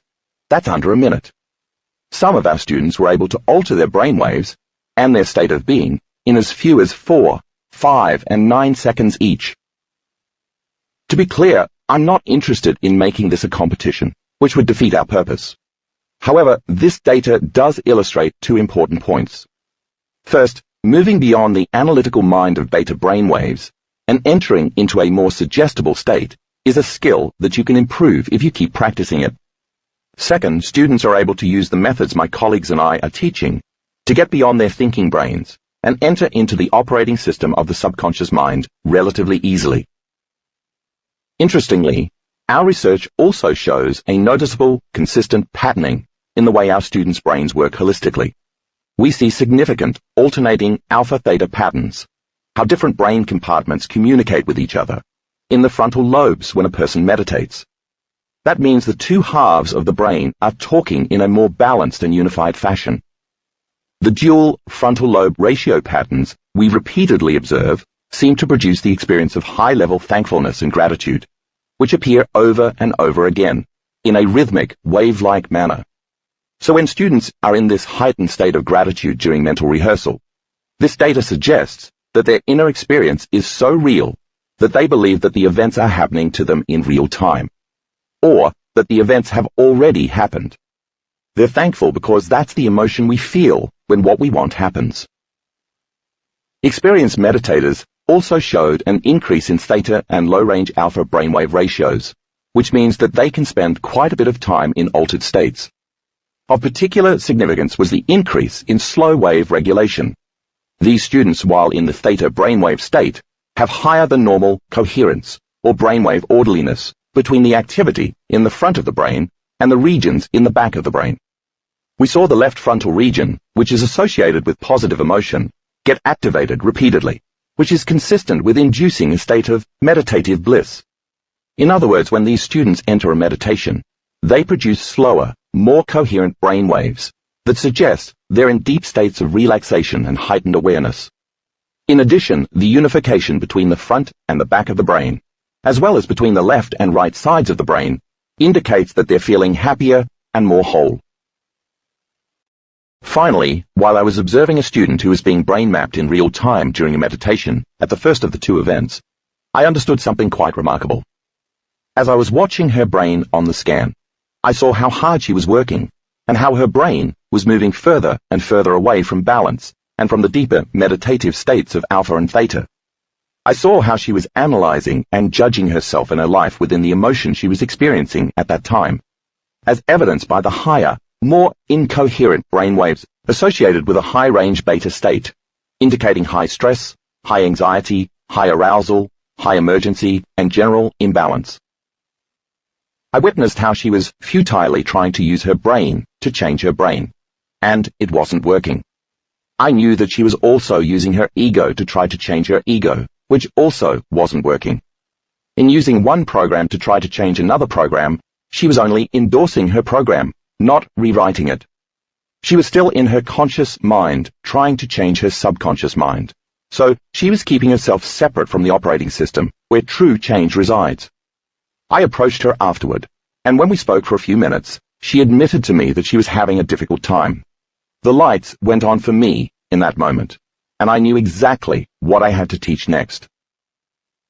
She had to become detached and move beyond her body in order to change her body, move beyond the ego in order to change the ego, move beyond the program in order to change the program, and move beyond the conscious mind in order to change the subconscious mind. She had to become the unknown in order to create the unknown. She had to become an immaterial new thought in nothing materially in order to create a new experience materially. She had to move beyond space and time in order to change space and time. The student had to become pure consciousness. She had to get beyond her associations with an identity that was associated with her known environment, her home, her job, her spouse, her kids, her problems, beyond her body, her face, her gender, her age, her weight, and her looks, and beyond time, the predictable habit of living in the past or the future, always missing the present moment. She had to get beyond her current self to create a new self. She had to get out of her own way so that something greater could take over. When we are matter trying to change matter, it never works. When we are the particle trying to change the particle, nothing will happen, because we're vibrating at the same speed as matter, and so can't have any significant effect on it. It's our consciousness, our intentional thought, and our energy, our elevated emotion, that influences matter. Only when we are conscious can we alter our brains, our bodies, and our lives, and create a new future in time. And because it's consciousness that gives form to all things, and that uses the brain and body to produce different levels of mind, once you arrive in the place where you are pure consciousness, you're free. So I began to let students linger for extended periods of time in their meditations, and become no one, no body, no thing, and be in no place and in no time, until they were comfortable in the infinite field of possibilities. I wanted students' subjective consciousness to merge with the objective consciousness of the field for long periods of time. They had to find the sweet spot of the present moment, and invest their energy and awareness in a void that is not really empty space, but is actually filled with an infinite number of possibilities, until they were comfortable in the unknown.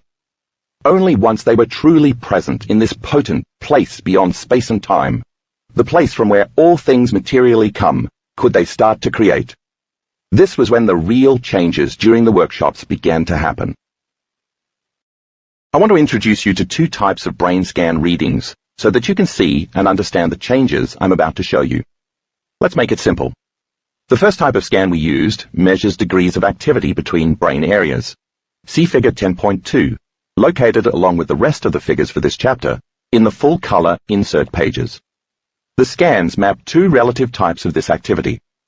Hyperactivity, or overregulation, is depicted by red lines connecting different locations in the brain.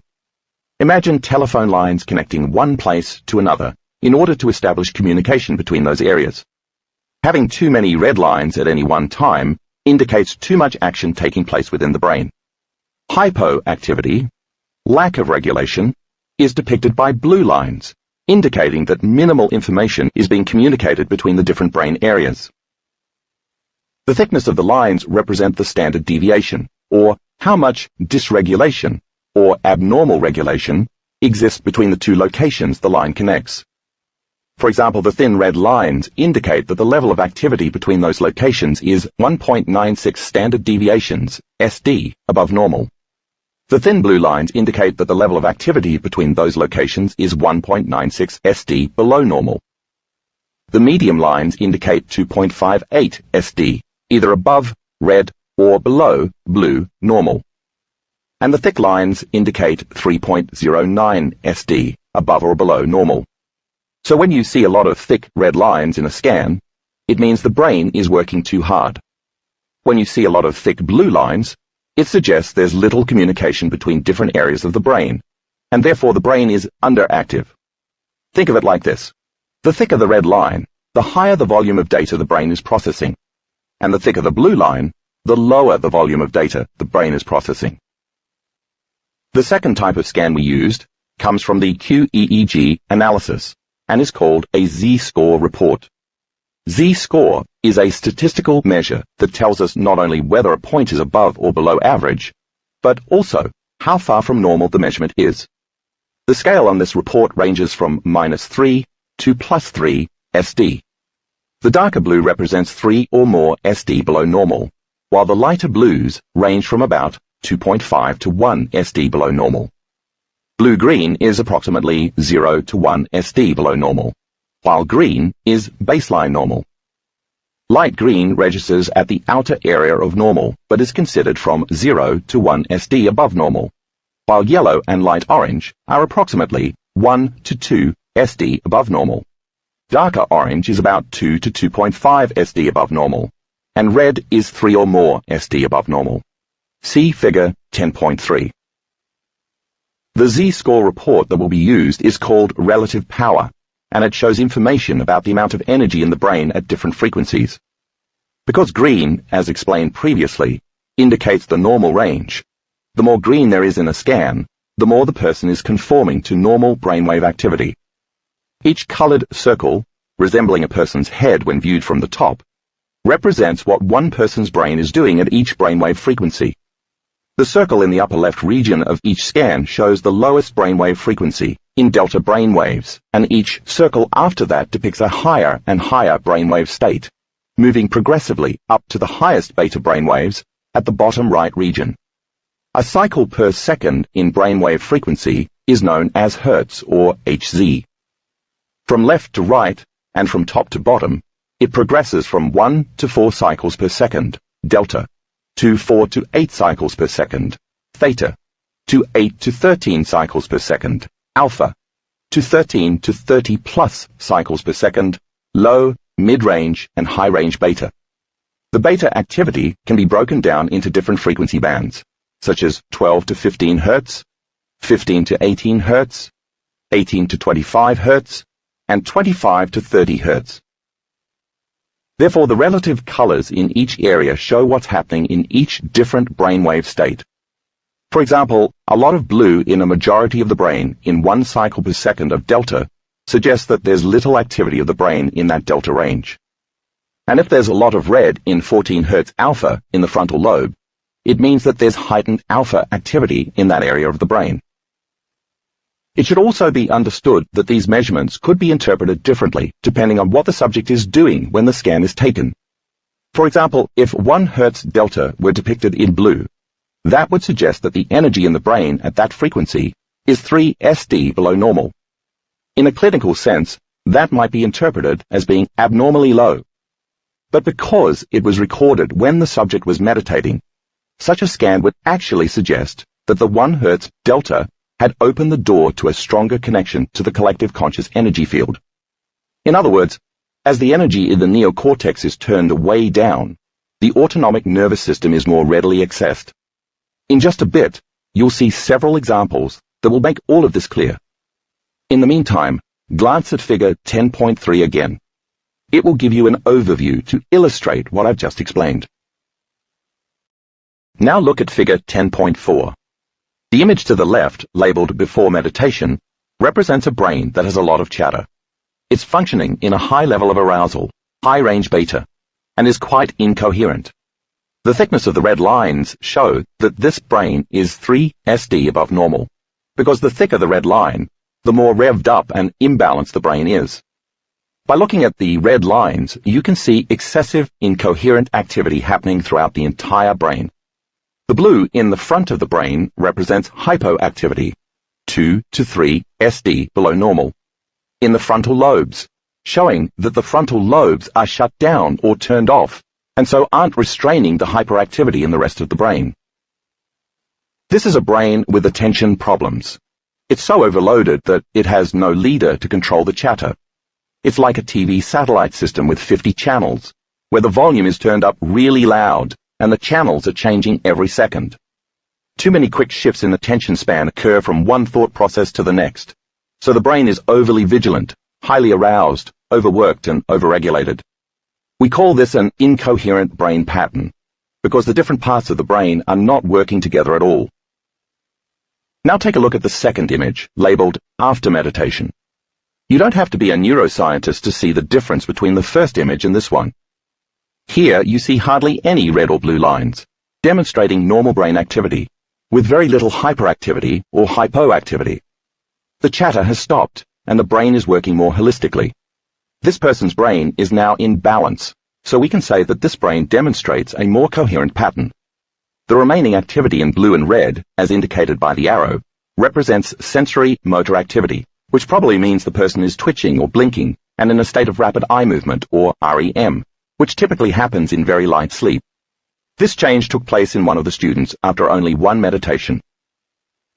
Now let's explore some more case studies of students from the workshops. For each, I'll first give you a bit of background so that you can see what state of being students were in when they began the workshop.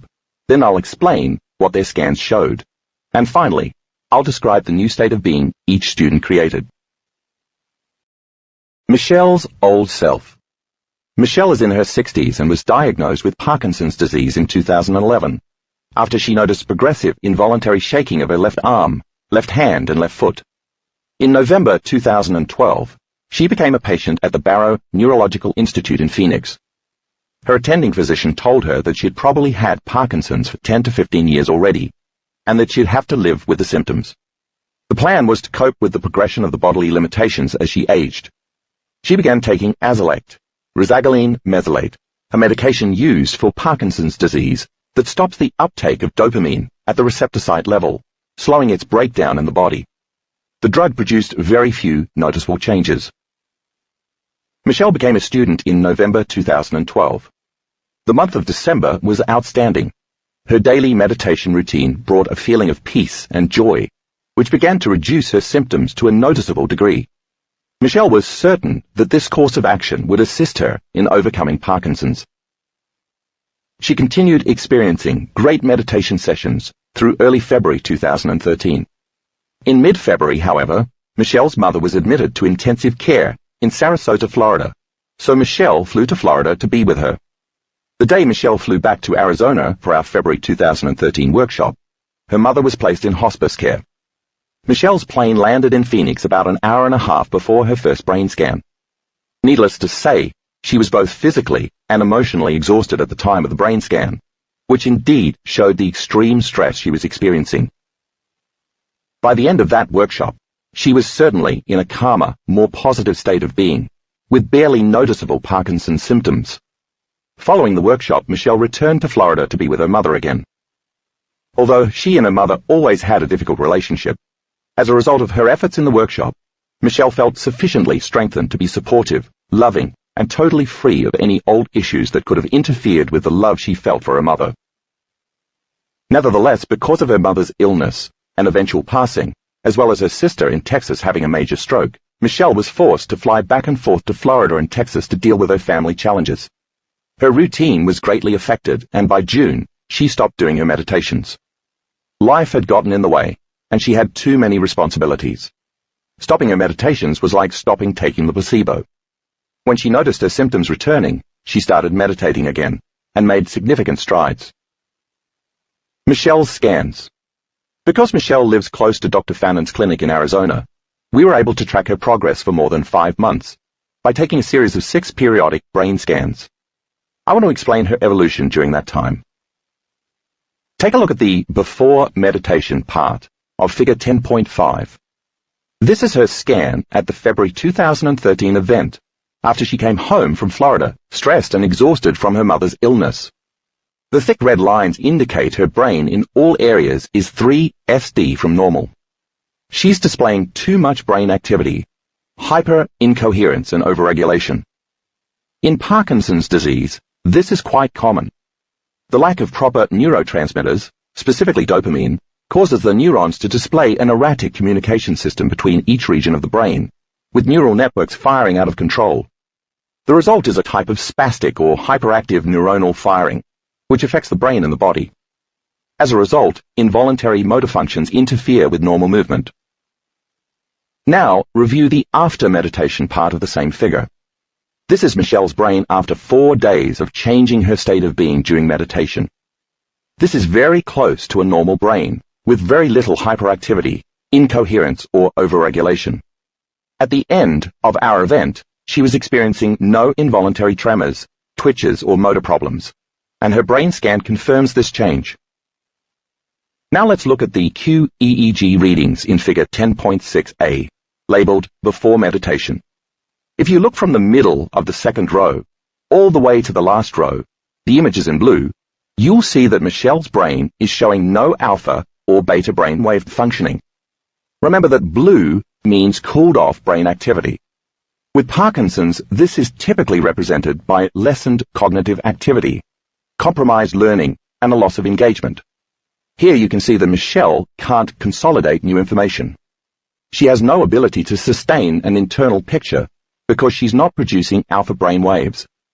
Her very low-range beta patterns also show that she's having difficulty with sustaining levels of awareness. All of the energy in her brain is going toward dealing with her hyper-incoherence. So it's like a light bulb going from 50 watts to 10 watts. The volume of energy in the brain is turned down. If you look at the after meditation part of the graphic, you'll see what looks like a much improved and balanced brain. All of those green areas in most of the images, indicated with arrows, represent normal and balanced brain activity. Her brain can now function in alpha, and she can move into internal states more easily, cope with stress better, and enter into the subconscious operating system to influence autonomic functions. Even her beta activity returned back to normal, green, indicating that she is more conscious, alert and attentive. The balanced activity resulted in very few motor problems. The red areas circled at the bottom in higher range beta signify anxiety. This is the attitude that Michelle struggles with and is working on changing from an internal perspective. Coincidentally, anxiety is exactly what has amplified her Parkinson's symptoms in the past.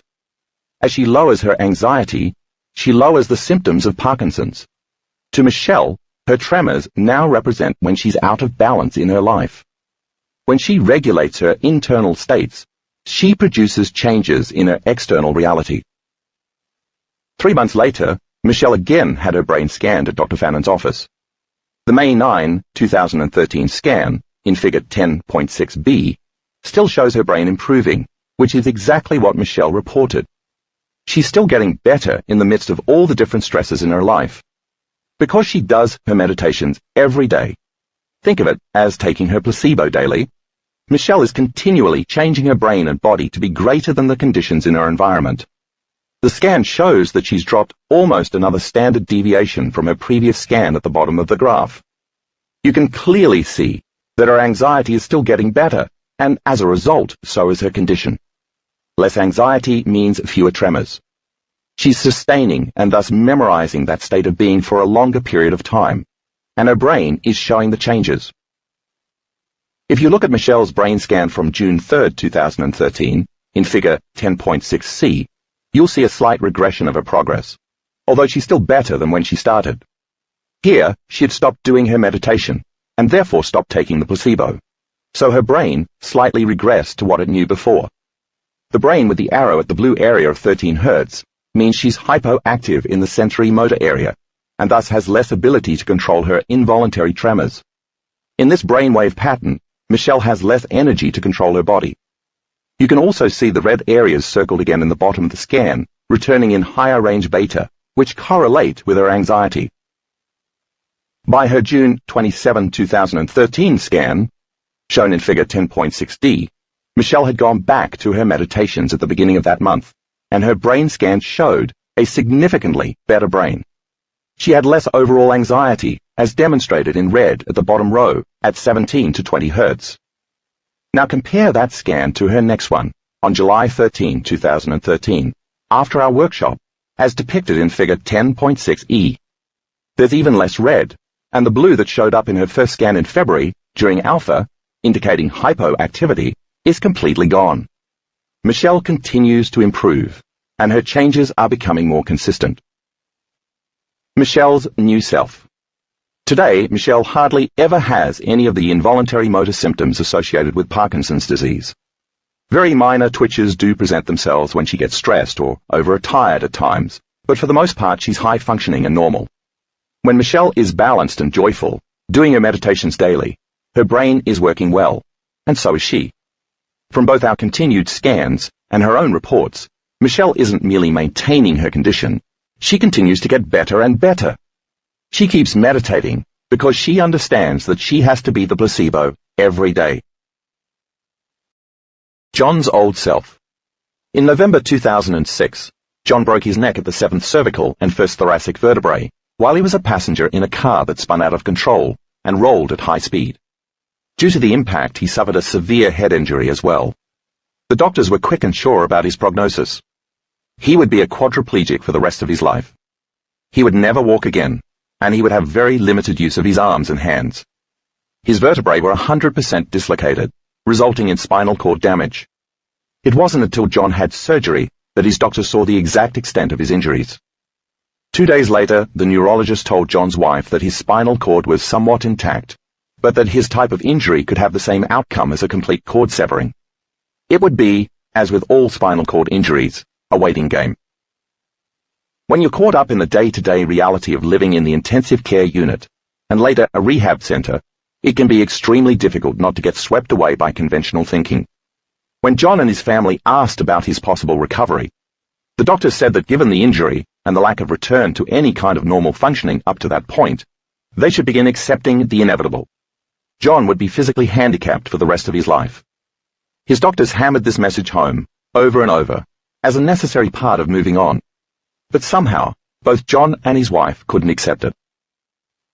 I met John while he was in his wheelchair in 2009, along with his wife and family, and an amazing physical therapist who understands neuroplasticity.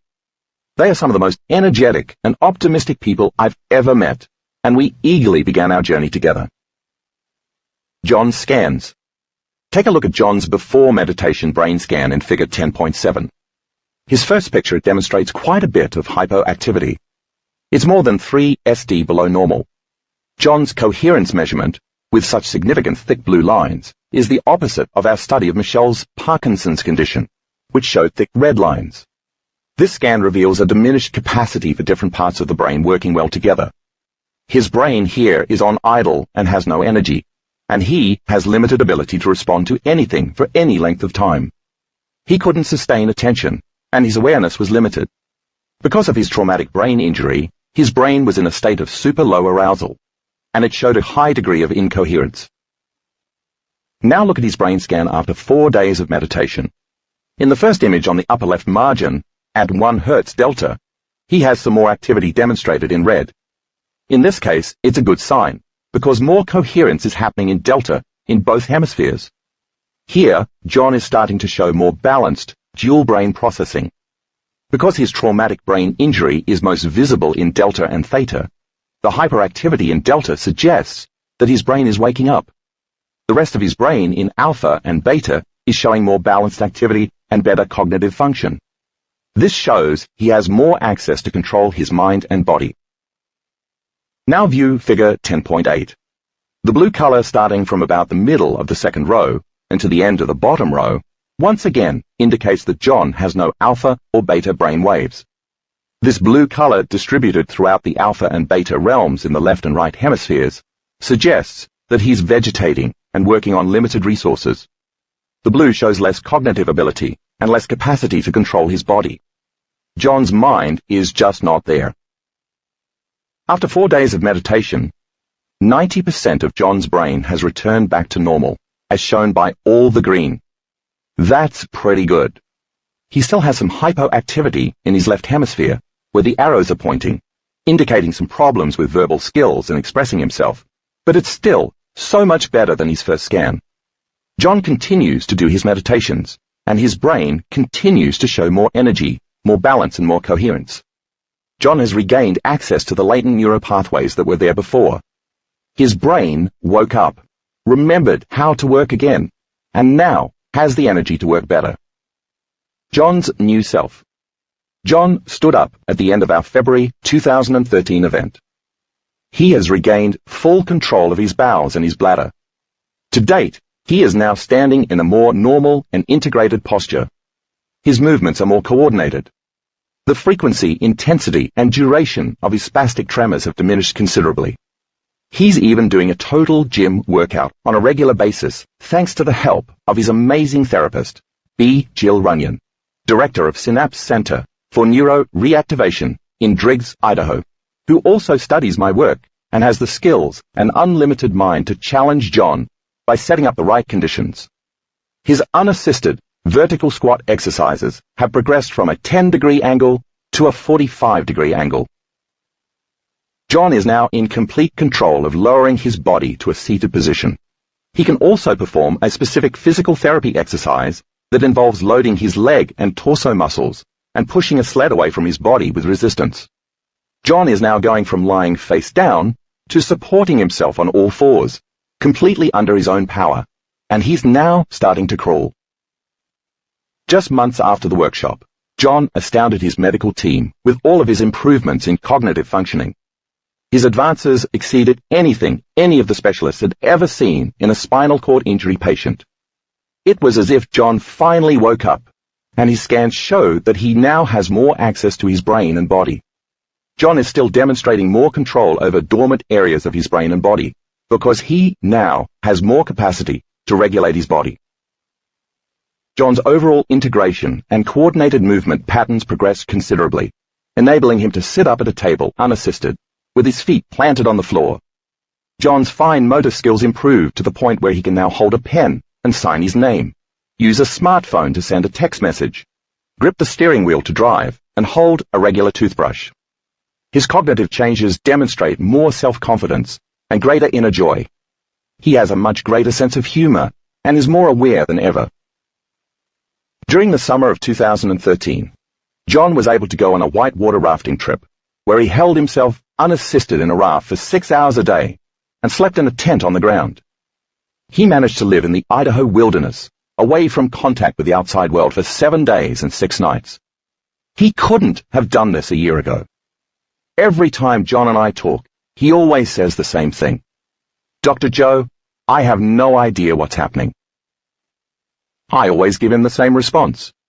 The moment you know what's happening, John, it's all over. The unknown is beyond our comprehension. Welcome it. I'd like to make one final point about John's case. Everyone knows that a spinal cord injury doesn't heal with typical conventional approaches. I'm sure that it's not matter that's changing matter for John. That is, it's not chemistry or molecules that are altering his damaged spinal cord.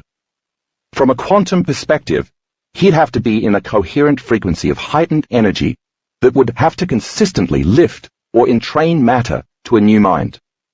He'd have to display an elevated energy or wave that vibrates at a frequency faster than matter, combined with a clear intention, in order to alter the particles of matter. So it's energy which is the epiphenomenon of matter that is rewriting the genetic program and healing his spinal cord. Kathy's old self. Kathy is the CEO of a large company, an attorney, and a committed wife and mother. She has been trained to be highly analytical and rational.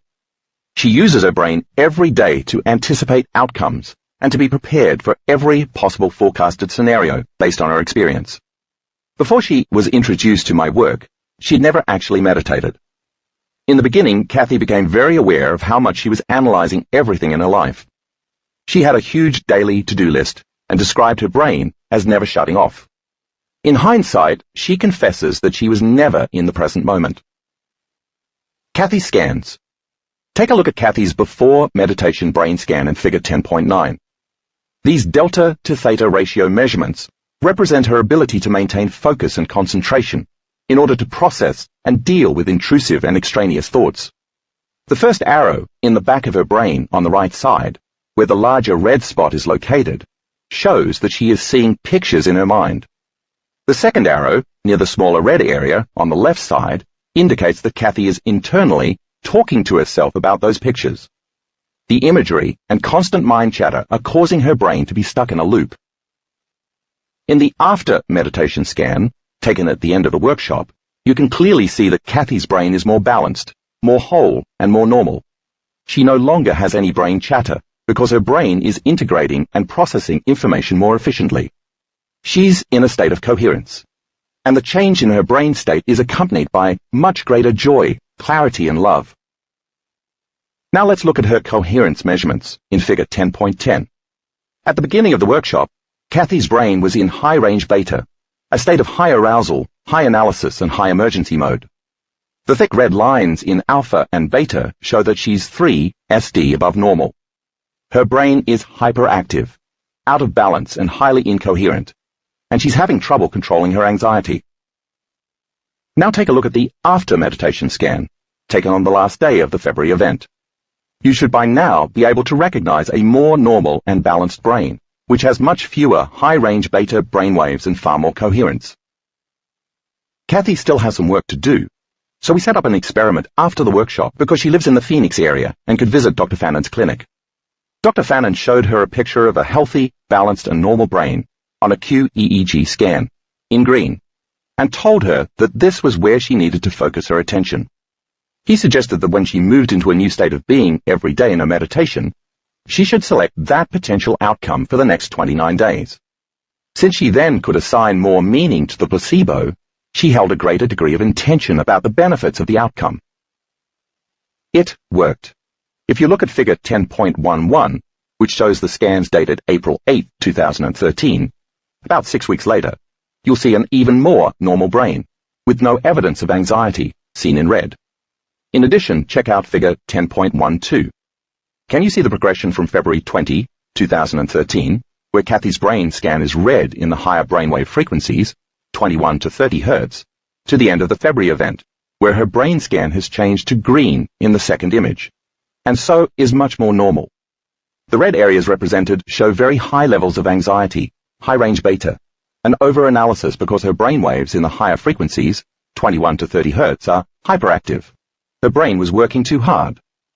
By the beginning of April, shown in figure 10.13, Kathy's brain is balanced, coherent, and much more synchronized. Kathy has a much different brain today and reports truly feeling like a different person.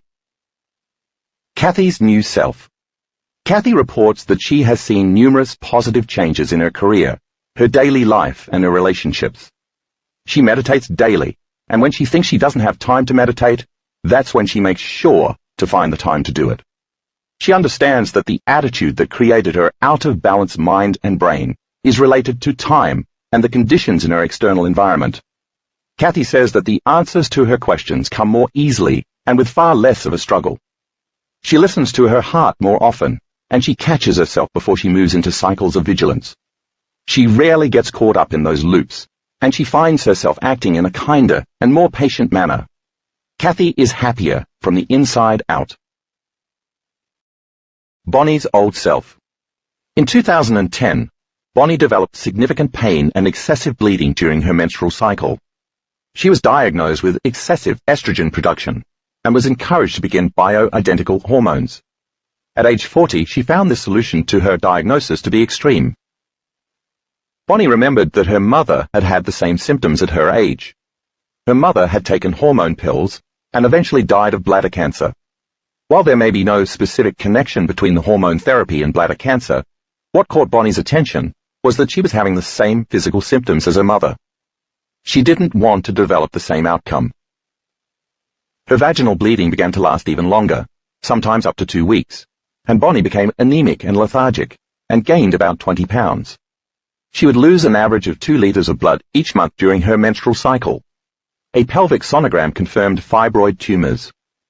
Bonnie went through myriad blood tests and was told she was perimenopausal and most likely had an ovarian cyst. Her specialist, who recommended the hormone therapy, told Bonnie that fibroids don't go away and that the severe bleeding would continue for the rest of her life. I randomly selected Bonnie for one of the extra brain maps during our Englewood, Colorado event in July 2013. She was mortified when I pointed at her to indicate she was selected for the scan.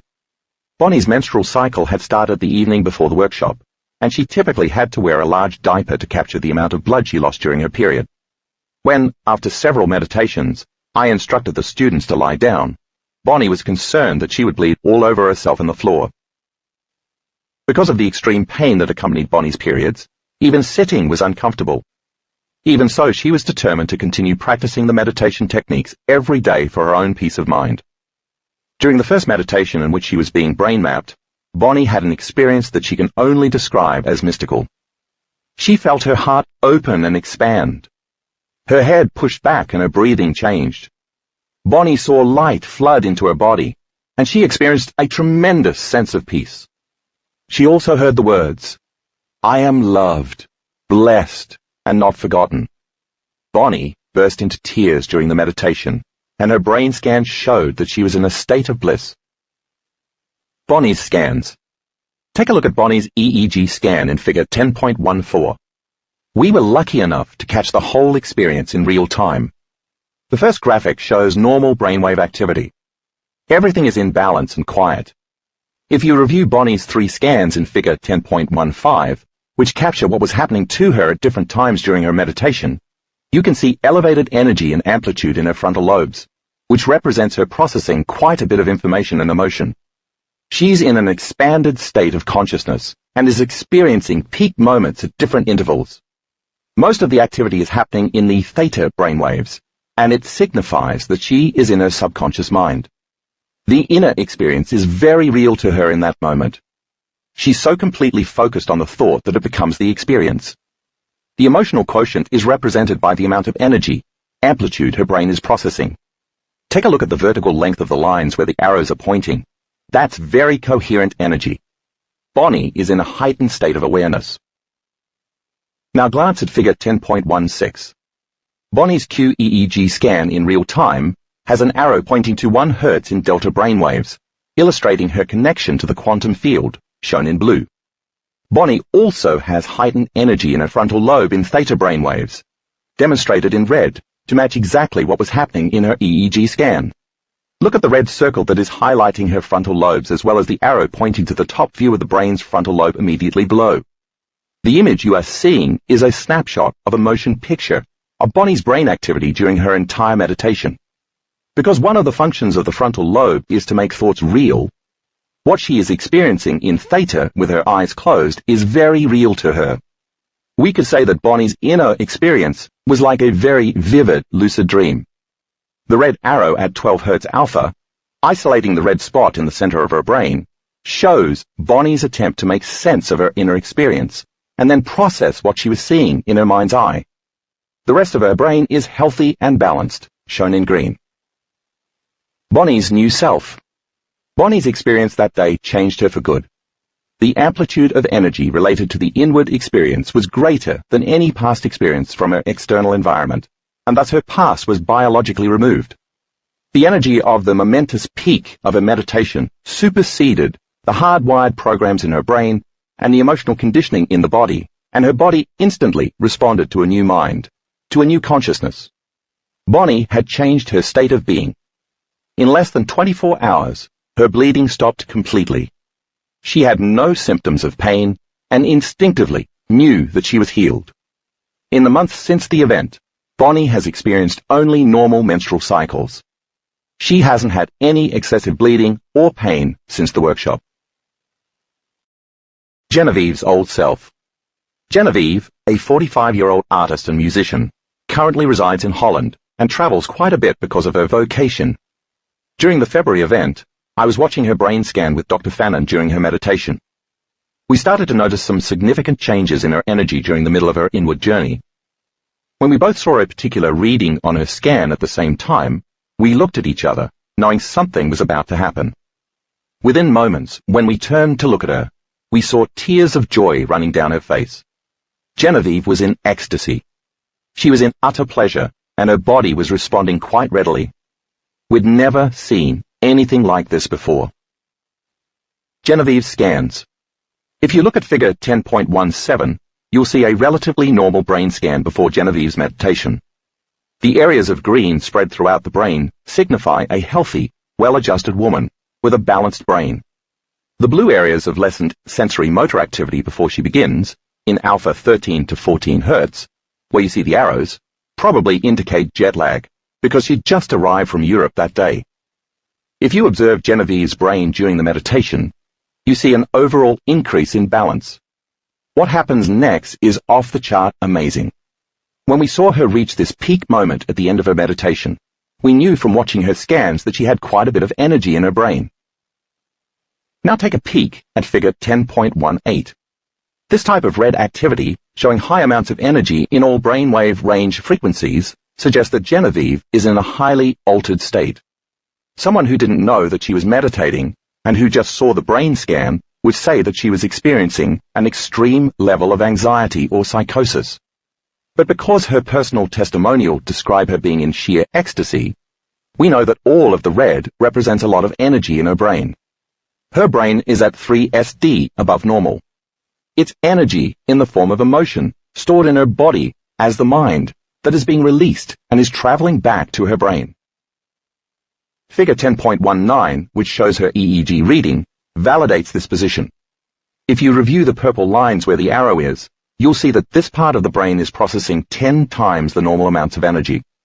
The area that's circled in red tells us that the experience is so emotionally profound that it's being stored in Genevieve's long-term memory. At the same time, she is also trying to verbally understand and make sense of what's happening to her in the moment. She might be saying something to herself like, "Oh my God, this is amazing. I feel so great. What is this feeling?" Her inner experience is as real as any outward event, and she's not trying to make it happen. It's just happening to her. She's not visualizing, she's experiencing a profound moment. Interestingly, we scanned Genevieve again in July at the event in Colorado, and she still displayed the same energy changes. When we handed her the microphone during both events, all she could say was that she was so in love with life, that her heart was fully open, and that she felt connected to something greater than herself. She was in a state of grace, and she felt so great that she wanted to stay in the present moment. If you look at figure 10.20, you'll see that her brain had the same patterns and effects at the July event as it had at the February event. The experience was still happening to her months later. She was truly altered from her personal transformation. Genevieve's new self. I spoke with Genevieve several weeks after the July event. She told me that she's not the same person she was at the beginning of the year.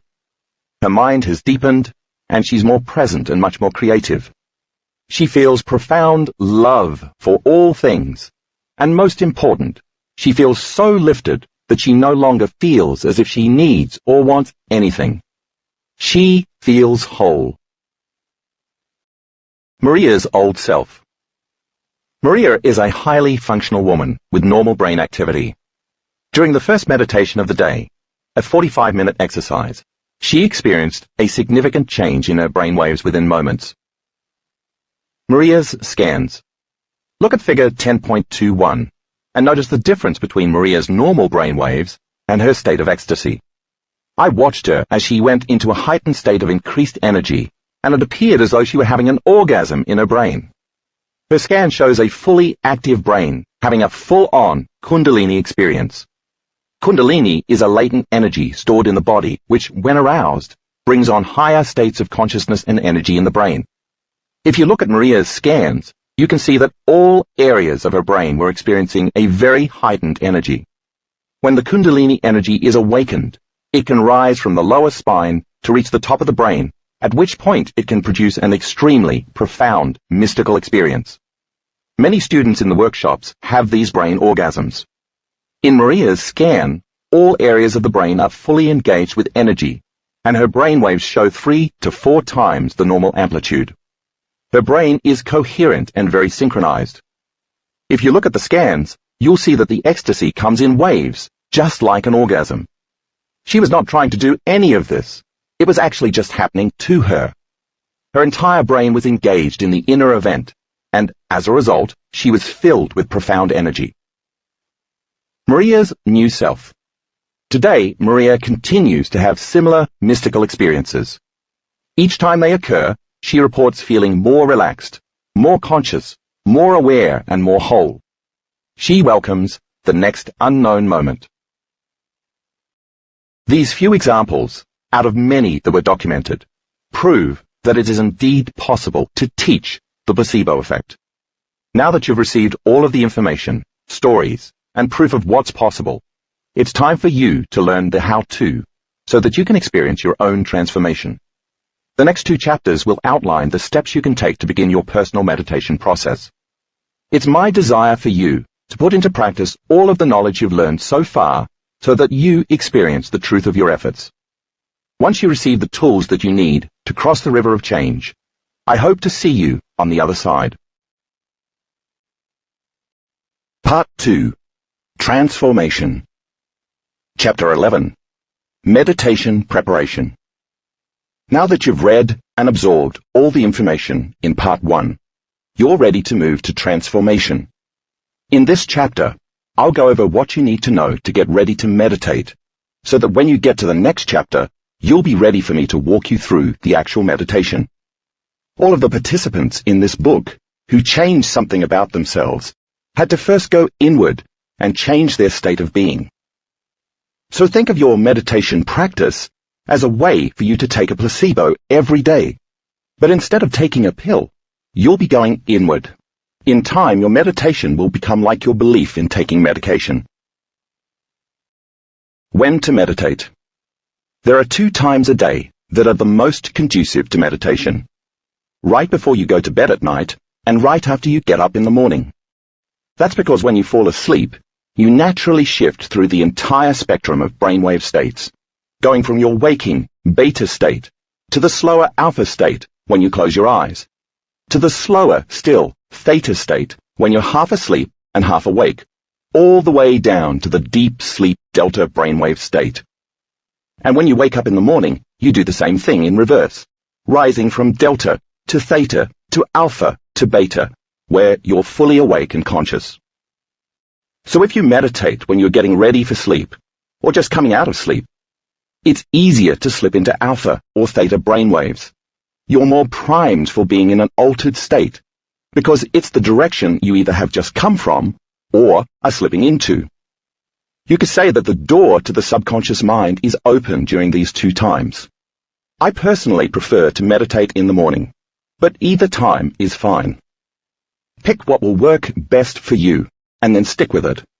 If you can meditate every day, it will become a good habit, and will be something you look forward to doing daily. Where to meditate?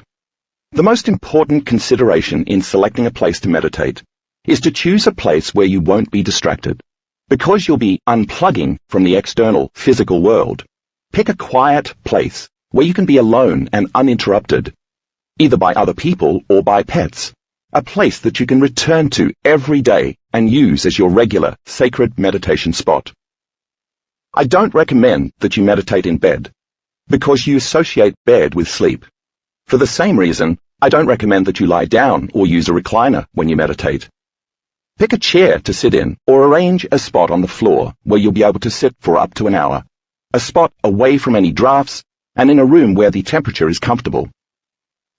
If you prefer to meditate to music, choose soft, relaxing, trance-inducing instrumentals or chants without lyrics. In fact, a little music works well to cover background noise if you aren't in an environment that's completely quiet. Definitely don't play music that brings up associative memories of some past event, or that would be distracting in any way. Also be sure to turn off your computer and your phone if they're in the room. And try to avoid the aroma of coffee brewing or food cooking. You may even want to use an eye shade or earplugs to enhance the effect of sensory deprivation, since the goal in your preparation is to eliminate as much external stimuli as possible. Making your body comfortable. Dress in comfortable, loose clothing, and remove your watch or any jewelry that might be distracting. If you wear glasses, take them off too. Drink a little water before you sit down, and have a glass within reach in case you need it. Use the bathroom before you begin, and try to take care of any similar issues so that you won't be distracted during your meditation. Whether you're sitting in a chair or on the floor cross-legged, sit up straight and keep your spine erect. Your body should be relaxed, but your mind needs to stay focused. So don't be so relaxed that you fall asleep. If your head begins to nod during meditation, it's a sign that you're moving into a slower brainwave state. So don't worry too much about that. With some practice, your body will become conditioned and won't want to doze off. As you begin the meditation, close your eyes and take a few slow, deep breaths. Soon, you should drop from a beta brainwave state into an alpha state. This more restful but still focused state activates your frontal lobe, which, as you read, lowers the volume on the circuits in your brain that process time and space. Although at first you might not be able to slip easily into the next slower brainwave state, theta, with practice, you'll be able to slow your brainwaves down even further. Theta is the brainwave state where the body is asleep but the mind is awake, and it's where you can more readily change your body's automatic programs. How long to meditate? While your meditation will generally last between 45 minutes and an hour, allow yourself plenty of time, if possible, to settle your mind before you begin. If you need to finish by a certain time, set an alarm to go off 10 minutes before you have to end the meditation, to give you an opportunity to finish the session without having to come to an abrupt stop. Don't let time be a distraction, though. Remember, just as you're getting away from sensory input, you're also getting away from being conscious of time. So if you're constantly worried about what time it is, you'll be completely defeating your purpose. If you need a few more minutes in your day to be able to meditate without this distraction, consider waking up earlier or going to bed later. I want to warn you about a very common stumbling block for people who are starting a meditation practice. Any time you start to change something in your life, your body, as the mind, will signal your brain to be in control again. The next thing you know, you might start to hear negative voices in your head like, "Why don't you start tomorrow? You're too much like your mother. What's wrong with you? You'll never change. This doesn't feel right." That's the body trying to unseat you so that it can be the mind again. You may have unconsciously conditioned it to be impatient, frustrated, unhappy, victimized, or pessimistic, to name a few examples. So that's how it wants to subconsciously behave. The moment you respond to that voice as if what it's saying is true, your consciousness immerses itself back into the automatic program. So you return to thinking the same thoughts, performing the same actions, and living by the same emotions, but still expecting something to change in your life. If you use feelings and emotions as a barometer for change, you'll always talk yourself out of possibility. When you instead free the body of the chains of these emotions, you are then able to relax into the present moment. More on that later in this chapter. And you'll be liberating energy from the body, going from particle to wave, so that it becomes available to create new destiny. To get to that place, to teach your body a new way of being, you have to sit your body down and let it know who the master is. We have a ranch with 18 horses, and mastering the will to stay focused in meditation reminds me of what it's like to ride a favorite stallion after I haven't been on him in a while. When I first climb up into the saddle, that stallion couldn't care less about me. He smells the mares on the other side of the property, and that's where his attention goes. It's as though he's saying to me, "Where have you been for the last 8 months? I got into some bad habits while you were away. The girls are over there, and I'm not concerned about what you want to do, so I'm going to throw you off. I'm in charge here." He gets mad, temperamental and controlling, and he tries to run me into the side of the arena. But I pay attention to him, and when his head starts to turn toward those mares, I take control of him.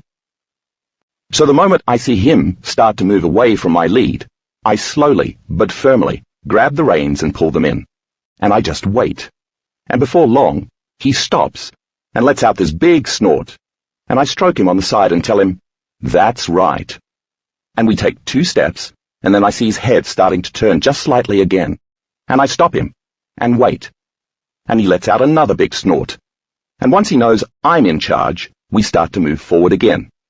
I just keep following the same procedure until he ultimately surrenders to me. That kind of gentle but firm refocusing is exactly the same approach to use with your body when you sit down to meditate. Think of your body as the animal that you, as consciousness, are training. Every time you become conscious that your attention has wandered, and you bring it back like that, you're reconditioning your body to a new mind. You are mastering yourself and your past. So let's say you wake up in the morning and have a list of people to call, a list of errands to run, 35 texts to respond to, and all these emails to answer. If the first thing you do every morning is start thinking about all of those things that you have to do, your body is already in the future. When you sit down to meditate, your mind may naturally want to go in that direction. And if you allowed it, then your brain and body would be in that same predictable future, because you'd be anticipating an outcome based on your same past experience from yesterday. So the moment you start to notice your mind wanting to go in that direction, you just pull the reins in, settle your body down, and bring it back to the present moment, just as I do when I ride my stallion. And then, in the next moment, if you start thinking, "Yeah, but you have to do this, you forgot about that, and you need to do the thing you didn't get to yesterday," just bring your mind back to the present moment again.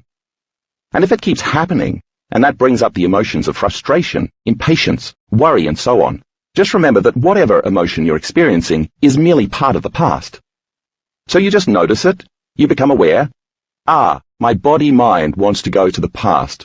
All right, let's settle down and relax, back into the present. Just as your mind will try to distract you, your body may do the same. It may want to get nauseated, create pain, or make that spot in the middle of your back itch. But if that happens, remember that it's just the body trying to be the mind. So as you master it, you are becoming greater than your body.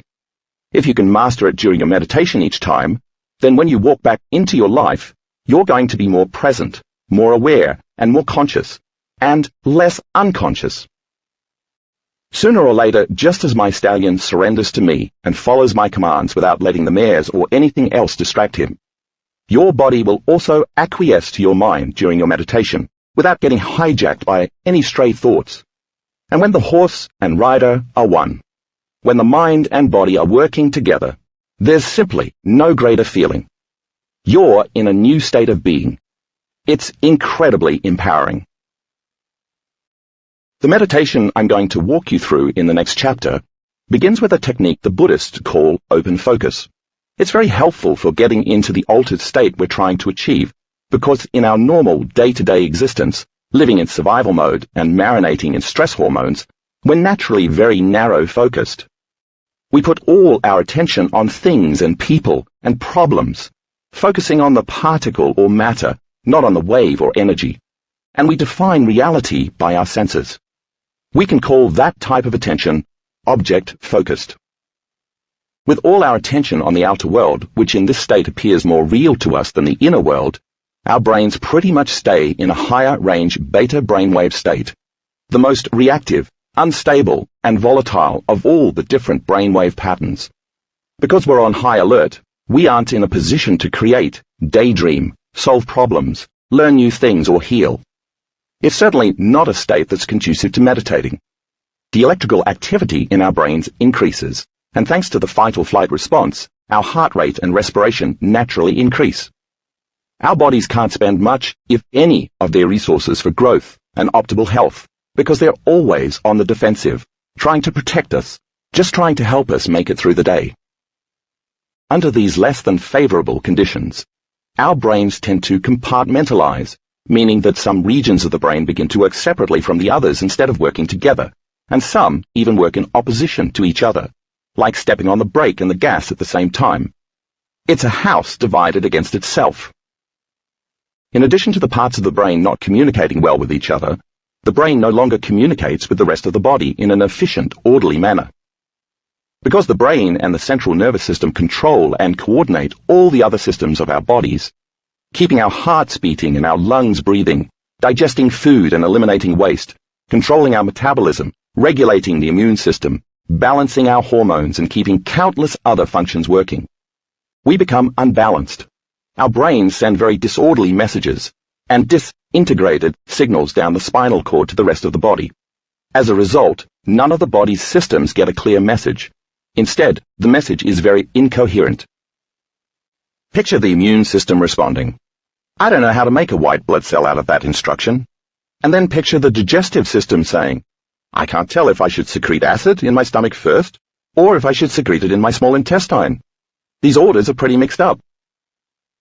At the same time, the cardiovascular system laments, I can't tell if my heart should be in rhythm or out of rhythm, because the signal I'm getting is pretty out of rhythm itself.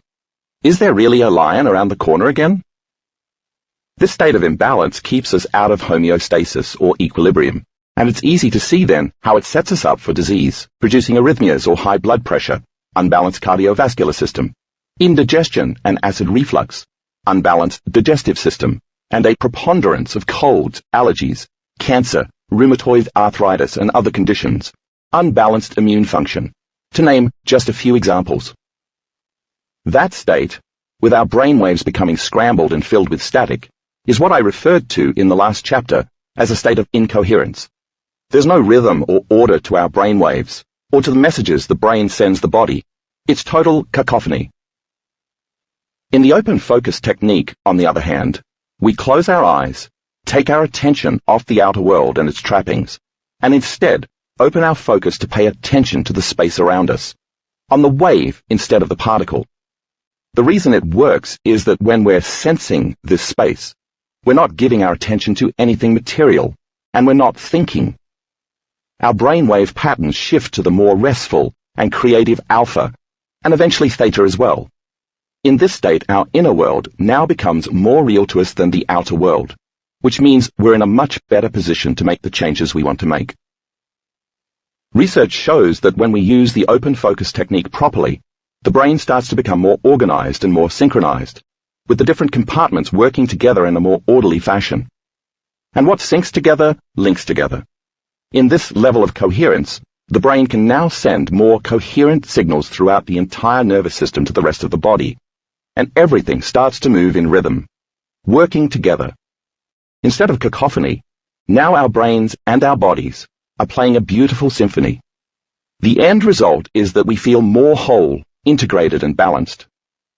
My colleagues and I saw this type of consistent brain changes in the majority of the students we scanned in our workshops, so we know this technique works. After walking you through open focus, the meditation you'll do will move you into the practice of finding the present moment. Being present gives us access to possibilities on the quantum level that we didn't have access to before. Remember how I said that in the quantum field, the subatomic particles exist simultaneously in an infinite array of possibilities. In order for that to be true, the quantum universe can't have only one line of time. It must have an infinite number of timelines, simultaneously containing all of these possibilities stacked on top of one another. In fact, every experience, past, present, and future, of every single thing from the smallest microorganism to the most advanced culture in the universe, exists within the field of unlimited information called the quantum field. I said the quantum world has no time, but the truth is that it has all time simultaneously. It just doesn't have linear time, which is the way we usually think of time. As the quantum model of reality says, all possibilities exist in the present moment. But if you're waking up every morning and doing the same sequence of events, making the same choices that lead to the same behaviors, that create the same experiences, that produce the same emotional payoff, then you aren't open to any of those other possibilities, and you aren't going anywhere new. Take a look at figure 11.1. The circle represents you in the present moment on a particular line of time. The line to the left of that represents your past, and the line to the right represents your future. Let's say that every day you wake up, go to the bathroom, brush your teeth, take the dog out, drink your coffee or tea, have the same breakfast, get dressed in the same routine way, drive to work along a familiar route, and so on. Each of these events is represented by a point on the timeline of your immediate future. So let's say you've gone through pretty much that same sequence every day for 10 years. Your body is then already programmed by habit to be in the future based on your past, because as you emotionally begin to anticipate each of those events on your timeline, your body, as the unconscious mind, believes it's in that same predictable reality. And the same emotion signals the same genes in the same way. And now you're in that predictable future line of time. In fact, you could take that timeline from your past and just lift it up and set it into your future, because in this scenario, your past is your future. You're like the piano players who installed the circuitry in their brains just by thinking about playing the same sequence of keys over and over again, and like the finger exercisers who changed their bodies by thought alone. You're priming your brain and conditioning your body into the same future as you mentally rehearse the same predictable daily scenario in your mind from yesterday. We can never find the present moment because our brains and bodies are already living in a known future reality based on the past. Now, take a look at all those points on your timeline that represent the choices, habits, actions, and experiences that create the same emotions in order to remind you of the feeling of you.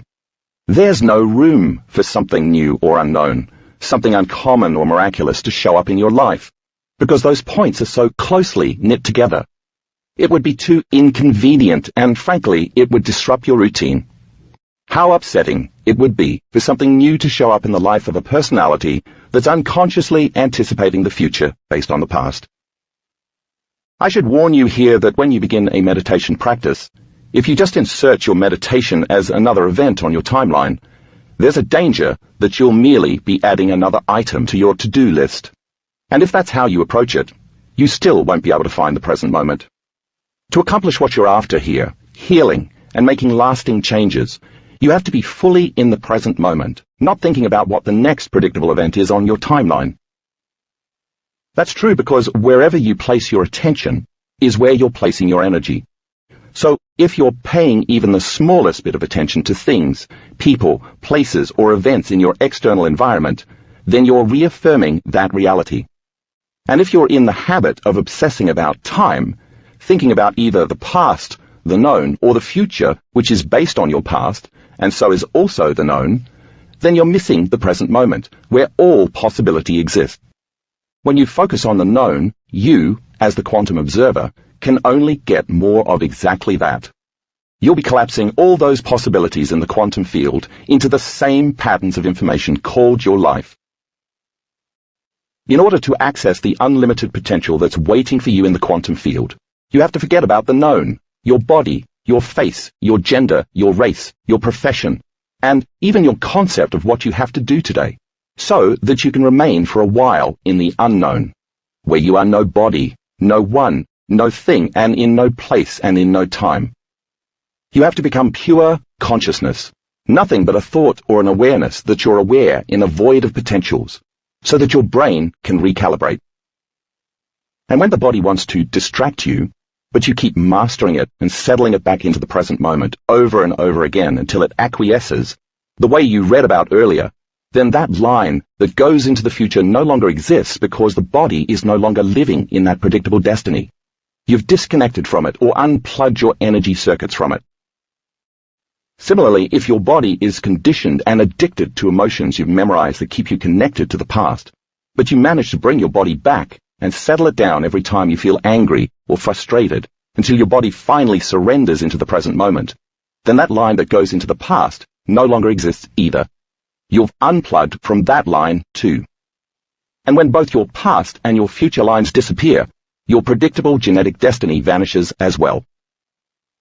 In this moment, there's no longer any past to drive the future, and there's no longer any predictable future based on the past. You're solely in the present, where you have access to all those potentials and possibilities. And the longer you're invested in the unknown by unplugging from those timelines and lingering in those possibilities, the more energy you liberate from your body and make available for creating something new.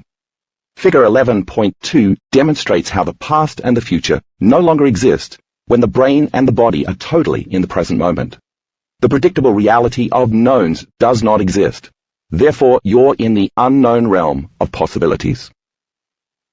The meditation outlined in the next chapter includes a period where you'll get to linger in this potent unknown, in the blackness of possibility, and invest your energy into the void of potentials that exist in the present moment.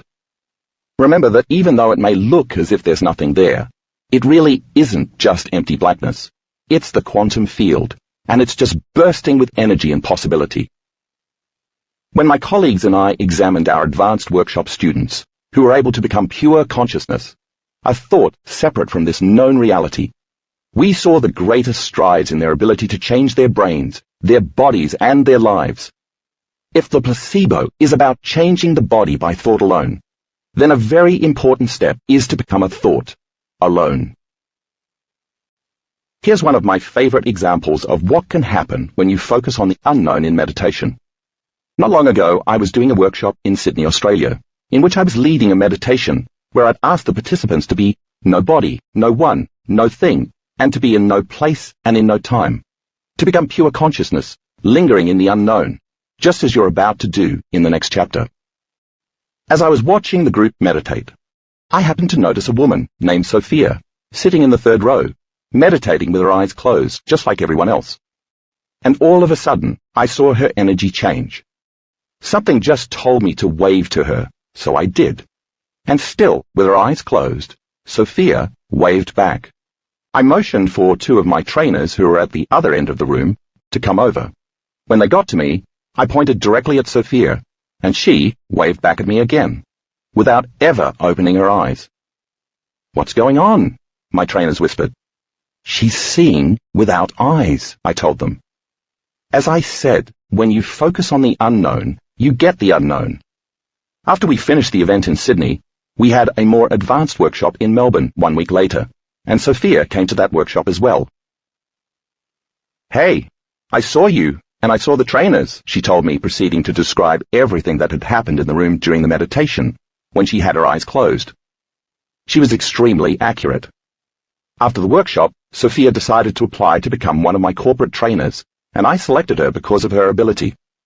So she came to a training just a few months later. At the end of every day of my trainings, I always have the new trainers close their eyes while I run through the entire day's lessons in 30 minutes, just to reactivate the new circuits in their long-term memories. So as I was doing that, Sophia was sitting there with her eyes closed, and all of a sudden, she opened her eyes, shook her head, closed her eyes again, turned around to look behind her, and then turned back around and looked straight at me with an amazed expression on her face. After she repeated this a few times, I motioned for her to just stay with the meditation, and we spoke afterward. Not only could Sophia see in front of her with her eyes closed in meditation, she told me, but now she could see a full 360-degree view. She could see what was in front of her, what was behind her, and what was all around her at the same time. Because Sophia had been in the habit of seeing with her eyes open for her whole life, she kept opening her eyes and closing them again in a reflexive attempt to see what she was already seeing. I happened to have Dr. Fannin at that training, and we were scanning some of the trainers' brains just so we could plan what patterns of brain waves we'd be measuring in our students for our first advanced workshop in Arizona. When it was Sophia's turn, I didn't say anything to Dr. Fannin about her. So he hooked her up to the EEG machine, and then, with her back to us, we sat down about 7 feet away to watch her scan on the monitor. All of a sudden, the back of Sophia's brain, which is the visual cortex, lit up on the computer screen. "Oh, look," Dr. Fannin whispered to me. "She's visualizing." "No," I said softly, shaking my head. "She's not visualizing." "What do you mean?" he mouthed. "She's seeing," I quietly responded. "What do you mean?" he repeated, confused. So I waved at her, and still sitting with her back to me, she reached above her head, turned her hand backward, and waved back. It was amazing. The proof was right on the scan. Sophia was seeing without eyes.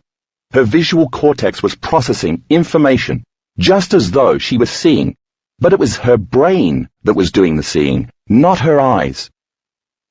As I said, if you focus on the unknown, you get the unknown. Ready to see for yourself? Chapter 12. Changing Beliefs and Perceptions Meditation. In this chapter, I'm going to walk you through a guided meditation designed to help you change some beliefs or perceptions about yourself or your life. I recommend meditating while playing a recording, either of this meditation, which helps you change 2 beliefs or perceptions and lasts about an hour, or of a slightly shorter version, which helps you change 1 belief or perception and lasts 45 minutes. Both meditations are available for purchase on audio CD or MP3 files from my website, www.drjoedispenza.com. The 1-hour version is called You Are the Placebo Book Meditation 1, Changing 2 Beliefs and Perceptions, and the 45-minute version is called You Are the Placebo Book Meditation 2, Changing 1 Belief and Perception. Or you can make a recording of yourself reading the text of either version of the meditation, both of which you will find in the appendix. Remember that beliefs and perceptions are subconscious states of being. They start with thoughts and feelings that you think and feel over and over until they ultimately become habituated or automatic, at which point they form an attitude. Attitudes strung together become beliefs, and related beliefs strung together become perceptions. Over time, this redundancy creates a view of the world and of yourself that's largely subconscious. It affects your relationships, your behaviors, and really everything in your life. So if you want to change a belief or perception, you have to first change your state of being. And changing your state of being means changing your energy, because in order for you to affect matter, you have to become more energy and less matter, more wave and less particle.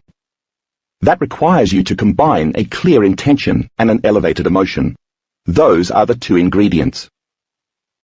As you've read, this process involves making a decision with a high enough level of energy that your thought about the new belief becomes an experience that carries a strong emotional signature which alters you on some level in that moment. That's how you change your biology, become your own placebo, and make your mind matter. We all have had experiences that have affected our biology to some degree or another. Remember the Cambodian women from Chapter 7, who developed vision problems because of the horrors they were forced to witness when the Khmer Rouge was in power. That's an extreme example, of course, but you can use the same principle to make a positive change.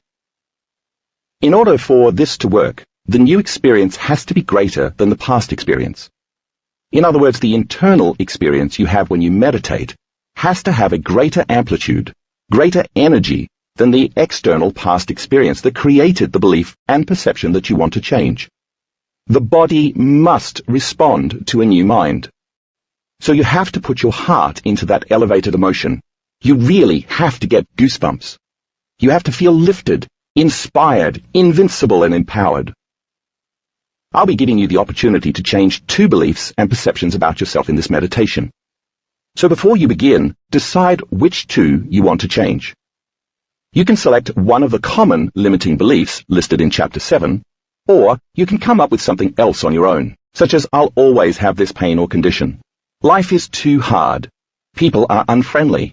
Success takes a lot of work, or I'll never change. Once you decide, get a piece of paper and draw a vertical line down the middle. On the left side, write down the 2 beliefs and perceptions you want to change, one on top of the other. Then think for a minute. If you don't want to believe and perceive these things anymore, then what do you want to believe and perceive about yourself and your life? And if you did believe and perceive those new things, how would that make you feel? Write down the new beliefs and perceptions that you want to have on the right side of the paper. As you'll soon see, this meditation is in 3 parts. The first part is the induction, in which you will use the open focus technique you read about in the last chapter to get you into more coherent alpha or theta brainwave states where you're more suggestible. This is vital because the only way you can truly influence your health and become the placebo is when your own suggestibility is enhanced. In the second part, you'll find the present moment and linger in the quantum void where all possibilities exist.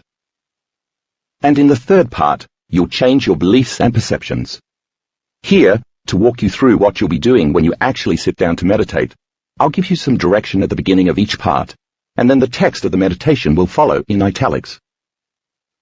If you're an experienced meditator, feel free to do the entire meditation the whole way through during your first time. If you're new to meditation, you may want to practice the first part every day for a week. Then add the second part the second week, and progress to all 3 parts the third week. Either way, keep doing this same meditation on a daily basis until you see some changes happening in your life. If you are already practicing the meditation that I outlined in Breaking the Habit of Being Yourself, I want to point out that the meditation in this book is entirely different, even though you'll find some similarities in the way in which both meditations begin, the induction phase. If you can only do 1 meditation per day, I recommend trying this new meditation for a few months so that you can fully reap the benefits. Then you can decide which meditation you want to continue with, or you can switch back and forth between the 2 as you wish. Induction. Creating brain coherence and slower brain waves with open focus.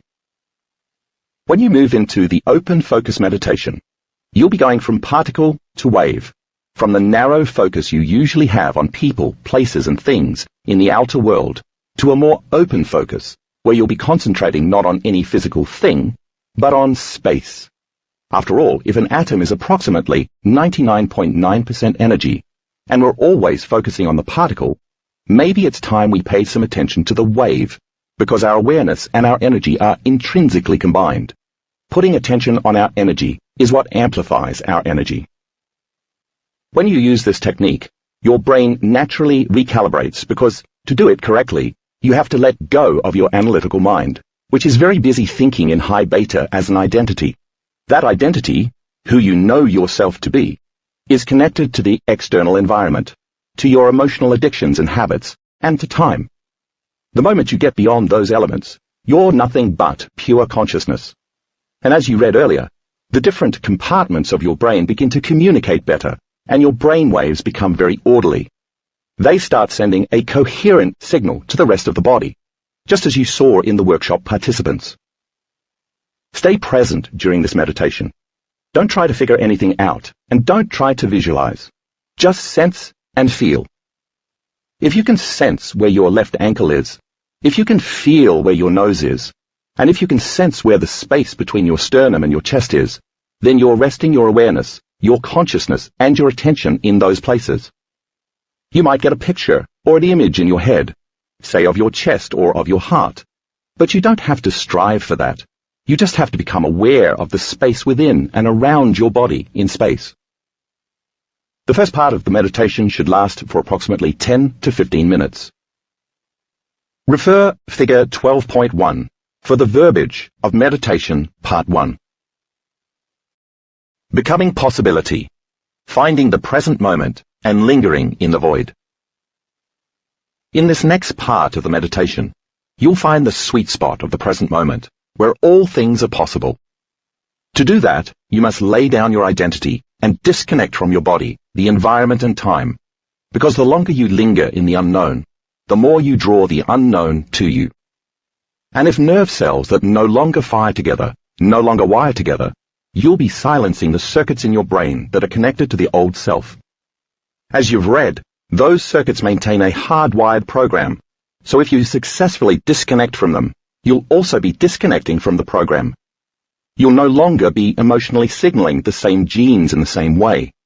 And then as your body moves into a more balanced and harmonious state, you'll find yourself in the sweet spot of the present moment. And that's where all possibility exists. If you find your mind drifting to thoughts about people you know, various problems you have, events that happened in the past or that are coming up in your future, your body, your weight, your pain, your hunger, or even how long this meditation will go on, simply become aware of those thoughts and then bring your consciousness back to the blackness or the quantum void of possibility.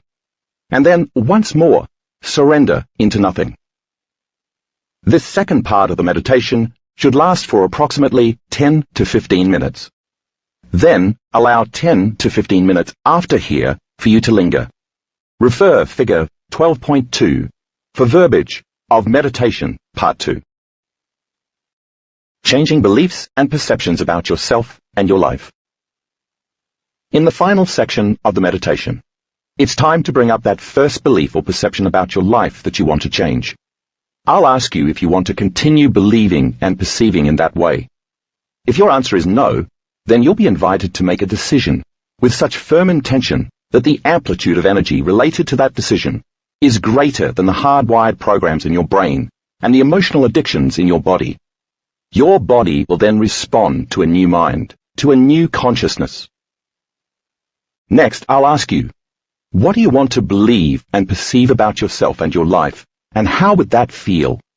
Then, your task will be to move into a new state of being. You'll have to change your energy by marrying a clear intention with an elevated emotion, and lift matter to a new mind.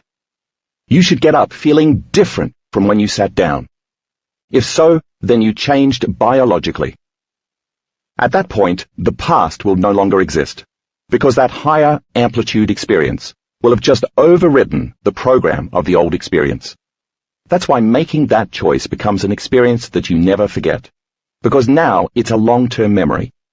You'll be making an unknown possibility known, which takes you out of the past now and puts you into the future now, where the event has already happened. Remember, it's not your job to figure out when or where or how it's going to happen. Your job is merely to move into a new state of being and then see the future you're creating. Then you'll be guided to change the second belief or perception, so you'll repeat the same process all over again. This final part of the meditation will last for approximately 20 to 30 minutes. Refer Figure 12.3 for the verbiage of Meditation Part 3. Afterword, becoming supernatural. Some critics may categorize this body of work as faith healing. I'm actually fine with that accusation at this point in my life, because what is faith but when we believe in thought more than anything else? Isn't it when we accept a thought, independent of the conditions in our environment, and then surrender to the outcome to such a degree that we live as if our prayers were already answered? Sounds like a formula for the placebo. We've always been the placebo. Maybe it's not so important that we pray rigorously every day to have our prayers answered, but that we instead get up from our meditations as if our prayers have already been answered. If we accomplish this daily, we are at a level of mind where we're truly living in the unknown and expecting the unexpected. And this is when the mysterious knocks on our door. The placebo response is about being healed by thought alone. Thought by itself, however, is unmanifested emotion. Once we embrace that thought emotionally, it begins to become real. That is, it becomes reality. A thought without an emotional signature is void of experience, and thus it is latent, waiting to be made known from the unknown. As we initiate a thought into an experience, and then into wisdom, we are evolving as human beings. When you look into the mirror, you see your reflection, and know that whom you are seeing is the physical you. But how do the true self, the ego, and the soul see themselves? Your life is a mirror image of your mind, your consciousness, and who you really are. There are no schools of ancient spiritual wisdom sitting high on mountaintops in the Himalayas waiting to initiate us into becoming mystics and saints. Our lives are our initiation into greatness. Maybe you and I should see life as an opportunity to reach greater and greater levels of self, so that we can overcome our own limitations with more expanded levels of consciousness. That's how a pragmatist instead of a victim sees it. To abandon the familiar ways in which we've grown accustomed to thinking about life in order to embrace new paradigms will feel unnatural in the beginning. Frankly, it takes effort, and it's uncomfortable. Why? Because when we change, we no longer feel like ourselves. My definition of genius, then, is to become uncomfortable and to be okay with being uncomfortable. How many times in history have admirable individuals who struggled against outdated beliefs, living outside of their comfort zones, been considered heretics and fools, only to later emerge as geniuses, saints or masters? In time, they became supernatural. But how do you and I become supernatural? We have to begin to do what's unnatural. That is, to give in the midst of crisis when everyone is feeling lack and poverty. To love when everyone is angry and judging others. To demonstrate courage and peace when everyone else is in fear. To show kindness when others are displaying hostility and aggression. To surrender to possibility when the rest of the world is aggressively pushing to be first, trying to control outcomes and fiercely competing in an endless drive to get to the top. To knowingly smile in the face of adversity, and to cultivate the feeling of wholeness when we're diagnosed as sick. It seems so unnatural to make these types of choices in the midst of such conditions, but if we repeatedly succeed, in time we'll transcend the norm, and we, too, become supernatural. And most important, by your being supernatural, you give others permission to do the same. Mirror neurons fire when we observe someone else performing an action. Our neurons mirror the neurons of that other person, as though we were performing the same action. For example, when you see a professional dancer dancing the salsa, you will dance the salsa better than you did before. If you watch Serena Williams hit a tennis ball, you will hit the ball better than you did before. If you observe someone leading a community with love and compassion, you'll lead in your life in the same way. And if you witness someone self-healing from a disease by changing his or her thought processes, you'll be more prone to do the same. It's my hope that after reading this book, you'll realize that the ultimate belief is the belief in yourself and in the field of infinite possibilities.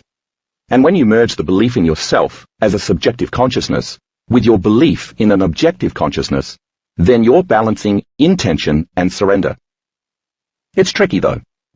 If you over-intend, that's called trying, you'll get in your own way and always fall short of your vision. If you over-surrender, you'll become too lazy, apathetic and uninspired.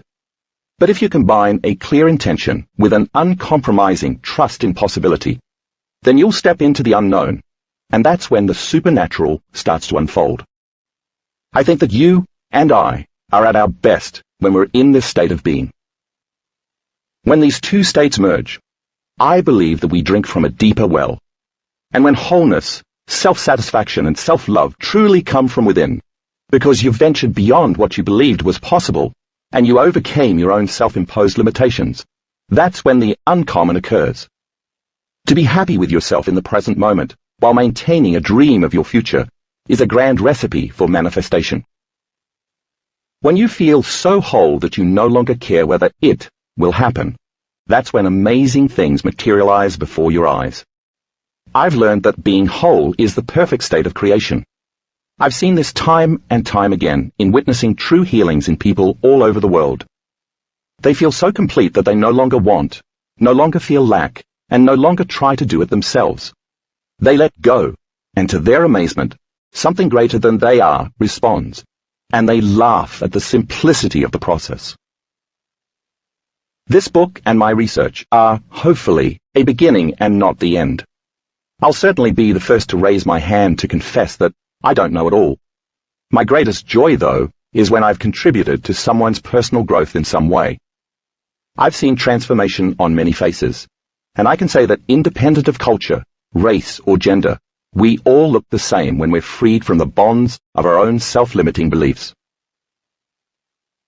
There's a principle that I adore in biology called emergence. Have you ever seen a school of fish all breaking in the same direction at the same time? Or a flock of hundreds of birds in flight all moving together as one consciousness, as one mind? When you look at this phenomenon, you might think that all of the individuals in the group are following one leader who's showing the way.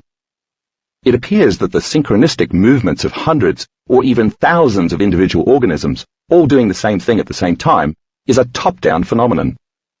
But that's not what's really happening. It turns out that this level of unity takes place as a bottom-up phenomenon. The group actually has no leader. Everyone is leading. They're all part of the same collective consciousness, doing the same thing at the same time. It's as if the whole is connected in a field of information beyond space and time. One community is presenting as one mind. One organism is created from each individual becoming one. There's power in numbers. We've been programmed and conditioned into a subconscious belief that if we lead with too much passion and change the world, we'll surely be assassinated. Most great leaders who've altered the course of history with a profound message get it in the end. Whether we're talking about Martin Luther King Jr., Mahatma Gandhi, John Lennon, Joan of Arc, William Wallace, Jesus of Nazareth, or Abraham Lincoln, an unconscious stigma exists that suggests that all visionary leaders must give their lives for the truth. But maybe we've finally arrived at a time in history when it's more important to live for the truth than to die for it.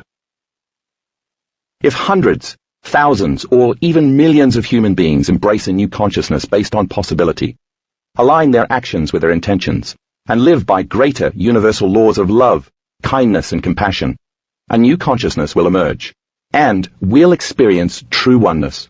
Then we might just have too many leaders to remove. So if, on a daily basis, you're committed to demonstrating your personal best, and you're overcoming selfish states of mind driven by stress hormones, and I'm doing the same, then together we're changing the world by changing ourselves. And if enough of us are tempering ourselves into more whole human beings, then as the individual communities we live in emerge around the world, they'll eventually consume the present mindset of reality based on fear, competition, lack, hostility, greed, and deception. In time, the old will be completely consumed by the new. A particular concern of mine is that we now live in a world where scientific research is commingled with self-interest and often influenced by profits. So I question whether we're being told the truth about the way things really are. It's up to us, then, to discover the truth for ourselves. Imagine a world inhabited by billions of people, just like a school of fish, living as one, where everyone is embracing similar uplifting thoughts, connected to unlimited possibility, and these thoughts allow people to make more inspired choices, demonstrate more altruistic behaviors, and create more enlightening experiences. People would then no longer be living by the survival-based emotions we're so familiar with now, feeling more like matter than energy, separate from possibility. Instead, they'd be living by more expanded, selfless, heartfelt emotions, feeling more like energy than matter, connected to something greater. If we could do this, then an entirely different world would emerge, and we would be living by a new credo based on the open heart. That's what I see when I close my eyes to meditate. Dr. Joe Dispenza. Appendix. Script of the Changing Beliefs and Perceptions Meditation. If you want to make your own guided meditation recording, instead of purchasing one of the pre-recorded audio CDs or MP3 versions from my website, feel free to record yourself reading one of the following two scripts. The first script is for the hour-long meditation, which involves changing 2 beliefs or perceptions, and the second is a 45-minute meditation that involves changing just 1 belief or perception. If you are recording your own meditation, pause for a second or two at each set of ellipses, and pause for at least 5 full seconds between sentences. As you'll see, I've added a note after the second part of each meditation, reminding you to include a period of silence on your recording, so that you can linger in the unknown before you begin the last part of the meditation, where you'll change either 1 or 2 beliefs or perceptions. Hour-long version of meditation. Refer figure A-1 for the script of You Are the Placebo, Meditation 1, changing 2 beliefs and perceptions. 45-minute version of meditation. Refer figure A-2 for the script of You Are the Placebo, Meditation 2, changing 1 belief and perception. For more information on CDs, plus DVDs, books, and workshops that Dr. Joe Dispenza now offers in the US and around the world, please visit his website at www.drjoedispenza.com. You can also stay up to date with Dr. Joe Dispenza via Facebook, Twitter, and YouTube. We hope you have enjoyed this recording.